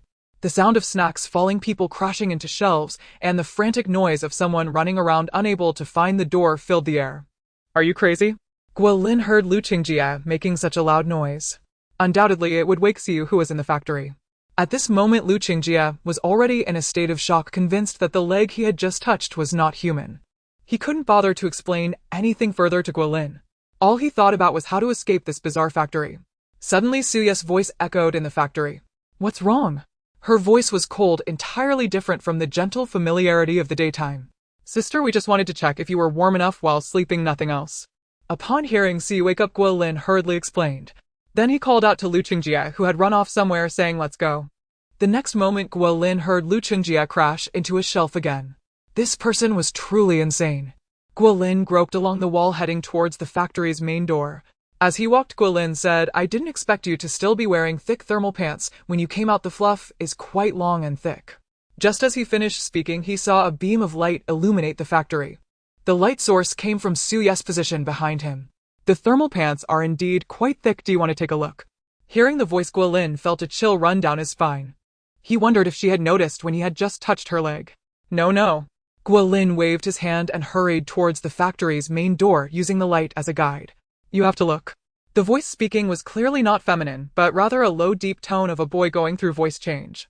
Guolin felt his body stiffen, a chill enveloping him. The cold, damp factory made it hard for him to move his frozen feet. A dark figure loomed over Guolin. Brother, I really made a mistake. I shouldn't have touched your sister's leg, I'm sorry. I only touched the thermal pants, I didn't touch the leg, really. Amidst Guolin's explanation, Lu Qingjie let out an extremely piercing scream. The scream pierced through the factory walls. The few people in the third factory who had not yet fallen asleep were startled awake, sensing something was wrong, and rushed towards Suyu. Before Lu Qingjie stood a creature he had never seen before. The thing was covered in golden fur with hair densely covering its legs, arms, and face. The skin on its face was grayish-blue, and a pair of round, bulging black eyes stared intently at him. After the scream, Lu Qingjie was completely scared into a faint. Guolin turned his back, unable to imagine what Lu Qingjie had seen. All he wanted was to escape from this place. He had barely run a couple of meters before a punch sent him crashing into the shelves. Snacks fell from the shelves, creating an unpleasant clatter. This punch made Guolin, who was already malnourished in the apocalypse, see stars. He turned over, but the blurry images in his sight made it impossible for him to see who had hit him. A small monkey stepped on Guolin's chest. Do my thermal pants still look good? The small monkey asked. Without waiting for Guolin to respond, it stomped down hard on his chest. The sound of bones cracking echoed as several of Guolin's ribs were broken. His screams reverberated throughout the entire factory, a heart-wrenching pain coursing through his body. The small monkey stuffed a piece of snack bread into Guolin's mouth, finally silencing his cries. Reflecting on how Guolin's icy hands had touched him several times earlier, the small monkey stomped down a few more times. Guolin's ribs were completely shattered. The tissues, organs, blood vessels, and nerves around his ribs suffered severe damage. Even if he were rushed to the operating room now, he would not survive. As for Lu Qingjie, Suyu gave the small monkey a look. The small monkey plunged a knife into Lu Qingjie's heart. Like a flash of light, the fainted Lu Qingjie opened his eyes wide. The next moment, he lost his life in terror. When Li Zhe and the Su brothers broke open the factory door, the small monkey was already dressed. The small monkey and Suyu were in a corner of the factory. The flashlight that had fallen to the ground emitted light, allowing Li Zhe and the others to see the situation inside the factory clearly. Guolin's head had hit the bottom of the shelf, lying motionless on the ground. The dagger in Lu Qingjie's chest gleamed ominously. Blood did not spill out, but instead seeped into Lu Qingjie's clothes. Under the dim light, the two of them looked pale. Suyu, sitting in the corner, tightened her clothes, biting her lip and remaining silent. Li Zhe recalled the conversation between Lu Qingjie and Guolin earlier. His fists were tightly clenched, wishing he could punch both of them. They had found such a massive amount of supplies. By using kayaks to transport back and forth, they could ensure the survival of the entire community. Yet at this moment, these two had sinister thoughts. Their presence here already indicated why they had met their end. Are you okay? Li Zhe inquired. Su Ye's small face was reddened by the cold wind blowing in from the door, making her look truly pitiful. They deserve to die. Don't worry, sister. We'll help you deal with these two corpses. You rest well. The Su brothers had at least lived in Mingwe Huafu for over a year. They were somewhat familiar with the residents of the community. They already knew what kind of characters Guolin and Lu Qingjie were. A few of them moved the corpses out. The entire second half of the night fell into silence. They did not blame Suyu and her brother for killing, nor did they inquire how the two had killed Guolin and Lu Qingjie. From their earlier behavior, it was clear that Guolin and Lu Qingjie had brought their deaths upon themselves. After a few of them left, the small monkey closed the door and Suyu led the small monkey back to the space to rest. It was not until 8 in the morning that the gray sky began to brighten slightly. Snowflakes drifted through the air. Outside the factory, the snow on the ground had piled up to 10 centimeters. When a person walked on it, it would leave a deep imprint. Suyu and the small monkey were sitting in the wilderness of the space, each breathing in the fresh air. For breakfast, Suyu had simply made a sandwich using the kitchen in the villa.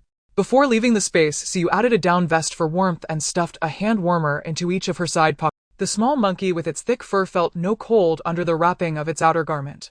Based on previous observations at Mingwei Huafu Lizhe and the Su brothers were quite decent. Last night they had demonstrated this well. The 5 of them held a relatively just view, acted generously and openly, and had their own judgments in unexpected situations.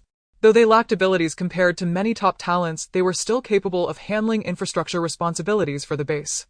Suye's trip was not just to scavenge supplies. She aimed to use this outing to identify some people who could be incorporated into the base during the apocalypse. Before Siyu could leave the factory, she heard the discussions of the crowd outside. She opened the door and snowflakes as light as goose feathers fell upon her. However, Siyu couldn't appreciate the beauty of the snowflakes. In her past life, every disaster occurred at staggered times. The snow disaster appeared 2 months after the flood had receded. Along with it came avalanches, volcanic eruptions, and pestilences. As for earthquakes, they would not occur until 2 years later. This time, however, it seemed everything was accelerating and the severity of the disasters was deepening. In just 2 days, the temperature dropped by 15 degrees Celsius. Compared to the daily rising temperatures during extreme heat, it was merely a few degrees. At this moment, the 4 Su brothers and Lizhe stood at the stairs outside the factory. Below the stairs was a flood with a depth of up to 12 meters. The surface of the flood had already frozen, and as they looked out they saw that almost all of the flood's surface had turned to ice. It was clearly unrealistic to use kayaks to leave now. Although it was possible to slide on the ice, however, the flood was at a consistent height with no elevation differences to provide power to the kayaks. If the ice layer on the lake was thick enough, they could walk back. The distance from the snack processing factory to Mingwei Mansion would take about 3 hours on foot. In addition to the frost and wind barriers, they also had a bag of snacks they wanted to bring back. It was estimated that if they set out now, it would at least take them until noon. Let's go, the snow will only get heavier at this rate.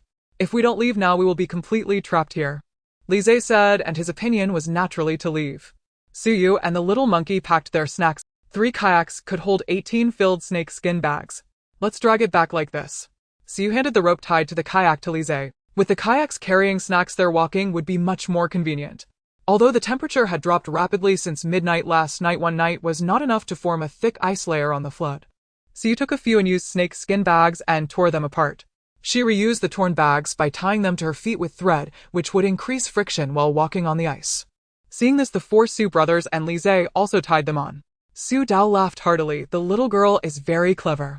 Whether it was using the kayak as a tool for transporting snacks or wrapping snake skin bags around their shoes, they genuinely thought well of Siyu.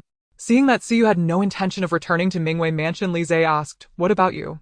Do you have any plans next?" Siyu took off the little bear hat on her head, which indeed did not suit her. She looked at Lizhe and the other. Siyu stated directly, "I want to build a base. I don't know if you are willing to help." Based on the current changes in natural disasters, an earthquake was inevitable in 2 months. With the eruption of the earthquake, the research institutes secretly developing various viruses would collapse. The viruses within the institutes would spill out, and the zombies from live experiments would escape human control. By then, the number of zombies worldwide would surge dramatically. Siyu not only needed to lead her family to avoid the earthquake, but also had to build her own base quickly after the earthquake, thus to resist the zombie invasion. Suye's words clearly stunned them. What? A base? Is it the kind of temporary safety base announced in the previous broadcast? The term base was too grand for them. The few people standing in the wind and snow looked at Siyu with a cautious gaze. Suye's eyes were resolute and firm without a hint of jest. I've seen a temporary safety base, and the outer protective net isn't half as well done as my work. If you send me to twist steel bars, I will surely provide you with the most secure protective net. Of course we are willing. We were working at the construction site before. We can build houses. Yes, it would be no problem for the 4 of us brothers to build a base together. I can plan the layout for the base construction." The 4 Su brothers and Lizhe responded in turn. Although they had questions about where Siyu would get the materials to build the base, they still chose to agree. Siyu had indeed not misjudged them. Hearing that they could build a base, the 4 Su brothers were the most excited. They had worked in Yunqing for so many years, but had never been able to buy a house of their own. If it weren't for living in Mingwei Mansion, they might still be struggling to make ends meet under a bridge. Moreover, their work was related to construction, so they were naturally willing to help Siyu. Lizhe's profession was also very suitable for the planning of the base. When Siyu learned about their profession yesterday, she had already decided to keep them. After all, it was not easy to find people with such compatible professions in the apocalypse. Moreover, Siyu had observed their every move for a long time and did not need to worry about their character. So you parted ways with the little monkey and Lise. Before February 14th next year, wait for me at the western suburb farm. This was what Siyu said before they separated. Siyu did not forget the purpose of her outing. Although she planned to bring these 5 people into the base to be responsible for its construction, she had no intention of revealing her special abilities. 2 months later, the earthquake would erupt. The geographical environment of the western suburb farm should allow them to suffer as little damage from the earthquake as possible. As for whether they would go or not, Siyu had no time to explain. Before going out, Siyu made ample preparations. She had memorized the locations of various buildings, places, and departments in Yunqing. The closest place to the snack processing factory should be the 7th Army of Yunqing. Although Siyu had previously collected a large number of weapons and vehicles, she did not have any tanks or armored vehicles from within the army. When Yunqing was building the temporary safety base, they had dispatched soldiers from the army. If Suyu's judgment was correct, there would be no one left in the 7th Army at this time. It was a good opportunity for Siyu to stock up. If there were people, she would also take the opportunity to snatch some heavy supplies. After all, these supplies would be destroyed by the earthquake in 2 months. If she didn't take in the supplies now, it would be a waste. Siyu took out a 2-person ice sled from her space and set off towards the location of the 7th Army with 1 person and 1 monkey. Because the 7th Army was located in the suburbs of Yunqing, there was no need to worry about being seen by nearby residents during the journey. Even if they were seen, it didn't matter. After all, Siyu still needed to shuttle between Yunqing and the surrounding cities in the next 2 months. When Siyu arrived at the 7th Army, it was noon. The snow in the sky was falling heavier, and the buildings of the 7th Army were covered with layer upon layer of snow. Looking around, the entire army appeared to be covered in white snow. In the next moment, Suyu's eyes lit up. Truly, what was said would come true. Weren't there 2 armored vehicles placed right before her? The armored vehicle was battered by the floodwaters, its body tilting. The muzzle of the machine gun at its front stood above the surface, while the vehicle's body was frozen to a height of 30 centimeters due to ice accumulation. Had it not been for the thick layer of ice, these 2 armored vehicles would have long since sunk to the bottom of the water. Siyu extended her hand towards the 2 armored vehicles. The spatial ability instantly peeled them away from the ice, and the 2 armored vehicles fell into the space with a clang. As the armored vehicles were extracted, the entire ice layer shattered. The crisp sound of cracking ice echoed as the ice at the location of the armored vehicles broke into numerous pieces. The heavy blocks of ice plunged into the flood, producing a resounding thud. Before long, the ice layer fractured at Suyu's feet. A massive pit had formed in front of her, filled with the icy floodwaters. Kong Kong, prepare to dive. The 12-meter depth of the flood submerged the majority of the 7th Division's buildings. After all, the structures of the division were generally quite low. Various equipment, weapons, and tools lay submerged at the bottom of the water. Perhaps using heavy weapons in the hot weather was extremely laborious, so the Yun City government took only a portion of the lightweight firearms when deploying troops. Depending on the attributes of the continuous camp, the storage locations for different equipment vary. To obtain the supplies of the troops, Siyu must enter the depths of the flood. Siyu took out the diving gear from her space and prepared to share it with the little monkey. Both donned dry suits. Siyu and the little monkey each added a sweater inside their dry suits for warmth. Then they adjusted their masks and snorkels and put on their flippers. On their backs, they carried a professional diving apparatus. This apparatus ensures that divers can breathe underwater. It includes a regulator, dive computer, depth gauge, and gas cylinders. Once prepared, Siyu and the little monkey plunged into the water. The temperature at the bottom of the water remained around 4°C, which was warmer than the sub-zero temperatures above the surface. This flood in Yun City was caused by heavy rain and storm surges. Compared to the muddy floods in oil-rich countries, this water was much clearer. Various debris of different sizes floated within the water. Siyu took out a cutting knife, and she and the little monkey paddled alongside each other to clear the obstacles. When Siyu and the little monkey reached the bottom of the flood, they were greeted by vast expanses of green. A neat row of 04A infantry fighting vehicles appeared in the infantry battalion's parking lot, totaling 14. Beside the infantry fighting vehicles, there were helicopters hovering about a meter off the ground, also numbering 14. From the infantry fighting vehicles and the utility helicopters, it could be inferred that the 7th Division's infantry battalion had approximately 150 personnel. The little monkey hadn't even gotten a clear look at the helicopters and infantry fighting vehicle structures before they all vanished, entering Suyu's space. Siyu continued to swim deeper into the parking lot. Various firearms floated in the target range, shielded from the flood by the extended roof of the range. These included the QSB-91 dagger rifle, MP9 military anti-air crossbow, QBZ automatic rifle, and QC micro submachine gun, among others. The dagger rifle was quite an intriguing item. Its appearance was similar to that of a dagger, but it could hold bullets in its handle. Though small, it did not compromise its range or lethality. Lightweight yet versatile, the dagger rifle also served multiple functions, such as cutting, stabbing, sawing, filing, opening cans, and bottle caps. The anti-error crossbow resolved the issues of standardization that plagued traditional crossbows, and its range was enhanced. The little monkey holding a fishing net swam to the edge of the target range, ready to gather the firearms. So you collected a total of 5 types of firearms and 1 crossbow, amounting to 100 pieces. Of course, the troops had more firearms than just these. The vast 7th Division still had many supplies waiting for Suyu to collect. In the tank battalion, there were 1499 main battle tanks. The artillery battalion consisted of 8 122mm self-propelled rocket launchers, 16 122mm self-propelled howitzers, and 4 artillery radar vehicles.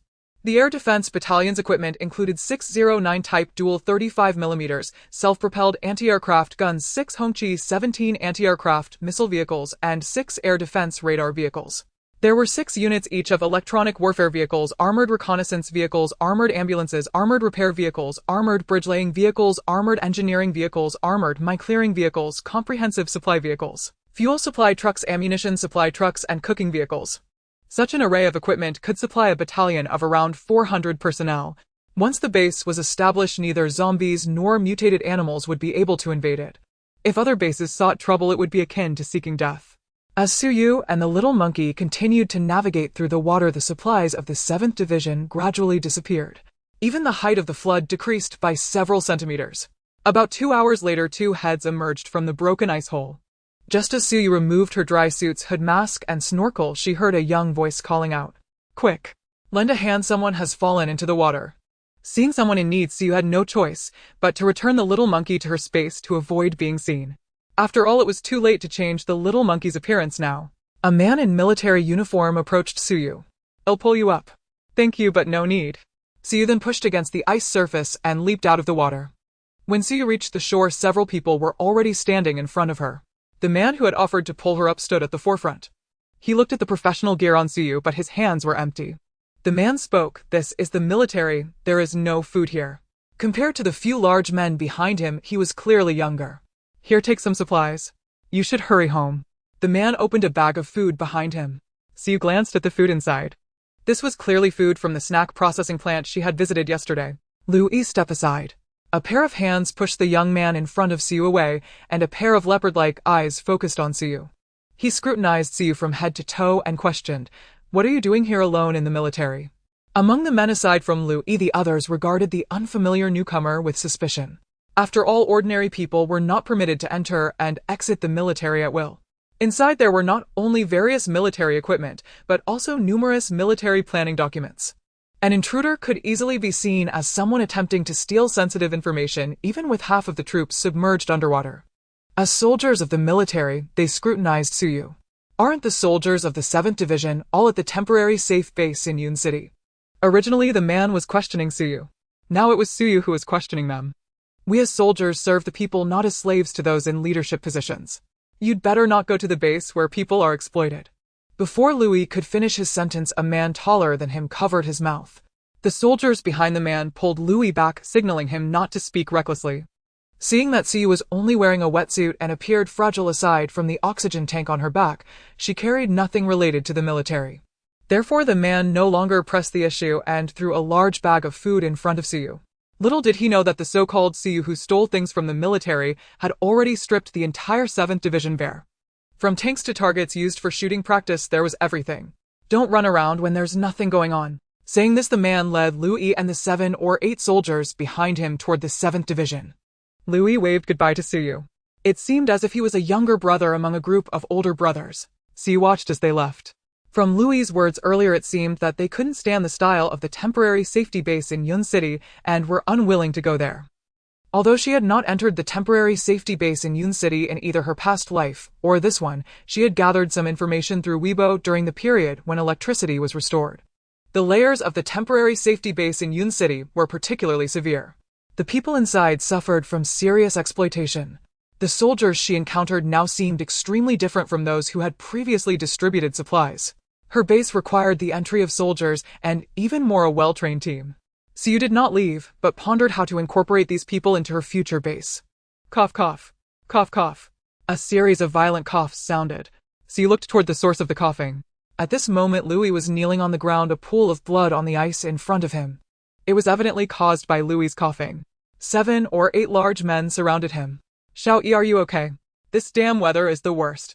I told you to stay at the base and wait for us to return. Why don't you listen? Damn it, I'll just take my gun and go rob medicine at the safety base right now." "I'll go too." "Me too." Their words were intense, yet they carefully cared for the coughing Louis. Suyu's gaze deepened as she observed them. An opportunity had arisen, a great chance to win people's hearts. Regardless of the supplies, anything that could be named could almost certainly be found in Suyu's space. Not to mention that Siyu had previously looted the entire hospital's medicines before the typhoon struck. She had both Western medicines and traditional Chinese medical materials. Coincidentally, Siyu also possessed a bit of medical knowledge. The man who had questioned Siyu earlier carried Louis on his back. With the freezing cold, he had to take Louis back to the dormitory to warm him up. Otherwise, his condition would worsen. However, as soon as the man picked up Louis, Louis began to cough urgently. Each cough seemed as if he were on the brink of collapse. The blood he coughed up splattered in small dots on the man's clothing. "What illness does he have?" Siyu asked. The man did not respond to her inquiry, but instead walked briskly toward the part of the building that was not submerged. "Is it pneumonia?" Based on Louis's current coughing situation, Siyu roughly judged that it should be a case of the true deficiency and evil affinity syndrome in pneumonia. The true deficiency and evil affinity syndrome is a term from traditional Chinese medicine often caused by old injuries and stagnant blood within the body. The method of recuperation is not difficult. The Chinese medicinal materials needed for treatment were also available in Suyu's space. Perhaps having guessed Louis's illness, the man carrying Louis stopped. Louis's illness was indeed caused by the temporary safety base in Yun City. A year and a half ago, a global heat disaster suddenly struck. In less than a month, the entire order of Yun City collapsed. Every aspect of society came to a halt and people frantically scrambled for supplies. The Meteorological Bureau naturally predicted that the Earth would experience long periods of drought and that high temperatures would continue to rise. However, such news would not be casually disclosed to ordinary people. Otherwise, society would fall into chaos. At that time, people would become even more frenzied, going to any lengths to seize supplies. Instead of lying flat and going home when they couldn't buy what they wanted, the military certainly received the news. Their first order was to cooperate with the Yun City government to build the temporary safety base. Not only ordinary people would be stratified in the base, but soldiers would be as well. The more meticulously a soldier completed their superiors' tasks, the higher their score would be, which would allow them to obtain better supplies and housing.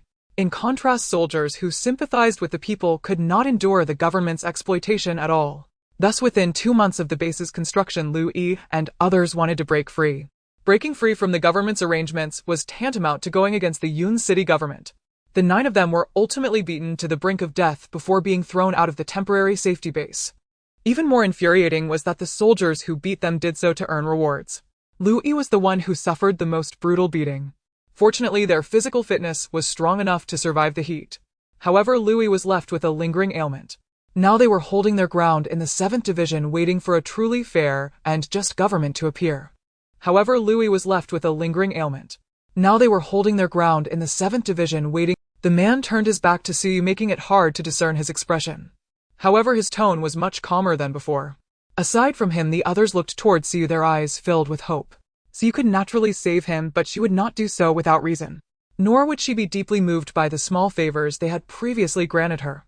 Compared to the food they had previously given her, Siyu valued their strength even more, the strength of the special forces. Whether it was their proficiency with weapons or their agility, they were incomparable to ordinary people. At the beginning of the zombie outbreak, with their abilities, they could easily annihilate hundreds or thousands of zombies. Coupled with Suyu's arsenal, even with just 9 people, they would be enough to fend off tens of thousands of zombies. Siyu spoke. "I can save him, but I have conditions." "State your terms." The man's words were firm and powerful. "I hope that 2 months from now you can help me build the base." Hearing the word base, the expressions of the few men instantly darkened. Louis was left with his illness precisely because of the temporary safety base in Yun City. Now Siyu was actually asking them to help build a base. They looked at Siyu as if she were an enemy. But just a few seconds later, the team erupted in laughter. "You, a little girl, want to build a base?" The men were not truly mocking Siyu. However, her thigh was not even as thick as their arms, and she was just in her early 20s. For them, this young girl saying she wanted to build a base was nothing more than a joke. "Sure, but I have a condition as well," the man carrying Louis replied. "Boss, I know you want to save Xiao-Yi, but she is wearing a wetsuit and has no backpack. Where will she find medicine? Even if she really treated Xiao-Yi, we still can't help her build a base. Indeed, after the natural disaster, resources are scarce and disasters occur frequently. Where can we find construction materials to build a house? The man simply shot them a glance, prompting them to close their mouths wisely. The most important thing at the moment was to save Louis. Even if he carried Louis back to the unit today, Louis would need to recover first. But without proper treatment, Louis would eventually die. Hearing the man's agreement, Siyu nodded. Tell me your condition. That condition will be discussed after you treat Xiao-Yi. Siyu looked at Shao Kahn's resolute gaze, which did not seem like someone who would easily change their mind. Moreover, they were soldiers. The unknown condition did not dampen Siyu's desire to include them in the base, and she said, you all go back to the unit and wait for me. I will come find you in an hour. All right. After saying this, the man carried Louis and left. At this moment, they had no choice but to trust Siyu. Since they left the temporary safety base in Yun City, Louis had occasionally coughed up blood. They had once stolen medicine from a pharmacy in the city and later left food in exchange. However, the high temperatures were relentless. Without any means of transportation, they would spend nearly 4 or 5 days on the road. Moreover, the medicine could only alleviate Louis' symptoms. Without the treatment of professional doctors and the examination of medical equipment, Louis' illness could not be completely cured. As of today, Louis' condition had worsened. Back at the unit, the others covered Louis with the bedding from their own beds. Unable to relieve Louis' coughing pain, they could only warm his body and limbs. Louis comforted everyone, saying, it's fine, this natural disaster could go on indefinitely. My death is only a matter of time. If it weren't for Louis' pale complexion. The men truly wanted to punch Louis. Why say such demoralizing words? Siyu, on the other hand, sought a hidden spot. Once she entered the space, she changed out of her wetsuit. Although her body remained dry, the underwater environment was indeed freezing. After an hour, Siyu was shivering with cold. The little monkey brought a small sun to her side. The small sun emitted an orange-yellow glow, and soon Siyu began to warm up. She took the corresponding medicinal materials from the shelf. Then, wearing a white down jacket and a snow mink hat, she left the space with a backpack full of medicinal materials. Snowflakes fell with the wind, continuously landing on Siyu. Siyu headed toward the 7th unit. It was easy to find where Louis and the others were located. After all, only a few dormitory buildings of the 7th unit remained standing amidst the ice and snow. An hour went by. Not a minute more, not a minute less, and Siyu appeared right on time at the door of the dormitory. Inside, several big men were sitting together. As Siyu opened the door, everyone looked as if they had seen hope. God knows how torturous that hour had been for them. Siyu dispersed the crowd. She took Louis' wrist to feel his pulse and diagnose him. After confirming Louis' condition, she took out silver needles from her backpack. In the blink of an eye, the silver needles pierced into Louis' body. Suyu's technique was extremely swift. Before the several big men could even react, the acupuncture was already completed.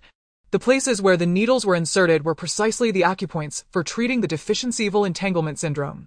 Siyu was not an expert in traditional Chinese medicine. She could not mythologize her abilities to completely cure Louis' illness with silver needles.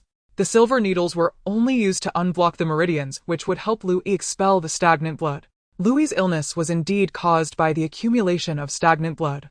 After finishing the acupuncture, Siyu took out the medicinal materials. Finally, she pulled out a small electronic scale from her backpack. Siyu measured each type of medicinal material according to the appropriate weight ratio. Siyu instructed 3 times a day. "I'll go brew the medicine." As she spoke, one of the 8 big men stood up. He took the prepared medicine pack and went to an empty dormitory nearby. Gas and electricity were luxuries during such a natural disaster. Even the military did not have them. The man opened the black stove. He used a lighter to ignite the clothes and blankets inside the stove. He brought in a pile of clean snow from outside, using the snow water to brew the medicinal materials. After Siyu finished the acupuncture, Louis, who had been coughing and gasping, stopped. Soon his pale face regained some color. The others were surprised that Siyu, despite her young age, truly knew how to treat illnesses, perform acupuncture, and prescribe medicine. "Thank you, my name is Shao Kahn." The man who expressed his gratitude was the same one who had questioned Siyu earlier. He had a rugged appearance, with sharp features and attractive phoenix eyes beneath his sword-like brows. Shao Kahn was the leader of these men. Seeing their boss thanking her, the soldiers sat up straight facing Siyu. They all expressed their gratitude to her in unison. However, Siyu waved her hand, saying, "No need, we are exchanging needs." She did not want to consider saving a life as a favor. As long as they helped her build a base, as promised, that would suffice. "Little sister, it's not that we don't want to help you. Without a substantial amount of building materials, we can't build a base at all. We are not magicians, we cannot turn air into castles. Little sister. Siyu, who had an alluring figure and regal features, rarely heard someone refer to her in such a manner. But compared to the men before her with faces weathered and skin dry and cracked, Siyu looked like a peeled egg, her skin as smooth as jade. Despite her cold beauty in the hearts of these nearly 30-year-old men, Siyu is merely a little sister. You need not worry about the materials. Just wait for me at the western suburbs farm in 2 months. Seeing Suyu's insistence, the big men exchanged glances. Shao Kahn looked at Siyu. She sat with her legs crossed, exuding an aura that was not inferior to soldiers trained for over a decade. You saved Lu Yi, so we will naturally agree to you. As soldiers, they would do their utmost to help whenever the people needed them. Moreover, Siyu is now their benefactor. However, they still resisted the term base. If the base Siyu planned to build was anything like the Yun City base, they would undoubtedly be aiding in wrongdoing. Additionally, given Suyu's individual capabilities, they truly found it hard to believe she possessed the materials needed to construct a base. Even if she did have materials. With just the few of them, it would take at least several years to build a base the same size as the temporary safety base in Yun City. 9 people working day and night. It would still take years. But to ensure you're not joking with us, the second condition is that you must defeat one of us. As Shao Kahn spoke, the bedridden Lu Yi tugged at his clothing.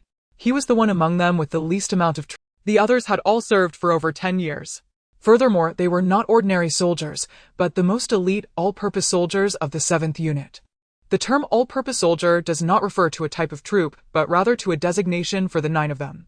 Since the establishment of the 7th Division, only these 9 have been recruited to become all-purpose soldiers. An all-purpose soldier is someone who can proficiently operate various facilities and equipment within the unit. Their physical qualities far exceed those of ordinary soldiers.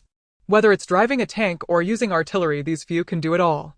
Xiao Sensei's conditions were clearly testing Siyu, and the others frowned. Is the boss unwilling to honor his promise? If you can defeat any one of us, then I will believe you. The Shijiao farm is at least 20 kilometers away from the 7th Division. Under normal circumstances, it takes 4 to 5 hours to walk 20 kilometers. The current temperature is -10°C. Heavy snow blankets the roads and buildings thickly. Not to mention how severe the weather will be 2 months from now. If Siyu deceives them, they will endure over 10 hours of biting cold.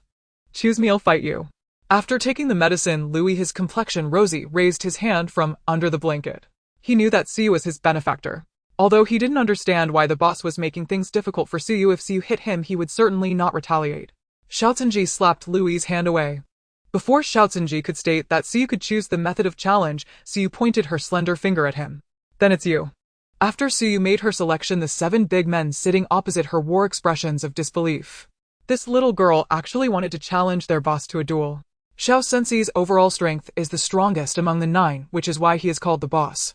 If it weren't for the deep bond among the 9 brothers, Xiao Zhenji should have been transferred to a higher position long ago based on his abilities. From the moment they met, he had maintained a cold demeanor, but now he smiled. As if challenging him was more difficult than building a base. Alright, but I won't go easy on you. If you get hurt, you deal with it. After saying this, Xiao Zhenji stood up and removed his military coat and gloves. He never underestimated his opponents, even if Siyu was shorter and appeared extremely slender. But this did not prevent Xiao Zhenji from using all his strength. The 2 agreed to duel in the snow outside the dormitory. Compared to Xiao Zhenji, one looked like a leopard while the other resembled a cat. Lu Yi was helped to the balcony of the dormitory. This duel had plenty of highlights and none of the 8 wanted to miss it. At this moment, Siyu was still bundled in a down jacket, unwilling to take it off due to the cold. The thick coat could also reduce the force of Xiao Sensei's strikes against her. After all, from a purely strength perspective, Siyu had no chance against Xiao Zhenji. However, Xiao Zhenji had been in the military for over a decade learning formal combat techniques. Siyu, on the other hand, was different. She had been practicing martial arts since childhood and had dabbled in various martial arts schools. Being flexible and adaptable gave Siyu the upper hand against sheer formality. Seeing that Siyu was reluctant to back down, it seemed that this duel was inevitable. Xiao Zhenji made a gesture inviting her to strike first. Allowing Siyu to take the initiative was his only concession. I hope the boss takes it easy, after all she is a girl. I don't know why the boss insists on fighting that little girl. Just don't break the arm of Little E's benefactor. Several of them faintly recalled Xiao Sensei's 12th pursuer. She had taken an unusual approach, intending to attract Xiao Sensei's attention through a duel. Who would have thought that Xiao Zhenji only needed 2 moves to break the female soldier's arm? Louis sighed while leaning on the balcony. He realized the reason behind Xiao Sensei's duel with Siyu. It's still because of you 7. No matter how many leaders were sent down from above, you have never complied. Especially female leaders, they were as stubborn as mules that you couldn't coax back. If you were truly commanded by her to build the base, would you accept it? If she wins, we will all be convinced. Whether it's magic or construction, we will wholeheartedly support. If she loses, it will show her courage and let us know she's not joking. The boss has a point. The battle in the snow had already begun. With a swift motion, Siyu sent a flurry of snow swirling towards Xiao Sensei's eyes. He swiftly sliced through the snow with his hand. Suddenly, Siyu crouched down, attempting to trip Xiao Zhenji with a sweeping kick. Xiao Zhenji was no ordinary person. His reflexes were incredibly fast. He quickly caught Siyu with his legs. Their legs collided and they spun into the air, resembling a scene from a drama where masters confront each other. She knows how to fight. To be precise, she should know martial arts. Suyu's body was incredibly agile. Even in a down jacket, she moved like a swift snake. Her hands and feet darted around Xiao Zhenji, attacking him in unexpected places while he successfully blocked each of her strikes. Wonderful, truly wonderful. She pokes the eyes, strikes the chest, and kicks the lower body. Brutal, simply too brutal. The 8 on the balcony closely monitored and commented on this duel. After exchanging dozens of blows, she casually tossed her down jacket aside, which fell into the snow. The ground was filled with their footprints, and the snow continued to fall. Both of them had their bodies and hair covered in a layer of white. During the duel, Suyu's carefully styled bun came undone due to their rapid movements. Xiao Sensei's eyes lit up. He was about to raise his hand, but secretly retracted it. There's a reason why women tend to pull hair in fights. The pulling of hair greatly restricts a woman's mobility. Once Xiao Zhenji grabbed Suyu's hair, this duel would likely come to an end. However, Siyu is not an enemy. Xiao Zhenji didn't want to use excessive force. Yet he underestimated Suyu's strength. Without her jacket, Siyu was even faster than before. A variety of strange techniques were being unleashed upon Xiao Zhenji, making it difficult for him to defend himself for a moment. Surprisingly, this duel, which seemed one-sided at first, lasted half an hour. How about we change the criteria for winning and losing? Suggested Xiao Zhenji after taking a punch from Siyu. Although Suyu's moves looked flashy, Xiao Zhenji had the advantage in strength and height. For a moment, neither could gain the upper hand. Siyu remained silent, but each subsequent strike she delivered was heavier. Seeing this, Xiao Zhenji no longer hesitated. He acknowledged that this duel was quite exhilarating. But Siyu had to lose. He had already found her flaw. Xiao Zhenji swung a punch towards Suyu's neck. In the next instant, Suyu's lips curled into a smile. Sorry, you lost. As soon as she finished speaking, the sound of cracking ice filled the air. The ice layer beneath the snow was shattered into pieces. Xiao Chen felt an uneasy sensation as the ice layer beneath his feet clearly began to sink. He hurriedly shifted to the side. However, the faster he moved, the quicker the ice beneath him cracked. In an instant, his entire lower body sank into the collapsing snow and ice. In front of him, Siyu held a smile. She leaped into the air, her graceful figure tracing a perfect arc in the sky. Then she lightly landed on the firm snow. At that moment, Xiao Chen's calves were completely submerged in the flood below. He supported himself on the ice surface. Now he found himself in a predicament with no way forward or backward. The surrounding ice had shattered completely. If he exerted force, he would fall into the flood below. If he did not exert force, he would be consumed by the gradually descending ice layer. It turned out that every move Siyu made targeted not him, but the ice surface beneath the snow around him. No wonder her attacks had grown increasingly powerful. Xiao Chen admitted that he had fallen into a trap. I lost. Yes, you lost. The 8 people on the balcony looked at the scene before them in disbelief. No one expected Xiao Chen to lose. From the moment Siyu agreed to the duel, everyone merely admired her courage. Yet no one could have anticipated that Siyu would actually win. Whether in close combat skills or flexible movements, Siyu was not inferior to Xiao Chen. Siyu picked up her discarded clothing from the snow, put on her coat, and donned her hat. Then she bent down slightly. Yet no one could have anticipated that Siyu would actually win. Whether in close combat skills or flexible movements, Siyu was not inferior to Xiao Chen. With Suyu's help, Xiao Chen pulled himself out of the collapse. After thanking her, he headed towards the dormitory, his pants still damp from the water.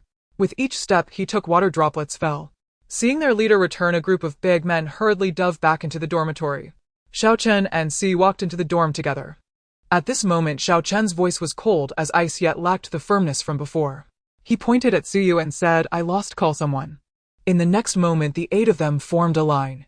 Their feet stomped in small steps, their military boots making a thumping sound. All 9 gazed sincerely at Siyu, their voices resonating loudly, big sister. The deafening sound startled a little monkey in the space, causing it to tumble off its stool. Among them, Louis's voice was particularly pronounced. Suyu's calm expression showed a hint of change. She had never thought they would address her this way. As an all-round soldier of the 7th Division, only those stronger than them could command their submission. Now Suyu had demonstrated her strength in various aspects. They were convinced. One last thing, we are soldiers and will not trample on the people. After Xiaochen spoke, the 8 brothers behind him nodded in agreement.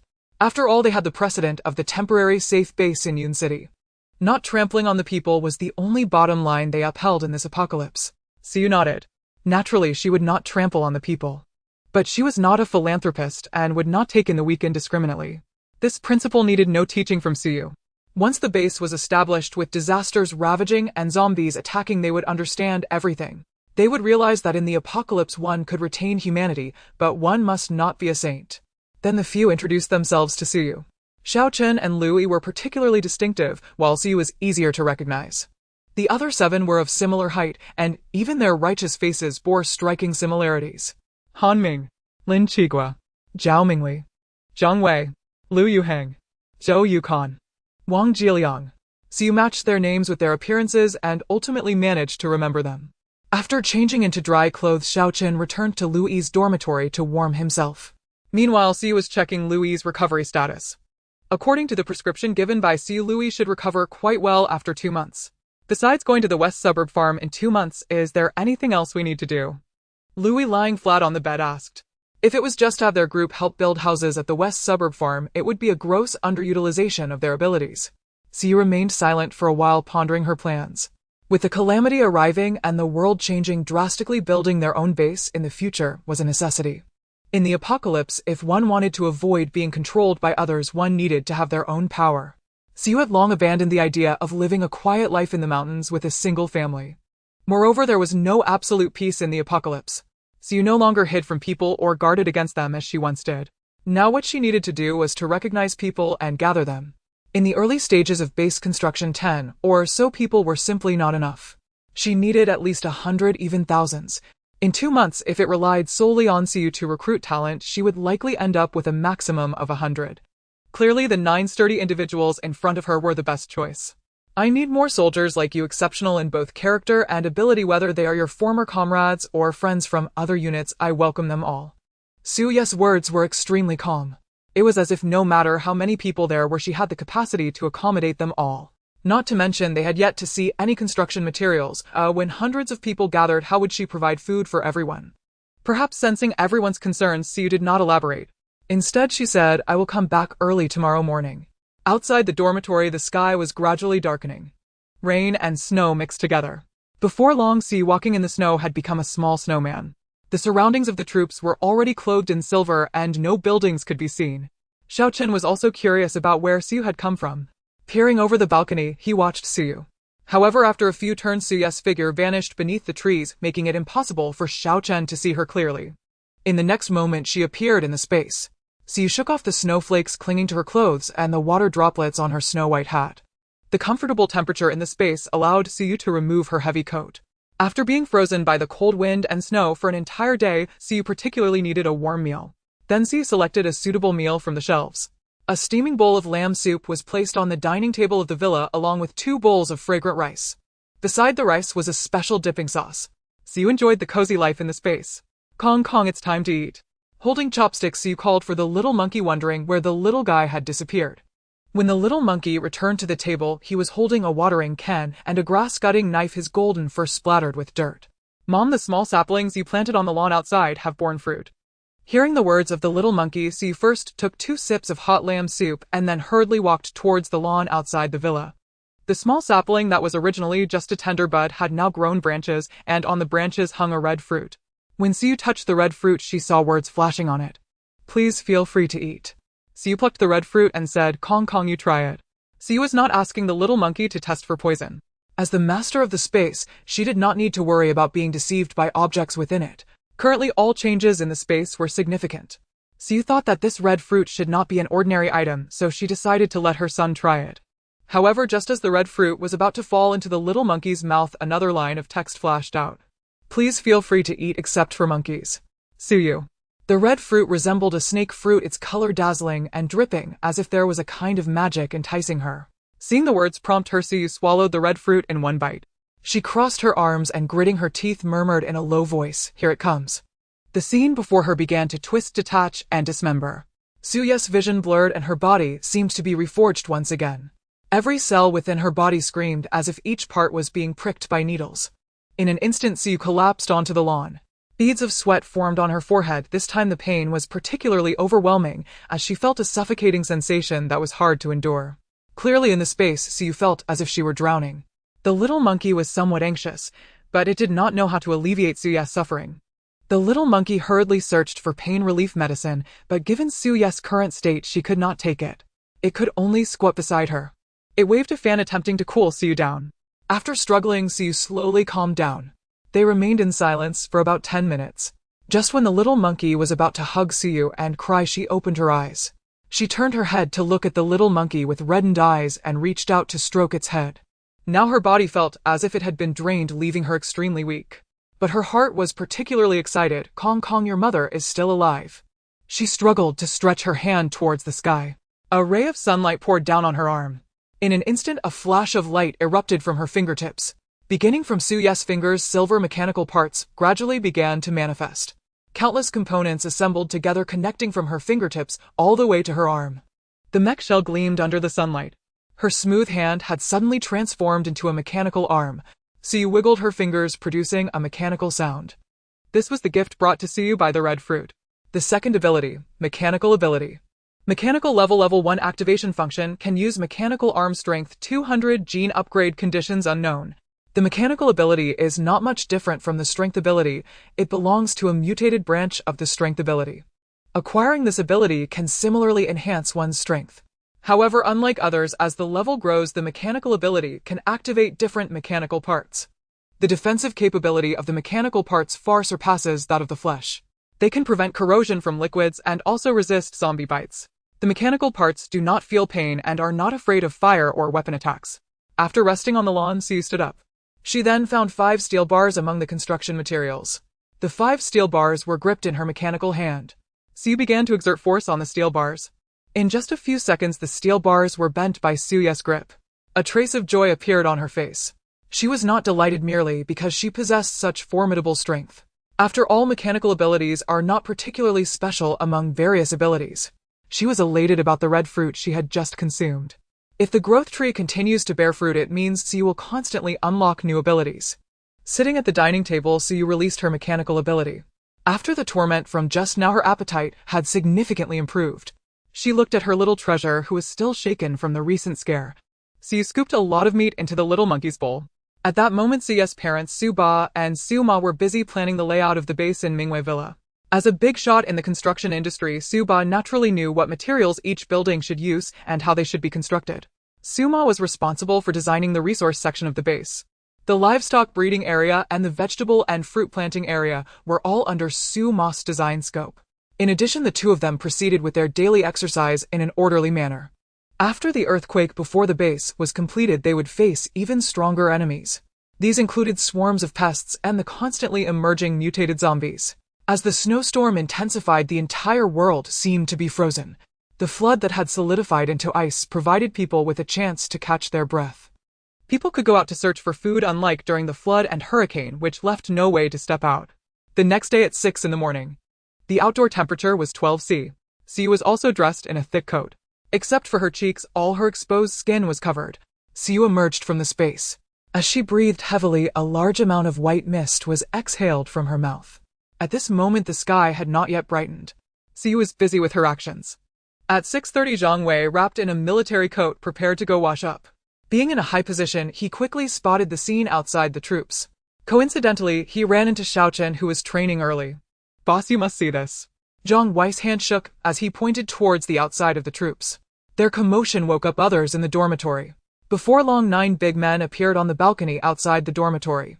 The dim light made it difficult for everyone to clearly see the situation in the snowy field. As the light gradually brightened, everyone finally saw everything clearly. In that moment, they understood why Suyu had said what she did yesterday. In just one night, Suyu had the ability to bring resources covering an area of hundreds of square meters of snow. Louis didn't even dare to blink, fearing that what he saw would disappear in the next moment. Before them were hundreds of boxes of food. Among them were 10 boxes of instant noodles in 5 flavors. This convenience food could fill the stomach and warm the body in the cold winter as long as it could be heated with hot water. There were 20 boxes of drinking water, each containing 24 bottles. 20 boxes of compressed biscuits, each with 36 packs. 10 boxes of heat packs, each with 100 portions. The overwhelming supplies left Lu Yi unable to count. Suddenly Lu Yi pointed towards the distance. What is that? He saw a huge black object placed behind these supplies. The black object was covered with a thick layer of snow due to the weather. Could it be? In a swift motion, a large black object shot a beam of light through the gap in the cardboard box. As the horn sounded, everyone finally confirmed that the massive object before them was 4 Mercedes-Benz Zetros heavy-duty flatbed trucks and a passenger bus. The Mercedes-Benz Zetros heavy-duty flatbed trucks had the soldiers leaning on the balcony already in a state of astonishment. Louis hurried downstairs and then climbed out from the balcony of the dormitory. Xiaoyi, slow down. Let's go take a look too.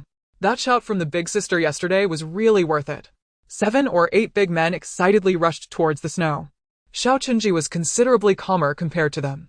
As a core member of the team, he not only needed to possess exceptional combat capabilities, but also needed to maintain a cool and composed mindset. Although these 4 heavy-duty trucks could not compare to the armored vehicles in the army, the price of a Mercedes-Benz Zetros heavy-duty truck was 2.8 million yuan, a sum that ordinary people could not afford. Even the Yun city government, when transporting supplies with various trucks, could not reach the luxurious level of Suyu. All the vehicles in the army had been submerged in the flood sealed beneath the ice. They had no mode of transportation. Yet, Suyu managed to possess 4 heavy-duty trucks and a bus on such. It was evident that not only was she powerful, but her background was also unfathomable. Suddenly Xiao Qinji smiled, for he understood that if he could not become an ally of Suyu, then she would surely become a fatal enemy in the future. 8 big men surrounded the 4 heavy-duty trucks, which contained warm cooked food inside. The front part of the flatbed truck resembled that of a motorhome, while the back was a cargo area. The vehicle was equipped with a toilet bed and cooking area. Regarding the cooked food that appeared before them, they naturally assumed it was prepared by Su using her cooking equipment. The hands of those holding chopsticks trembled. Since the apocalypse, they had relied on a stove to cook food, and the big men had no culinary talents. They often ate burnt potatoes, sweet potatoes, and corn. As the flood arrived, their food dwindled. They even ran out of burnt food, which led to their recent outings to search for supplies. The food before them was like a treasure. They savored the bamboo shoots stewed with beef, a true feast for their taste buds. Lu Yi stuffed his mouth full of meat, speaking with a garbled tongue. Thank you, big sister.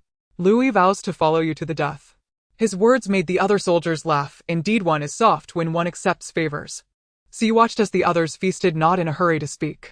Once everyone was full, she stood up from her small. The supplies I provide are sufficient for you to recruit over 100 people. Various seasonings are available in the vehicle, and the onboard refrigerator is stocked with meat. You can cook whatever you need. There is gasoline stored in the cargo hold, and the vehicles are available for your use. Then Siu took out a photo. The photo depicted a middle-aged woman with a familiar silhouette. The earthquake disaster was about to strike early, and she had plans to build a base. All these changes would trigger a butterfly effect. As Suma's close friend Antwon had always taken care of Suyu, and Siu wanted to save her. If you encounter the woman in the photo, hand it to her and bring her back. The back of the photo had the signatures of Suma and Antwon. Upon seeing the photo, Antwon would understand. However, finding Antwon was not an easy task. She should currently be in the secret base of the research institute. Even if the chances were slim, Siu still wanted to look. The 9 soldiers had initially only agreed to help Siu build a base. But they had been confined in the 7th Division for too long, and the vehicles before them felt like a hope in the apocalypse. The thought of going out had long been planted in their hearts. Everyone responded to Suyu taking on the task of recruiting. In Huaxia, there were countless soldiers like them who were unwilling to accept government exploitation orders. They would surely gain a lot from this trip. Xiao Qinji discarded the weapons in the dormitory. The apocalypse was treacherous, filled with various people who had no moral limits in order to survive. There were even many death squads. Therefore, self-defense weapons could not be lacking. Siu raised her eyes to see the weapons continuously falling from the balcony. Siu initially thought that as soldiers of the 7th Division, their weapons would at least be firearms. Yet the weapon Xiao Qinji was carrying seemed like scrap metal to Suyu. Shovels, iron rods, fruit knives, and kitchen knives. Even more shocking was that Xiao Qinji also threw down dumbbells and lead balls. It wasn't that there were no firearms in the army. It was just that the ammunition depot was locked, and having only empty guns was utterly useless. They could not extract ammunition from thin air like Siu. Siu rubbed her forehead. The soldiers who adhered to justice in the apocalypse truly seemed quite shabby. Siu opened the small door at the back of the Mercedes-Benz Zetros. A 4-wheel drive off-road motorcycle slid out. Inside the small door, various weapons hung on the walls. The abundance of weapons left the others astonished. After all, what man doesn't love these firearms? Compared to these weapons, the one Xiao Qinji had just thrown down were undoubtedly child's play. Xiao Qinji felt somewhat fortunate. Yesterday, Siyu had fought him barehanded. If Siyu had been armed, he would have had no chance of winning. Louis tilted his head towards Siyu, quietly asking, "Sister, we aren't arms dealers, right? We can't be bad." The configuration before them was not something a law-abiding citizen could possess. Louis had begun to speculate whether Siyu was the daughter of a certain underworld boss, a relative of an arms dealer, or the youngest daughter of a drug trafficking syndicate. "No, I believe you." After a brief conversation, the 9 of them allocated the vehicles. Then they loaded the supplies that Siyu had set down in the snow into the vehicles. The area they decided to head to was the southwest. Due to geographical factors, the severity of natural disasters in the southwest was not as great as in the east. Moreover, there were relatively more police officers and military personnel in the southwest. These people were all good candidates. As they got into the vehicles, Siyu gave one last piece of advice.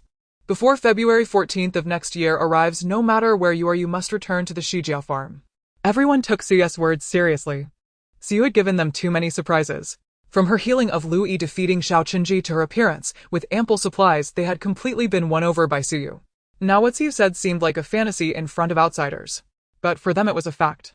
Since Siyu required their return in 55 days, there must be a reason behind it.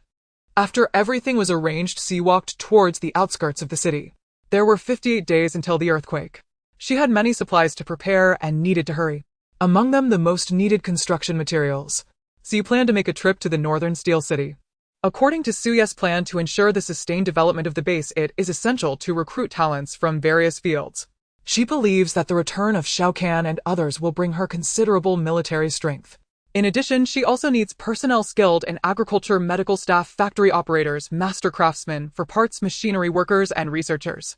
Siyu took the dressed little monkey out from her space. Then she selected a Subaru Outback from among numerous cars known for its exceptional performance on snow. At the same time, Siyu replaced its tires with winter ones to reduce slippage while driving on snow. The little monkey drove, and they sped northward. After driving for about 4 hours in the wind and snow, the outline of Iron City appeared before Siyu. Iron City is famous for its steel forging, hence its name. As a steel city, 80 of Iron City's industries are related to steel. Everywhere she looked, the city was filled with towering chimneys. Underneath each chimney lies a steel factory. Long before the extreme heat of summer arrived, Iron City felt like a gigantic steamer. The factory operations polluted the air of the entire city, and the thick smoke in summer made it hard to breathe. During extreme heat, it was even 5°C higher than Cloud City. Moreover, the city's food reserves were insufficient. Even if people wanted to stock up, there was little to buy. Most people here worked in the factories. Daily life revolved around a 2-point line, with meals taken in the cafeteria and accommodations in dormitories assigned by the factories. Before entering the city, Siyu saw the piled-up corpses near the toll booth. From the degree of weathering of the corpses, it seemed they had died from the heat long before summer, or perhaps from hunger. Some bodies lay in the snow, their forms intact, skin pale. They were likely frozen to death. As they were about to enter the city, Siyu and the little monkey got out of the car. Iron City has 4 famous steel factories and 1 brick factory. This was also Suyu's target for this trip. Siyu and the little monkey walked along the highway into the city for an hour. The main urban area appeared before them. Scattered people gathered on the streets. Suddenly an alarm rang out. The previously aimless pedestrians began to run frantically. Someone tapped Siyu on the shoulder. "Run. If you get caught, you'll die," a middle-aged woman said to her, and immediately ran towards the nearest building. Siyu was just entering the main urban area, surrounded by factories with half of their floors covered by floods and snow. There were only 2 office buildings.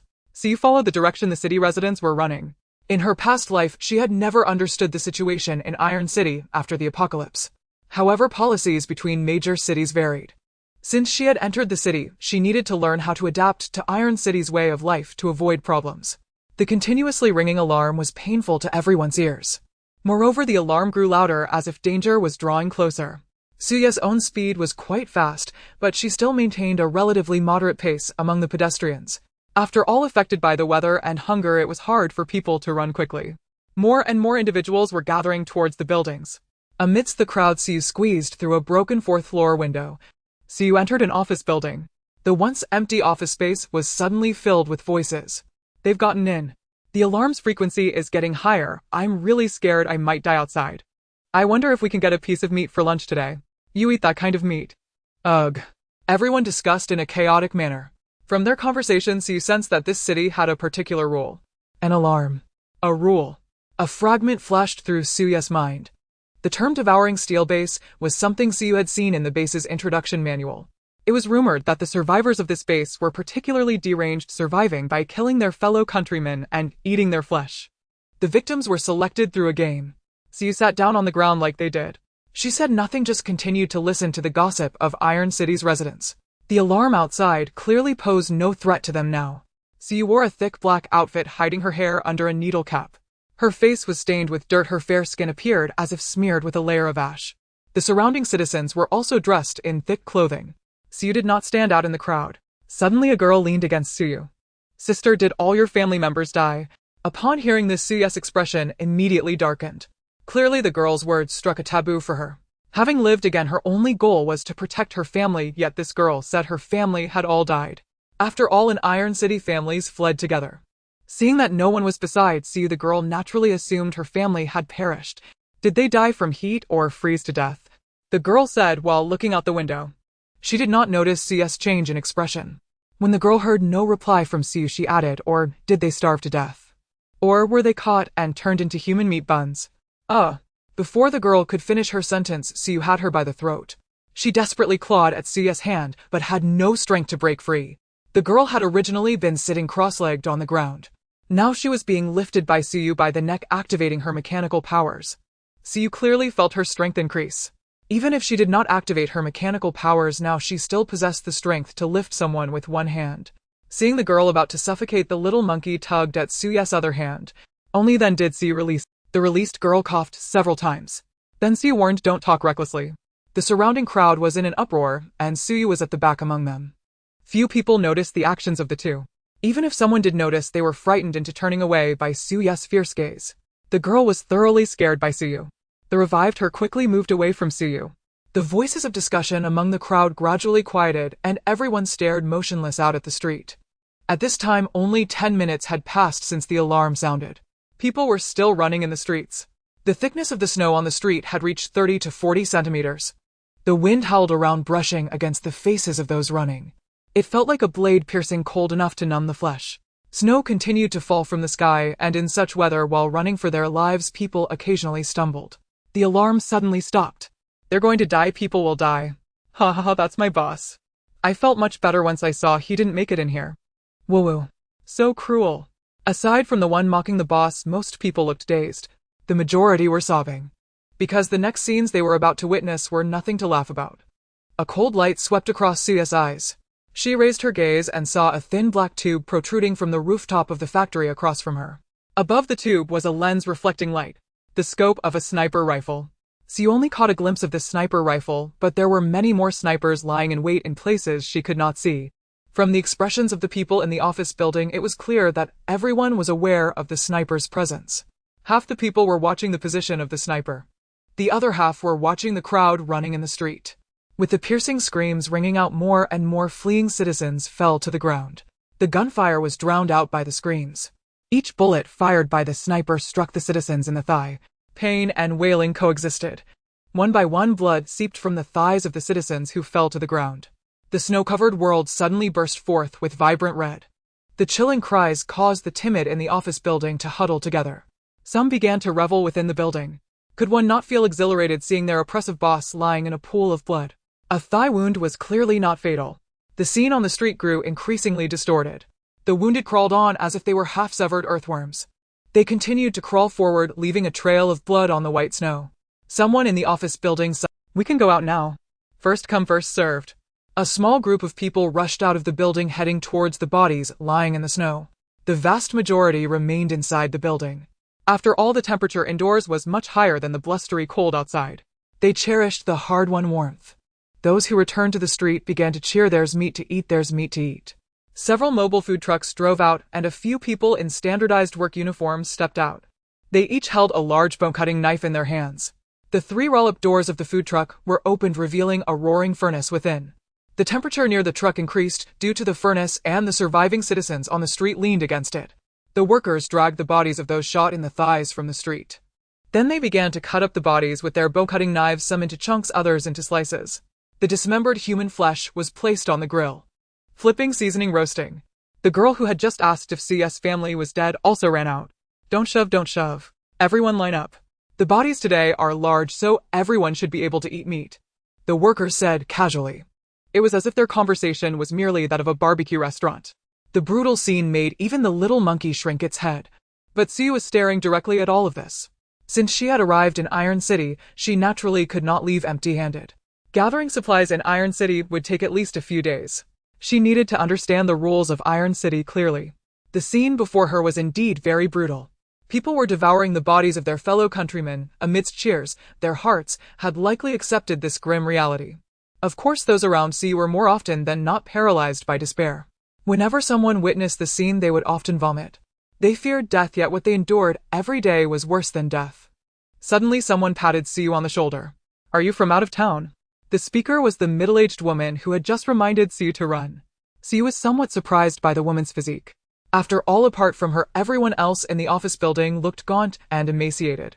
The woman, however, was quite plump with plenty of fat on her face and body. Seeing that Sue was a young girl, the woman continued to remind her Iron City is not a good place. You should find a chance to leave quickly. Sue removed her cold demeanor that kept strangers away. She obediently nodded at the woman and feigned curiosity, saying, Auntie, what happened outside? The woman seemed to have not chatted with anyone for a long time. Sue's curiosity opened her up. A year and a half ago, the extreme heat began. The Iron City government responded to the requests of the Huaxia Nation to establish a temporary safe base for people to take refuge. However, 80 of Iron City consisted of steel mills, and there were hardly any food reserves. Due to the pollution from the steel mills, the surrounding crops and orchards had been abandoned years earlier. It had relied on trade with neighboring cities for food. After the natural disaster, neighboring cities no longer wished to provide food, and Iron City began to exploit its citizens. First, everyone was required to participate in construction labor. Even when temperatures reached over 60 degrees Celsius, everyone was still required to build the base. Then they began to scavenge for food. All citizens were compelled to surrender their food at home. But this was still not enough. The total amount of food collected was insufficient to sustain the millions of residents of the city. To illustrate the survival of the fittest under the natural disaster, the authorities conceived a sinister idea. That was to resort to cannibalism. The reason the citizens were running frantically at the sound of the alarm was because of the emergence of this idea. The Iron City authorities established 4 rules for everyone. 1. No entry into buildings on workdays, those caught will be killed. 2. When outdoors, one must not get too close to buildings or they will be killed. 3. When the alarm sounds on workdays, one must enter the building or they will be killed. 4. After the alarm ends, citizens have an hour of rest indoors. After listening to the middle-aged woman's account, Sue gained a rough understanding of Iron City's current situation. This also explained why people had rushed into the buildings at the sound of the alarm earlier. Otherwise, death awaited them. Even more heartbreaking than death was that those who died would be used to fill the stomachs of their fellow countrymen. A smell wafted into Sue's nose. The source of the smell was the food truck on the street that was grilling humans. At that moment, she felt nothing but disgust. The middle-aged woman beside her instinctively licked her lips as if saliva was about to drip out. Noticing Sue looking at her, the woman hurriedly shook her head. Don't look at me like that. I have principles and will never eat human flesh. Time is running out. Follow me and I'll take you to get something to eat. The middle-aged woman beckoned Sue. Although she was somewhat overweight, she moved quite nimbly. She climbed out through the window.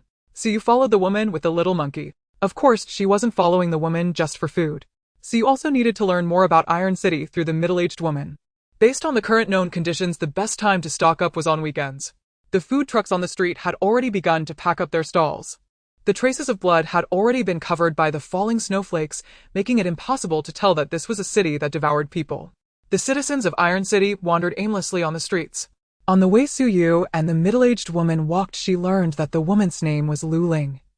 Walking through the streets of Iron City, Sue felt an overwhelming sense of suffocation. The pedestrians on the street could be described as walking corpses. Lu Ling told Sue that the people here had considered escaping. However, during extreme heat periods, the Iron City government dispatched special personnel to hunt down citizens attempting to flee. When the floodwaters rose, Iron City was submerged and people could not travel at all. Only then did the government cancel the order to hunt. In such weather, without dry food or shelter from the wind and snow, people could hardly survive a night. Now half of those remaining in Iron City were as twisted in spirit as the upper echelons. They reveled in the thrill of life and death escapes, viewing human flesh as a delicacy never before tasted. The other half awaited the restoration of world order.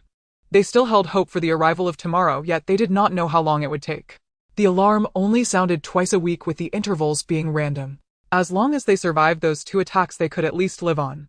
In this apocalyptic world devoid of signals and power, the people of Iron City were isolated from the outside world. They believed other cities were as cruel as Iron City. Thus venturing outside was a dead end. "We're here," Lu Ling said, pointing to a dark alley ahead. As Su Yu and Lu Ling emerged from the dark alley, the voices around them grew louder. Before their eyes stood a dozen tents set up in the snow. Due to Iron City's regulations prohibiting entry into buildings on workdays, tents served as excellent shields against the wind and snow while providing warmth. These tents were erected in a deadened alley measuring 500 square meters. Surrounded by dense buildings, whether entering a building quickly or dodging sniper fire, this area had undeniable advantages. Sister Ling. Sister Ling is back. Did you bring back 2 lucky ones? You two are truly fortunate to have Sister Ling's care. The tent flaps were all open. Seeing Lu Ling return, everyone greeted her with warmth. It was apparent that Lu Ling had a good reputation among this group. However, their gazes towards Su Yu and the little monkey held a hint of eeriness. Lu Ling touched her growling stomach and asked, "Is there any food left?" "Yes, Sister Ling," came the reply from someone who brought out an iron pot from one of the tents. Lu Ling lifted the lid of the pot, revealing the food inside for Su Yu and the little monkey. Su Yu glanced down, her expression changing for a brief moment. The little monkey almost retched at the sight. Fortunately, with its mask and had its entire face was well concealed. Thus no one could discern the little monkey's change in expression. After all, what lay in the pot was something that would be unacceptable to anyone at first glance. Lu Ling reached into the pot and lifted out a gray object. The gray object was unmistakably a rat, its dirty fur still clinging to rice and soup.